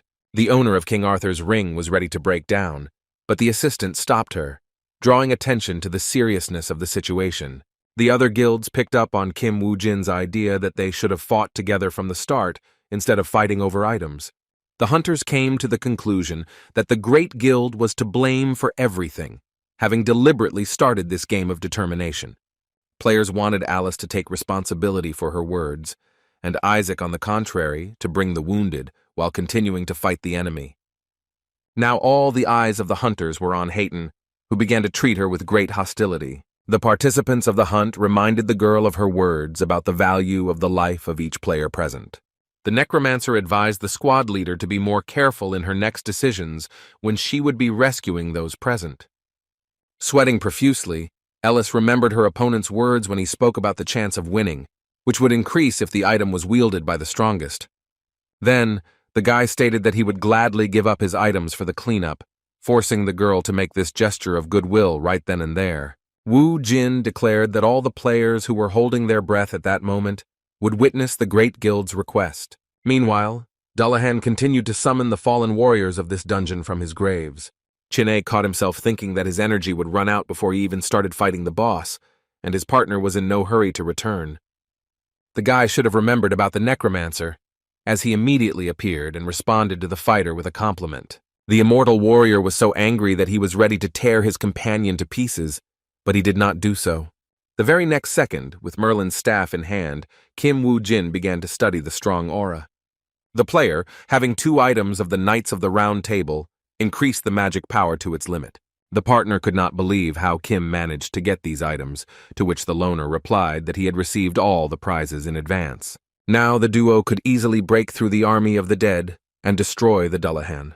Despite all the time they had spent together, Chin'e couldn't fully trust his partner. Instead of answering how he would manage to get through the horde of the dead, Wu Jin only smiled. Suddenly, very close to the warrior, the earth exploded from within, as if something was bursting out of it. The necromancer summoned a golem, a huge stone monster, and then, using the power of the pharaoh, sacrificed the monsters killed by his partner. Thanks to this skill, skeleton warriors began to emerge from the ground one by one. Following this, Wu Jin used Gawain's necklace, and his sun blessing was increased by King Arthur's ring. And finally, with the help of the aura field, the necromancer transferred his power to his faithful assistants. The army of skeleton warriors gathered by the hunter roared, feeling a surge of powerful energy. Chin'e was stunned by how Kim Wu Jin had calculated everything down to the smallest detail and ended up with such an army. Filled with a frenzied power, the player asked his partner if this should have been enough to defeat the Dullahan. The army of the Headless Horseman rushed towards the suddenly appeared enemy army with a battle cry. But as soon as the golem kicked the ground, a shock wave rushed towards the dead. The immortal warrior could not help but rejoice at such a spectacle, when a whole herd of corpses ran towards one golem. Kim voiced that killing the dead one by one was ineffective, suggesting that they move according to plan. Towering on the mountain, Dullahan held his head all this time, as if it was the only thing he didn't control the reanimated corpses with. On the other side of the dungeon, medics were treating the wounded members of the Frontier Guild squad. Commander Jackson stood up abruptly, but could not comprehend what was happening or where he was now. The magician advised the man not to move, since due to the fog, the hunter would not return to his previous state anytime soon. Jay's eyes turned bloodshot when he learned that he survived thanks to Isaac, who returned with him to the starting area. Mrs. Ellis's subordinate was afraid that he and the captain were just walking around in the fog. The man pointed out that their condition would be dangerous to meet the monster, so he decided to leave the battlefield. The girl claimed that the Russian had tricked them and that some understanding of the situation was needed in order to report to the guild. The huntress had no idea what the other players would have done to her if she hadn't immediately given up Merlin's staff and Arthur's ring. Otherwise, in addition to the magical items, the pride and lives of her subordinates would have been lost. The members of the Great Guild reached the edge of the cliff, from where they could witness the battle in which Isaac participated.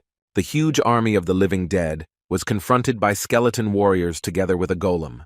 The man was worried because Isaac and his charges were surrounded by enemies, believing that they no longer had a chance of salvation. The necromancer's minions proved the opposite, skillfully handling the blade, thereby scattering the dead. However, Hayton's subordinate was proven wrong, as Isaac was not surrounded at all. If you looked closely, you could guess that the necromancer's assistants were holding back the enemy so that he would not fall into the circle. The hunter deliberately took up a position between the army of the dead and their leader. Wu Jin specifically isolated Dullahan to ensure he could deal him a crushing blow. The girl believed that the warrior had committed a reckless act, with which Chin-A also agreed. The fighter assumed that it would be easier to deal with one opponent, but he spat icy air that instantly froze everything. With the help of an unknown force, the Headless Horseman increased the energy of the dead he summoned. Despite the effects of the magical items, Kim knew they couldn't defeat Dullahan this way. Throwing down his blade, the necromancer remembered hearing about his comrades who had attempted to pass this dungeon. Hunter said that it took a fierce firepower to defeat the Headless Horseman. At that time, only one of the hunters had such power, the corner of Elise Lee Se Jung. Kim Wu Jin, having less strength now, still decided to try to defeat the rider, armed with Percival's spear. King Arthur's first day, the Knight of the Round Table item set enhancement also increased the penetrating power of piercing weapons. Watching his partner's actions, Chin-A guessed what he had planned, and now it was his turn. Armed with brass knuckles, the immortal warrior attacked the leader of the army of the dead. With a flurry of powerful blows, the boy showered Dullahan's ghostly horse, which was close to falling. The dungeon monster swung its blade, and although it stopped the enemy's attack, it was unable to inflict any damage on him.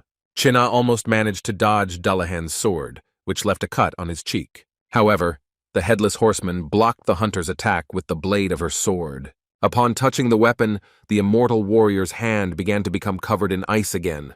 The dungeon monster opened its mouth and stood up again to increase the strength of its subordinates. And at that very moment, Dullahan's head was impaled on Percival's spear, which was in Wu Jin's hands. But as it turned out, the spear blade did not reach the skull, which blocked the attack with its strength. The necromancer tried his best to break through the monster's defense, which began to cover his weapon with ice. Without seeing the whole picture, Wu Jin's partner believed that they had deprived the dungeon boss of his head.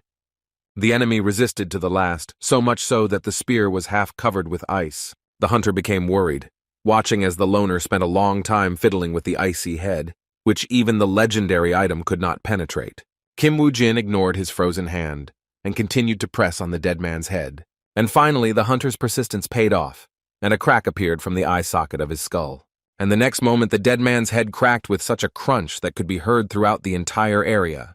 This was followed by a giant ice explosion that illuminated the entire battlefield with its brilliance. The representatives of the Great Guild covered their faces from the shock wave of the explosion so that it would carry with it the intense cold. Ellis Heighton lowered her hand and couldn't believe her eyes when she saw the sun shining brightly overhead. Once the dungeon boss Dullahan was defeated, the black fog disappeared after him. The dead, summoned by the horsemen, began to dissolve under the influence of the sun's rays. The entire gigantic army of Dullahan gradually began to dissolve into thin air. After splitting the monster's skull, Wu Jin was surprised at the reward he was able to get from it. Chin-A wondered what his partner would do with Dullahan's body, which remained untouched after the battle. The necromancer picked up another ring from the ground that was in the skull fragments. It belonged to Hercules, helping its owner influence the characteristics, with each set of achievements. The immortal warrior was unhappy that he was being ignored again, repeating his question. With a satisfied grin, Wu Jin said, with his companion, "And so I knew the answer to this question."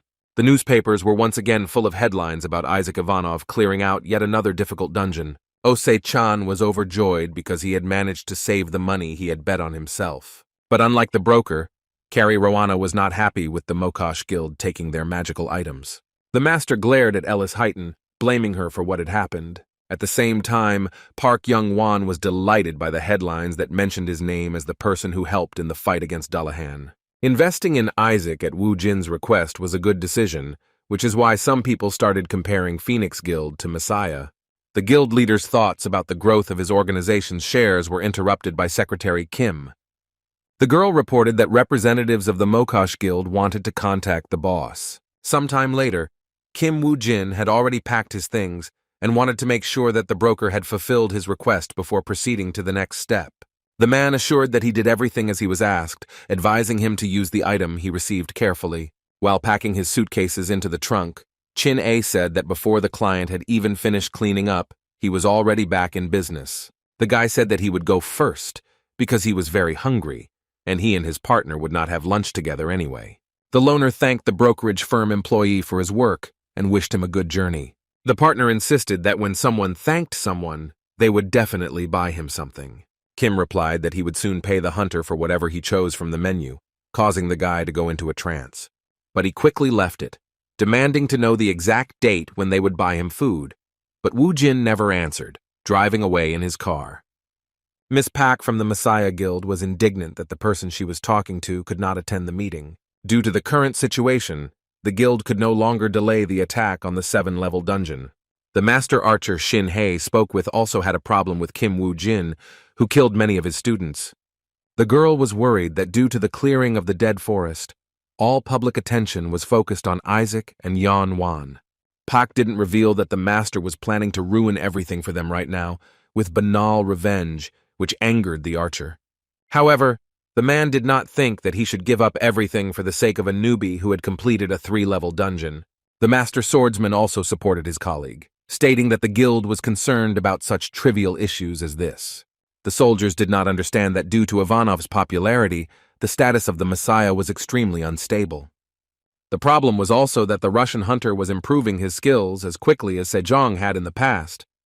The guild leader gave the craftsmen the opportunity to do what they thought was necessary, but he gave them a limited amount of time to do so. Mr. Lee's subject continued to insist that they should not have delayed their attack on the dungeon.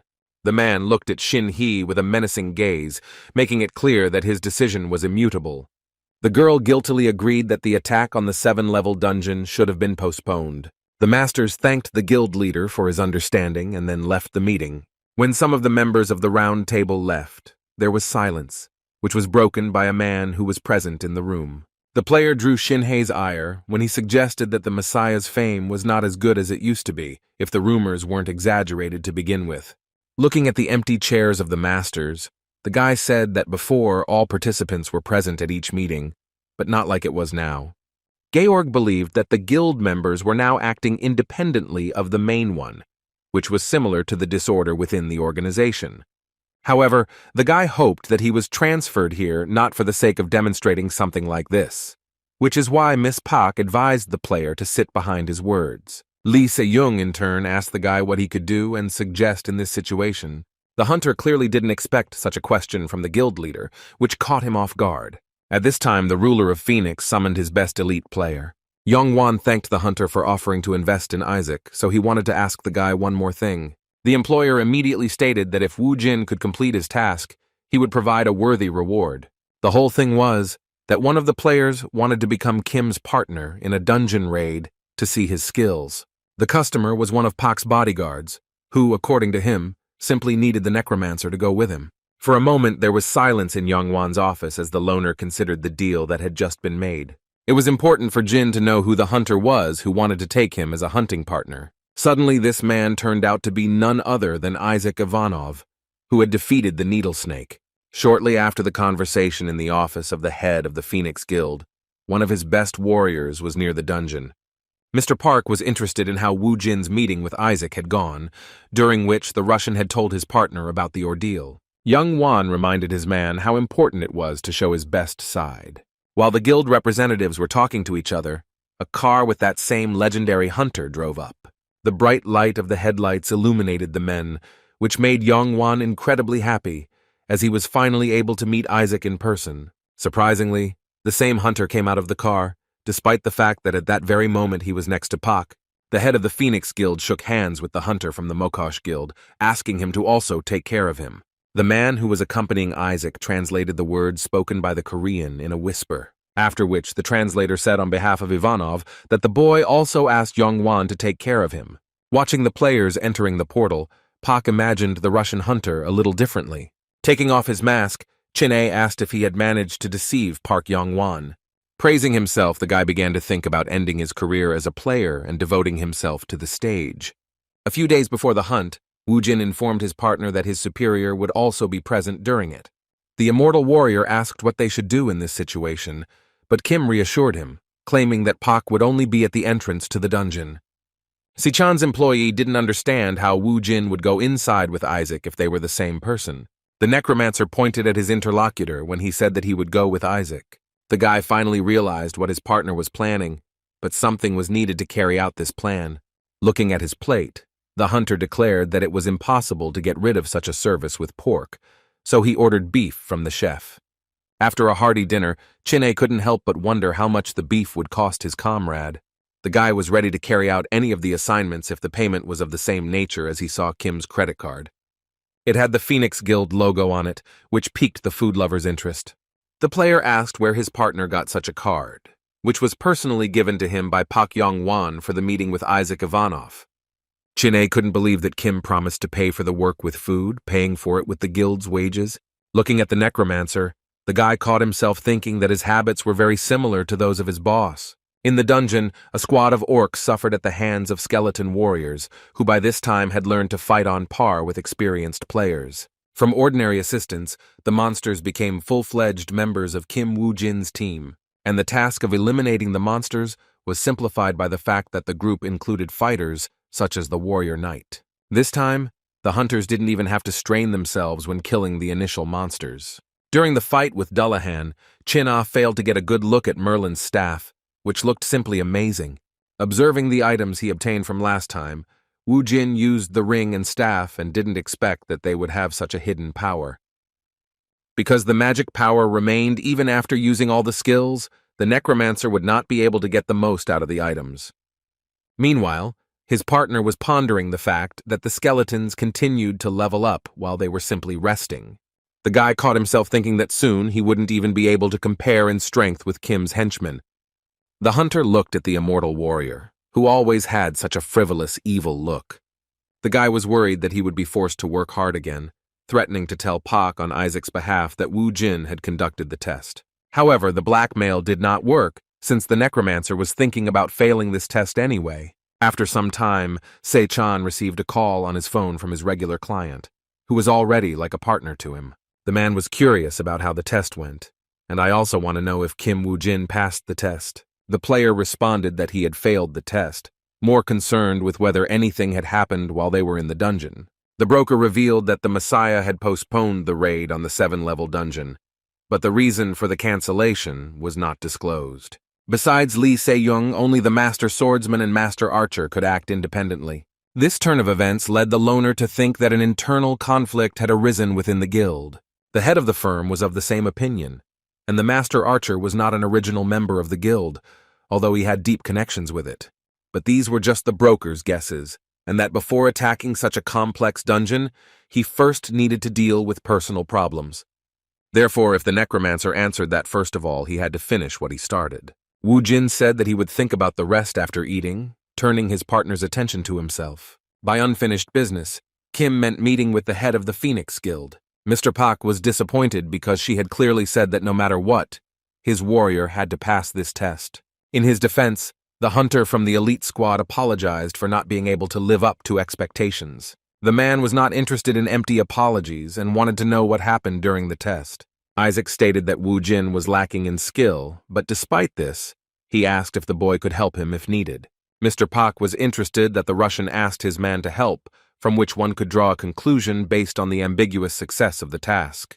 Kim also added that he overheard Isaac talking to a colleague outside the dungeon who was trying to recruit people from other guilds. This news greatly surprised the head of Phoenix, since Ivanov will most likely leave Mokosh, becoming a free player. However, the man could not be sure based on rumors. and he had to take it as the Russians would try to make the same move as before. This meant that the hunter was not just testing Kim Wu Jin, but was conducting a selection for his team. Yang Wan asked if the player would be able to take the test again if he had the chance. Without thinking twice, the guy replied that if he was given a chance, he would gather his strength and would definitely cope with it next time. At this time, other players were leveling up in the depths of dangerous dungeons. On the giant corpse of a dragon stood a hunter who had managed to defeat such a difficult monster. This warrior was a certain Francois Chéreau who specialized in killing dragons. After clearing the dungeon, journalists were eager, if not to interview the warrior, then at least to take his photograph. The guild member apologized to the hunter, informing him that they had received an urgent request from the Japanese government. The master, having found a rank A+ dungeon with a boss in the form of a baby dragon, wanted to ask Chéreau for advice. The man assumed that the master wanted to get a list of recommended players who could complete this dungeon. Although the hunter had stepped over this level, he still tracked active players who were able to pass the 3-story dungeon. The guild member asked what would happen if the player Francois recommended refused when he found out the boss was a dragon. The hunter replied that such a thing would not happen, surprising the guild representative. Chéreau had complete confidence in the player he would select for this dungeon. Once again, newspaper headlines wrote about Isaac Ivanov's next feat, which was to clear the dungeon of the dragon. Mr. Pak also closely followed the news and was interested in the person of the Russian hunter. The man was amused by the fact that no one wanted to join the hunt in which Ivanov was participating. Yang Wan believed that the more reckless the challenge, the more noble he was, and was glad that he had invested in the hunter in a timely manner. Secretary Kim reported that Wu Jin, thanks to the skill sent by Park, was able to pass Isaac's test. The Phoenix Guildmaster couldn't help but rejoice as everything was going according to his plan. When Kim promised him to pass the test, Yang Wan gave the boy the skill as a prepayment for passing the test. The man demanded that there be no more mistakes. Otherwise, he couldn't even imagine what he would do to the hunter in case of failure. After finishing his conversation with Kim Wu Jin, the boss immediately called the secretary to his office. Mr. Pak ordered to call Isaac and ask him to test his hunter again. And if Ivanov refuses, the leader ordered to give a bribe in the form of a page of the skills of the fire golem and the skeleton of the wizard. However, that wasn't all the information, as Isaac wanted to go to the dragon dungeon with Wu Jin. The man reflected that even though the dungeon was 3-level, as in the case of the Dullahan, the baby dragon was still a dragon. No one wanted to deal with dragons, but this monster was still young, which meant the chances of success were much higher. And if Isaac were to be joined by Yunwan's bodyguard, it would only be a big plus for his reputation. On this occasion, Mr. Park ordered Kim's Secrets to write an article and call journalists. While scrolling through the news feed, Ose-chan only came across information about Isaac and Wu Jin's joint expedition to the dungeon with the dragon. As I expected, the Phoenix Guildmaster swallowed the stripe. But even if the whole truth comes out over time, he still won't lose anything.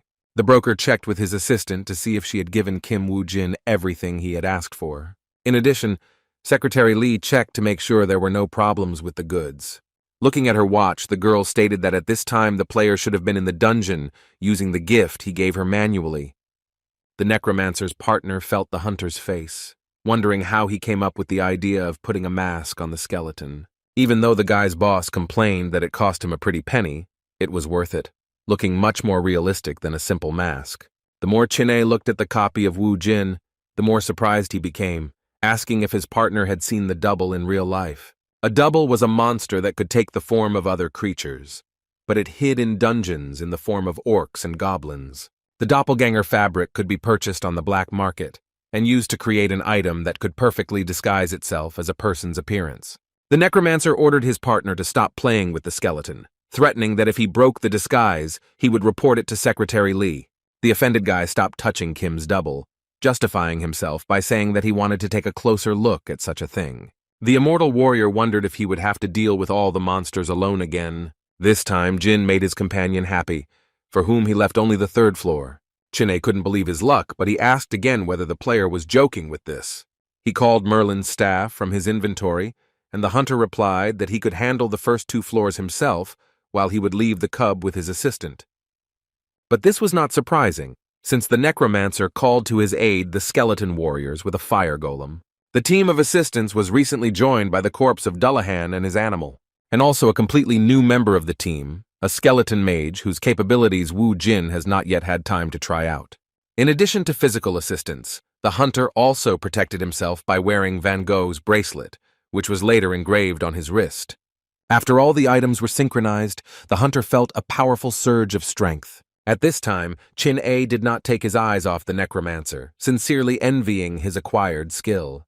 However, after this, the player and his henchman headed off somewhere, but his partner demanded an explanation. Turning around, the player replied that there was no point in wasting time and went straight to the third floor. Once on the third level of the dungeon, the hunters were faced with the remains of other monsters scattered in front of them. Watching his partner's actions, Chin A considered him a dry monster that eventually destroyed everyone and everything. At some point, the guy even felt sorry for the monsters in this dungeon that fell at the hands of the necromancer. Si Chan's man noted that Wu Jin had recently acquired quite a few assistants. Therefore, because of his legion, which knew no fatigue and did not fear death, Kim was no longer a simple loner. The hunter had his own guild with warriors who were born to clear any kind of dungeon. Having worked himself up, the immortal warrior continued to secretly watch his partner, not daring to go out to him. Kim Wu Jin couldn't help but notice Jin A's strange behavior, asking him why he had been looking at him like that recently. The warrior explained that the reason was that the strategy for attacking the dragon cub was not entirely clear. Owners of their own army, I repeat, that his companion should not have allowed the dragon to rise into the air to avoid. But Chin-A wanted to clarify one point, which he shouldn't have been the first to the best thing to do, is to attack when the monster is lying on the ground. The difficulty was in the folded wings, which were twice as rigid and the attack might not work, and it had to be so strong that the dragon felt the danger. The guy still didn't understand whether he should have stayed on his back until the right moment came or not.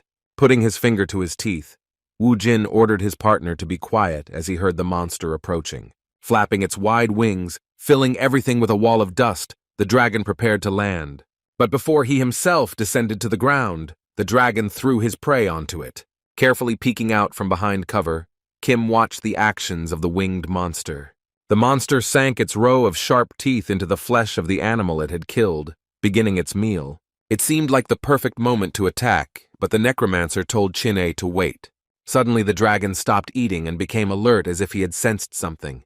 The mythical animal began to examine its nest, sensing something was wrong.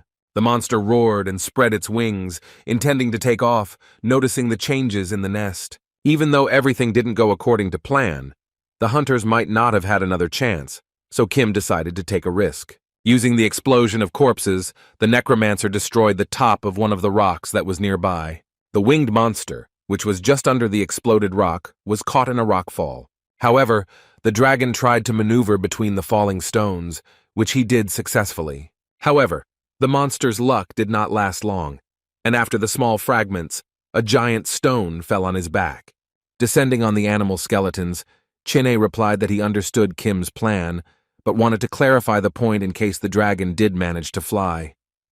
The necromancer ignored the question asked of him, stating that he would cut the monster's wings, while his partner's task was to return the creature to the ground. The immortal warrior operation, assuming that he would have to fall with the dragon. Kim Wu Jin just raised his finger, confirming his partner's guess. The baby dragon screamed angrily as it fought with the necromancer's subordinates. By holding back the winged enemy, the fire golem also distracted its attention from attacks from the rear. Chin-A, along with a squad of skeleton warriors, attacked the monster while on its back. The boy was surprised at how thick the dragon's scales were, which they could not penetrate. And only after a series of continuous attacks, the immortal warrior managed to open it. Sensing danger, the monster began to take a breath and fall out, preparing to deliver a fiery volley. The dragon emitted a stream of flame and attacked several skeleton warriors. Also watching what was happening, Chin-A turned to his partner, stating that the wings were not their only problem. The necromancer insisted that the hunter's job was to prevent the monster from taking off, while everything else was on him. Using the power of the pharaoh, Wu Jin summoned the creatures killed by the dragon as his assistants. The Dullahan skeleton tried to hold the monster, which spread its wings, preparing to take off. Using the sun's blessing first, the hunter activated the aura field, transferring his power to the rider. Having received incredible power, the dead man's head became even more engulfed in blue flames. The minion jumped off his horse in an attempt to pierce the baby dragon's tail with his sword. As soon as the blade entered the monster's body, it screamed piercingly, being poisoned by the poisonous blood.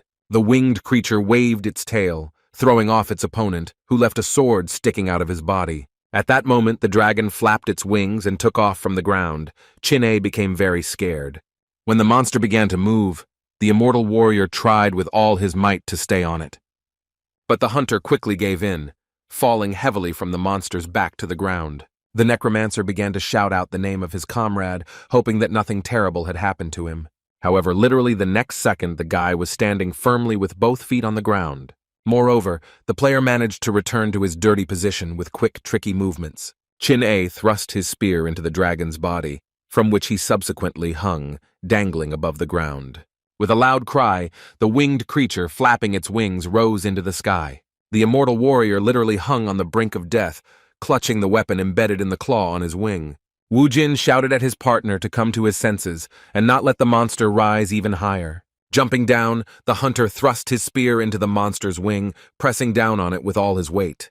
Without stopping reading about how hard it was for him, the guy managed to go down, ripping the monster's wing. The cub looked at the cut wing, which had turned into tattered rags. Suddenly, the dragon began to sharply fall down, and his opponent began to fall with him. At some point, the monster's carcass pressed him down, and due to the strong pressure, he could not get out from under it. The next moment, the winged monster hit the ground with a deafening roar. Kim couldn't even imagine what kind of strategy he would have had to come up with if it weren't for Chin-A's ability. Among the rising cloud of dust, the predatory eyes of the dragon, who was still alive, flashed. The dragon once again emitted a fiery beam, fighting off the remaining opponents on the ground. Before the necromancer's eyes, the monster stubbornly tried to defeat the fire golem with its fire attack. Wu Jin did not forget that the dragon itself was extremely dangerous, and until he completely repaired it for himself, he had to be careful. Taking advantage of the moment while the enemy was busy with the golem, an entire army of skeleton warriors attacked him. The summoner's assistants tirelessly harassed the monster, hoping to pierce its armored skin with poisoned blades. In turn, the late Dullahan, who still had the blessing of the sun active, was also waiting. Having jumped on the monster's tail, the skeleton, unlike his colleagues, thrust the blade through the hard scales. Suddenly, one of the skeleton warriors approached the dead man and placed his hands on the hilt of the sword. Together, the members of Kim Wu Jin's army thrust the blade even deeper, the blade of which went deeper into the enemy's body. Having joined the couple, the rest of the warriors also began to chop at the breach with their swords. The baby dragon turned to face the crowd of skeletons, ready to fire at them, but did not notice the stone hand next to him. The fire golem closed the monster's mouth, turning its head to the side, away from the necromancer's warriors. But the winged monster could no longer stop its attack, and its body was filled with fiery energy. At some point it reached its peak and the flame beam was activated, though inside the monster, after which the dragon's head fell heavily to the ground from the plastic that was emitting smoke after an internal explosion. As soon as the dust around the battle site settled, Kim Wu Jin approached his partner under the rubble. In an instant, the warrior stood up, scattering stones in all directions, thanks to the blessing of the river Styx. Because the guy's skill took a long time to activate, the player decided that his partner had died. The hunter objected, insisting that such a trifle could not kill him, and he simply decided to rest a little because of his empty stomach. Wiping the blood from her chin, Chin-A wondered how the baby dragon was doing. Kim replied that the monster was fine, and thanks to his partner, he had the opportunity to hunt such an enemy. He praised the guy for the work he had done, and the necromancer extended his hand to him and called him his partner. The immortal warrior did not deny that they were able to defeat the monsters thanks to him, and tightly squeezed his partner's hand. Rubbing his neck, Chin-A stated that there was no way he could get paid back with mere words, demanding that Wu Jin feed him food. The player gave his word that he would definitely feed the fighter, but only after they finished with the dragon. After what he had experienced, the dungeon monster never died, trying to recover from his severe injury. 10 days had passed since Isaac and his group entered the dungeon. The man was surprised that the boy was still alive, even though many thought that the chances of success were extremely low. The master swordsman hoped that Isaac would succeed, because then they would have the opportunity to kill him with their own hands. The man's face froze in horror as he realized what his master intended to do. At that moment, the archer, with an unperturbed expression on his face, placed another stone on the board. His opponent swore angrily when he discovered that he had lost the game. Guild member Messiah declared that they should discard all the small things and take the big ones. The man at the door, his forehead pressed to the ground, swore that he would dedicate his life to fulfilling this mission. Suddenly, Chin-A received a notification that he had received the Dragon Slayer achievements. The guy was so happy about the discovery of a new achievement that he couldn't find a place for himself. Overjoyed, the boy began to thank the skeleton warriors for the help they had provided in battle. The immortal warrior also wanted to praise his partner, but when he saw him, his face changed. For some reason, the necromancer looked very gloomy, even though he had just recently defeated the dragon. The player wanted to know the reason, whether his partner had some problems that he was hiding. Kim replied that once they got out of this dungeon, he would have to die anyway. In the warrior's opinion, this was too serious a statement to be thrown out without good reason. Wu Jin explained that once they got outside, they would be sent to clear out a 4-level dungeon. Dungeons that had more than 4 floors were intended for players whose stats were above level 100.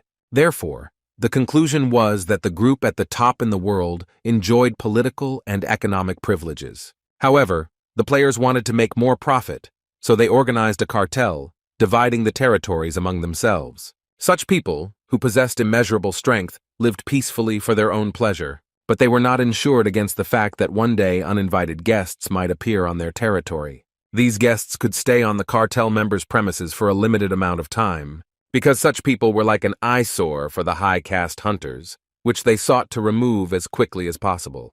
After the cleanup, the press surrounded the hunters from all sides like monsters in a dungeon. All the photographers unanimously called the rising star to their place in the hope of getting the desired photo. Unable to get shots of Isaac, the photojournalists switched to the new member of his team. While Chin-A was being bombarded with a series of questions, Wu Jin was silently trailing behind him. Hunter noticed that reporters started rushing at the double, wanted to leave this place as quickly as possible. Throwing his arm over the shoulder of the Kim copy, the player replied in Russian that no one was able to stop them. As the cameras flashed, the hunter shouted that their team was invincible, and while all attention was focused on the heroes of the day, no one paid attention to the suspicious man in the crowd. The man took a knife out of his jacket's inside pocket, intending to eliminate one of the hunters. With a cry for death, the killer, waving a knife over his head, rushed at Kim Wu Jin. Chin-A, who was next to his colleague, reacted instantly, but the attacker dodged the blow. With a quick movement, the man with the gun stepped back, distancing himself from the player. The food lover couldn't believe that someone had managed to dodge his attack. Everything happened so quickly that the reporters watching what was happening did not have time to do anything. The necromancer's double also noticed the killer, after which he froze in place, watching him closely. The assassin sent by the master swordsman bared his face. His eyes lit up at the mere thought of killing. In the blink of an eye, the stranger was next to the double, stabbing him with a knife. The immortal warrior feigned concern for his false comrade until the very end. When the attacker pulled out a knife, blood spilled onto the ground, which began to smoke within a second. Some of the reporters were left in a state of shock, while their colleagues tried to move away due to the poisonous blood used by the killer. Still not understanding what had happened, the journalists left the crime scene in a hurry. The crowd that had literally surrounded the players a second ago left them along with Wu Jin's killer. Having dealt with the main target, the swordsman's man rushed at Isaac Ivanov, who was also on the list. The stranger raised the knife behind his head, one step away from finishing off the hunter from Russia. But the guy continued to stand in place, as he felt the presence of another person nearby. Kim Wu Jin's killer fell head first, blood spraying from a deep wound all over his back. The man who inflicted a mortal wound on the criminal turned out to be a master swordsman. Looking around, the reporters couldn't figure out what the Messiah Guild member was doing here. The fear of journalists was replaced by a thirst for profit, so they began to take up their cameras to make sure to film such material. A huge crowd of onlookers formed around the crime scene again, only a few of whom were interested in the arrival of the ambulance. Watching one of his men whose corpse lay on the ground, the master remembered their last meeting. Before the swordsman's subject left the building, his master apologized for entrusting this matter to him. However, the man began to protest, claiming that it was a great honor for him to become useful to the owner, even in such a way. The subject claimed that he would definitely kill Wu Jin to calm the souls of his comrades who had passed away before their time. Bowing, the man thanked the master for watching him all this time. The attacker was still alive, his last words being Yamato and something unintelligible that he had done for the Union. Chinna looked at Isaac Ivanov and shook his head, making it clear that the guy could no longer be helped. The immortal warrior covered the body of the double with his jacket, so that no one would suspect a substitution. The swordsman explained that he had come here as a representative of the country in order to congratulate Ivanov on his successful completion. And then he added with regret that no one knew that something so terrible would happen. Guild member Messiah expressed his sincere regret over the loss of team member Isaac. The very next morning, all the newspaper headlines were talking about the death of Wu Jin from the Phoenix Guild. An interview with a master swordsman also appeared online, who regretted the player's death, promising to destroy all terrorists in Japan. In parallel, the Japanese government also sympathized with the loss of Isaac Ivanov by providing him with a free pass to the dungeon. As soon as Park Young-won learned about what happened, the first thing he did was throw the newspaper out of his hands. I don't know where he can vent his anger, but the man's hot hand hit the monitor that was standing on the table. Secretary Kim asked her boss to calm down, but he was unable to do so, especially in the current situation. Only later did the girl realize how stupid she had said something, not fully realizing the scale of the problem. Mr. Park explained that he had invested a fortune in this player, not understanding how anyone dared to touch his man. Boiling with anger, the head of the Phoenix Guild slammed his fist into the desk with all his might. After cutting him into two parts, Yan-Wan demanded that Secretary Kim find out who was behind Wu Jin's murder. And while the riots were going on in Korea, in Japan, the players from the Mokosh Guild were, unfortunately, receiving the news of their colleague's death in the form of a table set with food. Chin'e never imagined that the death of Wu Jin's double would be so beneficial for his stomach. The master swordsman wanted to show with his whole appearance how sad he was about what had happened, regretting that he had not come earlier. Isaac's partner watched closely for his reaction to the Messiah Guild member's speech. The man repeated again that if he had been more punctual, such a misfortune could have been avoided. Ivanov reacted calmly to the master's statement, believing that it was inevitable, since death always followed the players. The girl who sat near the swordsman was a translator who duplicated the text in the hunter's native language. The man raised his glass of sake and noted the well-spoken words of the hunters, declaring that the other man was like a comrade to him. The master continued speaking, asking the guests to enjoy the best drinks he had prepared for them. The warrior's words that the living had no reason to fall into despair, unlike the dead, deeply hurt Chin-A. The guy suddenly hit the table with his fist with such force that the swordsman stopped speaking. "Get up from the table." The entire mortal warrior declared that it was disgusting for him to continue listening to the Japanese man's speech. Angrily, the player stated that his comrade had died, while the Messiah Guild member had acted in a similar manner. Having cursed the master swordsman with the last words, the hunter left the room before his fists began to itch even more. In defense of the master, Isaac replied that if their dead comrade saw them now, he would not be able to rest in peace in heaven. Hearing this from his partner, the hunter replied that he thought Ivanov was not like that. Assuming that he had misunderstood him, the boy left the spiked snake killer to sort things out as he saw fit. The warrior, slamming the door behind him, horrified the girl, who had to translate all this. With some embarrassment, the translator literally conveyed the words of the guest who had left their event. Putting the glass on the table, Isaac announced that they should have finished this meal already. Pai thanked him for the treat and would consider the offer regarding the dungeon that was offered to him as soon as possible. The master swordsman expressed his sincere regret that they had to end their conversation like this. When asked whether the hunter would be able to cope in the 4-story dungeon without their help, he answered negatively. However, if you prepare a gift for his friend, there will be a chance to change his mind. After leaving the restaurant, the first thing Wu Jin saw was a huge screen showing the latest news. In Korea, people across the country have reportedly been protesting for 4 days now. Kim was pleased with the way he had pulled off his assassination, watching the people support him, albeit posthumously. The necromancer contacted his assistant, asking where he needed to look for him. After meeting the Russian players, the master swordsman spent some time in thought.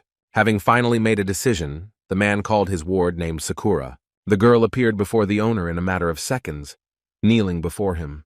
The master said that he would like to take Isaac over to his side, to which the subject immediately agreed.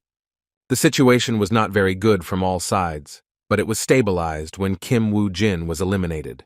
But after this incident, Ivanov's partner became more hostile towards Yamato, which will make it difficult to win over both players. Adding fuel to the fire was the fact that Park Young-won was furious about the death of his bodyguard. Aside from the possible confrontation with Park, Shin-hye, upon learning that Yamato wants to lure Isaac to his side, will not let it go so easily. The girl ended her report by saying that the Russian hunters' defection to their side would cause more harm than good at the moment. The swordmaster felt sorry that they wouldn't be able to get such a strong asset to join their team. He slammed his glass down on the table and declared that it would be better to make sure that no one could get Ivanov. Sakura's master ordered her to bring the skin of a Nemean lion to a hunter from the Mokosh Guild. The swordsman explained that this was payment for so that the player sends his comrade on his final journey. Having retired to one of the sleeping areas, the hunters could finally catch their breath. Taking off his mask, Chin-A kept repeating how angry he was at the master swordsman's behavior. Wu Jin assumed that his partner's reaction was caused by his inability to eat in peace.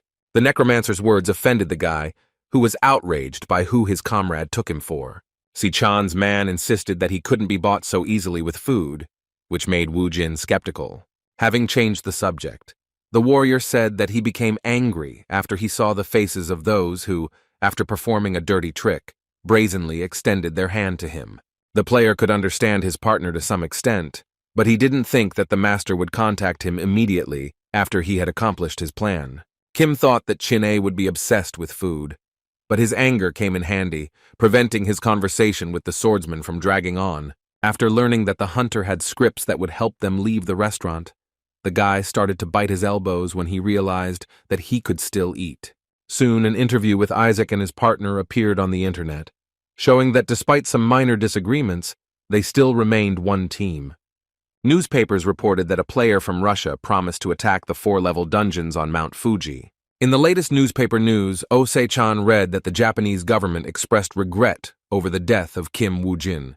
"I'm talking to a client. The broker said that Kim really angered the Yamato Alliance, which is why they made their move so quickly." The man advised the players to be careful, as none of them knew what else the Japanese had in store for them. Chief Chin-A learned that Yamato had been promised a reward in the form of the Aegis shield, after which he laughed. However, it was not this that made the man laugh, but the interesting materials that Secretary Lee brought. On the broker's desk lay a report of a failed attack on a dungeon located on Mount Fuji. Oh, Se-chan asked how the Alliance was going to give away something they didn't have as a reward. The company's director explained that the Aegis shield was currently located inside the dungeon. Sometime later, a portal to a 4-story dungeon of A+ rank hellhounds opened. The correspondent reported that players from different guilds gathered from all over the world entered the dungeon. At the forefront of this hunt was Isaac Ivanov with his faithful partner from the Russian guild Mokosh. A colleague in the industry asked what the official position of the Japanese government was after the death of the Korean player. Before the reporter could report on the payment of compensation to governments, an explosion suddenly sounded behind him. The cameraman and the correspondent stopped filming, not understanding what had just happened. The explosion occurred right at the entrance to the portal, causing the remaining players to flee in panic. It was followed by another, much larger explosion, the cloud of which reached the upper floors of the buildings. After this, the studio's connection with the correspondent was interrupted, and they were never able to restore it. Within a few minutes, the TV channel sent a service helicopter to the scene. The operator broadcasting the events from the helicopter was shocked by what he saw. From above, it was visible how the buildings located near the explosion were damaged along with the road. The TV channel employees miraculously survived, having only been stunned by the shockwave from the explosion.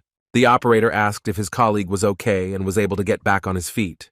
The guy wondered what just happened while his partner discovered something. Both TV channel employees discovered that the portal to the dungeon had disappeared. A sudden explosion caused the portal to the dungeon to be sealed.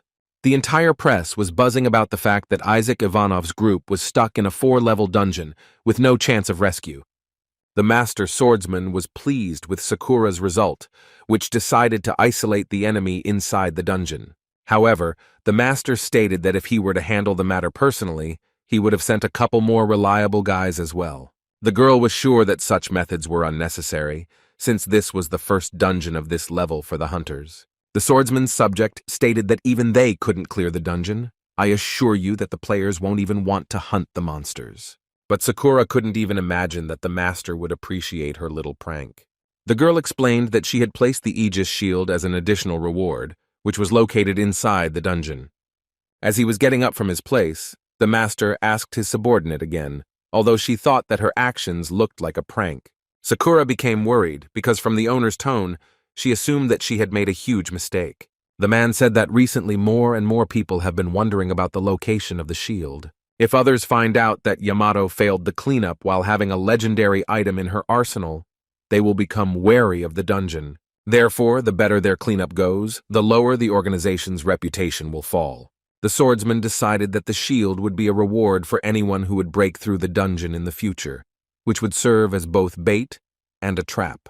In that case, the dungeon will become a grave for all the self-confident hunters who dare to challenge it. As Wu Jin said earlier, only he and Chin-A were able to get into the dungeon. The partner was surprised at how the necromancer managed to foresee all this, that perhaps he had become a fortune teller. Waving his arms, the guy wanted to know how Kim guessed that the explosion would be near the passage. Even before the player returned to the past, the Messiah was dealing with competitors right in the dungeon. It was common practice to isolate difficult opponents in a dungeon, keeping them there alone. This terrifying method using explosion was taught to him by Kim Wu Jin's master swordsman in the past. The boy still wanted to hear the answer to the question he had asked, but Kim changed the subject, stating that he should have concentrated on the hunt. The necromancer advised them to hurry if they were still going to collect 20,000 units. At the same time, a group of hunters went to the 5-story rank B+ dungeon, 10 days to advance to the 5th level. One of the hunters, who had killed many monsters in the monster forest, ordered his men to concentrate once again. The hunters' subordinates prepared themselves, putting their hands forward with open palms. And after that, one after another, skeleton warriors were summoned with each team member. After all the preparations, the entire clearing where the player and his squad were present was littered with animated skeletons. Next, the necromancer with an army of the dead summoned the Book of the Dead that was in his inventory. The player who received this skill was a new member of the Round Table from the Messiah Guild. The hellhounds imprisoned in the dungeon had already reached the 3rd floor, where Chin-A had been badly damaged by the enemy. The guy realized that he had relaxed too much lately, and he shouldn't underestimate the enemy. The suddenly appearing reptile skeleton was surprised, as it did not expect the guy to fight so hard. Wu Jin reported that players who challenged the 4th-floor dungeon most often died on the 3rd. The immortal warrior got tired of listening to his partner's moralizing and asked him to get straight to the point. Watching the enemy approach, Chin-A stated that now was not the time to solve riddles. The boss of this level appeared in front of the hunter, a giant orc that raised a lot of dust just by walking. Jumping up, the warrior pounced on the monster, raining down a series of punches on its legs. The giant orc brought his fist down on the hunter, but as expected, he missed due to his size. Being much smaller and therefore more agile, Chin-A kept his eyes on the monster to avoid getting hit. It only took a split second for the enemy to hit the immortal warrior. The monster's blows were so powerful that the boy flew into the distant rock with force. Having fallen to the ground, the player left his silhouette in the hard rock, which was in a small depression. Emerging from under his clothes, Wu Jin said that most people, while saving their strength to clear the 4th floor, ended up losing on the 3rd. When attacking a dungeon, it was important to manage resources and stamina, and saving your strength in a fight with a boss was tantamount to suicide. Chin-A wanted to know when his partner would send skeleton warriors to help, but the necromancer believed that the hunter could handle the monster alone. On top of that, there was no pressure from the skin of the Nemean lion, so there shouldn't have been any problems. Looking at himself, Zichan's man caught himself thinking that, while receiving high damage, he had never used the blessing of the river Styx before. The legendary item protected its wearer from physical damage, and the video showed that his partner was in a difficult situation. Kim wanted to send him support. The guy started making excuses, thinking that they were working according to a standard scheme, starting to convince that he would definitely cope with the enemy. The immortal warrior stated that he could handle it himself, while Wu Jin had to do his own thing. While the players were talking to each other, the boss of this level had already managed to get to the hunter.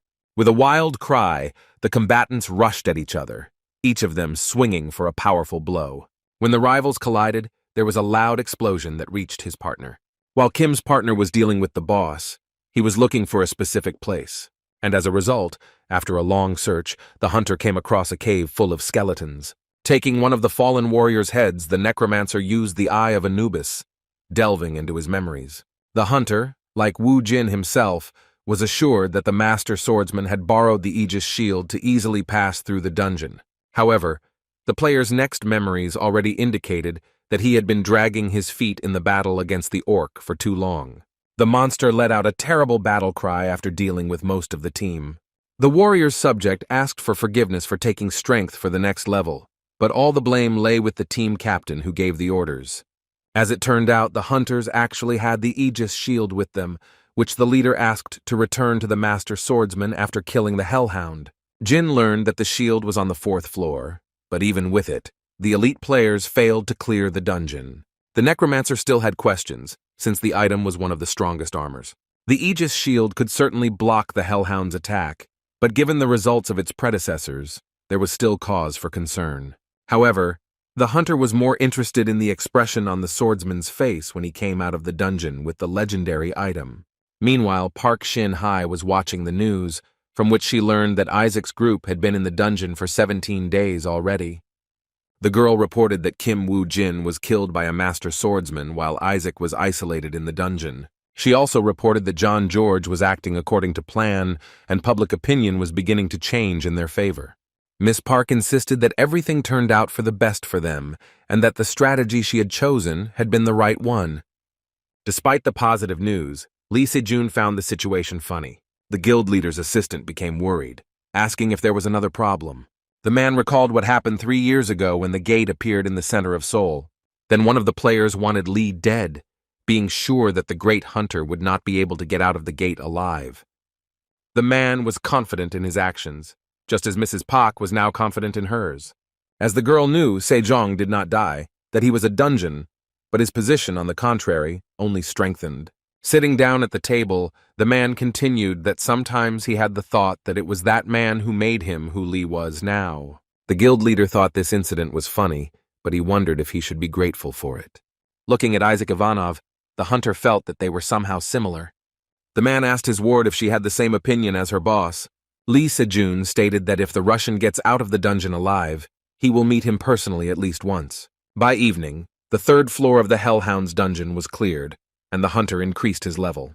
Drenched in sweat, Chin-A could hardly breathe as he was recovering from the grueling battle. The guy sat down near the monster's corpse, waiting for his partner to arrive. Wu Jin, who came with the skeleton warriors, didn't expect that his partner would finish off the orc faster than he thought. The necromancer brought his minions to assist him, but found that their services were not needed. The immortal warrior began to shower insults, declaring that he had returned from the other world while Kim was hiding somewhere. The player replied that he would not act so frivolously, and that if Chin-A needed help, he only had to say so. Wu Jin stated that they needed to move to the 4th floor of the dungeon, and his puppets immediately picked up the immortal warrior. Studying the latest news, the director of the brokerage firm was pleased that everything was going according to plan. The secretary asked whether her boss meant the Hellhound's dungeon. The man was amused by the fact that everyone around him assumed that Isaac was already dead, which was even written about in the newspapers. The girl didn't even think that the Hellhound's dungeon was stronger than the dragon's dungeon. After thinking about it, Ose Chang replied that a more appropriate word for the dungeon was dangerous.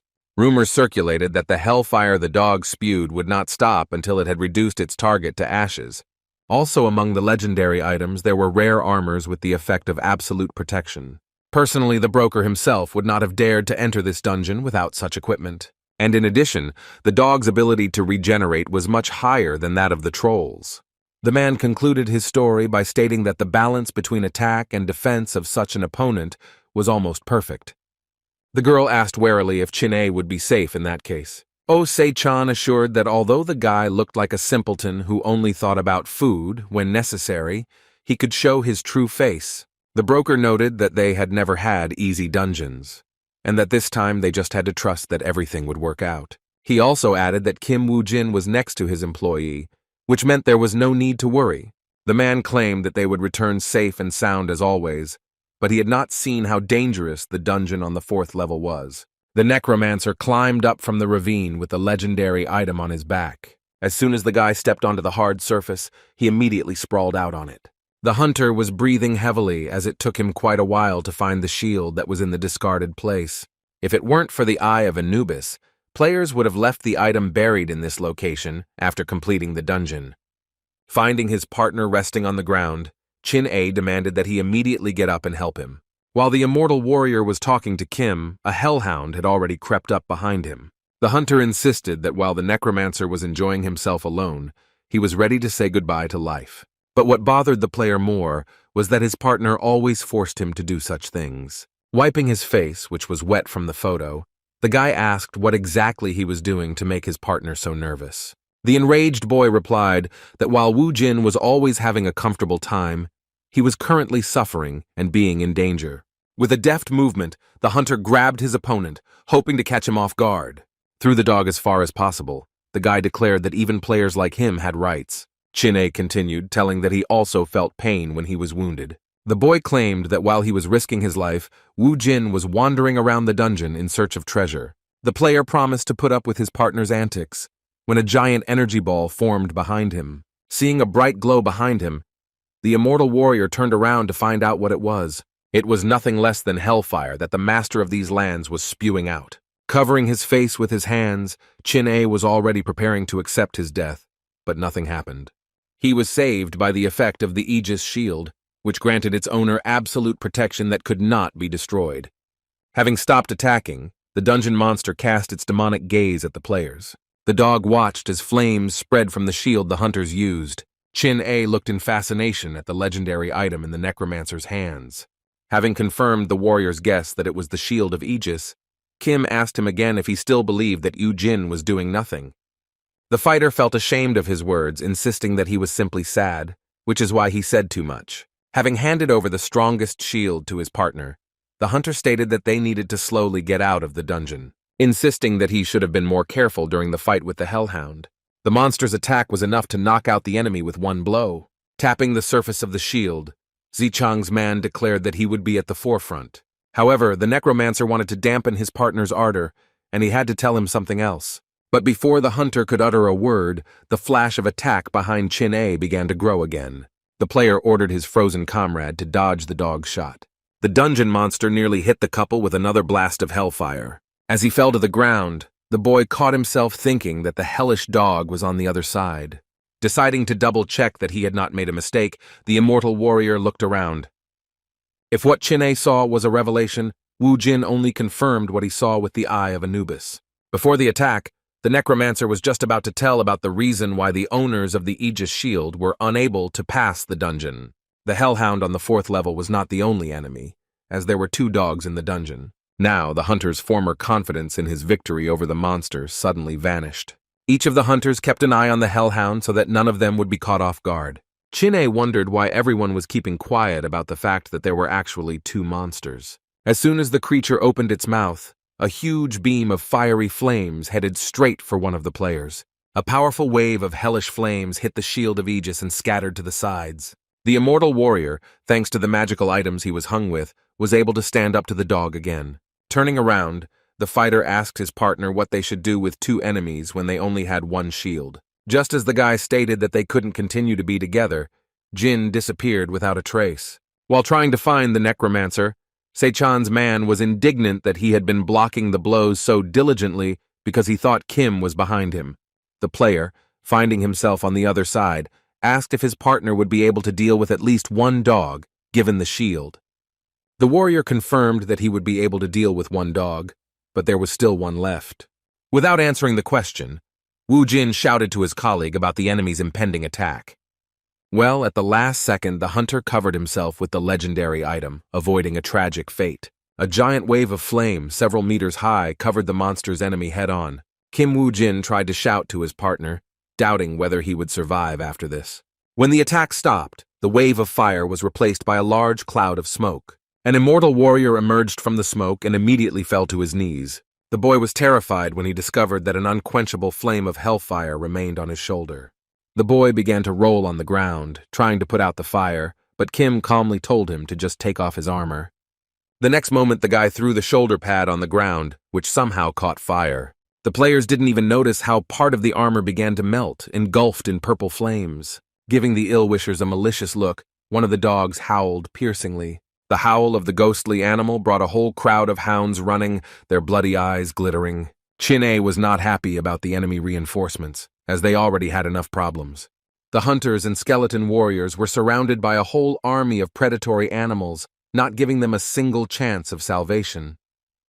The player with the shield allowed the thought that if everything continued in the same spirit, it would be much more difficult to cope with hellfire. Chin-A scattered the first monsters without much effort, using a new item in the team's arsenal. As soon as the guy asked what his partner was planning to do, he was already running at full speed towards the crowd of hounds. Wu Jin moved like that, striking down each of the Hellhound's minions. The battle in the 4-level dungeon reminded the hunter of old times. Then, together with the members of the Messiah Guild, the player attacked an 8-story dungeon, the boss of which was Cerberus from the Hellhound family. That time, Wu Jin managed to defeat the monster, although not without the help of other players. After the completion of the clearing of that dungeon, 23 individuals serving Cerberus died at the hands of Kim. This time, the player had such strength and skills that he could defeat a much larger number of opponents without the help of the Messiah. And while Isaac was overcoming difficulties in the Dungeon of Helldogs, a shocking truth emerged in Park Yong-wan's residence. Guildmaster Phoenix held back the rage that was building up inside him and asked again if Wu Jin was really alive. Secretary Kim confirmed this and brought a letter that was sent to this address as proof. Taking the letter, the man began to carefully examine its contents, which was indeed written on behalf of his bodyguard. The letter stated that due to Japanese terrorists threatening the player's life, he was forced to fake his death. Mr. Pak was pleased that the hunter, despite the events that had happened to him, had proven so resilient. The boss asked the secretary to prevent information leakage and transfer funds to the specified bank number. The girl was wary of Wu Jin's letter, and despite the threat to her life, the guy's actions seemed too suspicious to her. Crumpling the letter, Yong-wan said that he never believed Kim, that he was only a tool for him to realize his ambitions. The man was happy because he could get his investment back and, once it was all over, pay for the fact that the player decided to deceive him. Meanwhile, the Hellhounds continued to fight with the pair of hunters, but were beginning to lose ground. Chin-A never ceased to be amazed at the desperation with which his partner threw himself into battle. After all, the player went to fight against the dog, even without armor that could block the hellish flames. The immortal warrior at one point even thought that Wu Jin intended to surrender by stepping into the attack. In fact, the hunter's movements were such as if he had foreseen all the attacks of the Hellhounds. But what was strange was that this was the first time Kim had encountered such creatures. That's why the necromancer's partner wondered how this was possible. Watching the huge hole in the rock left by the dog's attack, the boy couldn't understand how Wu Jin managed to dodge the flames of hell. Having dealt with one of the monsters, the player noticed that there was only one dog left. The warrior possessed so many legendary items that he could easily do without the Aegis shield. He threw the weapon made from dragon bones to the ground as it quickly melted. However, this was not a problem, because Wu Jin summoned another similar weapon the very next second. The player knew who he would be dealing with, so he prepared a sufficient number of spears made from the bones of the baby dragon. The remaining dungeon boss was not frightened by the enemy's spears, showing him his grin. The necromancer stated that everything was going according to his plan, so he intended to end the duel as soon as possible. Suddenly, the hunter's worried partner walked quickly towards him. The guy asked his partner to stop, not allowing him to finish what he started. Wu Jin lowered his spear and waited for the fighter to run over to him and explain his actions. Necromancer asked him what was so urgent that the hunter interrupted him. Bowing his head to the player, Chin-A stated that he could no longer stand by while Kim did the hard work. With burning eyes, the immortal warrior asked to leave the last dog for him. Jin liked the hunter's attitude, but he asked again if he would be able to deal with the monster. The guy kept saying that he would deal with the enemy, but for some reason he gave up the Aegis shield. Placing the dragon bone spear on his shoulder, he declared that he could not bear the thought of being a burden to anyone. Chin-A remembered the day when Secretary Lee came to their office after that fateful day. And on top of everything else, the player had people dear to him whom he had to protect. And so the immortal warrior had to become much stronger than he was now. At the same time, a business meeting was taking place at the Thunderbird Guild headquarters. The guild guards kept the prisoners under surveillance, armed with firearms. The partner placed a suitcase filled with money on the table as payment for the bills. The deputy head of the Shakira Guild asked his business partner what was inside the case. With a creepy smile on his face, the man replied that it was nothing more than payment for the request. At that moment, shots were fired from the guards, who finished off all the prisoners. The guild members showed no sympathy as they fired a full clip at the defenseless captives. As the man explained, the case contained a reward for killing local players with an entrance to the dungeon. After showing the contents, the partner thanked Shakira for making his business much easier. The woman took a wad of money from the case and quickly flipped through the bills, looking at them. The deputy then threw the pack back into the suitcase, claiming that they would not risk their lives for such a trifle. The woman asked whether the director had told the companion that payment was made only in skill pages and items. As it turned out, the man was well aware of this, but recently he had been having difficulties with the delivery of items. Wiping sweat from his face, he stated that even with money he had a hard time on the black market, and all the remaining dungeons were extremely dangerous. The man stated that they could not touch the dungeons, but the deputy head was tired of listening to excuses. Shakira said that in this lawless part of the Amazon, their leader's word was law. The Thunderbird representative grabbed her business partner by the lapels, dissatisfied with his statement. Offering to say at least one more word, Shakira agreed to rip out the man's tongue and throw it to a wild dog to bleed. The customer immediately covered his mouth with his hands out of fear, afraid to part with his tongue. However, the woman was already determined to finish off the business partner who had deceived the guild. When they grabbed him by the face, the man asked to forgive him, assuring that he would do anything. However, the customer's prayers were not heard, and his body was pierced by a lightning strike that occurred right in the room. The very next moment, the man's charred corpse collapsed onto the floor, smelling strongly of burnt flesh. Shakira was somewhat frightened when her business partner suddenly died at someone else's hands. The guild leader who passed through the room demanded that the deputy spray not waste time. The man did not understand why he had to torment himself by making arrangements with such an insignificant person. Hugh Fry, nicknamed the Terrible, placed the page of the rich summoning skill on the edge of the table. Already where the woman needed a stern look, the head of the guild asked not to complicate anything and act more simply. And in the 4-level dungeon of rank A+, the battle with the last of the Hellhounds was still going on. And while the creature was trying with all its might to hold on, the lifeless body of its opponent lay nearby. The blessing of the river Styx brought the hunter back to life, who immediately put his spear in front of him for protection. However, the tip of the baby dragon bone gun was suddenly stopped by the hand of his partner. When Chin'e woke up, he still couldn't fully comprehend what had just happened. The necromancer revealed that it was just him, demanding that the immortal warrior finally come to his senses. Tired, the guy collapsed to the ground, wondering what happened to the remaining hellhound. Instead of answering, the player gestured towards the monster behind him with a smirk on his face. The immortal warrior, with undisguised curiosity, directed his pattern at the enemy. The dungeon boss lay motionless on the ground, and Wu Jin explained that he personally did nothing to him. His partner was overjoyed that he had managed to defeat such a difficult monster with only his own strength. Sometime later, Park Yong-won insisted that this was not the first time his bodyguard had surprised him. However, after these words were spoken, the man added that he himself had no idea that Wu Jin would deceive him too. Guildmaster Phoenix admitted that he actually thought his bodyguard was dead. He apologized to his employer, citing the proverb that when you want to deceive your enemy, you should first deceive your friends. Mr. Pak, leaning back in his chair, thought it wise to do so. But despite this, Young Wan threatened the guy so that from now on he would not even think about fooling him, and all because such things really irritated him, demonstrating his anger with the help of aura. The guild leader's show of force did not impress the boy, who understood the message addressed to him. However, that was not all, and the man threw a newspaper news release on the table. It spoke of an extracurricular competition between John George and Isaac Ivanov in 4- and 5-story dungeons. Pointing to the new member of the Messiah Guild, Park Yong-won was irritated by how the reporters were deliberately creating rivalry between these players. The man felt that there was no point in going into details, and that John did not fit into his plan, and that the focus should only be on Isaac. Crumpling up the newspaper, Mr. Pak asked Kim to persuade the Russian hunter to trample the representative of the Messiah. Yong-won wanted Ivanov to steal all the public's attention, wanting to get the maximum benefit from his investment in him. After conducting a brief analysis of the new case, the guy asked to assign Grozny and Dari to him. This decision was not so much unexpected as it was strange for the head of Phoenix.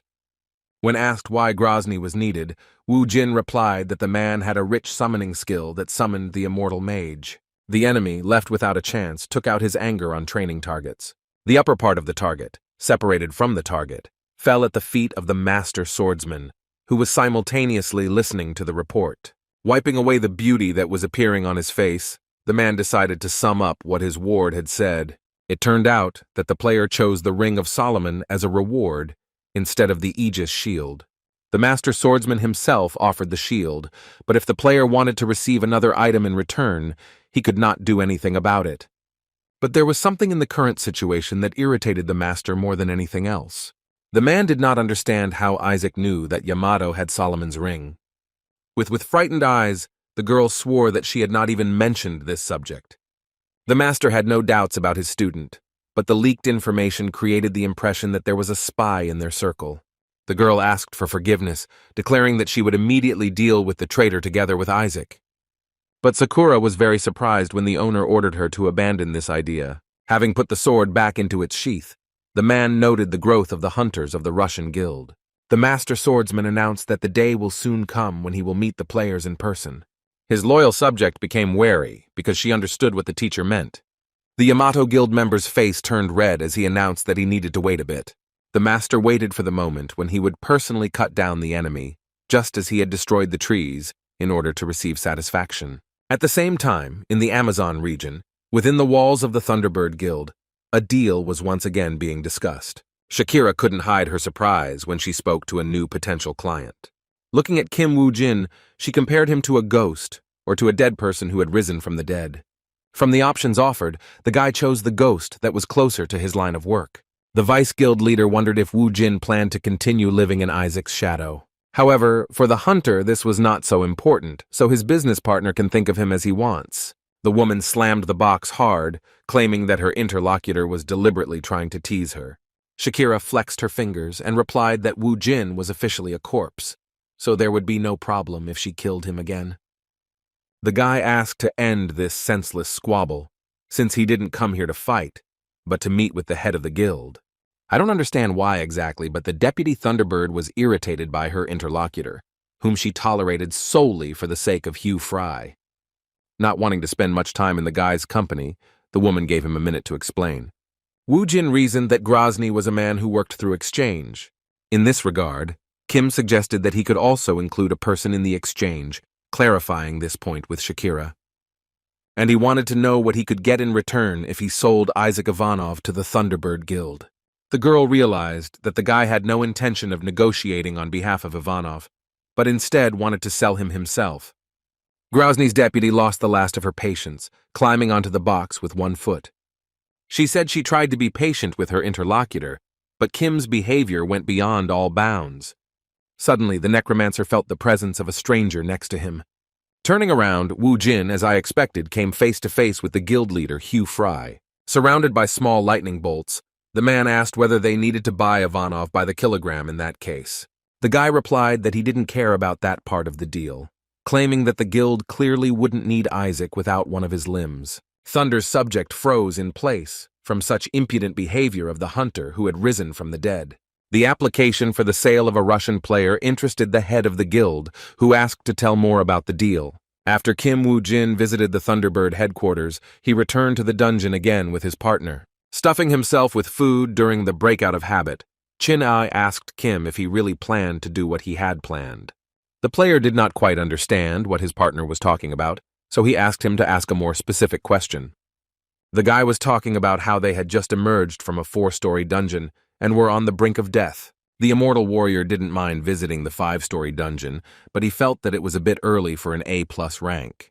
As in similar cases, this time Wu Jin also used the method of reverse psychology. However, Chin-a knew about his colleague's provocations, claiming that he would no longer allow him to get away with such things. The hunter was indignant that his partner also considered him a simpleton. Wu Jin pressed his finger to his lips because he felt that there was someone near them. After the necromancer spoke his words, Zichang's man also sensed the presence of an outsider. The light of the fire did not reach the stranger, hiding her face, which, despite its appearance, behaved in a friendly manner. As soon as the girl came out into the light, Wu Jin was surprised because he met his old acquaintance. The girl's name was Michelle, who was a member of the Messiah Guild, with whom the players would participate in clearing the dungeon. The girl turned out to be a fan of hunters, and before their joint hunt, she wanted to greet the legendary couple.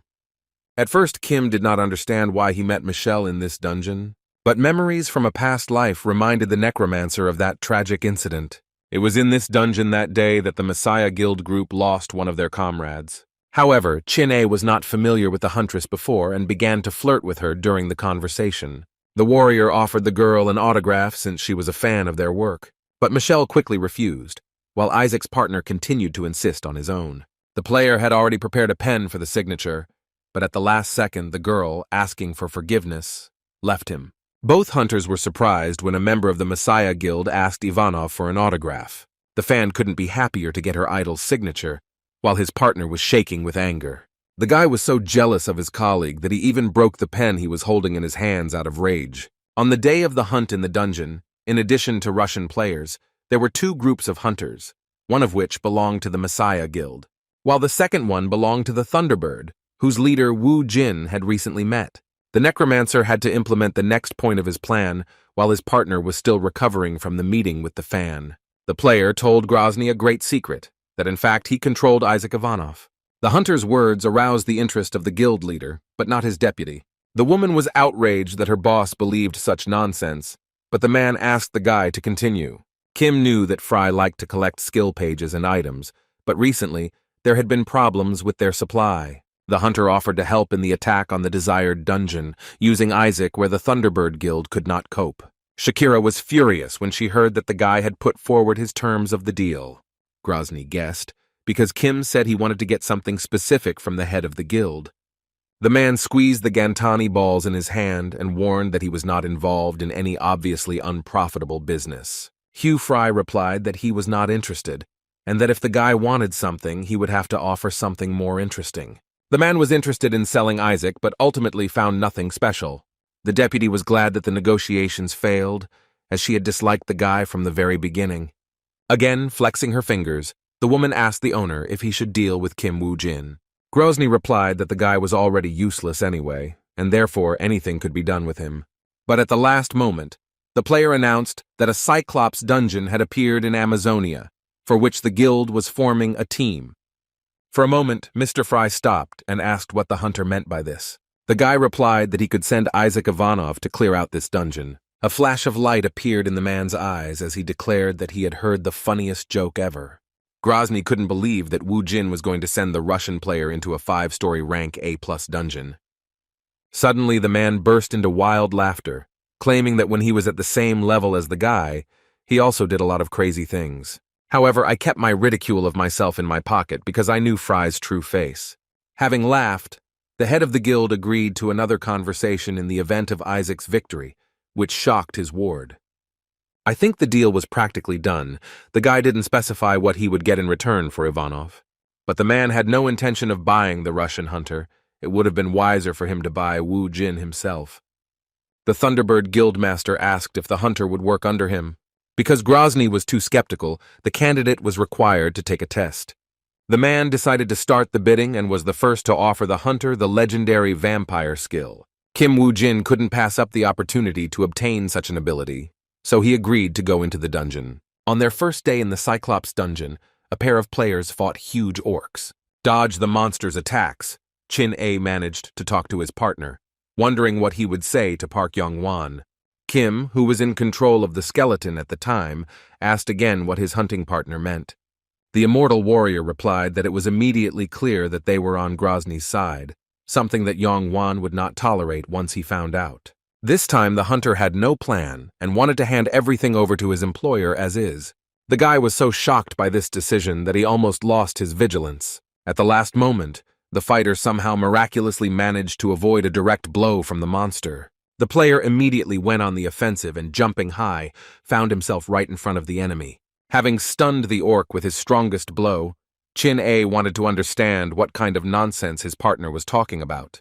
As soon as the dungeon monster fell to the ground, it raised a huge cloud of dust into the air. Behind a wall of sand and dust, the necromancer's minion lost the immortal warrior. However, the next second, a figure of a hunter appeared from the cloud, walking at a fairly fast pace. Having hit the skeleton on the skull, the guy pounced on him, showing that he dared to accept Ivan the Terrible's offer. The necromancer claimed that it would be impossible to deceive the head of the Phoenix Guild, so the best way would be to honestly confess everything. Chin-A had a completely different opinion, claiming that Mr. Pak would not let them go to Grozny because of his tough character. The player, having disconnected from his puppet, has already personally said that his companion misunderstood him. The brokerage firm employee thought that if they told Young-Wan everything, his reaction might be mixed. Kim clarified that his master could have considered that the players, by telling about the deal, betrayed not him, but Grozny himself. However, the players will not inform Mr. Pak of their decision anytime soon, as the dungeons have been open for 23 days already. Having moved to the 4th floor, the hunters found themselves in the Minotaur's labyrinth, where they easily dealt with their domestic opponents. Swinging his axe in front of him, the man was already tired of driving away the goblins. Guild member Messiah did not expect that he would have to fight off enemies in every corridor of the labyrinth. The hunter asked his colleague Kyle how the situation with the goblins was, but the team's swordsman was not doing well, and he also had difficulty holding back the onslaught of the monsters. The squad leader asked Michelle how much longer she had to fiddle with the spell. The girl did not answer, as she was completely focused on doing her part of the job. The glow that emanated from the huntress's staff attracted the attention of several goblins. A squad of monsters pounced on Michelle, who was unable to defend herself as she was busy casting a spell. The players stood up to protect the sorceress, holding back the monster until the girl finished her attack. At some point, the sorceress screamed, causing plaster to fall from the ceiling of the labyrinth, after which there was a giant explosion that filled the entire space of the corridor. The room was filled with smoke, under which lay the bodies of monsters killed by the explosion. The team captain, having difficulty meeting the barrier time, wondered where the bloody goblins came from in the labyrinth. Kicking the corpses of the enemies, the man guessed that the dungeon was high level due to the high difficulty. The hunter was sure that until they reached the main hall in the center of the labyrinth, crowds of monsters would continue to appear. While discussing possible options for how to navigate the labyrinth, the players did not notice that one of the goblins was alive. While the squad wanted to change the narrow passages for safer wide ones, the survivor was slowly brought in. The leader of the squad wanted to set up camp at the retreat site, but when he turned to face the team, he discovered a goblin attacking him. The enemy's target remained the girl, whom the warrior tried to warn of the impending threat. Michelle only had time to look around, and there was no time at all to defend herself. The bloody goblin, with its mouth wide open, attacked the sorceress with a battle cry. The huntress closed her eyes tightly, and the next moment there was the sound of a blade swinging through the air. Michelle opened her eyes to find the blood goblin lying in front of her in a pool of his own blood. Concerned team members asked if the girl was okay. The squad leader was speechless when he saw the killer of the spiny snake in front of him. The man thanked Isaac for saving his team member, but the hunter was unhappy that the players did not push the matter to the end. The warrior was confused by what had happened, so he did not immediately understand what Ivanov was talking about. The necromancer had in mind a control shot, and he clearly demonstrated on the goblins how it should be done. At that moment, one of the monsters lying on the floor began to express fear that his turn would come. Unable to cope with the excitement, the monster eventually stood up, thus revealing itself. A chill ran down the commander's spine when he saw how many enemies were still alive. After Isaac's trick, not one but several goblins, pretending to be dead, rushed away. After looking around the team, the Russian player stated that the blood goblins were different from the regular ones in their intelligence. Suddenly, there was a loud clatter of boots belonging to Isaac Ivanov's puppets. Huge skeletal warriors appeared from around the corner, which the enemy clearly did not expect to see. Drenched in sweat, the monsters showed their rocks in order to frighten the suddenly appearing enemy. The squad captain was shocked when the famous hunter's assistants finished the job they had started. Isaac said that he expected more from the Messiah Guild, that he volunteered to clear the Cyclops dungeon. The hunter summed up his speech with the phrase that the guild members were good for nothing. Jordan told the player to watch his language, but he was stopped by a teammate. Michelle, who owed Isaac her life, looked pitifully at the squad leader. The Russian player said that the team leader should have been responsible for the safety of his subordinates. The goblin's corpse. The guy insisted that, knowing about the enemy in advance, it was necessary to properly prepare for the meeting with him. With a smile on his face, Wu Jin asked Jordan again if he was right in what he said. The necromancer continued to mock the squad, telling them that the rumors about the Messiah Guild were an exaggeration after all. I expect that he will work in the same dungeon with them. The guy was just hoping for a good result in vain. War was literally shaking from the anger that was overwhelming him, that he dare not tolerate such an attitude towards his people. Kyle asked Isaac to stop, since they all already understood what he was trying to tell them. The team member asked not to involve unnecessary emotions, since they were all united to clear the dungeon. Michelle thanked him for saving her, but wanted to know why Ivanov was in the labyrinth. She suggested that the player might have come here on purpose to quarrel with the Messiah Guild, instead of monitoring the work of his team.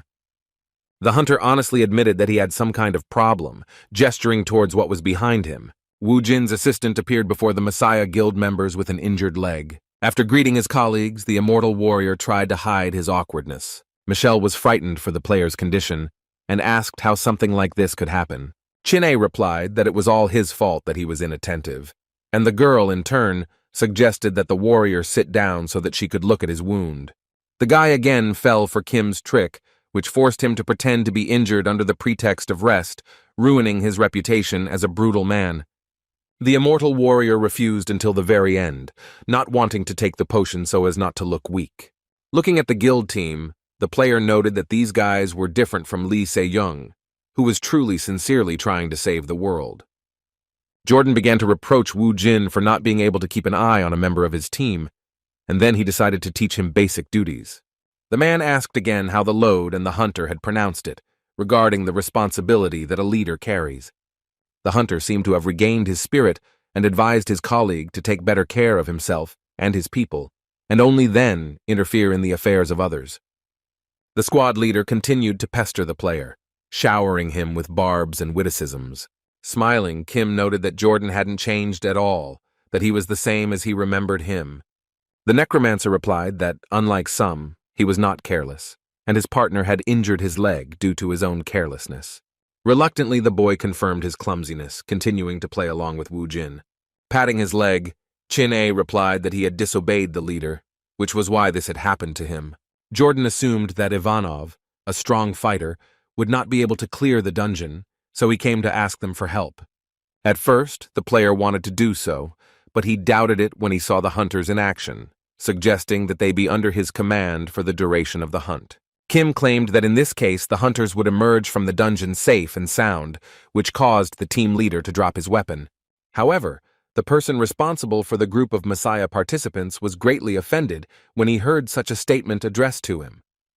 The man was not against uniting, as the families needed to clear the dungeon. Having approached the opponent as close as possible, almost touching his forehead, the leader of the squad offered to fight him one-on-one. As she read the news, Miss Park couldn't help but notice that most of the articles were about her guild. One of the guild members, observing Shin-Hee, assumed that she was worried, which only angered her. The guy laughed that the girl wanted to go to the limit in the absence of the guild leader. Georg, believing that this was what was worrying Lee's loyal assistant, couldn't help but laugh. Another representative of the Messiah entered the round table room and told the guy to maintain decency and stop wasting his time with his tongue. Cho Seon-woo stated that the lady in Lee Se Jung's absence was like the mistress of the Messiah. The player warned that if the newcomer broke the rules again, he would not stand and remain silent. The necromancer angrily asked what a pathetic hunter like him would do to him in that case. The tension between the players was growing significantly and could be felt physically. The deputy demanded that they stop the disagreement, stating that everything they were going to do was for the sake of the master. The swordmaster informed that Lee Se Jung wanted to meet Isaac face-to-face sometime, but the meeting was about killing him. Getting to the heart of the matter, the man asked if there was reliable information that the player had entered a 5-story dungeon. Shin-Hee responded that until recently she herself considered these news to be false rumors, but the information was confirmed. The girl showed a recording she received from a guild member who was in Amazonia, which showed Isaac entering the dungeon. The master who started this topic of conversation was interested in who entered the portal with the player. It was not known, but the hunters managed to find out that the Russians were of the same opinion as the Messiah. The swordsman thought it was for the best, since it was not easy for Isaac to figure out what he intended to do personally. Deputy Se Jung was pleased that the swordsman himself had personally intervened in this matter. She stated that the guy himself became bait for entering the dungeon, which drew John's attention. The guy thought that calling a hunter bait was beyond common sense. Georg, reclining in his chair, declared that there was nothing wrong with the murder of Isaac Ivanov. After all, then the player will become the only holder of the title of representative of the dark world. After the necromancer's words, there was a brief awkward pause at the round table. "Let's continue." The master swordsman asked what place was designated for the operation. Mrs. Pak replied that the location was Egypt, in which the dungeon of the Sphinx A+ was located on the 6th floor. Meanwhile, on the floor of the corridors of the Minotaur's labyrinth lay the bones of skeleton warriors. Among them lay Jordan, his face covered in sweat and breathing heavily. His subordinates watched the state of their captain with horror and excitement. Exhausted, the man moaned with sadness and sorrow in his voice that he had lost the battle. All this time, being near the wall, the necromancer tore his back away from it to talk with the loser. His partner, watching the leader of the Messiah squad, thought to himself that he had once been like that too. As soon as the hunter approached Jordan, the man instantly stood up, looking at him worriedly. With a satisfied grin, Wu Jin said that it was time to fulfill his promises. Very soon Jordan had to sweat even harder, because no matter how long they fought, victory over the enemy was nowhere in sight. Not wanting to accept defeat, the team captain asked Michelle to attack the enemy with her fire skill again. Meanwhile, the hunter himself used the skill of a stern fighter for life, provocation. With your head, the man rushed at the giant anthropomorphic creature called the Minotaur. The bull-headed giant angrily blew air through his nostrils, never taking his eyes off the hunter. Jordan skidded to a halt as the Minotaur brought his giant axe down in front of him. The monster smashed the floor of the main hall with its weapon, pieces of which flew in different directions. Having flown away from the blow, the player remained alive but was still unable to reach the monster. The squad leader ordered Kyle to join the fight, as he himself was temporarily unable to continue the battle due to an unsuccessful landing. The swordsman pushed off well and jumped on the Minotaur, taking advantage of the moment while his axe was stuck in the floor. The player managed to jump on top of the monster and plunge both blades into its body. Quickly running down the arm, Kyle left deep cuts on the monster's skin. Having abandoned the monster, the hunter left him to be torn apart by the skeleton warriors who continued the work he had begun. Meanwhile, two mages, one of whom was summoned by the necromancer, used spells to attack. Their abilities allowed the team to deal damage to the Minotaur from a distance. Looking back, Jordan glanced at the allies they had met within the walls of the labyrinth. Looking at Isaac and his partner, the man caught himself thinking how reckless he had been to decide to argue with him. In turn, the necromancer watched the battle with the participation of the Messiah Guild with a smile on his face. Kyle called out to his captain that he was in trouble because he was distracted by the Russian hunter. Suddenly, an enemy axe flew at the man from above, from which he could not escape. The player tried to escape. I offer all my strength to this, but it was not enough. The hunter's leg was stuck so hard in the floor that it was impossible to pull it out. With an axe in front of him, Jordan made the decision to block the attack instead of trying to dodge. Michelle froze for a moment, and tears began to well up in her eyes, which were large with fear. The monster brought down its weapon on the defenseless player, to whom his subordinates mentally said goodbye. The Minotaur, filling the hall with a cloud of dust after a powerful blow, screamed fiercely. The squad leader, who had already said goodbye to his own life, opened his eyes and discovered that he was still alive. The next thing the man saw was, oddly enough, Isaac Ivanov's hair flying. Mel was scared to death watching what happened, and Michelle even began to wipe away the tears that had spilled. When the dust settled, the crew saw that Isaac was holding their commander in his arms, safe and sound. The man, not understanding how this happened, began to demand that the necromancer immediately release him. The player was happy to fulfill the wish only if the squad leader really wanted it. The next second, Wu Jin let go of the Messiah Guild member he had saved, who fell to the floor. Jordan gritted his teeth and gave his breakup savior a look that suggested the guy had deliberately not gone down any softer. The men who were worried about the leader's health immediately approached him, but the man assured him that he had no serious injuries. Turning around, the warrior discovered that his savior had gone somewhere, asking what exactly he was going to do. Kim replied that since the strongest player was out of action, someone had to replace him. The player lashed out at the hunter, claiming that he could not take his place on the battlefield. According to the team captain, Isaac was not a suitable candidate to fight a monster of this type. Wu Jin asked again if there was any other way to solve the problem that had arisen. Jordan said that he would rather go himself, despite the risk of dying during the battle. Kim replied that going into battle with an injured leg was suicide, asking who would be responsible for his team if he died.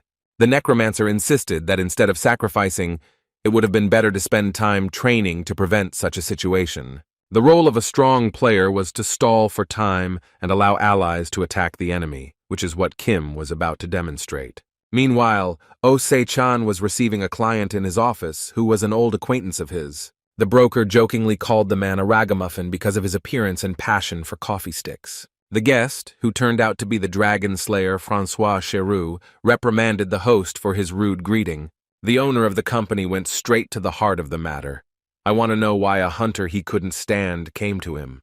The man was sure that his old friend had some important business for him. After all, Francois, as he himself claimed, did not come to the broker to watch him go bald. Before talking about the matter, the player had one question that interested him for Zi-chan. The hunter asked the broker if those old words about saving the world were still relevant. The owner of the company did not expect the Dragon Slayer to talk to him about this topic. The player recalled that his friend had made a decision on the day Mr. Lee died. Starting to sweat, Ose-chan peeked out from behind his guest to check on something. The client did not guess what his friend wanted, as he was only testing the reaction of his secretary. To distract Francois from the girl, the man replied that he naturally agreed, and that he would definitely do what he had decided to do. Deciding not to focus on his comrade's strange behavior, the hunter asked again if anything had changed. The interlocutor replied that he would calm down when he repaid the benefactor twice as much and the insult 4 times as much. The Minotaur once again filled the hall with your scream, but now it was not a battle cry, but a plaintive one. Believe your eyes that the necromancer dodged all the attacks without using the physical strengthening skill. The monster chased after Wu Jin, who in turn seemed to not feel tired. The hunter was surprised that his opponent seemed to know all his subsequent actions. But if I only used dodging all the time, then I couldn't count on success, so Kim decided to change tactics. The Messiah Guild members were shocked by their allies' behavior, causing them to freeze in surprise. The monster continued to rush towards the necromancer, whom the squad members persistently advised to look back. The players tried to prove to Wu Jin that there was another escape route, behind which there was only a wall. The next moment the Minotaur crashed into it, piercing it with his huge horns.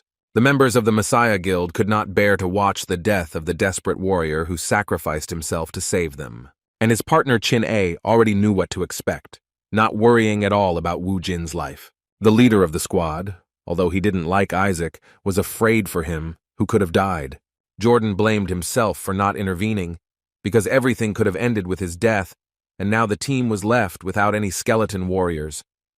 Despite everything, the necromancer's minions all moved towards the monster to finish him off. The man couldn't believe that the skeletons were moving, because that could only mean one thing. When the clouds cleared, it turned out that the Minotaur was still standing, making it an easy target for Kim's puppets. The monster, trying to defeat the enemy, got stuck in the wall by the enemies, thus falling into a trap. Wu Jin, who was underneath him, was unharmed and was preparing to deal a crushing blow to the monster.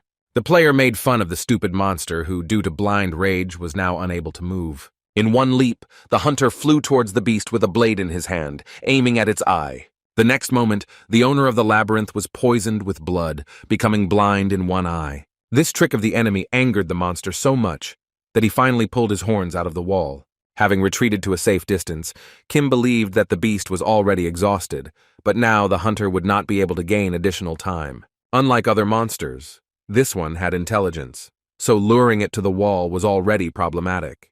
Covered in a powerful aura, the Minotaur went into a state of rage, which only played into the hands of his opponent. Wu Jin's plan was to crush the monster with one blow, using all his remaining strength to do so. But suddenly the maddened beast was stopped by the corpse of a bloody goblin that flew into its head. Warriors, pulling the dead creatures into the main hall, began to throw them at the Minotaur. Their actions were not spontaneous, and the necromancer's assistants acted according to his plan. One of the goblins, who was approaching the beast's face in flight, suddenly lit up.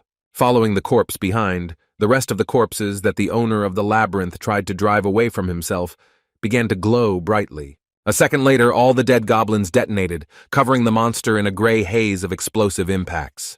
The members of the Messiah Guild watched in fascination as the monster suffered under Isaac's attack. The next moment, the creature fell back to the ground, covering the space around it with raised dust.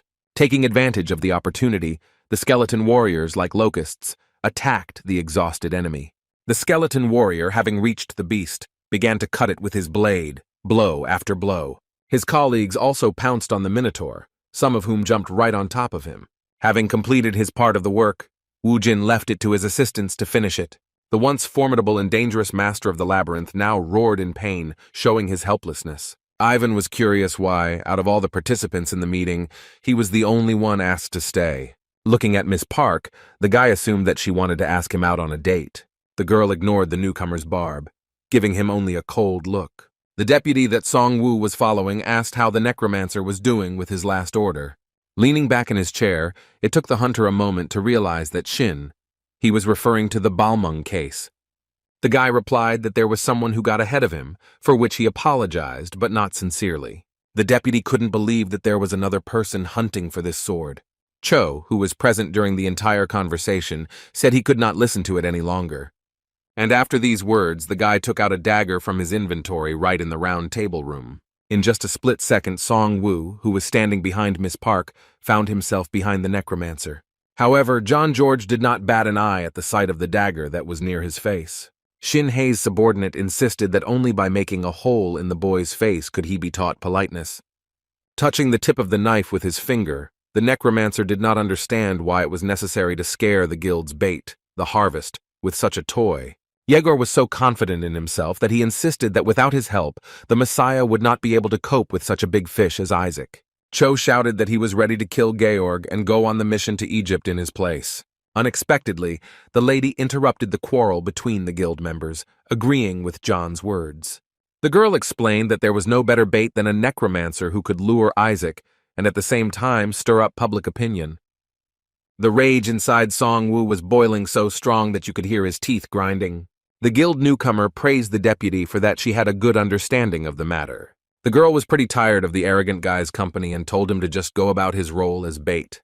Having finished with the Minotaur on the 4th floor, the hunters moved to the 5th, which was called the Forest of Giants.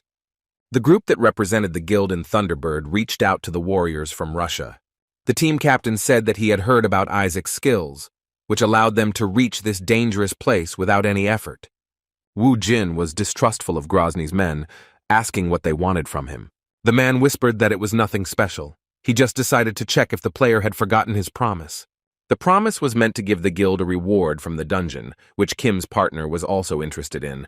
The squad leader was pleased that their ally had correctly remembered the terms of the deal with the guild. The man exchanged a few words with Wu Jin before returning to his squad. However, watching the interaction between the competitors and the player who saved their squad made Jordan angry. Michelle quietly approached the captain and asked if everything was okay with him. The man laughed nervously, trying to pretend that he felt just fine. Lucas, who had joined in, asked the leader not to think too much about what happened in the last battle. Michelle also supported her colleague, claiming that such thoughts will not lead to anything good. The girl's words that it was all because Isaac was too great a hunter cut Jordan to the heart. Although the man understood everything perfectly well, the words of his subordinates made him feel even more offended. Be that as it may, the captain thanked his men for the support they gave him in difficult times. Watching his comrades from his previous life, Wu Jin remembered his previous trip to this dungeon. Then the Messiah Guild squad lost a mage from their team, whose role was played by Michelle. However, the hunters' failures did not end there, as they entered into a fierce battle with the dungeon boss. Then, when faced with a Cyclops, the survival rate was approximately half of all participants. But this time, things were going to be completely different, as Kim Wu Jin had prepared a strategy to reduce the damage when facing the Cyclops. Suddenly, a piercing cry was heard, which caused the birds to leave the trees and fly into the sky. All the players became wary, because each of them, although they understood who the voice belonged to, wanted to be wrong.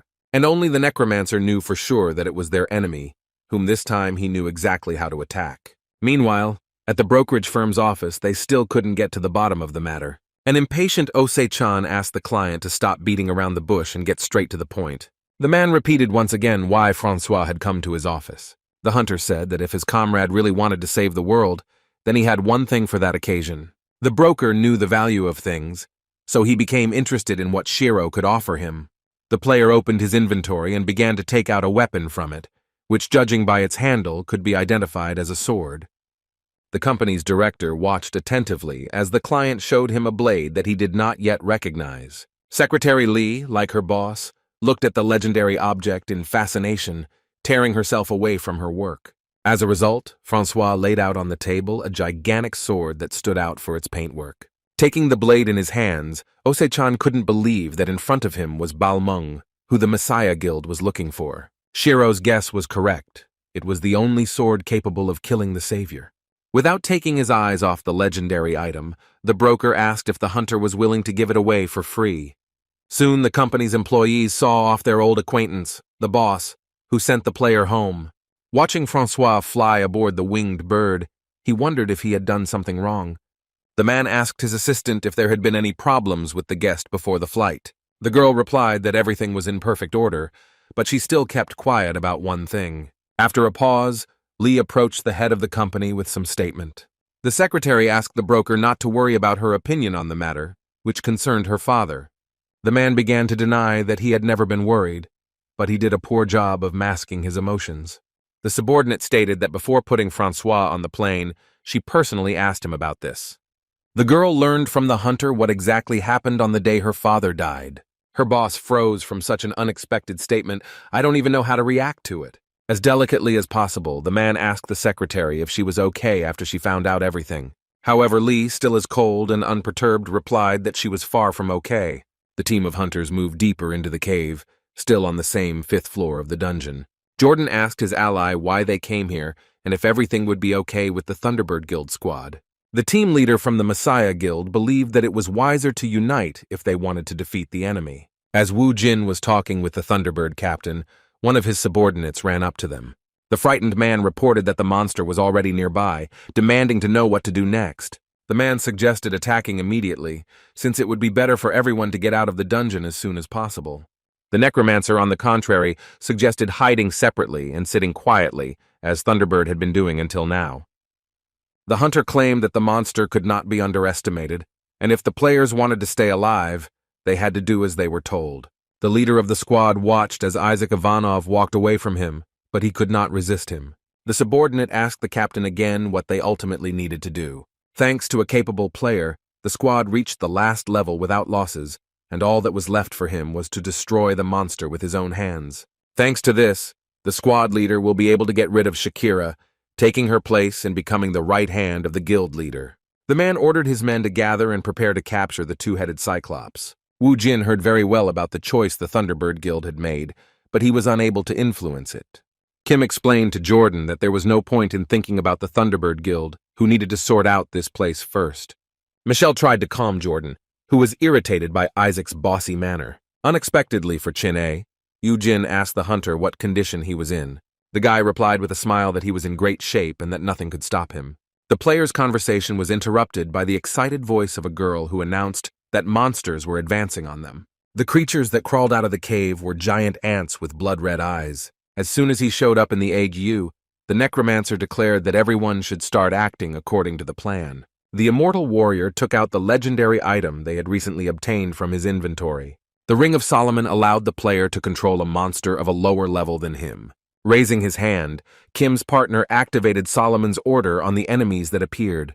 The closest ant glowed yellow, having fallen under the influence of the hunter's skill. Meanwhile, in another part of the dungeon, the warriors of the Thunderbird Guild were suffering defeat. The team captain was breathing heavily, drenched in sweat from the tough fight with the enemy. The man waved his sword in front of him to keep away the monsters that had suddenly attacked him. Skillfully wielding his blade, the squad leader decided to let the enemy get closer in order to chop him into pieces. Suddenly, the hunter caught his foot on a corpse, causing him to lose his balance and fall on his back. The captain quickly stood up to prevent the crowd of enemies from attacking him. On closer inspection, the man discovered the bodies of his comrades who showed no signs of life. Looking around, the Thunderbird Guild representative was sure that he was only fighting a Cyclops. Finding his entire crew dead, the captain convinced himself that he had outflanked the monsters and left the battlefield. The player believed until the very end that he was fighting monsters, but all his people were killed for some reason. As soon as the squad leader regained his sight, he felt someone's presence next to him. Right at the man's feet was a giant two-headed Cyclops, which had been there all this time. The dungeon boss looked at his victim, who had done him a great favor by getting rid of his team. The leader of the squad trembled with excitement before the giant, sensing his own demise. The next moment, a large fist of a monster fell on the hunter, from which he had no chance to escape. Having made a small crater in the ground, the Cyclops raised his fist, which was covered in the blood of his enemy. While eating the dead warriors of the Thunderbird Guild, the monster swallowed them right in their clothes. The Cyclops left the battlefield and moved to his cave so that no one would disturb his meal.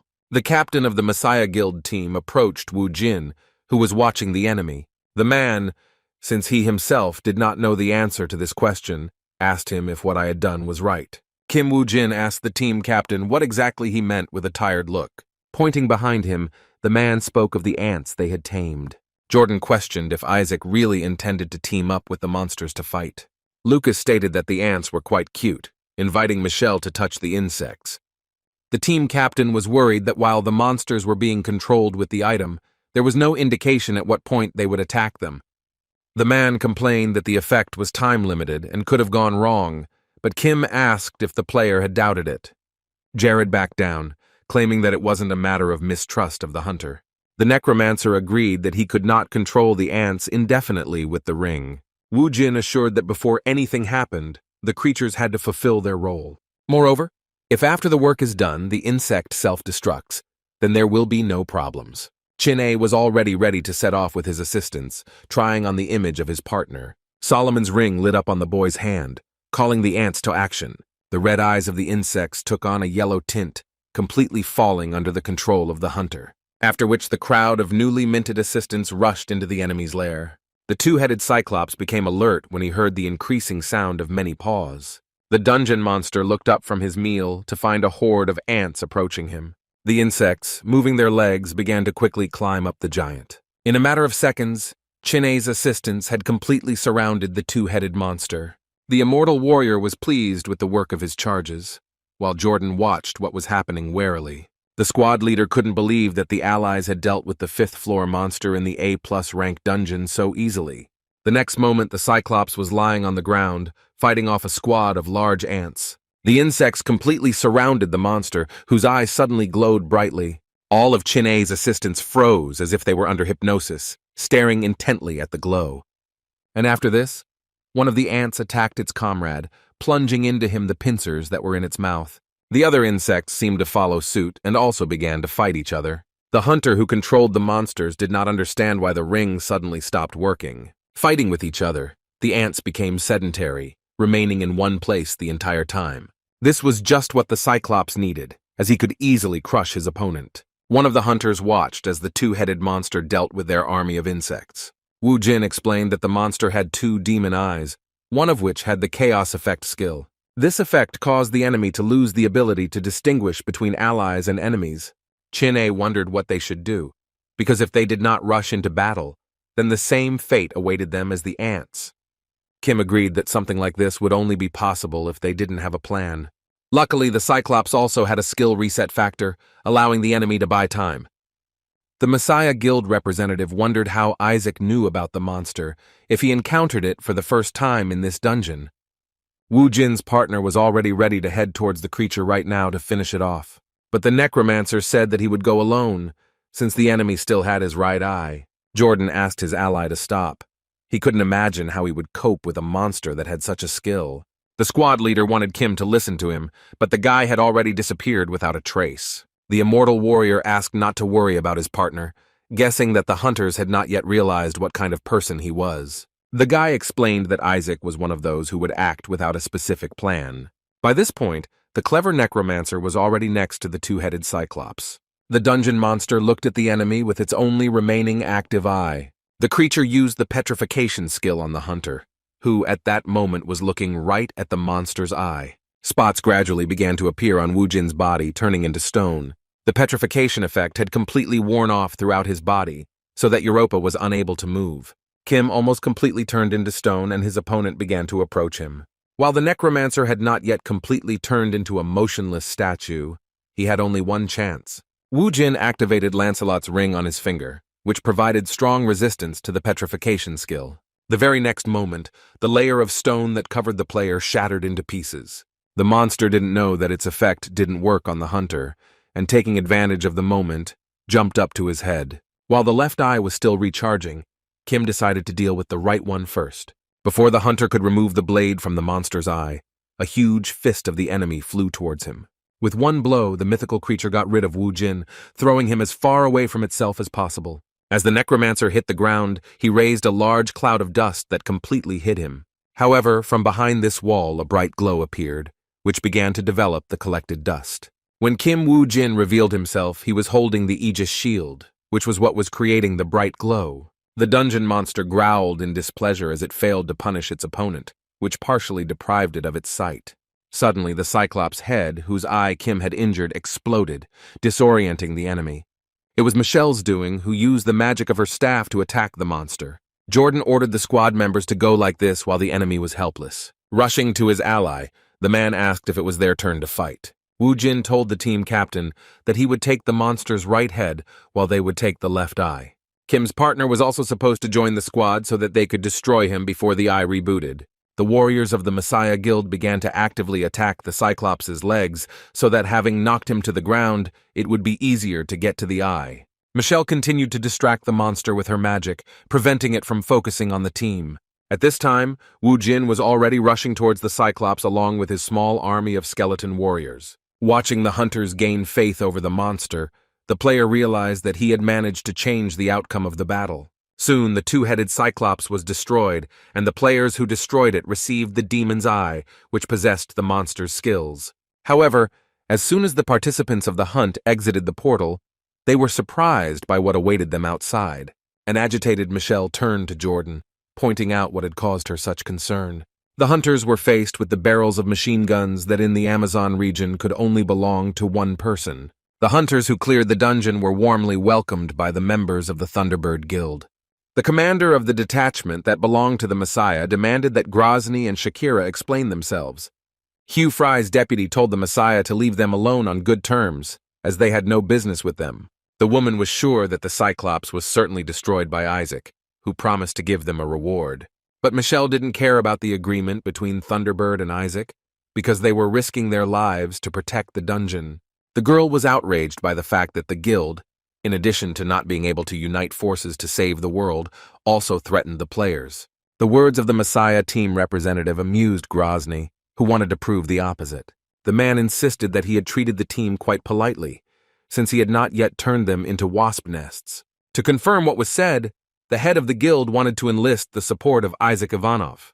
The hunter remained silent and did not answer Grozny, which made the already unpleasant situation even more tense. At some point, the portal behind the players closed, and no one else emerged from it. Hugh Fry could not help but notice that the Russian hunter had not taken care of the safety of his men. However, as the head of the guild himself stated, they were good for nothing, and all that was important to him was to get the item he wanted. Kim Wu Jin agreed to hand over the demon's eye, which only shocked his partner. Chin-A asked if they would really give up the eye, to which Kim replied in the affirmative, and then they would get what they wanted. The immortal warrior was sorry to part with the item that he had obtained with such difficulty. The members of the Messiah Guild did not understand what was happening between Isaac and Grozny, who so easily gave Frey the demon's eye. However, once Thunderbird got what he wanted, they got into their cars and simply drove away. Isaac's fan bowed to the hunter and thanked him for everything he had done for them. Team swordsman Lucas also expressed his gratitude to the player from whom he learned a lot. After shaking hands with his old acquaintance, Wu Jin asked him not to overpraise his abilities. Well, while all the squad members were talking to Isaac, the dissatisfied Jordan continued to stand aside. The necromancer noticed that the team captain was jealous of him, which made him feel very offended.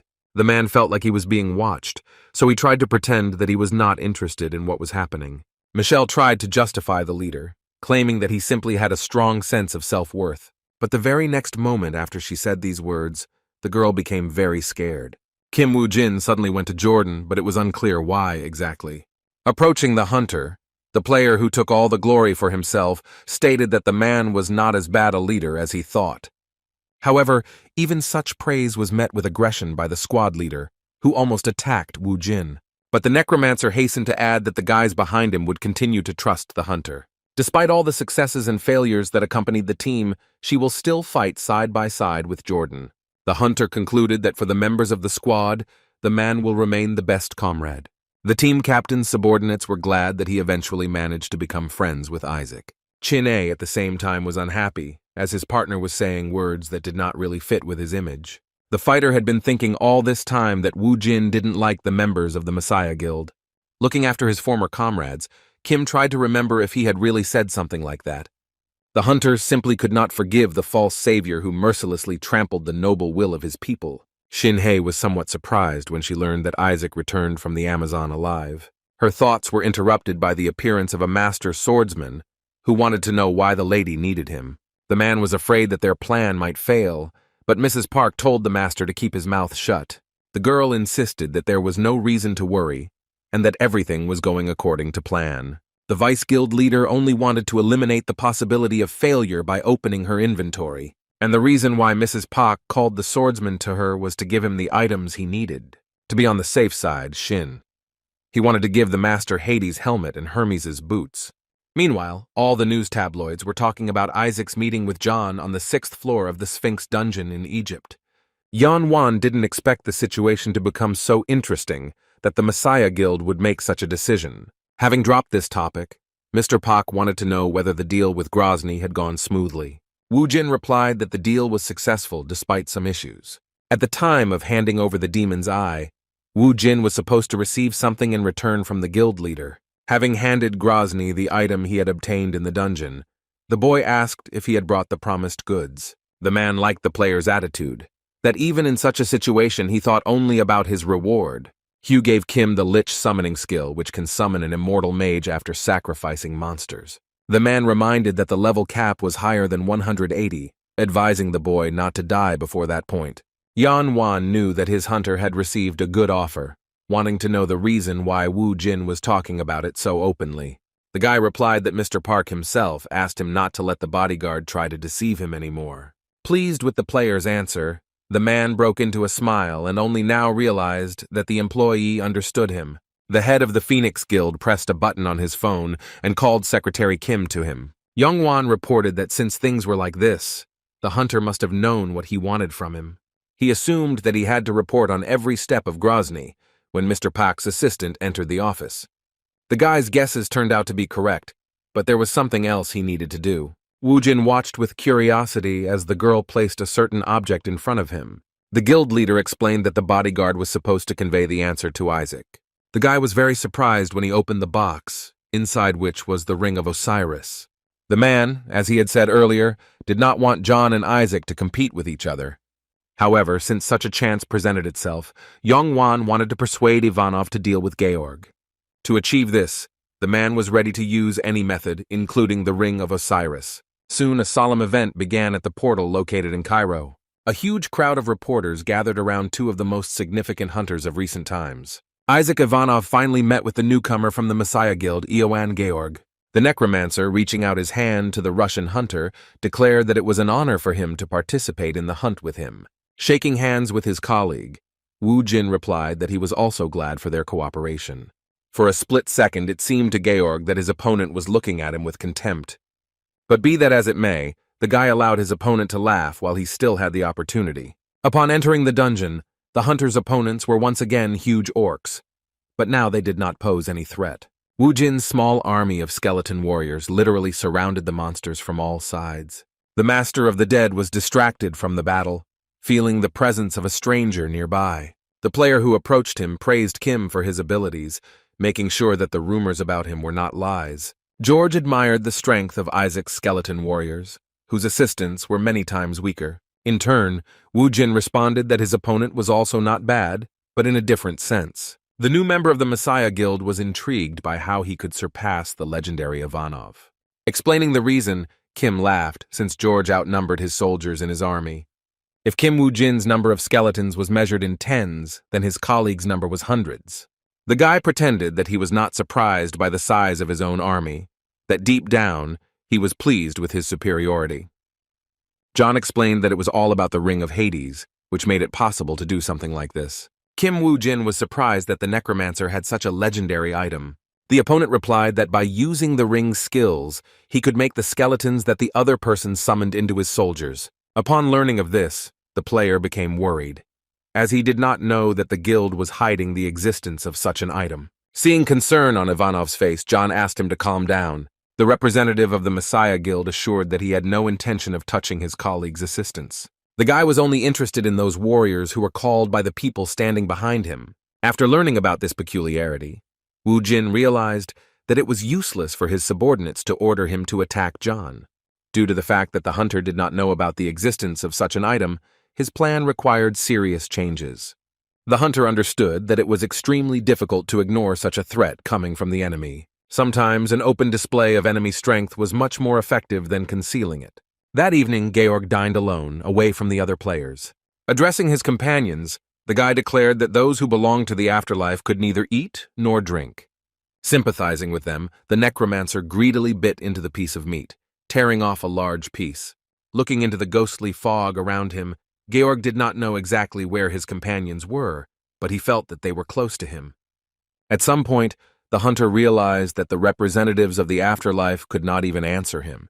Holding back his laughter, John said that he couldn't kill Isaac yet because his strength was needed to catch the sixth-floor monster. Suddenly, a large part of the piece of meat in the hunter's hands fell off and fell to the ground. And only after that the guy saw representatives of the afterlife, who looked like a disembodied spirit. When exactly 3 weeks had passed since the beginning of the hunt, its participants moved to the 5th floor in the dungeon of the Sphinx. Having cleared this level as well, the hunters found themselves in front of the gates that led to the top floor. John George stated that up until this time the cleansing had been quite easy. Even though the guy assumed that the difficulty level of the 6th floor was simply terrible, a satisfied smile never left his face. Wu Jin's opponent was right, since there was not a single victim in the A+ rank dungeon. It followed from this that the dungeon boss was quite dangerous, just like the cunning John. Since Kim Wu Jin's fighting ability was known to the entire world, it was strange that only Georg was sent to capture him. The necromancer was sure that the Messiah Guild had sent some other enemy that had been hidden from his eyes until now. The hunter guessed that Mrs. Park Shin-hye had laid out all her treasure for this matter. Not wanting to delay the inevitable any longer, Wu Jin headed towards the gate of the next level. The player pressed hard on the gate, after which it finally gave way with a loud sound. Unable to contain his smile, Ivan Georg watched as his enemy walked into the trap that had been set for him. The summoner noticed his colleague's reaction out of the corner of his eye, only confirming his suspicions. Kim Wu Jin had no choice but to open the gates and fight his way through. After exiting the portal, Chin-A first stepped into the sand, thinking they were in a desert. However, his hunting partner immediately dispelled such thoughts, admiring the local landscape. It turned out that the group of hunters was in the thicket, and the mountains were hidden behind the trees. The necromancer of the Messiah Guild asked which direction he and Isaac would go first. Before announcing his verdict, the hunter intended to say something. Until players defeat the assassin that is stalking them, the hunt for the boss in the dungeon will be delayed. Georg did not expect such straightforwardness from Ivanov, but he did not know for sure who they were talking about. Looking at the team of his ally in this hunt, John asked again what exactly the hunter meant. Without waiting for an answer, the skeleton warriors of the Necromancer Guild rushed at the enemy. A huge orc skeleton loomed over Wu Jin, who didn't even think of moving from his place. One of the henchmen stood up to defend Kim, desperately defending his master. The player was pleased that, having predicted the enemy's actions, he could move on to his new plan. But instead of the expected attack, Kim Wu Jin suddenly retreated, fleeing the battlefield. The player's decision surprised his partner, who managed to ask him this question while he was running past. John George's subjects prepared to set out in pursuit of the enemy. But their master ordered them to leave the hunters alone, since the golem, the Dullahan, and the skeleton mage had to be caught first. Hearing about the necromancer's intentions, Wu Jin couldn't help but notice his resourcefulness. Regular skeleton warriors could be respawned in dungeons. However, with special creatures like the golem or the skeleton knight, things were completely different. The conditions for recruiting such unique fighters were too strict, and therefore they had to be treated with care. Jin couldn't allow his subordinates to be destroyed or, worse, taken away with the help of Hades's ring. If something like this were to be surpassed, then the loss on Kim's part would be indescribable. Because of this, the hunter summoned the Book of the Dead from his arsenal to prevent the worst-case scenario. The skeleton mage began to disappear in the middle of the battle, returning back to his master. John could not even imagine that the enemy would use the call back. All unique fighters that were of any value were returned back to the book. The hunter's actions greatly angered the guild member Messiah, and it was now risky to fight him. Kim Wu Jin and Jin-A left the sandy area, feeling like they were already near the trees. The necromancer's subordinates decided to clarify whether it was worth it for them to go in pursuit. The guy protested, as the enemy managed to retain a significant part of his forces. Georg tried to understand how Isaac managed to find out about the killers, because this information was kept in the strictest confidence. Looking back, Chin-A noticed that the chase had stopped, but only because John was a more serious enemy than those who came before him. Breaking away from the necromancer, Wu Jin's partner asked what his plan was. Of course, the hunter had an ace up his sleeve, which in his case was the Ring of Osiris. As soon as the player put on the ring, it, thanks to Van Gogh's bracelet, became imprinted on him, which he could no longer remove. Having discovered such a thing on his partner, the immortal warrior wanted to know how he managed to get this item. The necromancer answered mysteriously that he had a sponsor who spared nothing for him. Suddenly, a piercing cry was heard throughout the area, which could not help but attract the attention of the hunters. Kim carefully asked his partner, whose gaze was directed upward, if he was used to falling. At this time, a flock of wyverns flew over the players, which were very similar to their dragon relatives. The guy with a suffering face, pointing at himself, asked if he would really have to do the same thing as last time. Then Wu Jin looked at the hunter with a blank, expressionless gaze. However, Chin-A believed until the very end that the necromancer was simply playing a joke on him. This was the only way for players to reach the high mountain. It was at its top that the main monster lived, not only of this level but of the entire Sphinx dungeon. Once in the mountainous area, Wu Jin pacified one of the wyvern species. Si Chang's man wondered what his partner, who was always known for his unconventional ideas, had planned this time. The hunter assumed that the necromancer wanted to turn this creature into a skeleton warrior. However, after thinking a little more, the guy came to the conclusion that they would not be able to fly like this, and only bones would remain. But since the player did not know what power the object had, he assumed that the ring had this ability too. Touching the monster's body, Wu Jin made it glow so brightly that his partner had to cover his eyes with his hand. The next moment, the winged monster came to life as the ring brought him back to life. Chin-A couldn't believe his own eyes that there was an object capable of such a thing. The hunter was amused by the reaction of his partner, who was stroking the wyvern at that time. As night fell on the earth, the Sphinx was feasting on its next victim. Throwing away his dinner, the beast dodged the attack, which he sensed literally a second before the shot. The monster looked at the spear that the enemy had fired at him from high above him. Turning around, the creature stared at the ill-wisher who was about to attack it. Chin-A, on the back of the revived monster, was surprised by the lightning-fast reaction of their enemy. Wu Jin ordered his partner to get ready as the beast prepared to counterattack. Opening its mouth, the Sphinx began to suck in air, forming a funnel at its mouth. The next moment, the dungeon boss released a powerful whirlwind at the winged monster above him. The airflow created by the monster was so strong that the wyvern closed its eyes. In just a second, the Sphinx was next to his opponents, swinging his paw at them.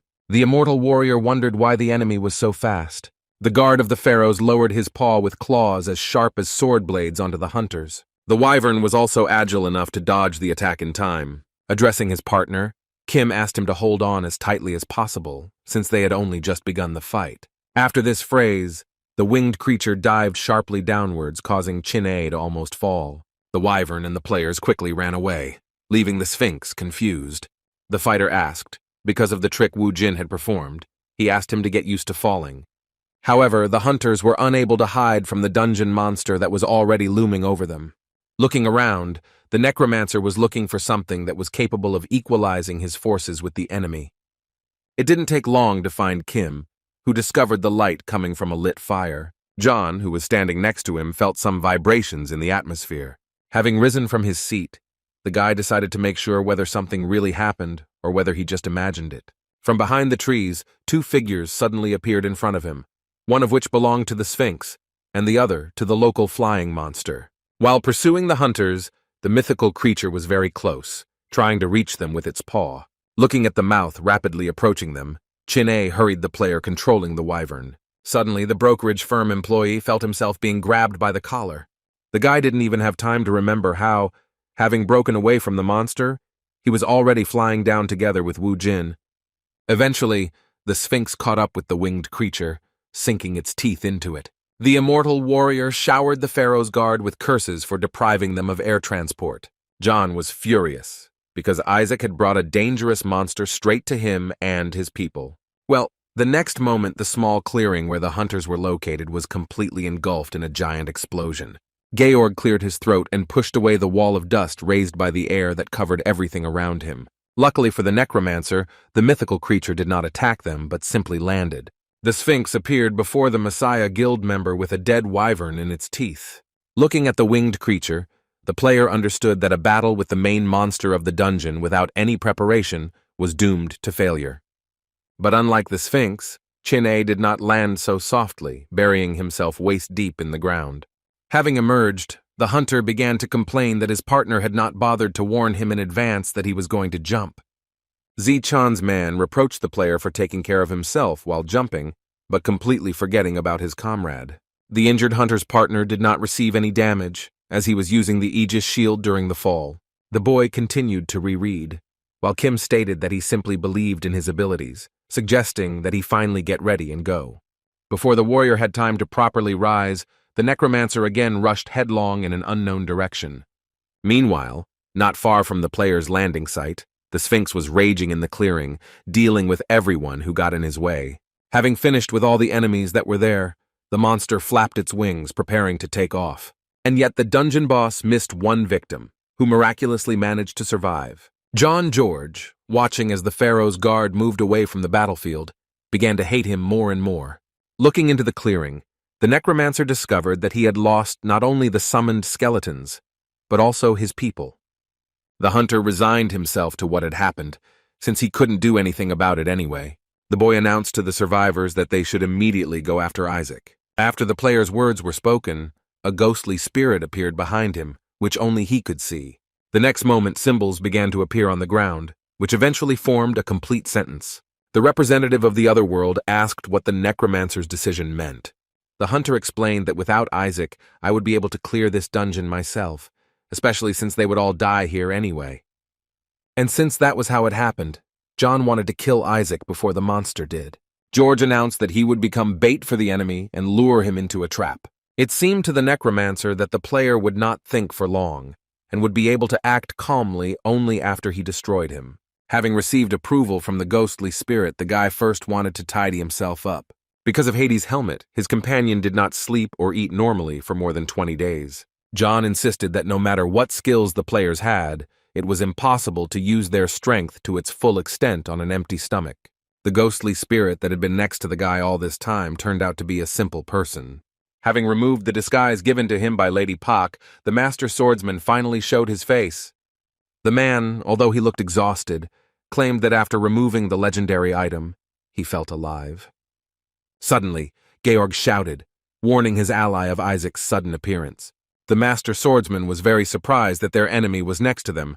Try to find him with your eyes. At that very moment, the necromancer, with a deft movement, snatched Hades' helmet from the master's hands. Being one of the knights of the Round Table of the Messiah Guild, the man asked John what he allowed you to do. Even before he heard the boy's answer, the swordsman summoned his weapon just in case. As he tossed the legendary item, the hunter was surprised that such an experienced warrior had fallen for such a simple trick. In a matter of seconds, an entire army of skeleton warriors appeared on the clearing, ready for battle.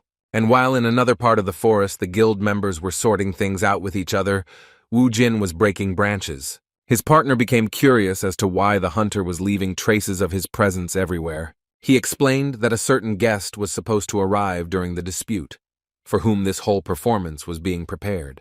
Chin-A did not fully understand what guest the necromancer was talking about, because they were surrounded on all sides by monsters and enemies. In response, this mysterious person herself appeared before the hunters. The guest turned out to be John George, but there was no army of his dead behind him. Guild member Messiah threw Hades' helmet, stolen from a master swordsman, at the feet of his opponents. Looking at the legendary item that appeared at his feet, Wu Jin said its name. John was surprised that Kim knew the name of the object, explaining his knowledge of the killer as a leak.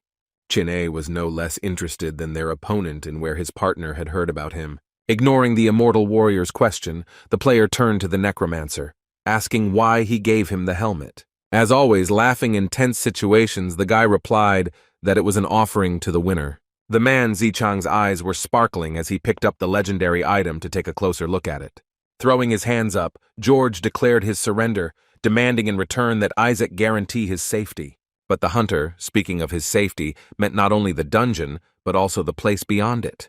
Wu Jin realized that the enemy couldn't just kill the Sphinx, and that it was his style, because the guy didn't just bargain. Chin-A wanted to clarify the deal proposed by Georg, wondering what would happen to his subjects in that case. The necromancer's face stretched into a sinister smile as he remembered his people. A clearing immediately appeared before his eyes, strewn with both skeleton warriors and ordinary players. Smiling broadly, John replied that he had dealt with them before coming here. The snack lover was immediately overcome with rage at the necromancer's actions. He stopped his comrade from doing too much, telling Georg that he had one condition. In order for the deal to take place, the Messiah Guild member had to hand over Hades' ring. There was a brief silence as Wu Jin's proposal was considered. Without stopping laughing, the necromancer calmly removed the ring from his finger. With a downright mad expression on his face, Georg declared that he could not go against Isaac. Kim interpreted the guild newcomer's actions as an agreement to the deal, which made Chin-Ah even more disgusted with John's personality. In the morning, the master swordsman continued to fight, initially fighting off skeleton warriors, who were later replaced by dungeon monsters. The hunter did not like the candidacy of John George for this case from the very beginning. Before the player had time to catch his breath, the giant gorillas that lived in these parts pounced on him again. With one deft movement of his blade, the warrior dealt with the monsters, continuing on his way. The master swordsman was in a rank A+ dungeon. Staying alive was not an easy task. At the sight of a new batch of gorillas, the hunter did not even dare to dream of destroying the Sphinx and leaving the dungeon. A crowd of animals that lived in these parts attacked the uninvited guest, who decided to change tactics. Wings appeared on the warrior's boots, allowing the hunter to fly off the ground. The master swordsman literally cut his way through the gorillas that attacked him. The man caught himself thinking that he could not die alone, like the last dog. Thanks to a magical item that allowed him to fly, the player left the area, which was filled with dangerous animals. Another evening had come in the Sphinx's dungeon, but it was still not cleared. While doing his business, Chin-A thought that perhaps there was an object in the world that would help one go to the toilet without himself. The immortal warrior was greatly surprised when he discovered an enemy suddenly appearing before him. The guy didn't have time to do anything when the master swordsman came down to him from above. Landing on the ground, the hunter pierced the player several times with his blade. The next moment, the hunter's head, separated from his body, rolled to the ground. The master swordsman began to take revenge on Isaac Ivanov, first by taking away his faithful comrade. At this time, Wu Jin was by the fire with their new ally, John George. Hearing some kind of commotion nearby, Kim's instinct told him that something was fishy here. The player immediately rushed to the source of the noise, not even bothering to invite the necromancer with him. The hunters quickly rushed to the very place where Chin-A had been heading earlier. Not meeting his old acquaintance, Wu Jin's expression changed, looking at the man with an angry gaze. The swordsman stated with annoyance that the hunter was late, being right next to his partner's head. John didn't expect the swordsman to be a tough nut to crack, with a wave of monsters chasing him all this time. The Messiah Guild member's eyes flashed as he said that he had guessed the newcomer's intentions. The man was even more angered when he learned that Georg had betrayed the guild by joining Isaac. Radiating a powerful aura, the warrior insisted that he could not leave the players alive and die at the same time. The hunter was sure that without the strongest player, the couple would never get out of this dungeon. Taking a fighting stance, the master swordsman invited his opponents to dance their last dance with knives. The enemy's offer interested Kim Wu Jin, who was already reaching for his inventory. Both necromancers, one of whom armed himself with a sword and the other with the Book of the Dead, decided to play along with the enemy.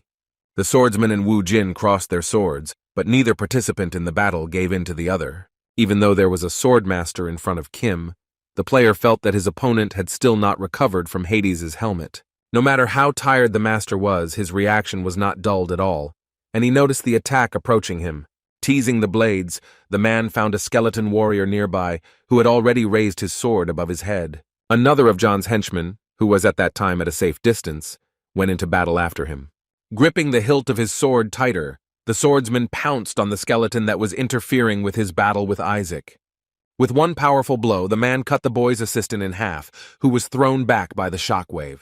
The remains of the skeleton crashed through the ground, falling in front of the remaining team. Watching the swordsman deal with his warriors with such ease, John began to panic, after which another attack from the enemy followed, which was much stronger than the previous one. Shaking with horror, the guy could not believe that such a thing was possible in principle. It remained a mystery to him how the master, after so many days without food and water, was able to deliver such a blow. Georg was impressed by the strength of the swordsman, who was already behind him. Somehow the guy managed to avoid the enemy's attack, which was taken by one of his subjects. The necromancer caught himself thinking that if the swordsman had not been subject to the helmet's influence, he might have finished him off long ago. Having gotten rid of another skeleton, the man was outraged that the guy turned out to be so tenacious. Rolling something around in his mouth, the Messiah Guild member was clearly trying to get it out. The man eventually spat out what he had been holding in his mouth all this time onto the ground. Now, having discovered the core of the turtle man, it became clear to the necromancer how the master managed to preserve his powers. The guy couldn't even imagine that, having preserved his strength, the player was ready to climb the walls due to hunger and thirst. Throwing his sword over his shoulder, the enemy asked George again, as he had said then, that they would all die in this place. The master swordsman suggested not to delay the inevitable, and for the boy to come to him so that he could put an end to his life.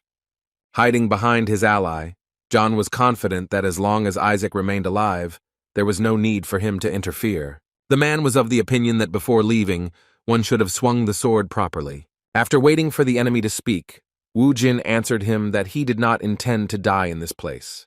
Smiling maliciously, the master declared that before his death, Isaac had gone completely mad. Just as the man wanted to object to his opponent, out of nowhere a sword blade pierced his hands. Suddenly, both of the master's hands, along with the blade, separated from his body and fell to the ground. The man was shocked by what happened, as he could not explain the anomaly that happened to him. Wu Jin replied in a calm voice that for the swordsman, this was the last moment of his life. The warrior did not understand how Isaac managed to pull off such a trick, but he knew for sure that he was not long for this world. At that moment, Chin-A appeared before the master, safe and sound, having removed Hades' helmet. Not believing his eyes, the hunter, foaming at the mouth, proved that he had killed Ivanov's partner. Showing off his neck, the immortal warrior asked if the enemy knew how painful it was to lose one's head, not to mention the rules of decency. In utter despair, the master swordsman fell to his knees, feeling helpless. Despite the living hunter, he continued to insist that he personally cut his throat, and that something like what was happening now could not have happened. Watching the action from the sidelines, John applauded Chin-A for a good hit. Addressing the defeated enemy, the necromancer admitted that he did not expect to see the core of a turtle man on him. Seeing the pitiful state the master swordsman was in, the boy asked him what he was going to do next. George stated that they hadn't even started fighting for real, which only further angered the already enraged warrior. Wu Jin's ally was about to offer him to go after the Sphinx, when suddenly the swordsman bowed to the players. This picture amused the necromancer, who decided that the swordsman was asking them for mercy. In fact, the man, thanks to the bow, picked up the blade that had fallen from his hands with his teeth. After which, while John was crucifying himself before his allies, he activated the power of the armor. Like an arrow, the master rushed towards his opponents, using his last chance for victory. Of all the hunters, only Kim had the most developed sense of smell and reaction, and was able to notice the attack before the others. At great speed, the swordsman rushed past the victims whose blade was supposed to do its job. Wu Jin used the Aegis shield in time, which he put in front of himself, blocking the master's attack. A couple of the hunters were okay, so they turned around to check how the necromancer was feeling. The enemy's blade still reached one of the players, cutting John in half. The man dropped his sword in surprise when he discovered the Aegis shield in Isaac's hands. The swordsman was ready to explode with anger, having once again been deceived by Ivanov. The warrior saw him along with the legendary item before leaving this world. The lifeless body of the wounded hunter fell to the ground after John, who fell from his blade. However, the necromancer was still alive, and he spat out some blood, cursing his ally with the last words. While dying, the boy mentioned his right to life to Wu Jin, but all the ally could respond to was an apology for the mistake he had made. Chin-A joined the conversation and asked Georg not to be so offended by them, after which he assumed that the necromancer's people, whom he killed, experienced approximately the same thing as he was now. Suddenly, the hunter's attention was drawn to a commotion coming from not far from them. It turned out that it was summoned by the swordsman, who also did not want to leave this world, turning from his stomach to his back. The man told the players to stop being smart because the same outcome was waiting for them. The master claimed that since there were only 2 hunters left in the dungeon, their deaths were inevitable. The wounded warrior Kim was approaching asked his executioners if they would be able to destroy the Sphinx, as if he already knew the answer. The man laughed and called the hunters fools if they suddenly thought otherwise. Looking down at the swordsman, Wu Jin agreed with his words, but the difference was that he was trying to make this world a better place. The contempt the player felt for his old acquaintance awakened memories from his past life. At that time, the master swordsman seemed like a great warrior, which was an example for many players in the guild. Wu Jin, along with other hunters, went into battle under the command of this once great warrior. The hunters' comrades felt the same way, but like them, Wu Jin was wrong. But all these discussions concerned only the necromancer, who was interested in the opinion of the swordsman himself. With a cold look, the boy asked his former teacher if he ever dreamed of saving the world. Has he ever had something like this, knowing that it was a stupid idea from the start? The swordsman only laughed in response, adding that saving the world was complete nonsense, and even clearing out dungeons with the end of the game wouldn't help. The man insisted that this world was so rotten that it could not be saved, no matter how hard anyone tried to fix it. The master was convinced that instead of salvation, everything would be exactly the opposite, and even greater chaos would ensue. The warrior repeated Lee Se Jung's words that once the game was over, the players would be useless to anyone, but Kim told him to shut up. The hunter said that there was no longer any point in listening to a man who talked too much nonsense. The necromancer said that it might happen that the master would have a chance to start all over again. Wu Jin's blade pierced the body of one of the great warriors of the Messiah Guild, killing him. The player then finished his sentence, hoping that the man would live up to his title as a swordsman. His partner's reasoning brought Chin-A back to the idea that Kim had some connection with the Messiah Guild. However, the immortal warrior was not allowed to concentrate on this by his partner, who called out to the fighter. After activating the vampire skill, Wu Jin's front and side teeth turned into fangs. The legendary ability allowed the player to become the heir of the night, which increased all of his physical stats. The player's appearance frightened Chin-A so much that he had difficulty finding the right words. The player stated that since they were alone, he had no one to be embarrassed about, and he became even more afraid of the warrior. Wu Jin, in his new guise, declared that they should quickly leave this place before this night ended. The secretary entered one of the rooms in her house, which she visited quite rarely. This was her father's room, which served more as a second study for him. The girl was instantly flooded with memories, the flow of which she could not control. A man, finding a table full of food, asked his daughter if it was his birthday that day. Then the girl's father suggested that perhaps it was her birthday, but again he guessed wrong. Having received no answer to his question, Mr. Lee asked whether his daughter was prepared for school. Watching the dishes being washed, the father asked who Jisoo took after for being so diligent. According to the girl, she was just like her father, asking him to leave everything on the table when he finished, since he was going to go on a business trip abroad. Jisoo stated that she would clean everything up when she returned from school, which touched her father even more. The man could no longer contain his feelings and was ready to pounce on his daughter to hug her. Mr. Lee was worried about the girl having breakfast, but she managed to eat while he was setting the table. Before the schoolgirl left the apartment, her father detained her for a few more seconds. The man asked Jisoo not to get sick while he was on a business trip. However, there was something else that Mr. Lee wanted to tell his daughter before she left. The man began to shower his daughter with moralizing, telling her what and how she should have done during the dungeon break and during her studies. And finally, when the girl jumped into the elevator, the father asked her to be friends with Shin-Hye, asking the most beautiful daughter in the world to be careful. Jisoo promised to do everything her father demanded of her, but she herself looked very depressed. While the schoolgirl was waiting for the green light at the crosswalk, people were busy reading the news on their gadgets. But all around is the Hansung Group, whose shares have risen sharply in price recently. Mr. Lee's daughter was interested in this news because her father worked for the organization. Screens around the city told of Hansung cultivating groups of players for the sake of the bright future of the country. The girl was so absorbed in the news that she didn't even hear her name being called. When the girl turned around, she was asked why she was yawning right in the middle of the road. Lee was spoken to by her classmate Park Shin-Hye, who was very popular at school. Lost in her thoughts, Jisoo couldn't find anything to say and simply blurted out something inarticulate.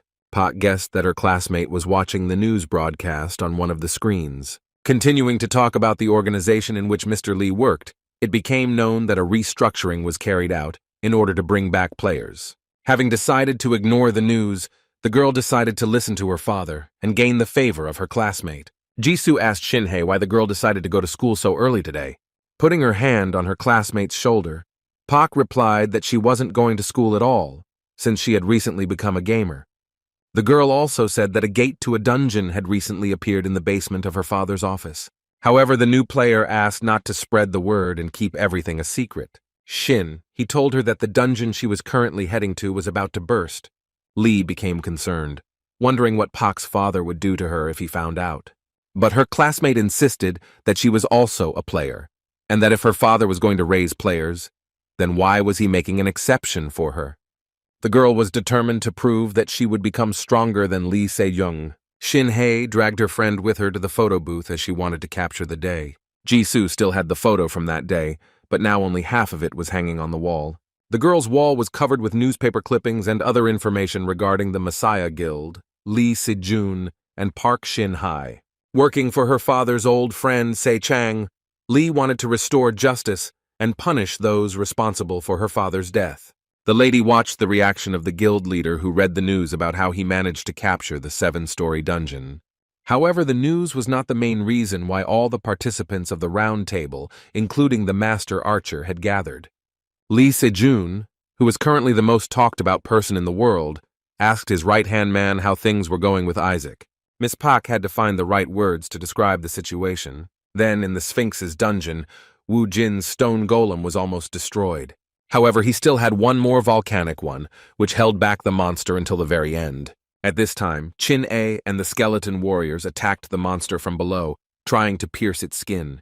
The immortal warrior, once he had completed his mission, began to retreat, giving his partner the opportunity to act. Still under the effect of the vampire skill, Kim rushed to the monster's wound as quickly as possible. By placing his palm on it, the hunter activated the bloodsucker skill, which completely increased the restoration of his own health. With difficulty, but the player still managed to cope with the powerful ability of the vampire skill. However, the beast felt as if they were trying to suck all the life force out of him. But the monster was unable to do anything, since the enemy used blood mist on it. The immortal warrior watched his partner's actions with curiosity. The hunter's bloody mist completely enveloped the wounded golem, lifting it into the air. And soon the monster was reborn, watching what was happening from the whirlwind with bright red eyes. The fog cleared to reveal a summoned blood golem, which the players used to defeat the Sphinx. Mrs. Pak, somewhat embarrassed, said that she had sent Isaac, John, and the master swordsman to the 6th floor of the Egyptian dungeon. The swordsman's comrade, a master archer, asked who was ultimately responsible for all this. The lady's subject, Cho Seon-woo, asked the guild members to calm down first and look into the situation in more detail. The angry master archer shouted at the boy, declaring that he had not asked his opinion. The deputy head of the guild replied that she alone was to blame for everything that happened. However, the girl asked not to worry, as she had prepared herself properly for such a situation. She gave the master swordsman the helmet of Hades and the boots of Hermes, and even John George could appreciate his abilities. He was completely sure that the hunter's chances of escaping from this dungeon were 0. The master archer looked at the deputy guild messiah with undisguised contempt. Unexpectedly, Lee Se Jung stated that his subordinate was very self-confident. For a moment, Shin-hae's breath caught in his throat from Lee Se Jung's words. Meanwhile, the owner's car parked near Yongwan's residence. Before the head of the Phoenix Guild had time to leave the car, Secretary Kim addressed him. Having run out into the street to the boss, the girl told him that they had a problem. Mr. Pak could not even imagine that something so urgent could happen so early in the morning. The secretary then whispered what had happened into Yongwan's ear, fearing that no one would hear. The man's expression immediately changed when he learned about the uninvited guest's visit. Grozny and his faithful assistant Shakira were already waiting in the office of the head of the guild. Seeing the representative of the Thunderbird Guild, Mr. Pak tried to contain his displeasure. A pop-up window appeared over John George's corpse, announcing the destruction of the Sphinx. The boy's body rose into the air, and its 2 halves began to intertwine into one whole. The very next moment, when using the skill of returning the dead, the necromancer stood firmly on his feet. This skill was a one-time use and gave its owner the ability to swim across the river Styx. Straightening up, John finally returned to life, ready to take revenge on his killer Isaac Ivanov. Tapped his fingers on the table and was somewhat taken aback as his guest suddenly brought up a certain topic. Frying the Ganton in his hand, he guessed that Yongwan needed some extra time to think. Mr. Pak wondered why he had to accept Grozny's offer to jointly clear the dungeon. The Thunderbird Guild leader believed that Yongwan would not want to see headlines about Lee Se Jung clearing the 7th floor of the dungeon by himself. Fry reported that the head of the Phoenix was able to join him in clearing the dungeon where he and Isaac would go. This statement that Yan Wan would need to join the cleanup angered him. Grozny, with a smile on his face, said that he did not see this as any problem for his companion. Mr. Pak was angry that when they came to his home they tried to hurt him with such statements. The man was so angry that his aura involuntarily filled the entire space of the office. Shakira brushed off the aura emanating from the owner of the house, not expecting it to be so strong. The leader of the Thunderbird asked again what his interlocutor meant when he said that Hugh had hurt him by breaking the balls in his hand in anger. Grozny replied that he could usually only hit someone who was roughly equal to him in strength. After these words, electric discharges began to emanate from the player in all directions. The aura emanating from Yang Wan met with Hugh Fry's aura, dividing the room between them. And while both representatives of different guilds were sorting things out, Oh Se-chan was enjoying the cheap 3-in-1 coffee. The man reasoned that the ground coffee was too bitter, although Ji-soo knew the truth, that the broker had brought the coffee in the cup from the Phoenix Guild meeting. Secretary Lee interrupted her boss's thoughts by reporting that she had come across some breaking news. The girl said that apparently the head of the Thunderbird Guild, Grozny, met with Park Yong-wan. This news could not but please the miser, who expected something grandiose from this meeting.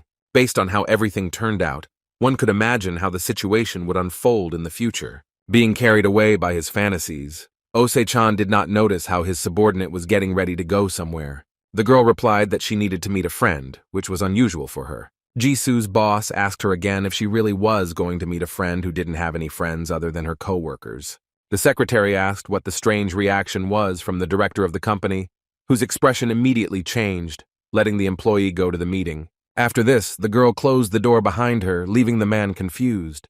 However, the very next moment, Oh Se-chan became seriously worried, suspecting who that very friend could be. And there was no better place to carry out an illegal transaction than the black market in Cairo. It was there that 3 hunters who had recently participated in clearing the Sphinx's dungeon met at the table. John George handed over to his interlocutors the legendary object hidden under a rag. The players sat at the same table with the necromancer, who no longer had any hope that the allies would keep their promise. With his creepy smile, he said that at first he thought that Isaac would turn out to be a traitor. Digging through his inventory, the hunter replied that a promise was a promise, and he had no intention of breaking it. At that moment, when the necromancer came back to life, all his thoughts were about how to take revenge on the traitors. Looking around, the guy saw Hades's helmet lying on the ground next to him, which he had not even hoped to see. John was flattered when he found a note telling him to be sure to return the item after use. The necromancer never ceased to be amazed that Isaac knew about everything, even about his skill of summoning the dead. And although it was no longer important, the guy wanted to know how his ally managed to find out this. Even before his return, Wu Jin had to kill John twice because of this skill. In the past, the player got rid of such a dangerous opponent, but this time he spared him. Kim replied evasively that Georg had no need to know how he had managed to obtain the information. Guild member Messiah became increasingly sympathetic to his colleague, who, like him, was a necromancer. Chin-A was so surprised by what he heard that he even threw the contents of the glass back. The player called Isaac Ivanov an amazing hunter, which confused his partner even more. The snacker decided that the two were completely crazy, possibly influenced by the patron of the dark world. Firmly placing the glass on the table, Wu Jin declared to John that from now on he was officially considered dead. And for this reason, the guy had to keep a low profile and lead a peaceful, measured life. Of course, the necromancer could disobey, but then the Messiah Guild would find him, and it is unknown what they would do with him. Georg wanted to take revenge on the guild, but he knew he was too weak to fight back against such powerful players. Before the allies had time to say goodbye, the guy jumped up from his seat, calling out to Isaac. The necromancer, somewhat embarrassed, nevertheless asked the hunter to take him into his team. Chin-A, who had disliked John all this time, was now simply devastated by his request. However, Wu Jin did not refuse the guy, seriously considering such a proposal. Park Shin-hai was very worried after reading the latest news about the clearing of the dungeon in Egypt. The girl's thoughts about what to do with John's death were interrupted by a knock on the door. The Messiah Guild employee showed the guest where she needed to go to meet the lady.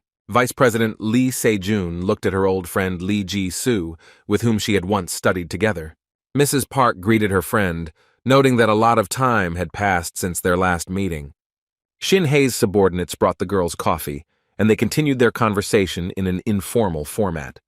The guildmaster's right hand was very worried about her friend who had disappeared without even warning her. The deputy asked what Lee had been doing all this time and was pleasantly surprised when the girl suddenly suggested meeting. The brokerage firm employee, after a short pause, said that she wanted to ask a school friend something. The representative of the Messiah Guild was genuinely surprised, but she also had something to say. She assumed that Jisoo had a lot of questions for her, although she still felt a little offended. The guest didn't even ask how Shin-hye was doing, whom she hadn't seen for 3 years. Secretary Lee suddenly asked if her old friend was responsible for her father's death. The huntress was flooded with memories from the past that she had tried so hard to forget. A pool of blood began to spread under Mr. Lee's body, while the girl shuddered in horror. Completely absorbed in the tragedy that had happened, the girl did not pay attention to the presence of a stranger. Park Shin-hye shuddered as she heard the footsteps of the stranger, who was already quite close by this time. Turning around, the player saw the figure of a man behind her, who was none other than Lee Se Jung. The next moment, the man extended his hand to the girl, whose fearful eyes were filled with tears. Returning to reality, Miss Park told Jisoo that she didn't understand what her friend was talking about. The guild's deputy was angry that the girl, having appeared so suddenly, wanted to know about the incident when her father died due to a dungeon rupture. A Messiah spokeswoman insisted that Lee had been misinformed and that things were not at all as she thought. However, listening to her former classmate Zichan's employee began to squeeze the envelope in her hands, trying to control her anger. The girl said that her friend, as before, still had not learned to lie. In order to prevent Jisoo's words from sounding frivolous, she provided Park with evidence that caused the deputy to worry. In front of her in an envelope lay a list of the groups that had suffered from the dungeon explosion in Hanzong. Shin. He took the envelope in her hands and began to study the contents of the materials presented by her friend. Secretary Lee claimed that her father did not die because of monsters or some explosion. Then, at the airport, seeing Francois Chéreau off, the broker's assistant asked what the hunter knew about the accident involving her father. Jisoo hoped that Park would be able to answer her question, but she decided that she was wrong. The girl was about to leave when a representative of the Messiah Guild called out to her. The deputy foreman demanded to know what her friend wanted to say with the materials she presented. Se Jung's right hand was outraged that she was suspected of killing a man who died in an accident 3 years ago. The girl began to shake at the door, saying that her friend trusted some papers more than her. Miss Park was so angry at being accused of murdering a man that her pupils turned red with anger. The deputy master assumed that Jisoo was trying to get revenge on her when the envelope in her hands suddenly caught fire. Scattering the burning paper, Shin-hye asked if her friend knew who she was and what position she held. Lee replied that the lady was the director of the Hansung group, as well as the deputy master of the Messiah Guild. When the huntress asked what Jisoo could have done to her, the girl replied that her friend would soon find out everything herself. Meanwhile, Park Young-won nervously tapped on the balcony railing, thinking about the will. When the hunters began to measure their auras during the meeting of the guild leaders, a strong shockwave was heard throughout the entire circle. Throwing up his hands, Grozny declared that there was no point in wasting time on useless bickering. All the man wanted was to just come to an agreement with Young-won before he could actually do what he had planned. The Thunderbird Guildmaster suggested that they both write a will. Hugh Fry immediately clarified to his interlocutor that he had in mind a very simple will. This was necessary because there was no guarantee that the hunters would be able to survive on the 7th floor of the dungeon. The player insisted that it would be wise to leave a legacy to the rest of the guild in the event of the death of one of the hunt participants. However, the man wanted one of the guilds to eventually join the other. Grozny explained that the Messiah was the first to clear the 7th floor, which is why the whole world revolved around them. Mr. Fry was sure that neither of them would be able to watch this calmly, but going alone would be tantamount to suicide. Grozny asked his business partner to be completely honest with him, and whether they liked it or not, they had to join forces.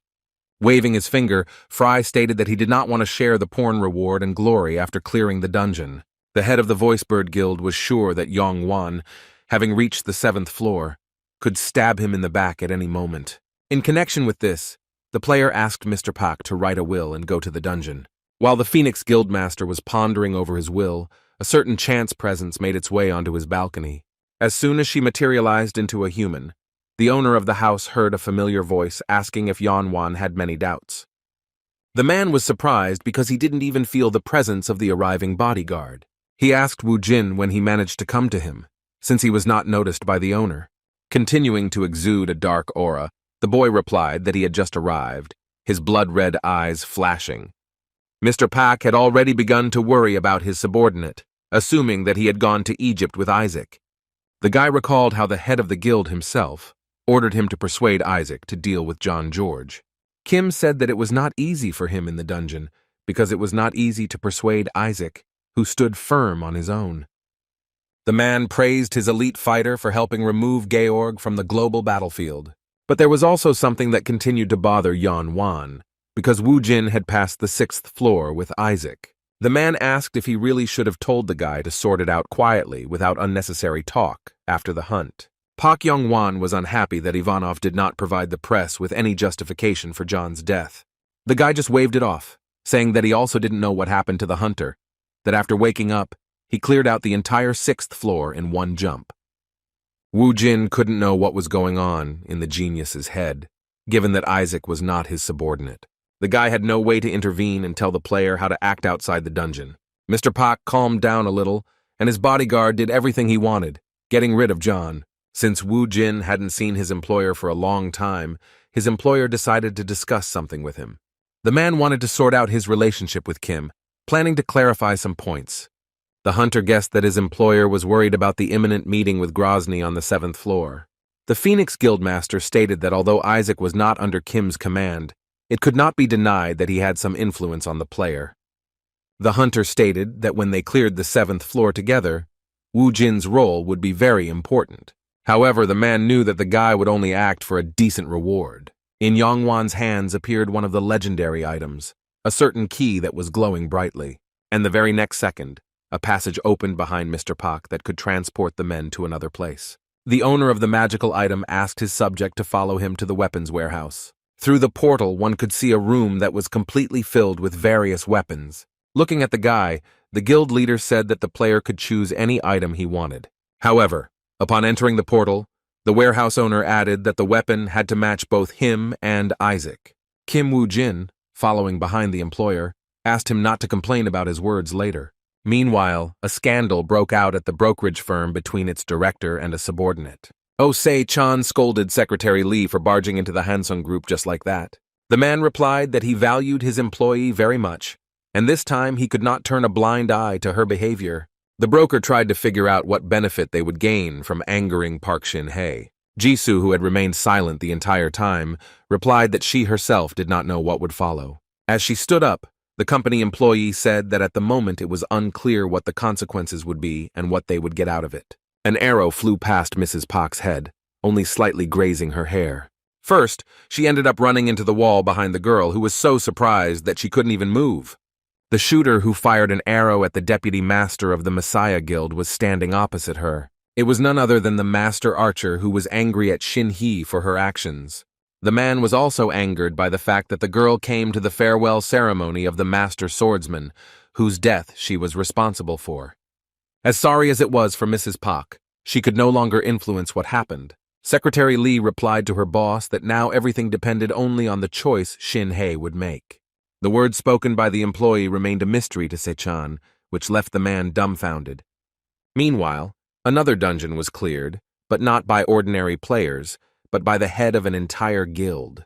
Coming out of the portal, a car driven by his assistant Shakira was already waiting for Grozny. The woman bowed to the chief and opened the door for him, thanking him for the work he had done. The portal to the cleared dungeon closed, and Grozny's people set out on the road again. The hunter asked his subordinate how the preparation of the 7th floor was progressing. Shakira replied that they had already picked a dungeon with a difficulty level of C+. The rank of the dungeon suited Hugh Fry quite well, but he was more interested in the location and its features.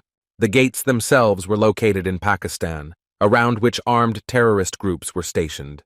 The deputy had added that among the terrorists there were players with a fairly high level. Because of this peculiarity, even the country's government was unable to approach the dungeon. However, Grozny said that if the players were terrorists, it was not a problem for them.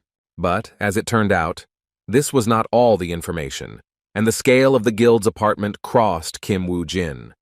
As soon as Grozny saw Yongwan's subordinate, he greeted him with joyful cries. Unlike the hunter, the guy was not so cheerful, still maintaining his composure.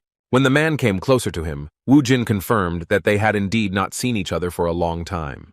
But before shaking the player's hand, the man with glowing eyes called him Park Yong-won's dog. After shaking the hunter's hand, the guild leader gave his body a powerful electric shock. Holding back the electricity coursing through him, Wu Jin asked again what the man meant. The hunter insisted that if he were Mr. Park's dog, then there would be no point in him coming here. The man just laughed loudly at this, after which he pulled his hand away, stopping shocking the player. Rubbing his hand, Kim replied that the guild leader had embarrassed him with such a warm greeting. But no matter what kind of business relationship her boss had with the player, Shakira still didn't like the guy. Grozny asked Kim with a smile whether the boy had done what the man had told him to do.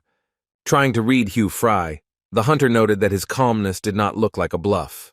It was also officially known that Young Wan and Grozny both cleared the 6th floor. Finally, Wu Jin replied that he had fulfilled the guild leader's request, noting to himself that Mr. Park was inferior to him in strength.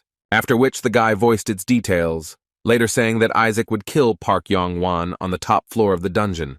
The words spoken by the hunter made Grozny's face stretch into a sinister smile. Meanwhile, in Pakistan, the movements of uninvited guests were monitored. Once the dust raised by the equipment settled, it became clear that it was a platoon of military tanks.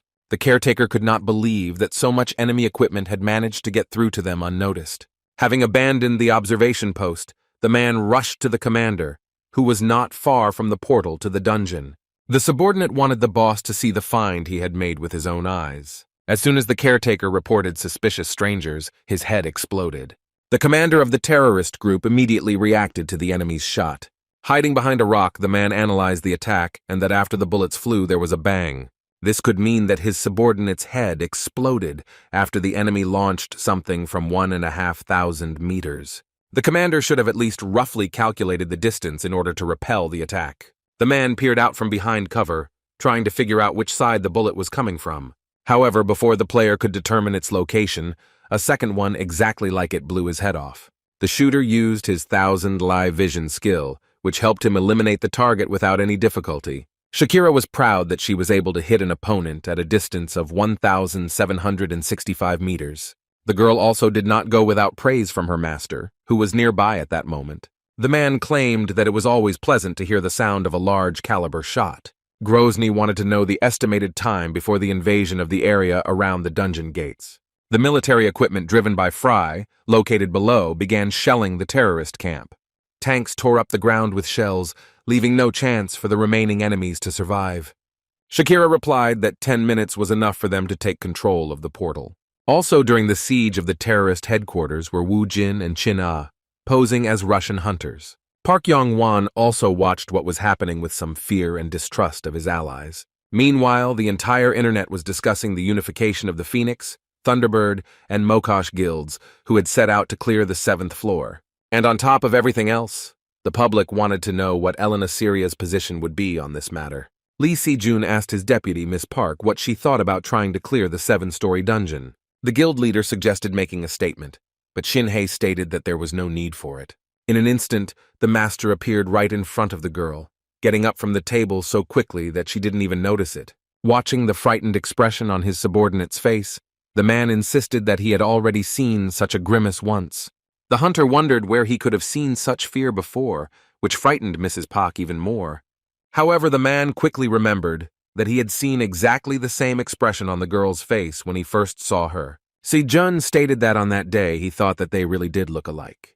But after a long time, I realized that I was deeply mistaken about my subordinate. Placing his hand on the girl's shoulder, the master stated that the past was not so important, and that it was necessary to focus on the future. The hunter admitted his guilt in what happened without a twinge of conscience, but this time everything was completely different. As he left the dilapidated building, Mr. Lee insisted that he had nothing to do with the situation. Some floors of the Hansung Group building were destroyed and some of them were on fire. The master explained that the terrorists were to blame for what happened because they hated the players. Turning to his subordinate, the man wanted to make sure that she was of the same opinion. The girl was so scared that she couldn't say a word, so she just nodded affirmatively. Satisfied, the head of the Messiah Guild left the burning corporation building. At the same time, he left his deputy and part-time chief of the Hansung Group trembling with fear. While reading the latest news, Ose-chan began to curse, suggesting that certain people had gone crazy. Leaving her desk, Secretary Lee asked her boss what had happened this time. With difficulty containing the anger that was rolling over him, the man replied that the Messiah Guild had finally shown its teeth. Park Shin-hye issued a statement announcing that the general sponsor of the Messiah Guild was attacked by a terrorist group. The broker was furious when he learned that the government had given the guild the right to investigate crimes against players. Because the authorities were unaware of the guild's actions, they allowed the Messiah to use force even against ordinary citizens. The director of the company stated that if things continued like this, soon all power would end up in the hands of the guild members. The girl caught it. I thought to myself that I had already heard the same thing about 20 times from Se-chan. As the man was seeking support from his female co-worker, his phone suddenly rang. At first, the man was wary, but when he answered the call, he broke into a smile. The caller was Francois Chéreau, who was reading the newspapers at the time and was aware of what had happened. When an old acquaintance began to shower the hunter with witty remarks, the man said that he had called on urgent matter. The Dragon Slayer reported that the Golden Dragon's stomach acid, which the broker asked him about, was sent to Pakistan. The player asked if Ose-chan knew what this item could be used for. It suddenly turned out that Chéreau's old friend didn't know this himself, since the customer never explained anything to him. Francois became indignant that the director of a brokerage firm ordered such an expensive thing without even knowing where and how it was used. In order to calm the enraged hunter, his interlocutor began to recall that the customer had mentioned something after all. The customer said that he would kill him, causing wild horror in Francois, who immediately decided to clarify who they were talking about. However, the man never received an answer to his question because the communication signal was lost. It wasn't long before Grozny's men cleared the area of enemies, giving access to the gates. From the Mokosh Guild, there were not only 2 popular members, but also Kim Wu Jin. Representatives of the Phoenix Guild and the Voice Bird met in front of the open portal. Although Park Young-won collaborated with Hugh Fry, he did not trust him at all. In turn, he was pleased that he had managed to persuade Young-won to personally step into the trap prepared for him. Suddenly, a stranger appeared before their subordinates looking for Isaac Ivanov. Chin-A was very surprised when he saw the courier who had wandered into such a dangerous place. The man claimed that he had a special grade registered parcel, which only made the players wary. Kim Wu Jin gestured for Isaac to not move, assuring him that he would figure it out on his own.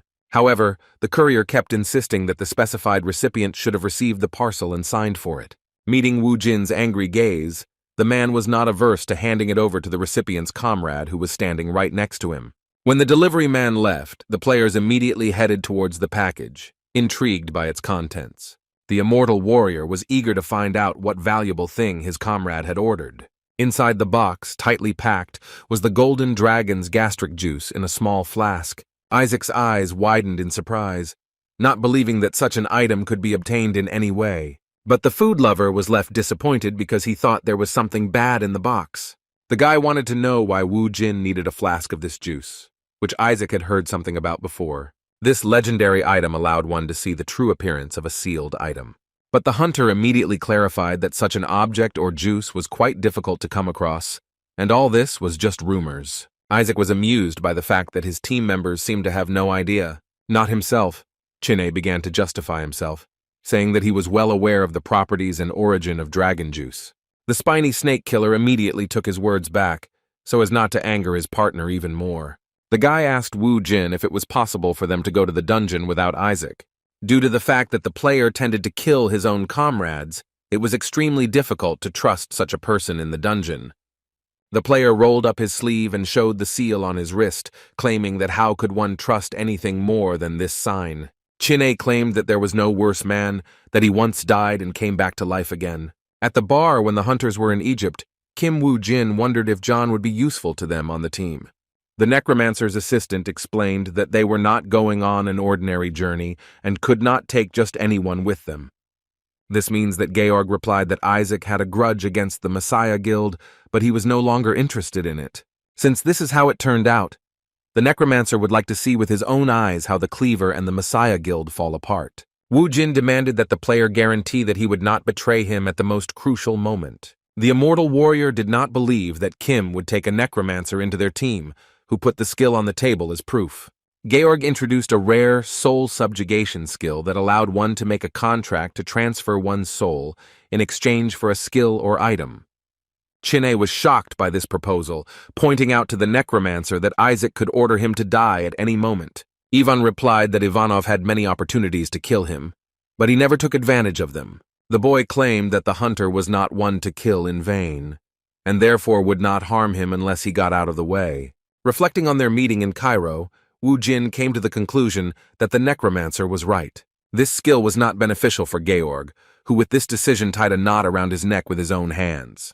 But at the same time, Kim could not figure out what was on the mind of the hunter who had returned from the world of the dead. When the signal sounded for the players, Kim Wu Jin commanded his men to prepare to enter the dungeon. John, under the guise of Isaac, asked what object Wu Jin wanted to remove the seal from, whose carelessness only angered Chin-A even more. Se Jung's man insisted that it was unimportant, but the necromancer insisted that they were colleagues, and he simply wanted to ask. Turning to the new team member, the player replied that he would soon find out everything himself. In order to get to the second floor, it was necessary to destroy 111,111 goblins, of which only a little more than 20,000 remained. The conditions of the cleanup were exactly the same as last time, and on each floor the number of those killed corresponded to its number. After the hunters have completed all the levels of the dungeon, the Goblin King will be waiting for them at the very top. The hunter checked his status window, which showed that he had reached level 176 at this point. The Thunderbird Guild hunters fought fiercely against the goblins on the first floor of the dungeon. The same thing continued on the next level, where it was necessary to destroy 222,000 monsters. Wu Jin's team also cleared the third floor of the dungeon without any obstacles, moving on to the fourth. The first hunter to reach the gate to the next level was Park Young-Wan. Turning around, the man saw his bodyguard and his comrades standing next to him. Kim Wu Jin gestured to his employer that everything was under control, and he could enter without any worries. Relying on a player from his guild, Mr. Pak opened the gate and entered the fourth floor of the dungeon. The Phoenix Guild players followed him, while a colleague from another faction approached the Mokosh couple from behind. Noticing the guild leader, Kim expected that sooner or later he would show up for a conversation. The man wondered if Wu Jin had spoken with Isaac about the upcoming matter. The guy calmed Grozny down by asking him exactly when they should begin carrying out the task. The man replied that they would first act with Phoenix and Isaac's team, and the three of them would fight, including Thunderbird. During the ensuing commotion, Kim will have to move with Isaac to the rear of Phoenix and give Fry a sign, and subsequently, Grozny promised to deal with the insignificant Pak Yong-Wan with his own hands. No matter how many goblins were waiting for the hunters, each of the monsters suffered at their hands. The Phoenix Guild successfully cleared the area of another group of enemies. One of the guild members was quite tired from fighting so many enemies. Taking a breath, the man asked if he could ask the squad leader one question. Having received permission, Yegorok asked whether Mr. Park believed what Kim Wu Jin had promised him. The subject explained that the boy claimed that he had twisted Isaac around his neck as he pleased, but he could simply have been mistaken. The player insisted that it was impossible to rule out the possibility that Ivanov was doing what he wanted. A squad member wanted to know what they would do if Isaac sided with Grozny in the battle. The man answered as it was, without repainting anything, that in that case they would all die. The hunter couldn't believe that the guild leader trusted Kim Wu Jin so much that he dared to risk his life. However, Young Wan refuted this assumption, insisting that he never trusts anyone enough to put his life on the line. The hunter trusted no one but himself and his intuition, and then turned away from the team member. The player wanted to add something, but the commander interrupted him, declaring that he would kill Grozny with his own hands. And, what was more important, after his death, Mr. Pak intended to take over the Thunderbird Guild. Meanwhile, Wu Jin, having destroyed a sufficient number of opponents, reached level 180th. The patron was delighted with the player's abilities and sent him a catalog as a gift. Chin-A rushed to join his comrade to find out what skill he had acquired this time. Kim's partner's eyes lit up with happiness at the sight of a skill that could summon banshees. When asked if this was a good ability, the hunter replied that he himself did not really know. Wu Jin said that it was the first time he saw such a skill, so he couldn't know whether it was good or bad. The immortal warrior believed that his partner should know about the skill, as he had always been knowledgeable in this area. Dialogue, who came to them, stated that Isaac was the highest level player with the status of a representative of the Dark World. The necromancer claimed that it was natural that the skills that this player would receive had never been seen before. Chin-A laughed, convincing the new team member that, although he was aware of some things, he did not know everything. The immortal warrior claimed that Isaac was not such a strong player, something that John flatly refused to believe. The guy claimed that it was Wu Jin who had the power, and almost revealed their identities. But at the last moment he corrected himself, explaining that it was all because Isaac was George himself. The words of Isaac's partner sounded like pure delirium to the necromancer. The guy replied that Ivanov wanted to hide his identity, and that he was only pretending to be him. Georg asked Wu Jin again if Jin-A was really telling the truth, and the hunter unexpectedly confirmed it. Shakira looked confused for much of the evening, something that could not escape the attention of her master. He asked the huntress if she felt well, as she looked unwell. Grozny assumed that his subordinate behaved this way because of Wu Jin. The woman said that she didn't like the look of the guy who openly spied and worked for both Young Wan and the boss. The deputy was of the opinion that they should not have trusted the player's words about cooperation. Mr. Fry did not deny such a possibility, and that when they dealt with Yan Wan, Wu Jin, and John in one fell swoop, how everything would be resolved. Shakira was ready to object, but the guild leader had already analyzed their combat effectiveness. They found out that Isaac could summon no more and no less than 200 skeleton warriors.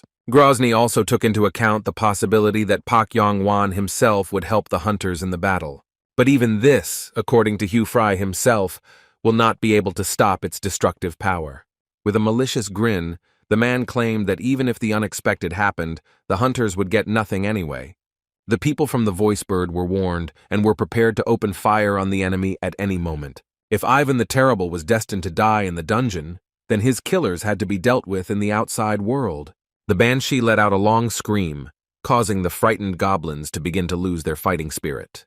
Throwing down their weapons, the monsters also fell to their knees, unable to resist the despair that was washing over them. Seized with wild horror, the inhabitants of the dungeon, shaking, clutched their heads, not knowing what to do. In the end, all these goblins were scared to death and lay on the ground, unable to do anything. Hearing the heavy stomping of boots, one of the monsters decided to raise his head to find out who had visited them. In front of the frightened goblin was a skeleton warrior who had already swung his sword to punish his opponent. Wu Jin's henchmen chopped down submissive enemies left and right under the watchful eye of his master. A banshee, a malevolent spirit that instilled despair and wild terror in its opponents, levitated in the air around the guy. Watching his new assistant at work, Chin-A assumed that now he would not have to interfere during battles. However, even the banshee's abilities were not enough, which only upset the snack lover.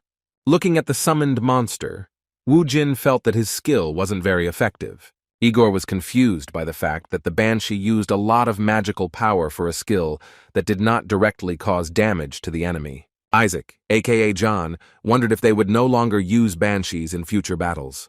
However, despite the skill's low efficiency, Kim had one way to make up for this shortcoming. The player demonstrated to his comrades the summoning of a lich, which was able to summon an immortal mage through an offering. Without taking his eyes off the skill in his partner's hand, Chin-A tried to remember when he had managed to obtain it.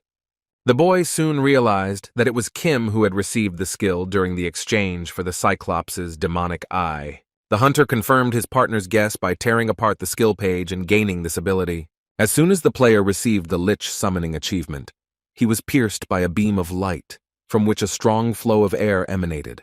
However, this path of light that went high into the sky suddenly caused a lightning discharge. Wu Jin's comrades became worried because they did not understand what was happening now. Chin-A asked if his partner had foreseen such a development of events, but, oddly enough, the prudent player could not calculate that a huge whirlwind would descend from the sky towards him. In the center of it was lightning that struck the ground, dispersing the tornado of dark energy that surrounded it. As soon as the blow struck, intricate clots of dark, ghostly matter began to gather together. Looking at the monster he had summoned, the hunter replied that he himself had not expected such a result. The representative of the dark world demanded that his new master make a sacrifice for him. The creature was terrifying not only by its appearance but also by its size, which was twice as big as Wu Jin. If the necromancer was more interested than scared, the same could not be said about the immortal warrior. The hunter wondered if what had already been prepared was not enough for the Mogu from the afterlife. The The player pointed to a whole clearing of goblins killed by a skeleton warrior on which there was a whole crowd of candidates. Meanwhile, at the other end of the forest, another squad of goblins suffered at the hands of an enemy who this time used lightning. The menacing, gray-haired man dealt with the monsters with one movement, simultaneously piercing them with a discharge of electricity. Suddenly, something strange caught Shakira's attention, who was present during the fight. The deputy asked the guild leader to also take a look at the strange anomaly in the sky. Without stopping the fight, the man glanced out of the corner of his eye at the funnel in the sky from which a lightning bolt was stretching. The phenomenon was in the same direction as Isaac, and the woman suggested that it might have something to do with the hunter. For Grozny, this was a familiar picture that awakened old memories in him. The man remembered how he had made contact with Indra, which led the guild leader to believe that the enemy might have gained the same power. Claiming that this could interfere with their plans, the commander ordered his subordinate to follow him. With difficulty restraining himself, Grozny ordered the team to retreat in order to eliminate the obstacle that had arisen. Meanwhile, the Phoenix Guild squad continued to furiously deal with the goblins. The player also noticed a funnel in the sky and asked if their master had seen it as well. Mr. Pak asked if his subordinate had spoken about the place where Isaac's team had fought. The hunter was worried about the strange situation that had arisen among their allies, suggesting that Isaac might have used a new skill. Yongwan explained that it was rare that he would get a chance to level up in a dungeon and gain a new skill. But what the guild leader knew for sure was that Ivanov had a far from ordinary skill. A glimmer of some object appeared on the horizon from the other side, which confused the members of the Phoenix team. Some kind of weapon was rushing towards the hunters at great speed, leaving electrical traces. Yongwan's subordinate, without thinking, rushed to protect the master, who was unable to defend himself in time. The blow hit the hunter's shield, which he was holding back the attack with considerable effort. The Phoenix Guildmaster was beside himself with rage, not understanding what had suddenly started to happen. After the lightning strike, the warrior was thrown to the side, his shield still holding a long weapon. The man, watching the spear sticking out of the armor, asked what kind of antics its owner had gotten up to. The terrible man who had thrown the spear at Yongwan answered him with a counter-question, wanting to know why Lord Park was interfering in his affairs. The hunter began to complain that, without destroying the boss of the 7th floor, the Voicebird Guild should have helped him. However, watching as Grozny took his spear from his man's shield, Lord Park regarded it as a betrayal. With a snarl, Hugh Fry replied that after a little thought he had come to the conclusion that he did not have to do it. But whatever the squabble between the guild leaders, something else caught Shakira's attention. The members of the Vocal Bird Squad suddenly asked their leader to look at something unusual. Yongwan also decided to check whether this was another trick by Grozny and his people. Above the two groups of hunters was Isaac, along with the summoned demon. The Lich took over the summoner's power and also summoned all the creatures that were in the Book of the Dead, doubling their number. A fire golem jumped out of the ground next to the warriors from the Phoenix Guild and appeared in the light. Following the stone monster, Dalahan the Knight and the skeleton mage appeared on horseback. And the list of participants in the battle was completed by an army of skeleton warriors, whose number numbered more than 400 soldiers. Shakira was delighted, deciding that the hated Wu Jin had kept his promise. However, the head of the guild did not share the mood of his deputy, believing that there was something fishy here. Isaac watched with the Lich as his fighting force surrounded the two hunter guilds. Grozny, watching Ivanov, realized that the player's strength had doubled, and there was no longer any point in him obeying either him or Pak Yongwan. The man did not understand why the player was hiding his strength, who perhaps wanted to achieve a three-way conflict from the very beginning. But no matter what the guy came up with, the head of the Voicebird Guild wanted to stop him. Having charged his spear with electricity, the man was going to carry out his plans by any means necessary. First, the hunter wanted to deal with Yongwan and only then get to Isaac himself. Grozny used the Divine Punishment skill, then launched his spear at the first of the targets. Mr. Pak armed himself with 2 swords in order to repel his opponent's attack.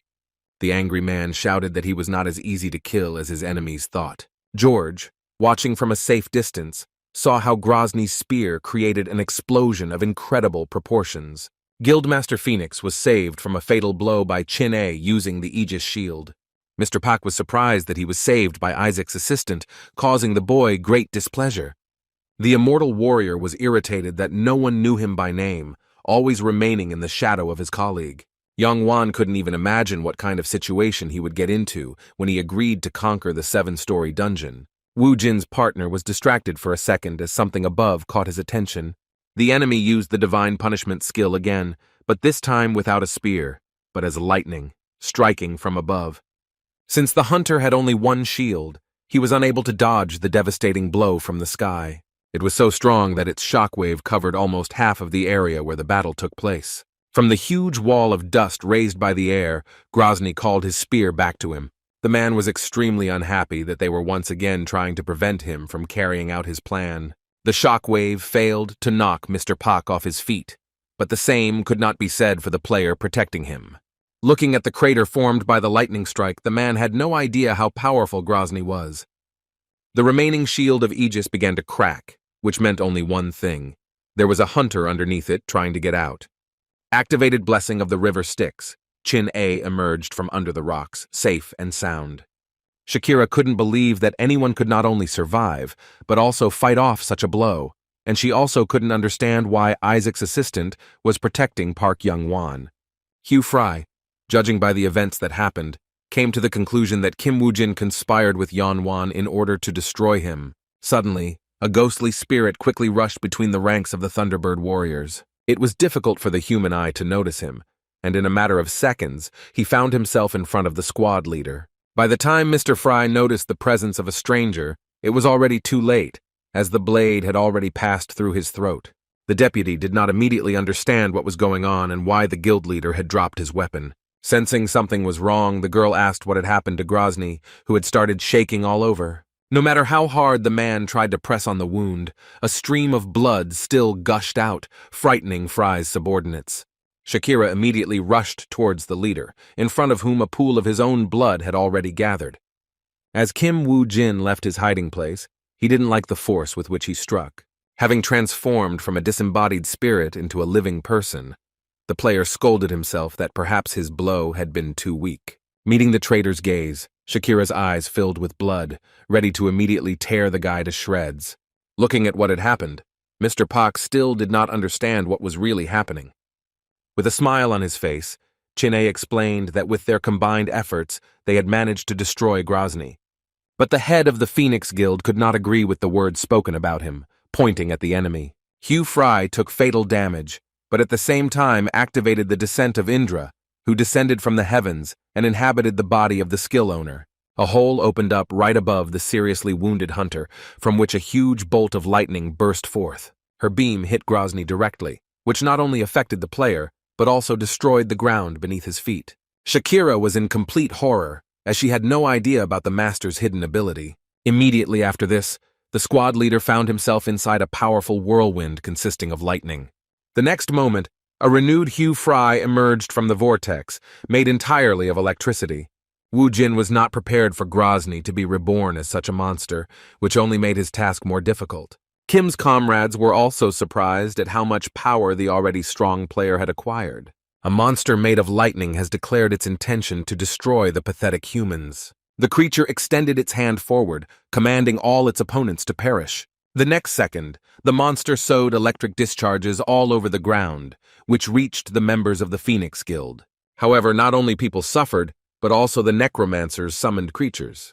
Watching the destructive power of the creature that Grozny had transformed into, Young-won admitted that he had never encountered anything like it.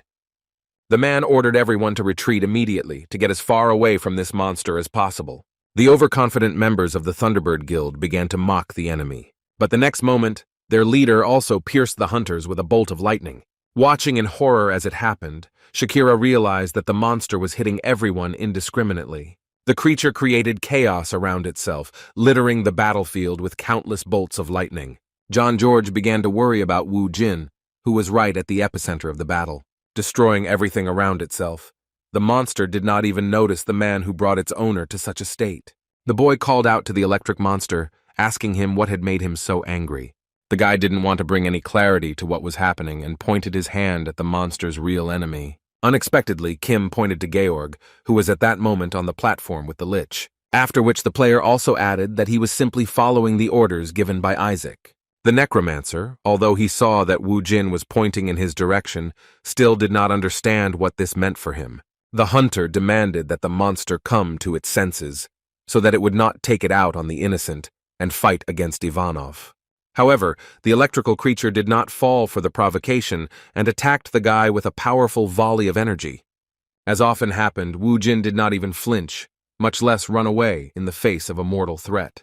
The explosion created a giant wave, from which Chin-A hid behind a nearby rock.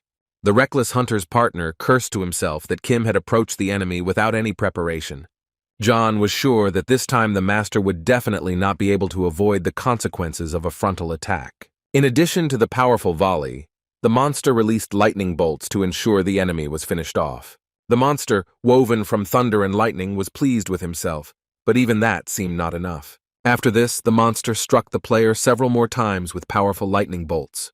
Shakira, watching the actions of the monster that her boss had turned into, understood that Mr. Fry could never be brought back. Finally calming down, the hellish creature waited for the dust that had arisen from its numerous attacks to settle. The monster thought it was much quieter now without the annoying, impudent hunter. But the monster's surprise knew no bounds when he discovered lightning discharges emerging from the wall of dust. Showing himself to the people, Kim Wu Jin, holding a hammer in his hands, unlocked the power of the Thunderer.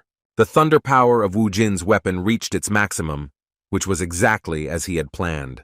Watching his partner's actions, Chin-A realized why Kim had done certain things before. At the very beginning of the hunt, the immortal warrior wanted to discuss something with his partner. The brute pulled the player aside, leaving Georg alone to guess what the two wanted to talk about. The guy didn't like that Wu Jin didn't tell him anything ahead of time and began to act at his own discretion. The player had already run out of all possible options, which this time did not suit the broker's employee. It turned out that the food lover was angry because Kim did not tell him about the golden dragon's gastric juice. The player decided to tell about his plan so that the guy would not bother their new team member. The hunter asked if Chin-A remembered the item he had managed to obtain from Yongwan's arsenal. The guy, although he remembered the strange object that his partner had brought out, did not understand what he had to do with this matter. After uncorking the vessel containing the dragon juice, Kim Wu Jin poured its contents onto the stone from which the handle protruded. The immortal warrior's mouth opened in surprise, watching as the gastric juice began to act. Within seconds, the stone exploded in a small explosion, accompanied by dancing lightning. Thinking back to that incident, Chin-A knew that Wu Jin had foreseen a situation like this. The hunter with Mjolnir in his hands was ready to confront even such a monster as Grozny had turned into. The monster was surprised by the unusual weapon his opponent wielded, seeing such an object for the first time. The creature concluded that somehow the hammer was absorbing all of its attacks. So the creature used its previous weapon, lifting the thunder spear from the ground. Literally, in a second, the spear was back in Grozny's hands, covered in lightning strikes. However, Wu Jin, whose eyes also began to flash with lightning, was already ready to repel the enemy's attack. Having endowed the spear with the power of thunder, the monster increased it to its own size and attacked the guy with it. While swinging his hammer, Kim kept the weapon from getting close to him by creating a kind of force field with Mjolnir. Even with a weapon to match his enemy, the hunter understood that Grozny was on a completely different level than he was. The creature understood that its weapon was many times longer than the hammer and tried to use this property. However, this was also the problem with the spear, which did not allow it to be handled as deftly as Kim did with his weapon. While Grozny froze with his spear in his hands, the player pounced on him with a weapon charged with lightning. Kim Wu Jin delivered a blow with Mjolnir that was equal to the powerful attacks of Ivan himself. The hammer, thanks to the force of thunder, smashed half of the monster's head, causing irreparable damage. The hunter's comrades no longer hoped that Kim would be able to defeat such a monster. But the duel caused more excitement among Grozny's subordinates, who were worried about their master. Wu Jin revealed that he was originally an infighter, a fighter who preferred to fight at close range. Despite the wounds he received, Grozny did not give up trying to defeat the enemy. Using almost all of its strength, the creature intended to strike the hunter with its spear once again. However, Wu Jin did not run away from the battlefield this time either, but rather analyzed his opponent's attack. Watching the fight, Chin-A knew that dodging a blow in the air was more difficult than on the ground, and therefore more dangerous. The sharp blade of the spear was already very close to the hunter, who still remained in place. In the blink of an eye, the player dropped to the ground, dodging the enemy's blow. At first, the monster didn't understand how the hunter managed to avoid the attack until he looked at his legs. Wu Jin, among other things, used one legendary item, the Hermes boots, to increase his speed and jump in the air. The anger that raged inside the monster managed to repair the wounds inflicted by the hammer. Looking at Kim, Grozny now knew for sure that the guy definitely did not work for Isaac. Watching the battle, Pak Yong-wan never ceased to admire the talents of his protege. Wu Jin did not give him peace of mind after he returned from his trip to Egypt. Mr. Park believed that it was to his credit that the boy had turned into such a strong player. As much as he didn't want to do it, the monster admitted that he had made one mistake. The creature did it at the moment when it underestimated the hunter's resourcefulness. After which the former Hugh Fry threatened that from now on he would fight at full strength. However, for Kim Wu Jin, these were empty words that were not backed up by anything substantial. The monster, woven from thunder and lightning, ordered to convey to everyone in the next world that the guy had the honor of fighting with his kind. The closer the enemy got, the more the owner of the thunder hammer charged his weapon. Wu Jin counterattacked again with quick strikes from Mjolnir, preventing the spear blade from touching him. Uroki didn't notice how the enemy had cornered him with his attack until he touched the foot of the cliff with his foot. Looking around, Kim calculated the possibilities of his next risky stunt. Grozny asked where his future victim, who had only a short time left to live, was looking with such interest. The next moment, the monster rushed with a spear straight at the hunter, who seemed to have nowhere to go. The tip of the spear pierced right into the foot of the mountain, scattering stones broken off from it. Although Grozny's attack was quite strong, Wu Jin managed to avoid being hit by the collapsed parts of the rock. To correct the mistake made, the enemy struck the rock directly above the player with lightning. Hermes' boots saved the hunter's life this time too, but his troubles did not end there. Thanks to his reaction, Kim noticed out of the corner of his eye how the spear was trying to hit him again. His blade passed very close to the player, which only confirmed the fact that Grozny was still full of strength. However, the enemy's spear still hit Wu Jin, scratching his side with its blade. Georg was very worried about his comrade's condition, because this injury could later cost him his life. Pressing his palm against the wound gushing with blood, the guy activated his vampire skill. Kim Wu Jin didn't want to show everyone that he had this ability, but he had no other choice. Taking advantage of situation, Kim cast a bloody fog over Grozny, which the enemy perceived as a cheap trick. With a powerful bolt of lightning, the monster punched a hole in the fog, which would later dispel the cloud that was obscuring the eyes. And yet the trick worked, as the monster, busy dispersing the fog, did not notice how the hunter crept up on him. The vampire was surprised that the enemy managed to evaporate an entire cloud of fog with one shot. The giant monster lost to the small opponent because of its size, which slowed down its reaction. With a powerful blow from Mjolnir, Kim Wu Jin destroyed almost half of his opponent's body, depriving him of an arm. Not wanting to lose to a mere mortal covered in magical items, the creature used its remaining hand. Grozny delivered his blow from behind, aiming his fist at the flying hunter's back. This time, Grozny hit the target right on target, while simultaneously restoring his lost limb. Flying into the ground at great speed, Kim raised pillars behind him, hiding him from onlookers. Having risen, the guy began to spit blood, so strong was the blow of his opponent. Towering over the hunter, the monster asked him again if he now felt the difference between them. Grozny thanked the guy for the opportunity to witness such a funny sight, but was forced to end it. The wounded Kim Wu Jin noted that he too had not had such a fun time in a long time. The creature was confused when his enemy began to talk about fighting such a superior opponent. It's been a long time since the player fought using all his powers without anyone's help. Wiping blood from his chin, the wild-eyed boy said he couldn't remember the last time something like this happened. The monsters were tired of the hunter's endless speeches, but his attention was suddenly drawn to an approaching noise. Turning around, Grozny found 3 skeleton warriors charging at him, brandishing their blades. One swing of the monster's spear was enough to scatter Wu Jin's minions. The remains of skeletons were scattered around the giant creature, whose blows were like mosquito bites to him. Suddenly, a man playing the role of their master approached the skull of one of the assistants. A fierce hatred awakened in the monster as soon as he saw Isaac in front of him. By this time, although he was getting ready a little, Wu Jin finally rose from the small crater. With a smile on his face, the hunter repeated the words he had said before the fight with the monster. All members of the Thunderbird Guild were held hostage by Isaac's skeleton army. A frightened Shakira begged the guild leader to come to their aid and free them from the hands of the enemy. And only after seeing this picture did the monster realize that the whole time the player fighting with him was a distraction. As he said earlier, he was not his real opponent, who was in fact Isaac Ivanov. From behind, Wu Jin was joined by his soldiers, who eventually surrounded the monster from both sides. While the commander of their team was stalling for time, Ivan placed his men in front of Ivan the Terrible's nose. With a raised hand, the boy gave the command to the soldier he had called to go into battle. The necromancer was confident that thanks to this army they would be able to deal with Grozny. The crowd of Isaac's minions approaching the monster did not cause him the slightest bit of excitement. The monster screamed that the necromancer Vika would not be helped against him by a pathetic army of skeletons.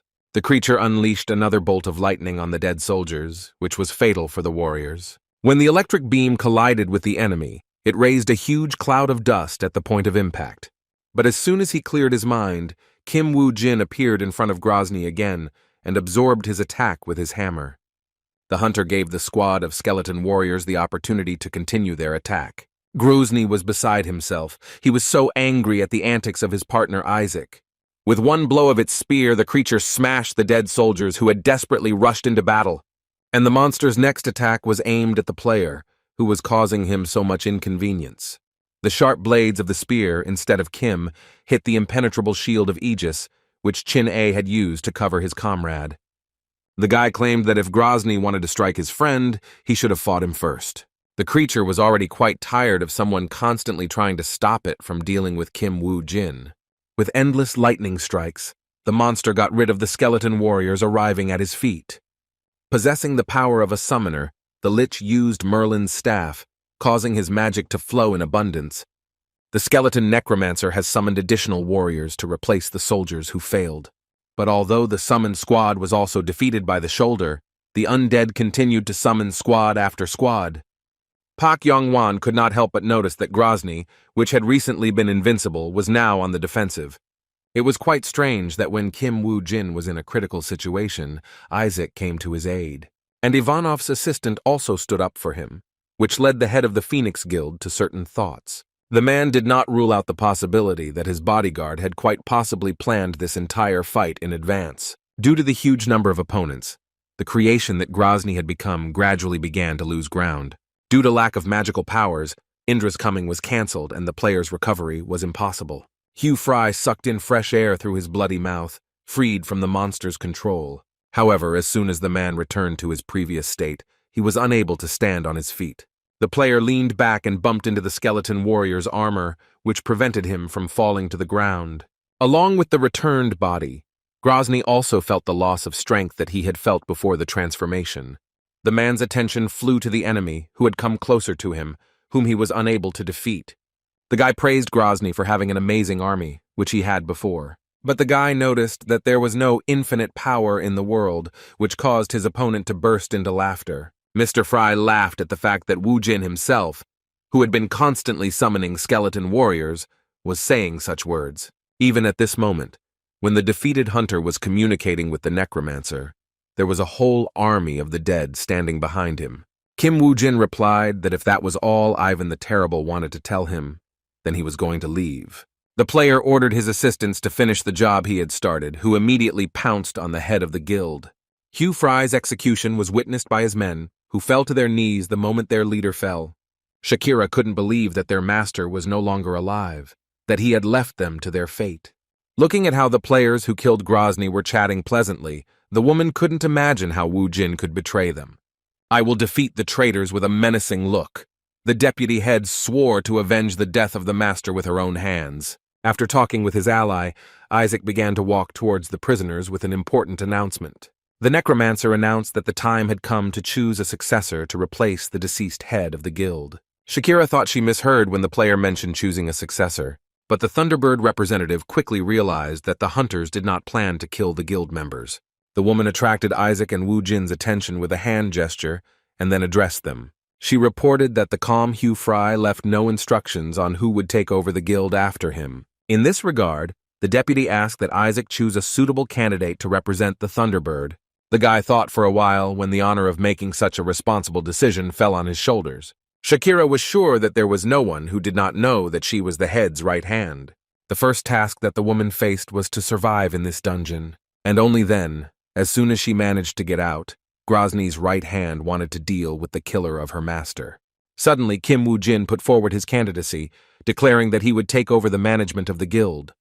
The player's suggestion surprised Isaac, but most of all it angered the Thunderbird representative.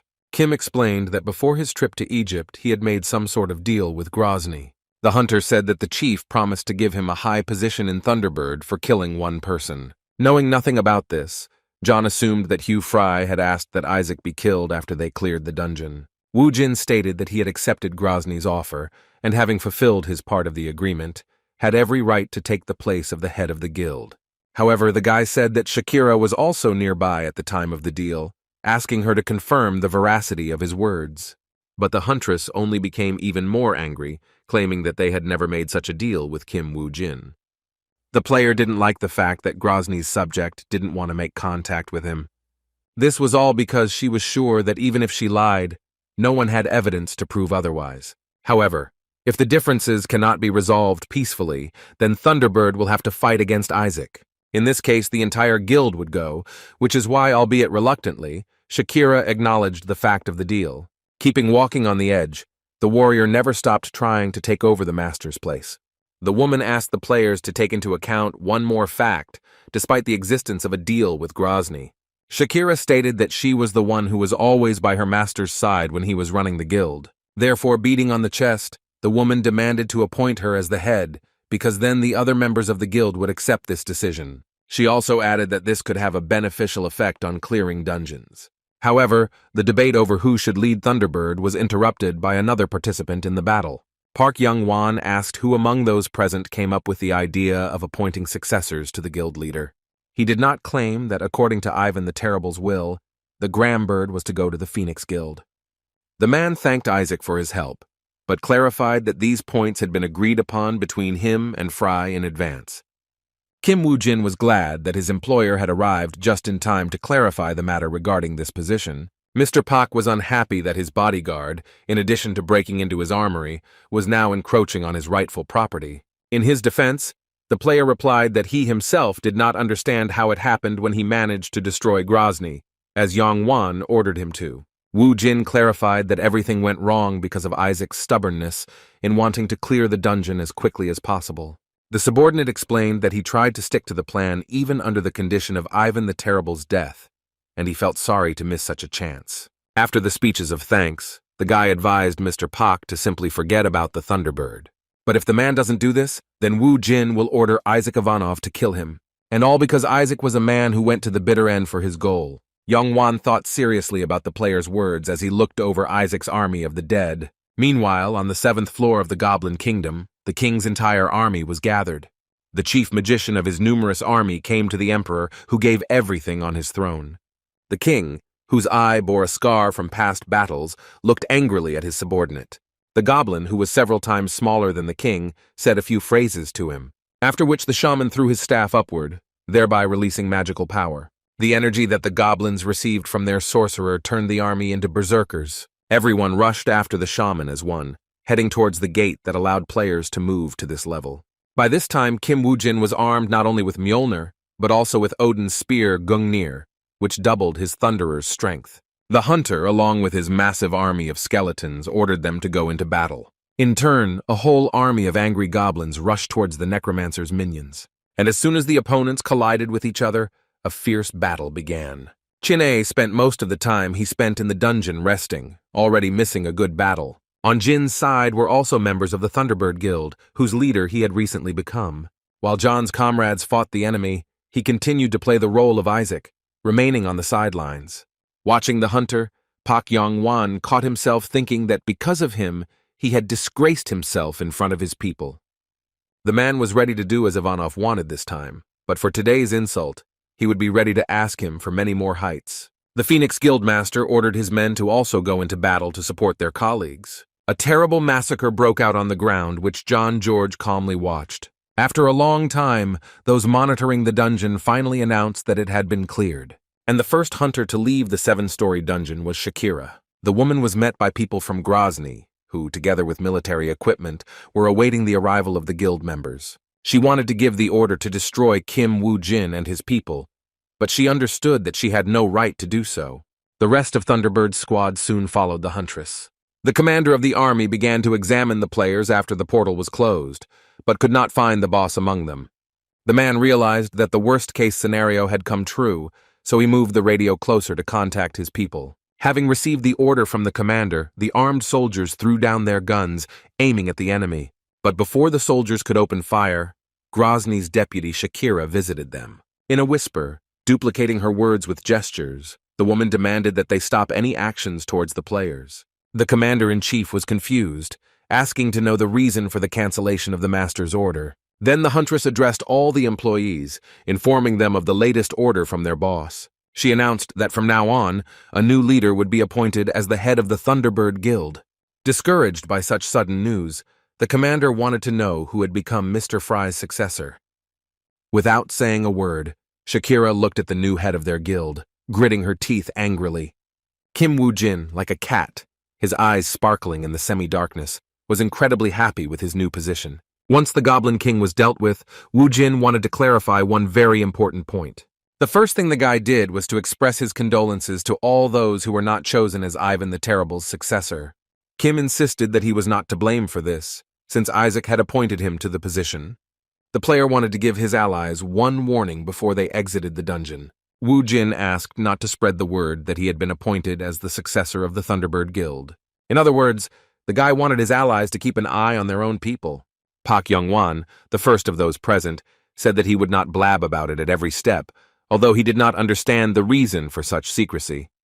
The man, on the contrary, would like to tell everyone that he became the leader of the guild, which Shakira suspected was another trick of the guy.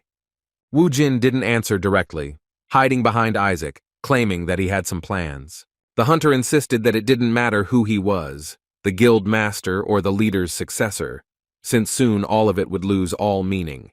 Shakira demanded that the commander-in-chief convene a meeting of the leaders upon returning to headquarters. The hunters were very bad news for the leaders in connection with recent events. After some time, Isaac Ivanov gave a press conference, at which he thanked his fans for their support and approval.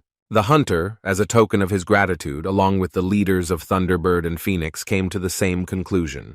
After much discussion, it was decided to merge these two guilds into one. Isaac insisted that the new guild would protect the dungeon, fight monsters, and not claim any reward. The hunters decided to name the newly formed organization the Savior Guild. The city residents watching the broadcast on the streets of the city were delighted with this decision. Lee Se Jung, who also quickly received this news, was happy, because from now on he could become a worthy rival for the Messiah Guild. The man couldn't believe that it took so long to achieve his goal. However, the broker was not allowed to enjoy this moment by annoying sounds behind him. Turning around, the company director demanded that his employee eat as quietly as possible. But Chin-A, who was stuffing his mouth with chips, didn't understand why his boss was so angry with him. Sichan was also irritated by the fact that the guy didn't clean up after himself after he ate. The immortal warrior threatened to find himself another office if they treated him like that. The boss still threw an empty coffee cup at him, claiming that he couldn't prove that he was the one who cleared the dungeon. The guy began to justify himself by saying that he was the same Chin-A who, together with Isaac, cleared the dungeon. The broker replied that no one knew his employee by name, that he held the investment title of assistant to a Russian hunter. The player completely forgot about it, while the boss asked to warn him when he decided to change offices. Lee Se Jung asked Secretary Lee to throw away all of Chin-A's things when he moved to another office. The girl immediately began to thank her colleague for his hard work, but the hunter began to deny everything. The broker was interested in what the people's hero would do now in this case. Rushing to his secret place, Wu Jin decided to unload his inventory. The guy's collection included both legendary and rare magical items. Kim did not expect to be able to collect such a quantity of weapons, which he was certainly happy about. I remember the battle in the Fresh One. The lich he summoned was many times stronger than he thought. However, even the power of the dead sorcerer was not enough to defeat Lee Se Jung. After thinking it over carefully, the guy came to the conclusion that he was missing one more detail for an unconditional victory. The next day, a bottle of alcohol suddenly broke on Mr. Pak's property. Wiping the remaining drink from his beard, the man had a hard time containing himself at the sight of Wu Jin. Young-Wan insisted that the man in front of him should have only obeyed his orders. Darling, the former head of the Phoenix faction asked how the guy had the decency to show up at his place again. The hunter asked if Kim did not recognize his master by putting on a show in the dungeon. Approaching the owner of the house, the player stated that even now he was just someone's subordinate. Wu Jin replied that the only difference was that his owner had simply changed. Leaning against the table, the player asked the gentleman not to be so upset for now. On the plus side, the guy noted that Yan Wan always wanted to go beyond the Messiah Guild. The words that Thunderbird and Phoenix were under Isaac's command made the man shake with anger. According to Kim, a force had finally appeared that was capable of opposing the Messiah Guild. After these words, the hunter squeezed the glass in his hand so hard that it shattered into small pieces. Mr. Park insisted that the player knew nothing about him to speak in front of him like that. Wu Jin replied that the hunter was the one who walked over heads just to get to the top, but Se Jung was stronger, beating him to the punch. The guy claimed the man was a loser, a perpetual second-place finisher who knew it was true but couldn't do anything about it. Let's continue that young Wan always pretended to be a strong person in front of others, although in reality the hunter was a coward who was afraid of losing all his property. Looking at the player with disdain, Wu Jin claimed that he only had two options left. The first meant to remain angry until the end of one's days, like Ivan the Terrible, and as a result to go after him, or become a universal hero, but for this it was necessary to follow Isaac. He gave the man a choice, and the player left his office, asking him to think carefully before leaving. A few seconds later, Park Young-Wan was left alone in the room, alone with a lot of thoughts. Leaning back in his chair, the man exhaled heavily, as this was the first time he had found himself in such a situation. Mr. Park wondered how he could lose everything in an instant. The hunter tried to understand at what point everything went wrong and where he made that fatal mistake. But even after a few minutes, the man still had not found an answer to his question, for whom everything was very confusing. And while Yang Wan was grieving, the French authorities tried to stop the monster that had escaped from the dungeon. Military helicopters were sent to the Eiffel Tower, where the escaped monster was wreaking havoc. But the mythical creature shot a stream of fire at one of the helicopters, completely destroying it. The monster that terrorized the city was a huge dragon, for which helicopters were no obstacle. The townspeople started running as fast as they could, just to get away from the fire-breathing dragon. An attempt to stop the monster was made by the hunter Francois Chéreau, who plunged his blade straight into the creature's eye. Following this, the man went down, cutting a deep line along the monster's neck. Sometime later, local news channels reported on the dungeon's rupture, which led to numerous losses. The government turned to dragon hunters, who eliminated the escaped monster.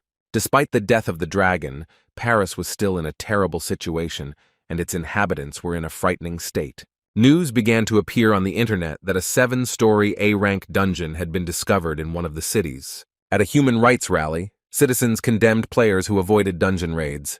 Studying the latest news, Francois Chéreau could not believe his eyes. His assistant concluded that recent events in the country had put the hunter in a difficult position. The player not only agreed with his subordinates, but also corrected them, stating that the people were very wrong. Francois asked if he was pleased to see the safety of Parisians threatened. However, the man did not consider himself a coward, who simply soberly assessed his strength. The assistant replied that the time had not yet come for his master, who would eventually also be able to enter the 7-story dungeon. Chéreau understood that it was also impossible to remain inactive, especially in such a situation, because the longer a player stands aside, the more the people will show their discontent. An employee of the organization tried to encourage the hunter, stating that it was too early to lose hope. The man wished for good negotiations, specifying that he would wait for the owner by the car. Turning around, Francois saw Zishan's employee, holding a briefcase in her hands, bowing to the customer. The dragon hunter, when he saw the diligent secretary of his old friend, realized that he was not too late. Li Jisoo exchanged pleasantries with Chéreau before heading to the restaurant. The man praised the girl for having come such a long way to get here, but the secretary simply waved him off. In order not to waste time, the player led his companion to the place of negotiations. Secretary Li was very surprised when she learned that Francois had rented an entire restaurant for her. The girl thanked the player for his concern, to which he replied that for him it was just a trifle. The man's attention was drawn to the noise at the next table, although there should have been only the two of them in the restaurant. The cook was scared. Then he saw that the rich client had paid attention to him and the hungry guy. The hunter adjusted his glasses to get a better look at Chin-A, who had interrupted his meeting with Mrs. Li. For a split second, the immortal warrior stopped eating and stared back at the dragon slayer. However, the very next second, the guy, poking a piece of meat at Chéreau, asked if this was the first time he had seen a person eat. Getting up from the table, Francois demanded that the stranger introduce himself. The player was angry that some scoundrel was eating food in the restaurant he rented as he pleased. Ignoring the crumbs around his mouth, the guy was about to introduce himself when Secretary Lee beat him to it, introducing him as a colleague from work. The girl assumed that Shiro had seen a dragon hunter from Korea for the first time. The man then began to bombard the boy with his guesses that he was perhaps a newcomer who needed to gain experience in a foreign country. The next blow to Chin-A came from Ji-Soo, who asked him to sit quietly while she had a business conversation. Looking at the boy, the hunter wondered if he really was a dragon slayer.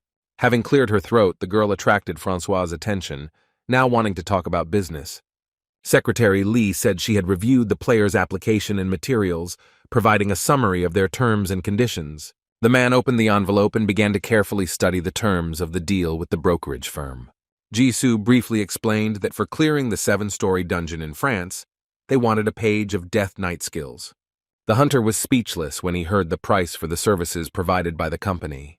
The girl added that this skill page was not of a legendary rank, but of a unique rank, which they could eventually obtain themselves. Francois wanted to object, but Secretary Lee interrupted him, as she had not yet finished her speech. Se-chan's employee reminded them that the last time the customer gave them something when he arrived in Korea. In connection with this, the director of the company wanted to convey a message to his old friend.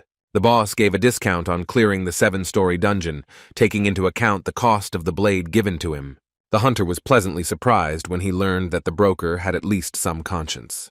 Suddenly a guest showed up at the restaurant and noted how diligent everyone was, that they had scheduled the meeting early in the morning. Deputy Guild Leader Messiah Park Shin-Hai was accompanied by 2 bodyguards. As soon as the girl arrived at the meeting, Chin-A instantly lost her appetite, which was rare. The school friends only exchanged glances without greeting each other. There were now 3 participants at the table, representing 3 separate guilds. Shin-Hei. Once she found out the reason why Se-chan's people were here, she couldn't believe her own ears. Pointing at her colleague Ji-Soo, the girl wondered if her guild would have to compete with them for the right to clear the dungeon in France. Miss Pak couldn't help but laugh when she found out that her competitors belonged to the Savior Guild. Then the representative of the Messiah addressed Francois Chéreau directly, asking if he really thought of joking with them. The girl stated that the French government asked her guild for help. Lee Se Jung's deputy asked if the hunter knew who he was competing with in the current situation. Unable to bear such remarks any longer, Chin-A said that even a newbie like him could not remain silent any longer. The player did not like the fact that he and his colleague were being belittled in every possible way, which made Miss Park confused. Wu Jin's partner demanded that the Messiah Guild return back to Korea and hand over the cleanup rights to them. The girl demanded that the guy introduce himself, but he continued to talk about how the Messiah had never cleared a dungeon higher than rank B. The dungeons that appeared in France were classified as A rank, which meant that Messiah had no experience in clearing such dungeons. Francois listened to how Se-chan's man threatened that the new Savior Guild would bypass the Messiah with a purge. And if something like this happens, then the guild members will no longer be so self-confident. Park Shin-Hai wanted to know what kind of nonsense the Savior Guild members were talking about, which her school friend was ready to report. Looking at the Messiah Guild deputy, Ji-Soo reminded her of what she said the last time they met. Then Secretary Lee said that Park herself would soon find out everything, and during the farewell, she stated that they would see each other again. Even on such an unpleasant note, the representatives of the Savior were forced to end the business meeting. As they left the restaurant, Se-chan's men not only managed to have a conversation with Shiro, but also managed to really irritate Shin-Hei. The dragon hunter watched as the girl shook all over, trying to contain the rage raging inside her. After the meeting, the news tabloids reported on the competition between the Savior's Guild and the Messiah for the right to clear a dungeon in France. Also, in addition to this, one of the main figures in the new guild, to be Isaac's right hand, caught the monster that appeared as a result of the dungeon's rupture. A little later, Park Shin-Hai made a statement about opening a branch of the Messiah Guild in central Paris. But the dragon hunter Francois Chéreau, who was responsible for the rite of cleansing, still remained silent. And yet, the French government decided to announce who will protect the A+ rank dungeon. The deputy of the Messiah Guild appeared before the residents of Paris at a press conference. The girl bathed in the rays of the press cameras together with a government official. The event was also observed by a person who was involved in the selection of candidates for the purge. Even though Francois was disguised, he was easily found by the employees working for Se-chan. Also disguised, Jisoo asked the hunter if he had been spotted by reporters. The man replied that since there was no fuss around, most likely no one saw him. The hunter asked how Jisoo had spent the entire month in Paris, but it turned out there was no reason to worry. When the player handed the girl the package, her colleague kept a close eye on them so that no one would notice them at that moment. Secretary Lee asked what their French comrade wanted to convey to her. The Dragon Slayer replied that thanks to the girl they were able to resolve urgent issues. Shiro reminded the members of the Savior Guild that the condition they had proposed was to clear a 7-story dungeon. However, Jisoo did not inform the player that the Savior Guild would be taking part in this. Thanks to the intervention of the Savior and the influence of Shin Hei, the French government carried out a joint operation in a very advantageous location. And since the Messiah Guild had announced to the world that they would personally intervene, it was only a matter of time before the dungeon was cleared. The girl gratefully accepted the gift from the dragon hunter, despite the fact that the cleansing was not yet over. China wondered why, if the Messiah Guild had lost the right to purge, he hadn't rested for a whole month. The guy was scared to think that he was being used only to stir up public opinion. I checked the contents of the package. The girl found that it contained a Death Knight skill. Jisoo once again thanked Francois Chéreau for his cooperation and for fulfilling his part of the deal. After shaking hands, the dragon hunter said goodbye to Zichang's people and went on his way. But Chéreau suddenly stopped and, turning to his allies, wanted to clarify one detail. Francois admitted that there was something about the whole situation that he couldn't quite understand. The competition and struggle for the right to clear the dungeon also made sense to Zichang's people. For this reason, the hunter did not understand why the boys eventually gave up so easily. The man assumed that Isaac himself was afraid to enter the 7-story A-rank dungeon. Secretary Lee was quick to dispel Francois's doubts, as the press release was due in a few hours. Meanwhile, the leader of the Savior Guild was in the national park near the dungeon. Looking at it, Wu Jin was of the opinion that his team needed to enter it as soon as possible. The dragon hunter was very surprised when he learned of another announcement from the guild. The man asked again if this was really the case, to which the broker's assistant answered in the affirmative. Just a couple of months ago, everything was decided inside a 7-story dungeon of rank C+. Shakira looked sadly at Grozny, who had died during the battle before leaving the dungeon. The members of Wu Jin's team also watched the deceased guild leader for a while. Nodding his head, the hunter told his comrades to leave and to join them a little later. Following the representative of the Thunderbird Guild, John and Chin-A also left the 7th floor. Left alone with the corpse, the boy leaned over it to use the Eye of Anubis. The player did not expect that the fusion with Grozny's memories would be so great. It turns out that Hugh Fry was hiding from everyone the existence of an A+ dungeon in Britain. The hunter's thoughts were interrupted by a phone call from a broker who was interested in the weather abroad. A man in a sunny office noticed that the locals did not carry umbrellas even when it was raining. The hunter stated that he was not a local, but a Korean, to which Ose-chan responded that for the time being, he was Russian. Putting jokes aside, Wu Jin asked how his partner was doing. Checking the information on the internet, the director of the company replied that everything went according to plan, and the people from the Messiah Guild were furious. As expected, large guilds began to offer joint cleanups, and to begin with, the broker approved their applications. The Chinese guild Kunlun intended to send 80 top-ranked players. Master Carrie Rowana and Ellis Heighton, dogs Kim knew well, were supposed to come from the Great Guild. At this time, the Border Guild was supposed to send Jay Jackson on its behalf. Also scheduled to arrive were the British players from the Victoria Guild, who were considered the best in the royal palace. Such an impressive lineup was to the liking of the head of the newly formed organization, Savior. However, the news didn't end there, and Se-chan had something else, less pleasant. While looking through the questionnaires, the man came across a request to join from a unit, despite their clearing in a dungeon in France. The player became wary because his competitors were trying to send their people to them in any way possible. The leader of the squad was Cho Seong-woo, who was from the inner circle of Park Shin-hye, who was part of the guild's round table. Despite this news, Wu Jin was happy to hear it, surprising his ally. It was only to the guy's advantage that the Messiah Guild concentrated its forces, which she would soon greatly regret. The day of clearing out a 7-story dungeon in the UK is just around the corner. Some of the strongest fighters of the United Guild Savior were Park Young-won and Shakira. The hunters looked askance at the volunteers from the Great Guild, led by Lady Rowana herself, with distrust. Chinese comrades also arrived on behalf of the Kunlun organization, who had no animosity towards anyone. And among all these participants, the Messiah Guild was also present, along with Mrs. Pak's faithful dog. The leading players of this hunt, Kim Wu Jin along with Jin A, were ready to clean up. Meanwhile, the Savior's competitors visited the 7-story A-rank dungeons. The Messiah Guild squad successfully cleared the dungeon floor, destroying the master of the Minotaur labyrinth. Park Shin-hai checked the ratings of each team member after killing the monster. Lee Se Jung, ask your assistant what day it was today in terms of clearing the dungeon. Turning to the head of the guild, the girl replied that it was already the 10th day of the hunt. This news did not please the hunter, who was forced to arm himself with a blade from his inventory. The man stated that he would go ahead of the team on the next level of the dungeon. Trying to hide her excitement, Miss Park wanted to object that in that case, the guild members would not increase their levels. Se Jung thought that the guild members were important, but he was too slow. The hunter explained that by this time, the Savior Guild had already entered the A+ rank dungeon. That's why the Messiah Guild had to finish the cleanup before them. Mr. Lee wanted to start preparing for the next dungeon right after the guild exited this one.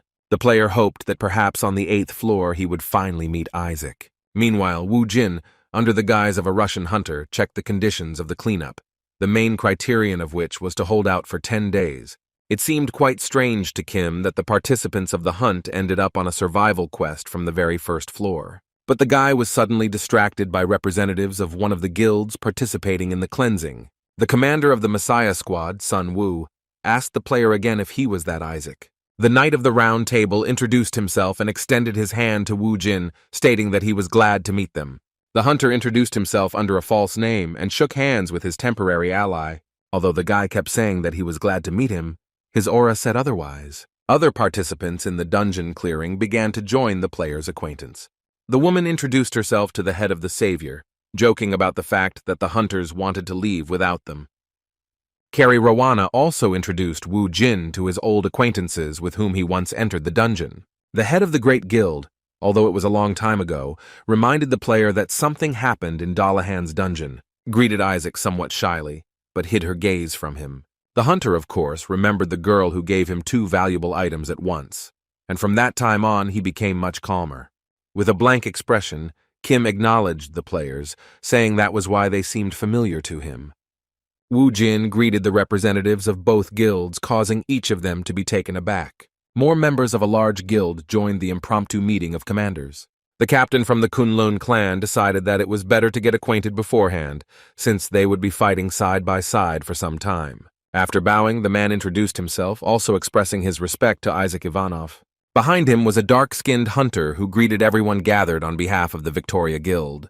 Watching the gathering of all the guild leaders who participated in the hunt, Yan Wan was beside himself. The man wondered how it had come to this point that Isaac had gathered together so many famous warriors. With the support of so many experienced players, Wu Jin proposed a bet to boost morale. The hunter made it clear that the subject of the dispute would be the monster on the top floor of the dungeon. Unfortunately for the players, it was a fire-breathing dragon that not everyone could handle. Based on this, all other monsters could be considered as guardians that protected the dragon's lair. Unlike normal monsters, these species could combine with other races. The monsters formed an army to attack the players, making it worse that the first task of the dungeon was a survival quest. It could not be ruled out that a large number of guardians might have gathered on the first floor. After hearing this information, Cho Seon-woo was more interested in what kind of prize the hunter was offering them. The player stated that everything was extremely simple and that they had done something similar before. Wu Jin didn't take long to explain the rules, since there were also those present who had participated last time. Guildmaster Savior reached into his inventory to get his future reward. An object that he had cunningly obtained from Ellis Heighton began to appear in the guy's hands. Isaac announced that he would give Merlin's staff to the guild that destroyed the most monsters. The member of the Great Guild could hardly contain her emotions, outraged by the hunter's decision. But in order to participate in the bet, it was necessary to bet an item of legendary rank, approximately equal to Merlin's staff. The hunters, who did not expect a reward for the bet, even less expected that they would have to pay for participating in it. The Kunlun Guild team captain smiled as this argument was just like Isaac's style. All 5 members of the organizations, including the Messiah Guild, entered into a secret agreement. Their members wanted to maintain their fighting power all the way to the top floor of the dungeon. The Chinese guild team captain hoped that there would be no unexpected circumstances in their plan.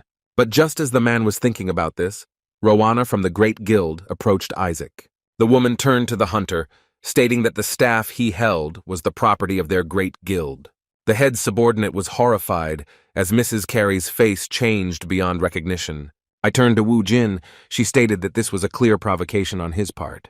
The hunter holding Merlin's staff was pleased with this reaction, as everything was going exactly as he had predicted. Wu Jin replied that he never intended to do such a thing to his allies. Chin A, who was watching the guild leaders, became worried when he saw Carrie Rowana's aura. The Kunlun guildmaster tensed up as what was happening was a real provocation on Isaac's part. Having calmed down, the woman stated that they had no reason to refuse if the player wanted to return the item to them. To Ellis's surprise, the master unexpectedly accepted her guild's participation in the bet. However, Mrs. Rowana, in turn, wanted to put forward one condition in return. The leader asked that Isaac not use either Merlin's staff or King Arthur's ring during the competition. Wu Jin decided to find out if it really irritated Carrie that much when he used these items in front of other players. The great guild leader agreed, but that was not the real reason, comparing the hunter's abilities and powers with Master Lee Se Jung. The woman thought that if Isaac wanted to make a bet with them, it was reasonable to make this concession. Kim's partner became worried when he agreed to such conditions put forward by Rowana. Without the ring and staff, the effectiveness of the round table items would be greatly reduced, which could affect the clearing of the dungeon. The Kunlun Guild representative was outraged that his colleague had made such a decision on her own. The head of the Great Guild did not answer, but only flashed her eyes angrily. The man also fell silent, as he could not object to Madame Rowana when she was in such a state. The guild leader wanted to propose another condition since Isaac seemed very self-confident. The woman wanted to bet on how many guards would be destroyed by the Savior Guild alone and how many by others. Just as Chin A was about to intervene, he was interrupted by the Messiah Guild team captain Seong Wu. The guy insisted that Isaac himself was trying to motivate them to get to the top floor as quickly as possible. Cho admitted that such conditions were slightly disadvantageous for the Russian hunter, but not without meaning. Kim's partner thought that the other players were taking them for simpletons, that they would agree to such conditions. But the player was ready to give in to the hunters only if he added something. The statement made to the boys only further angered the already gloomy Carrie Rowana.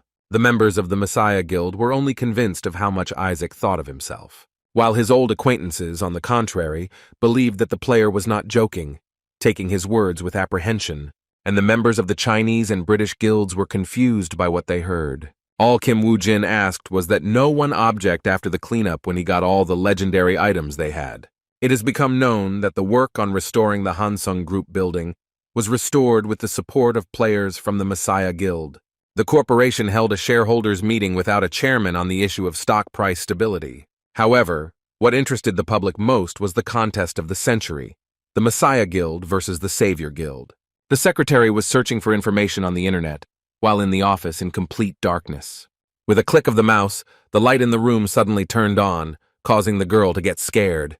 It turned out that her boss had turned on the light, and seeing the fear on his employee's face, asked her for forgiveness. Osei-chan asked why Jisoo still went home and continued to sit at the computer. Scratching his head, the man suggested that something unexpected might have happened to the girl.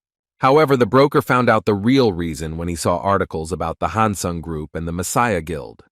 To distract the secretary, the boss suggested going to a corporate party, even though there were only 2 of them. The man asked Secretary Lee what she wanted for dinner, leaving the girl stunned by the question. Osei-chan claimed that he would personally treat the employee to an expensive dinner that evening. The girl looked at the boss with her cold, impenetrable gaze.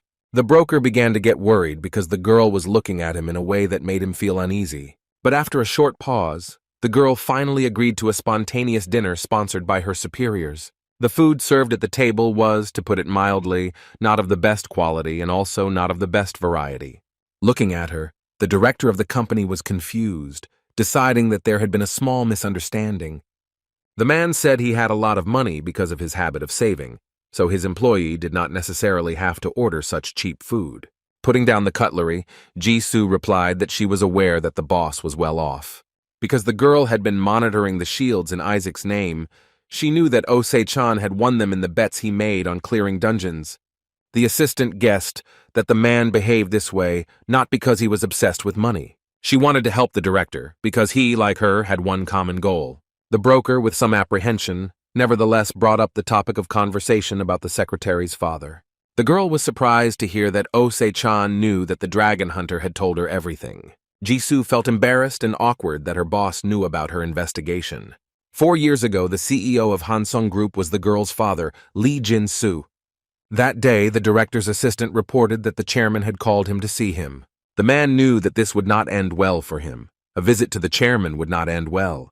In the conference room, Chairman Park Young-ho gave Mr. Lee the firm's latest reports to look over. The company's stock price fell sharply, which clearly did not please the top management. Reviewing Director Kim's reports, the boss was extremely dissatisfied with his work. Throwing the papers on the table, Young-ho scolded the director not to let reporters into the company. Director Kim, who didn't know what to do with himself at that moment, confirmed Mr. Park's words. The chairman of Hansung Group demanded an explanation as to why such a situation had occurred in such a case.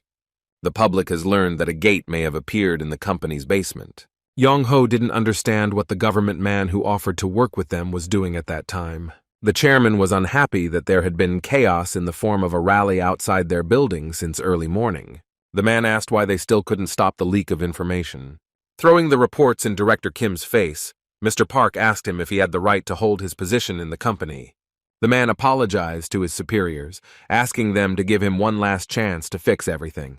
Young-ho's subordinate was tasked with finding out how the journalists managed to get inside and sort out the situation.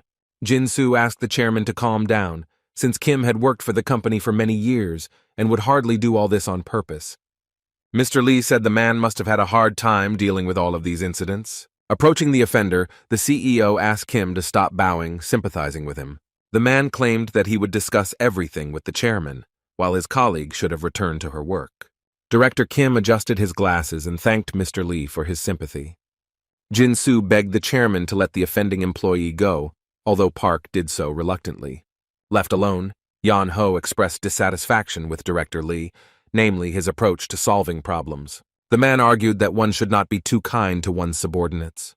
The chairman was of the opinion that if employees were indulged, they would begin to think that they could make mistakes next time. The CEO was getting pretty tired of the constant complaints from his superiors. Mr. Lee turned to his boss, who was still angry. The man asked if he could give Chairman Young-ho one piece of advice for old friendship. Having cleared his throat, the man already guessed that instead of advice, they would start grumbling at him again. Jin-soo claimed that the unpleasant situation could turn into a good opportunity for their company. The man asked what the biggest challenge was in working with the government and the Messiah Project. After some thought, Pak decided that the biggest problem was the players. The chairman was sure that these people were lucky that one fine day they had an awakening. But at the same time, they pretended to be the best people who ever lived, who were also not subject to the control of their superiors. Young-ho wouldn't have gone along with them if they weren't less valuable to him, which the CEO completely agreed with.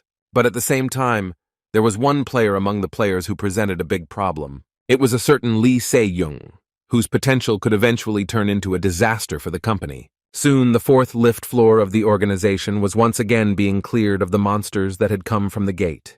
Among the participants in the cleanup was the same problematic player who helped the guards deal with the monsters. During this time, while the organization members were armed with firearms, the player used only a knife to kill. Se Jung stated that before the enemy reappeared from the portal, it was necessary to scan the gate from the inside. One of the hunters present in the basement decided to conduct an analysis in the dungeon. Taking off his protective gear helmet, the man activated the silent hunter's double skill. After which, the very next second, the player developed, and his ghostly copy appeared next to him. The hunter's clone entered the portal, something no one had dared to do until that day. After moving into the dungeon, the player suddenly found himself in the middle of a sunlit forest. With deft movements, the man climbed up the tree in order to look around. The hunter reported that the dungeon had 1 floor in rank and was scanning for the presence of a boss. As soon as he hinted that there was nothing else in the dungeon, his attention was drawn to something behind him. Suddenly, the man fell to the floor and grabbed his head with screams, frightening his comrades. The colleagues who came to the player's aid inquired about the health of the hunter, who was shaking with fear. Still mentally in the dungeon, the man replied that most likely there was a flying monster behind the gate. Moreover, based on the double's last memories, The team member stated that it was the first time he had seen such a type of monster. And while the players were trying to bring their comrade to his senses, his words interested the squad leader.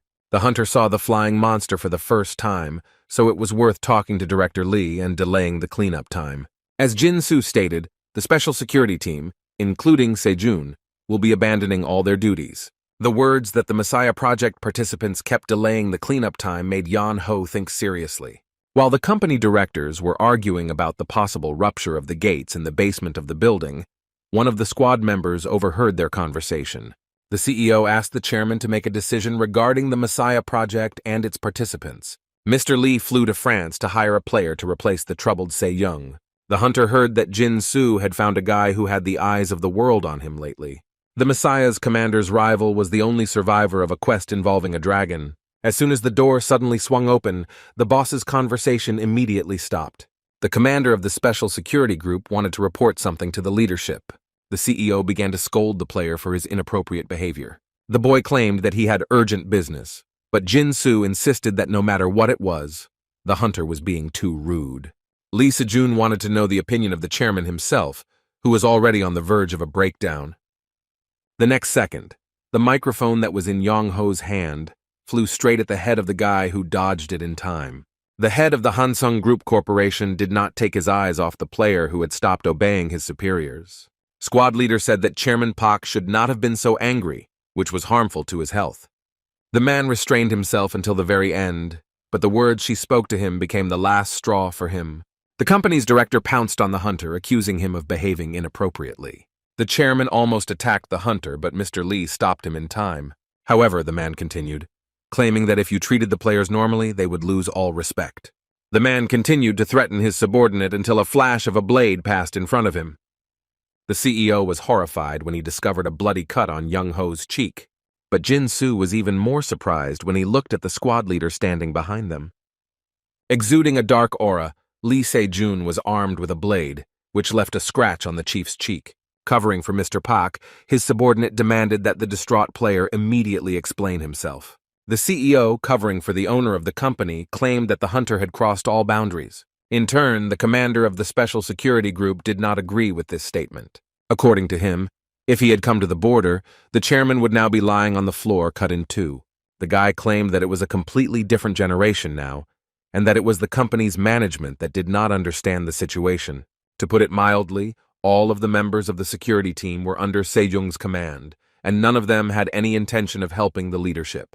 The player began to threaten, warning that if he heard criticism directed at him again, none of the directors would become an easy prize. Having made sure that the management understood his hint, the guy decided to quickly get down to business. Deciding not to provoke the dangerous player's pain, Jin Soo asked him why he had come to see them. The squad leader reported that a flying monster he had never seen before had appeared in the gate on the 4th floor of the basement. Turning on the projector, Lee explained that it was necessary to determine what danger was beyond the gate. And until that time, the group will not be able to continue the cleanup, requiring the time for entry inside to be postponed. Jin Soo was indignant that the player was again suggesting to postpone the clearing, but until the dungeon was destroyed, the monsters would continue to appear. When asked how much more time Lee Se Jung would need, the guy couldn't answer. Meanwhile, a young hunter, Park Shin-hye, arrived at the Hansung group where her father worked. The girl rushed inside as quickly as possible, not even suspecting what kind of trouble awaited her. After the visit of the security detachment commander, the chairman ordered Mr. Lee to immediately carry out what he had said. Young Ho demanded that the CEO immediately prepare and fly to France. The man did not protest. I assure you that he will return there with a signed contract. Descending the stairs to the basement, the schoolgirl stopped in front of the floor door. Young Shin, he stood in front of the door of the 4th basement floor from where strange sounds were coming. As the CEO got into the car, his partner asked if the chairman had given his approval. Jin Soo replied to Se Chan that everything was fine, and they could go to the airport. Turning to the passenger, the broker assured him that he would deliver him to his destination at full speed. Meanwhile, before Park had time to get inside the basement, one of the squad members ran out of it. The players left the floor one by one and, as they went upstairs, did not even pay attention to the girl. And only one of the men remaining on the floor noticed the presence of a civilian. The hunter turned to his colleagues, announcing that an intruder had entered the facility. Now, even ahead, The hunter was confused as to where a civilian had come from in this place. The chairman of the Han Sung group sat alone until his phone rang. The player didn't have time to explain the whole situation to the girl, so he told her to leave right now if she still wanted to live. Shin. He was scared and confused, so she didn't understand what the group members were trying to convey. The man told the schoolgirl to get up as quickly as possible, holding out his hand to her. However, the next second, something happened that horrified the young girl. A member of the special security squad was crushed by the large foot of a giant monster. The monster, clinging to the doorway, leaned over to get a better look at its next victim. With a shrill, goosebump-inducing scream, the monster prepared to leave the confines of the basement. However, this never happened, and the mythical creature flew back into the depths of the floor with a knife in its forehead. Pak almost said goodbye to life at that moment, stealing a glance at her savior. Looking at the landing, the girl discovered that the squad member was animatedly discussing something. Having gone down a couple of steps, Lee Se Jung appeared in front of the schoolgirl, and it was with his knife that the monster was struck. The boy asked who the stranger was and how she got here, but Shin-hye couldn't put two words together. And only after taking a closer look at the player, the girl recognized him as the very commander of the Messiah Group squad. The hunter began to descend to the floor, heading towards the squad member crushed by the monster. Suddenly, the man's hand, lying in a pool of blood, began to tremble periodically. But at some point, the man stood up, activating the immortal fighter's skill, willpower. The schoolgirl couldn't believe how, after everything he had gone through, the hunter remained alive. Putting his hand on his colleague's shoulder, Lee told him not to rush into trouble, as the man had already spent enough magical powers to recover. Wiping blood from his chin, the commander's subordinate asked for forgiveness for his mistake. Looking around, Se Jung scolded his men that while he was away for a while, something like this happened on the floor. 3 more of the same monsters appeared from around the corner, having escaped from the dungeon. The orcs rushed towards the player, who by this time had already armed himself with a blade from his arsenal. The guy was just about to swing his sword to deal with the monsters, but he was beaten to it. As Se Jung raised his blade above his head, a fireball suddenly flew past him. All the monsters rushing towards him were instantly drowned in a fiery flash. Looking back, the squad leader discovered that the ball fired at the monsters belonged to a civilian. Park Shin-hye used the flame skill, but the attack took up a fair amount of her magic power. The team members were surprised when they learned that the girl was a player who had a rare mage class. The schoolgirl was praised by the commander himself. I declare that I have never seen such skill in players. Despite the newcomer's strong attack, one of the monsters managed to escape from the fire trap. With its arms spread out to the sides, the creature pounced on the team's strongest member from behind. Without looking, with a quick movement of the blade, the hunter cut his enemy into 2 parts. The shockwave from Sejun's attack spread the fire to the gas pipes, creating a hole in them. The next moment, a monstrous explosion occurred due to a gas leak behind the hunter. But without paying any attention to him, the player reported that for the first time in a long time, an interesting specimen had come to them. Meanwhile, the CEO arrived at the airport, simultaneously corresponding with the candidate from France. Ose-chan advised his friend to be careful on the trip, as the road was not short. In turn, Jin-soo demanded that his comrade look after his daughter, who was like a niece to him. The man wanted to add something else, but he was interrupted by a breaking news broadcast on the radio. The presenter announced that a fire had broken out in the basement of the Hansung Group building. The photo of the building was blocked off, but authorities were interested in whether this was due to the appearance of new gates. As soon as Mr. Lee learned that there were workers left in the building, he demanded that his friend turn the car around and drive back. Well, part of the back seat of the car, the man wondered why this happened now. By this time, the lower floors of the organization's building were engulfed in flames and a cloud of smoke. A helicopter landed on its roof, which was supposed to take the company's chairman to a safe place. After sitting in the helicopter, Yong-ho began calling the captain of the security group. The irritated man asked what had happened to the team, but the guy started being sarcastic. Lee Se Jung asked his boss to check the photos he had sent him, which he might regret if he ran away now. Confused, the man opened the photos sent by the player. The man was shocked by what was depicted on them, not fully understanding how this was possible. The hunter sent the chairman a video of a girl filmed in the 4th-floor basement fighting monsters. Mr. Pak could not believe that his daughter was not only in this place, but was also summoned. The squad leader said that the girl's face seemed familiar to him, and the reaction of the chief only confirmed his suspicions. Watching as the girl and his men fought against the monsters, the guy kept saying that he had grown up to be quite capable, which was the complete opposite of her father, who was nothing special. The chairman demanded that the player immediately take his daughter out of the basement. With a smile, Lee replied that he would be happy to help, but that it was difficult at the moment.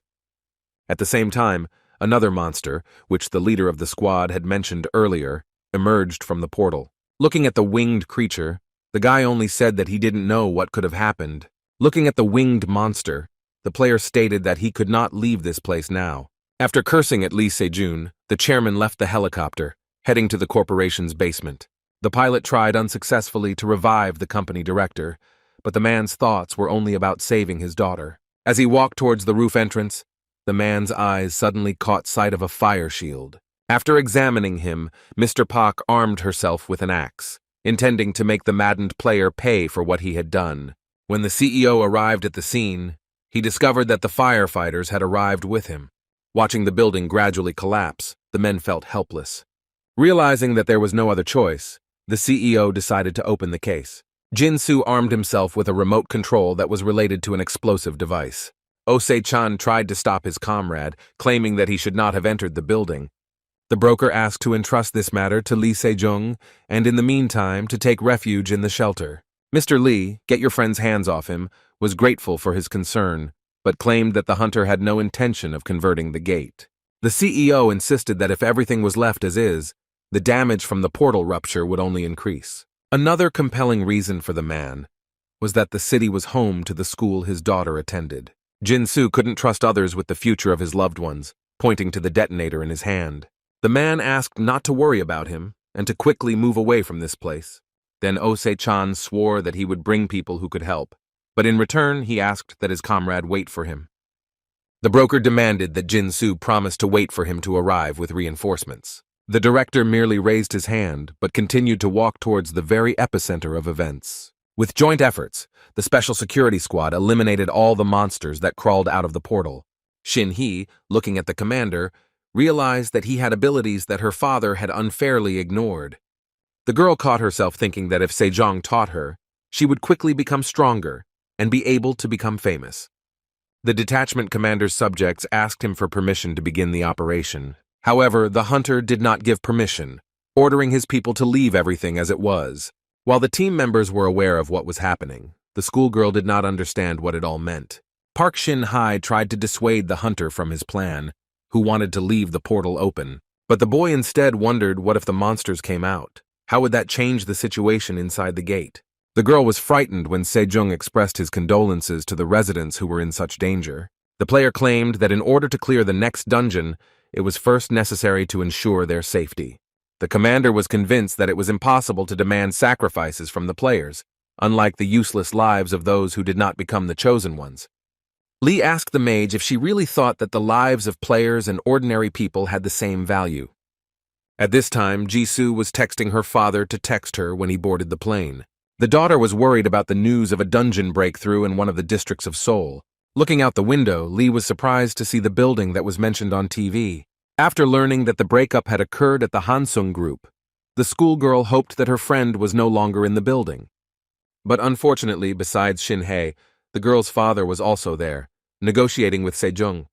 The guy convinced the CEO that they couldn't start the cleanup at the moment. Outraged by this behavior, the man demanded that an operation be started immediately in order to stop the breakthrough. The squad leader asked if Jin-soo had considered the possibility that all members of the Messiah Project might die during the operation. The man fell silent for a moment, as what the boy had said was partly true. The director explained that this was not what he had in mind, but if necessary, he was ready to take such a step. The man claimed that the players were given power to protect people, but the leader of the squad asked him to stop hiding behind loud words. The hunter interpreted the director's words as indifference to whether the team died or not. The main thing was that the city's residents remained safe. Jin-soo claimed that the Messiah Project was created to protect people who were willing to sacrifice their lives to save others. Mr. Lee demanded that the team sort out the situation before something bigger happened. The player said that the director would have to take responsibility for the words he said.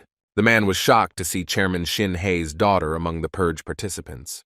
Lee Se Jung addressed the girl, explaining to her that her uncle had offered them to sacrifice their lives for the sake of the lower races who were unable to defend themselves. The CEO asked his niece not to fall for the hunter's tricks, offering to go with him. But instead of following her relative, the huntress shook her head. Mr. Lee was desperate to bring back the schoolgirl who had returned to the Messiah Project squad. Suddenly there was a monstrous roar that caught the attention of everyone in the basement. Right there, the concrete floor, the fragments of which almost hit the director, was broken through by an unknown creature. But the creature that crawled out of the dungeon broke through the ceiling of the floor, heading higher. Jin-Soo looked into the hole that had formed, finding that the monster had broken through about 10 floors and was still rising. The CEO wanted to prevent the monster from getting out at any cost. Meanwhile, the company's chairman continued to descend to the lowest floors of the building. On one of the floors, a man noticed something flashing over his head. With some apprehension, Yan-Ho still dared to turn around to make sure what he had imagined. The head of the company saw a winged monster that was on the city street. As soon as Mr. Pak met the monster, he realized how dire the current situation was. Literally the next moment, the winged creature crashed into the company building with all its might. The sound of the impact was so loud that Jin-Soo could hear it even on the lower floors. Deciding that he could not delay any longer, the man reached into the breast pocket of his jacket. Showing a detonator in his hand, the director said that there was a lot of explosives under their feet. Jin-Soo threatened to blow everything up and block the breakthrough if the players did not continue clearing. Lee Se Jung laughed at the demands, not expecting the management to be so stupid. However, the director was aware that after the explosion of the gate, they would disappear, but would be able to destroy everything around. This should have been enough to buy time until reinforcements arrived. The chairman's daughter was worried that her uncle intended to bury them all in this basement. Jin-Soo apologized to his niece for dragging her into this matter, but he couldn't do otherwise. If he doesn't do what he has planned, he won't be able to stop the even greater disaster that will follow the breakthrough. Unexpectedly, the words of the general director brought the detachment commander to his senses, and he ordered everyone to go down to the basement and begin the cleanup. The hunter added that he would first talk to the director and then join the others. Everyone left except for the schoolgirl, who was very worried about the future fate of her relative. Left alone with the management member, the hunter began to radiate his aura. The people who were with Secretary Lee's father until the very end were Lee Se Jung and Park Shin-hye. According to the testimony of the members of the Messiah Project, this information was reliable. The girl was not clear about the whole situation until she met the dragon hunter in person. After their meeting, Jisoo understood why the boss hid the whole truth from her. The discovery he made to his employee frightened Se-chan, who was worried about the girl's moral state. However, the girl did not want to blame anyone. She simply now understood what she should do, and, having received an answer to this question, she was completely satisfied. Meanwhile, the dungeon forest was engulfed in flames as the hunters battled the monsters. To her regret, Ellis Heighton found that her magical powers had failed. As if hearing her request, the girl was subjected to the activation of the magic power enhancer skill. The huntress turned around to see who she owed the rapid restoration of her abilities to. The assistant turned out to be the head of the Great Guild, which was reasonable on her part to support the condition of her subordinates. Hayton was initially surprised by her master's attitude, but quickly changed her anger to mercy. She understood that they had a common goal, and with a player with additional skills, Isaac was not a problem for them. Having regained her former strength, the girl forcefully drove her staff into the ground to cast a spell. The casting of the spell, which seemed like a flashy event, attracted the attention of the opponents. The monsters rushed forward and attacked the girl, hoping to inflict damage before she could use her skills. The dungeon dweller was absolutely confident of his victory, but he had no idea that the huntress was bait. The very next moment, the monster received a hammer to the face, also losing a couple of his teeth. The hunter who helped the girl read the spell to the end was her friend Jackson. After a standing crushing attack, the man easily dropped to the ground, standing firmly on it with both feet. The man raised the top finger of his hand upward, indicating to the huntress that she could act. By this time, Ellis had just finished using her skill, ready to attack, after which a giant fiery whirlwind followed, visible from almost every corner of the dungeon.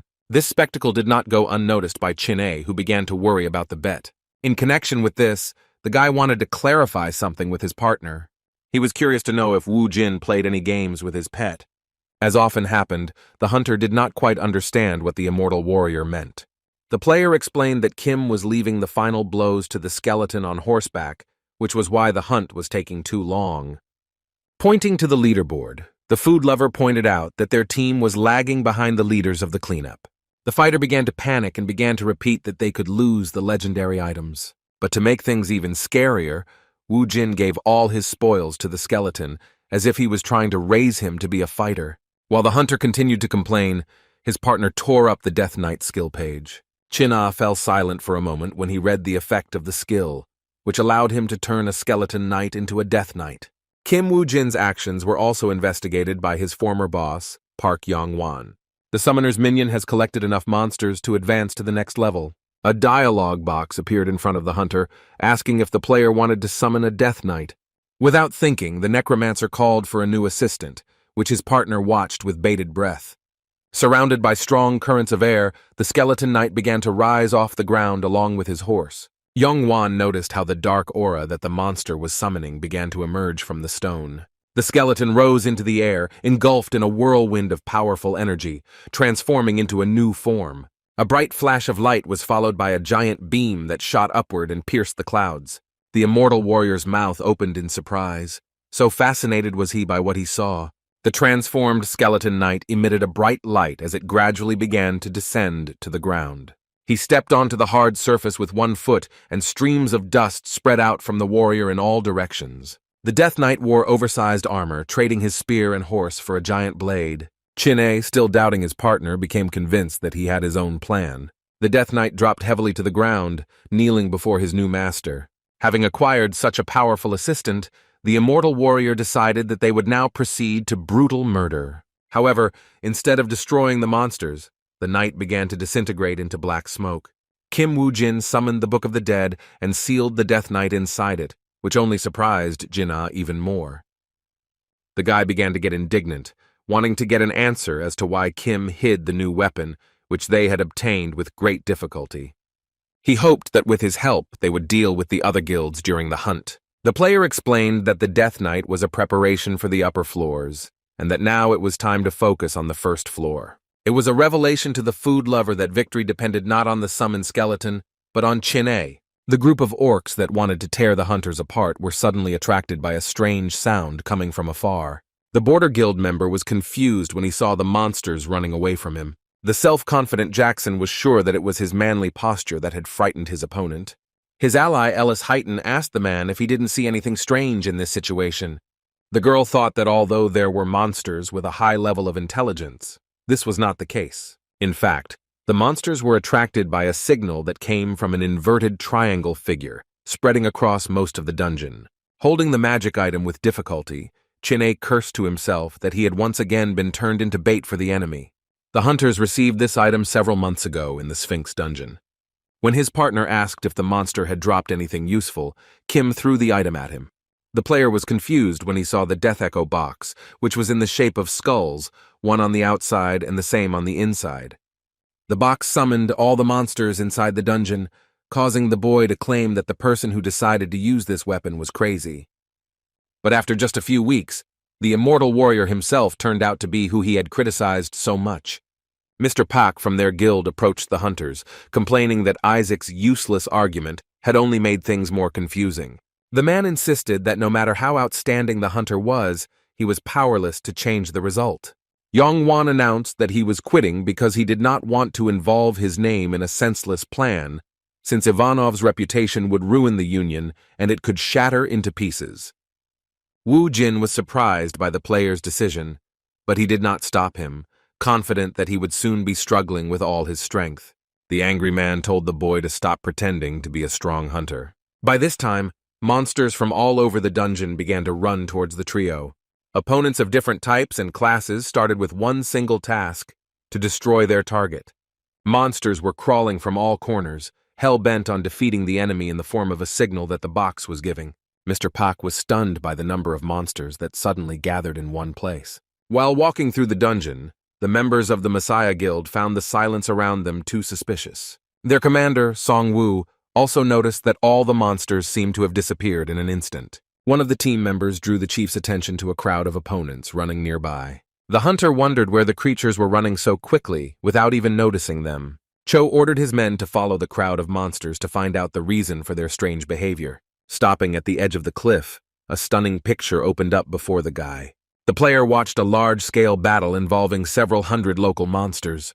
Carrie Rowana came to the commander of the Messiah Guild and told him that the Death Echo box had been circulating on the black market for some time. The woman considered it a meaningless thing, not thinking that there would be psychos who would use it in such a way. Rumors said that Isaac was a stubborn and wayward man, and that there were no people who would want to submit to him. However, there was a player who was ready to sacrifice his life, perfectly complementing the crazy Russian.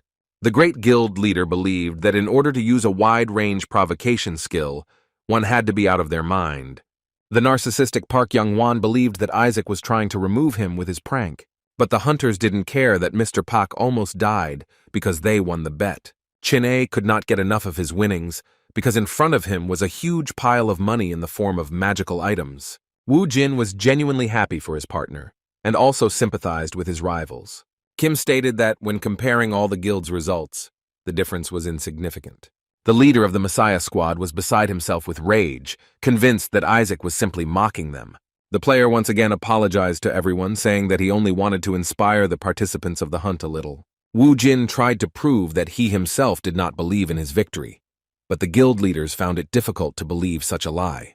Be that as it may, the necromancer promised to use the items he won for a good cause. Out of the corner of his eye, glancing at the items he had received, the player discovered Galahad's cursed shield.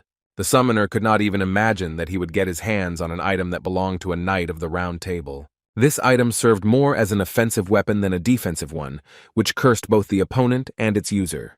However, there was one person who belonged to one of the guilds who did not agree with the results. The head of the Kunlun Guild demanded that this entire dispute be declared invalid. After putting the shield back in place, Wu Jin asked the man what problems he had regarding the competition. The Chinese guild representative was unhappy with the monsters they were hunting. The player then corrected himself, saying that he meant that monsters suddenly began flocking to the place where the Savior Guild was located.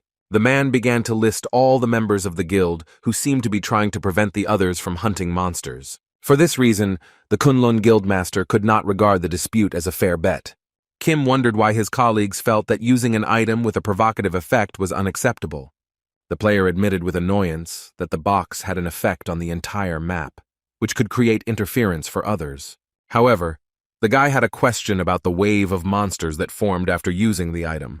Wu Jin wondered if there was a guild present that could handle the crowd of monsters. Such a sharp question made every squad leader bite his tongue. None of the guilds had anything to say in response to such a player, albeit impudent, but fair. Kim apologized to everyone because he felt like he had gathered everyone there to scold them. Suddenly, information windows began to appear in front of each of the hunt participants. Everyone received a notification that the slain had been eliminated and the survival quest had been completed. Members from different guilds have never seen a survival quest end early. Everyone who took part in the cleanup began to praise Isaac, without whom they would not have been able to move on to the next stage. As he headed towards the gate, Wu Jin told the disgruntled disputant that no one else had any objections to the bet. Instead of arguing with each other, the necromancer suggested moving to the next floor. Having opened the gates, Kim had a premonition that at subsequent levels he would have to prove his superiority to other participants in the hunt. Meanwhile, in the outside world, the man lowered his hand to scoop up some sand. As Francois picked it up, he thought that just a couple of years ago this place produced the best wine in the world. However, now it began to look so abandoned, almost turning into a desert. The demon hunter's assistant asked the owner how many more he planned to spawn in this place. The player himself did not know how long he would stay here, since the gates still remained in this place. All Shiro could do was just stand there and look at them, lamenting how sad it all was. The dragon hunter's assistant asked the owner not to be upset, because he had already done everything he could. The fact that the Messiah Guild players were able to enter the portal was the result of Francois' hard work. The subordinate insisted that someday the public would recognize the hunter's merits, but the matter was completely different. Holding back his anger, the Frenchman himself did not fully understand what he was feeling at that moment. As the player said a few years ago, a root appeared who wanted to meet him. And if the man had not put all his affairs aside and gone to Korea, then perhaps everything would have been completely different. It might not be Lee Se Jung inside this dungeon, but Francois, and thoughts about this constantly hovered in the hunter's head. The dragon slayer scolded herself for the fact that in the end, she turned out to be a hypocrite, like most hunters. The assistant wanted to somehow support his master, but he could not find the right words for this. However, Shero's subject cried out, declaring that the player was deeply mistaken in the words he had spoken. After so many years of service, the man knew that this was not so, and that the hunter was not like the members of the Messiah. The assistant claimed that no matter what choices his master made, the world would eventually find out what kind of person he really was. Smiling, the hunter wanted to believe that his man was right and that this would happen in the future. Meanwhile, on the second floor of a 7-story dungeon in Great Britain, battles with monsters continued. Using all their strength, knowledge, and skills, the hunters climbed floor after floor. Whatever happened, none of the guilds participating in the hunt wanted to lag behind the leader of the cleansing guild, the Savior. And after tiring battles, the hunters reached the gates that led to the 6th level. The player standing at the entrance was the captain of one of the 5 largest guilds, Choseong Wu. All this time, the guy was wary of one of the participants in the cleanup.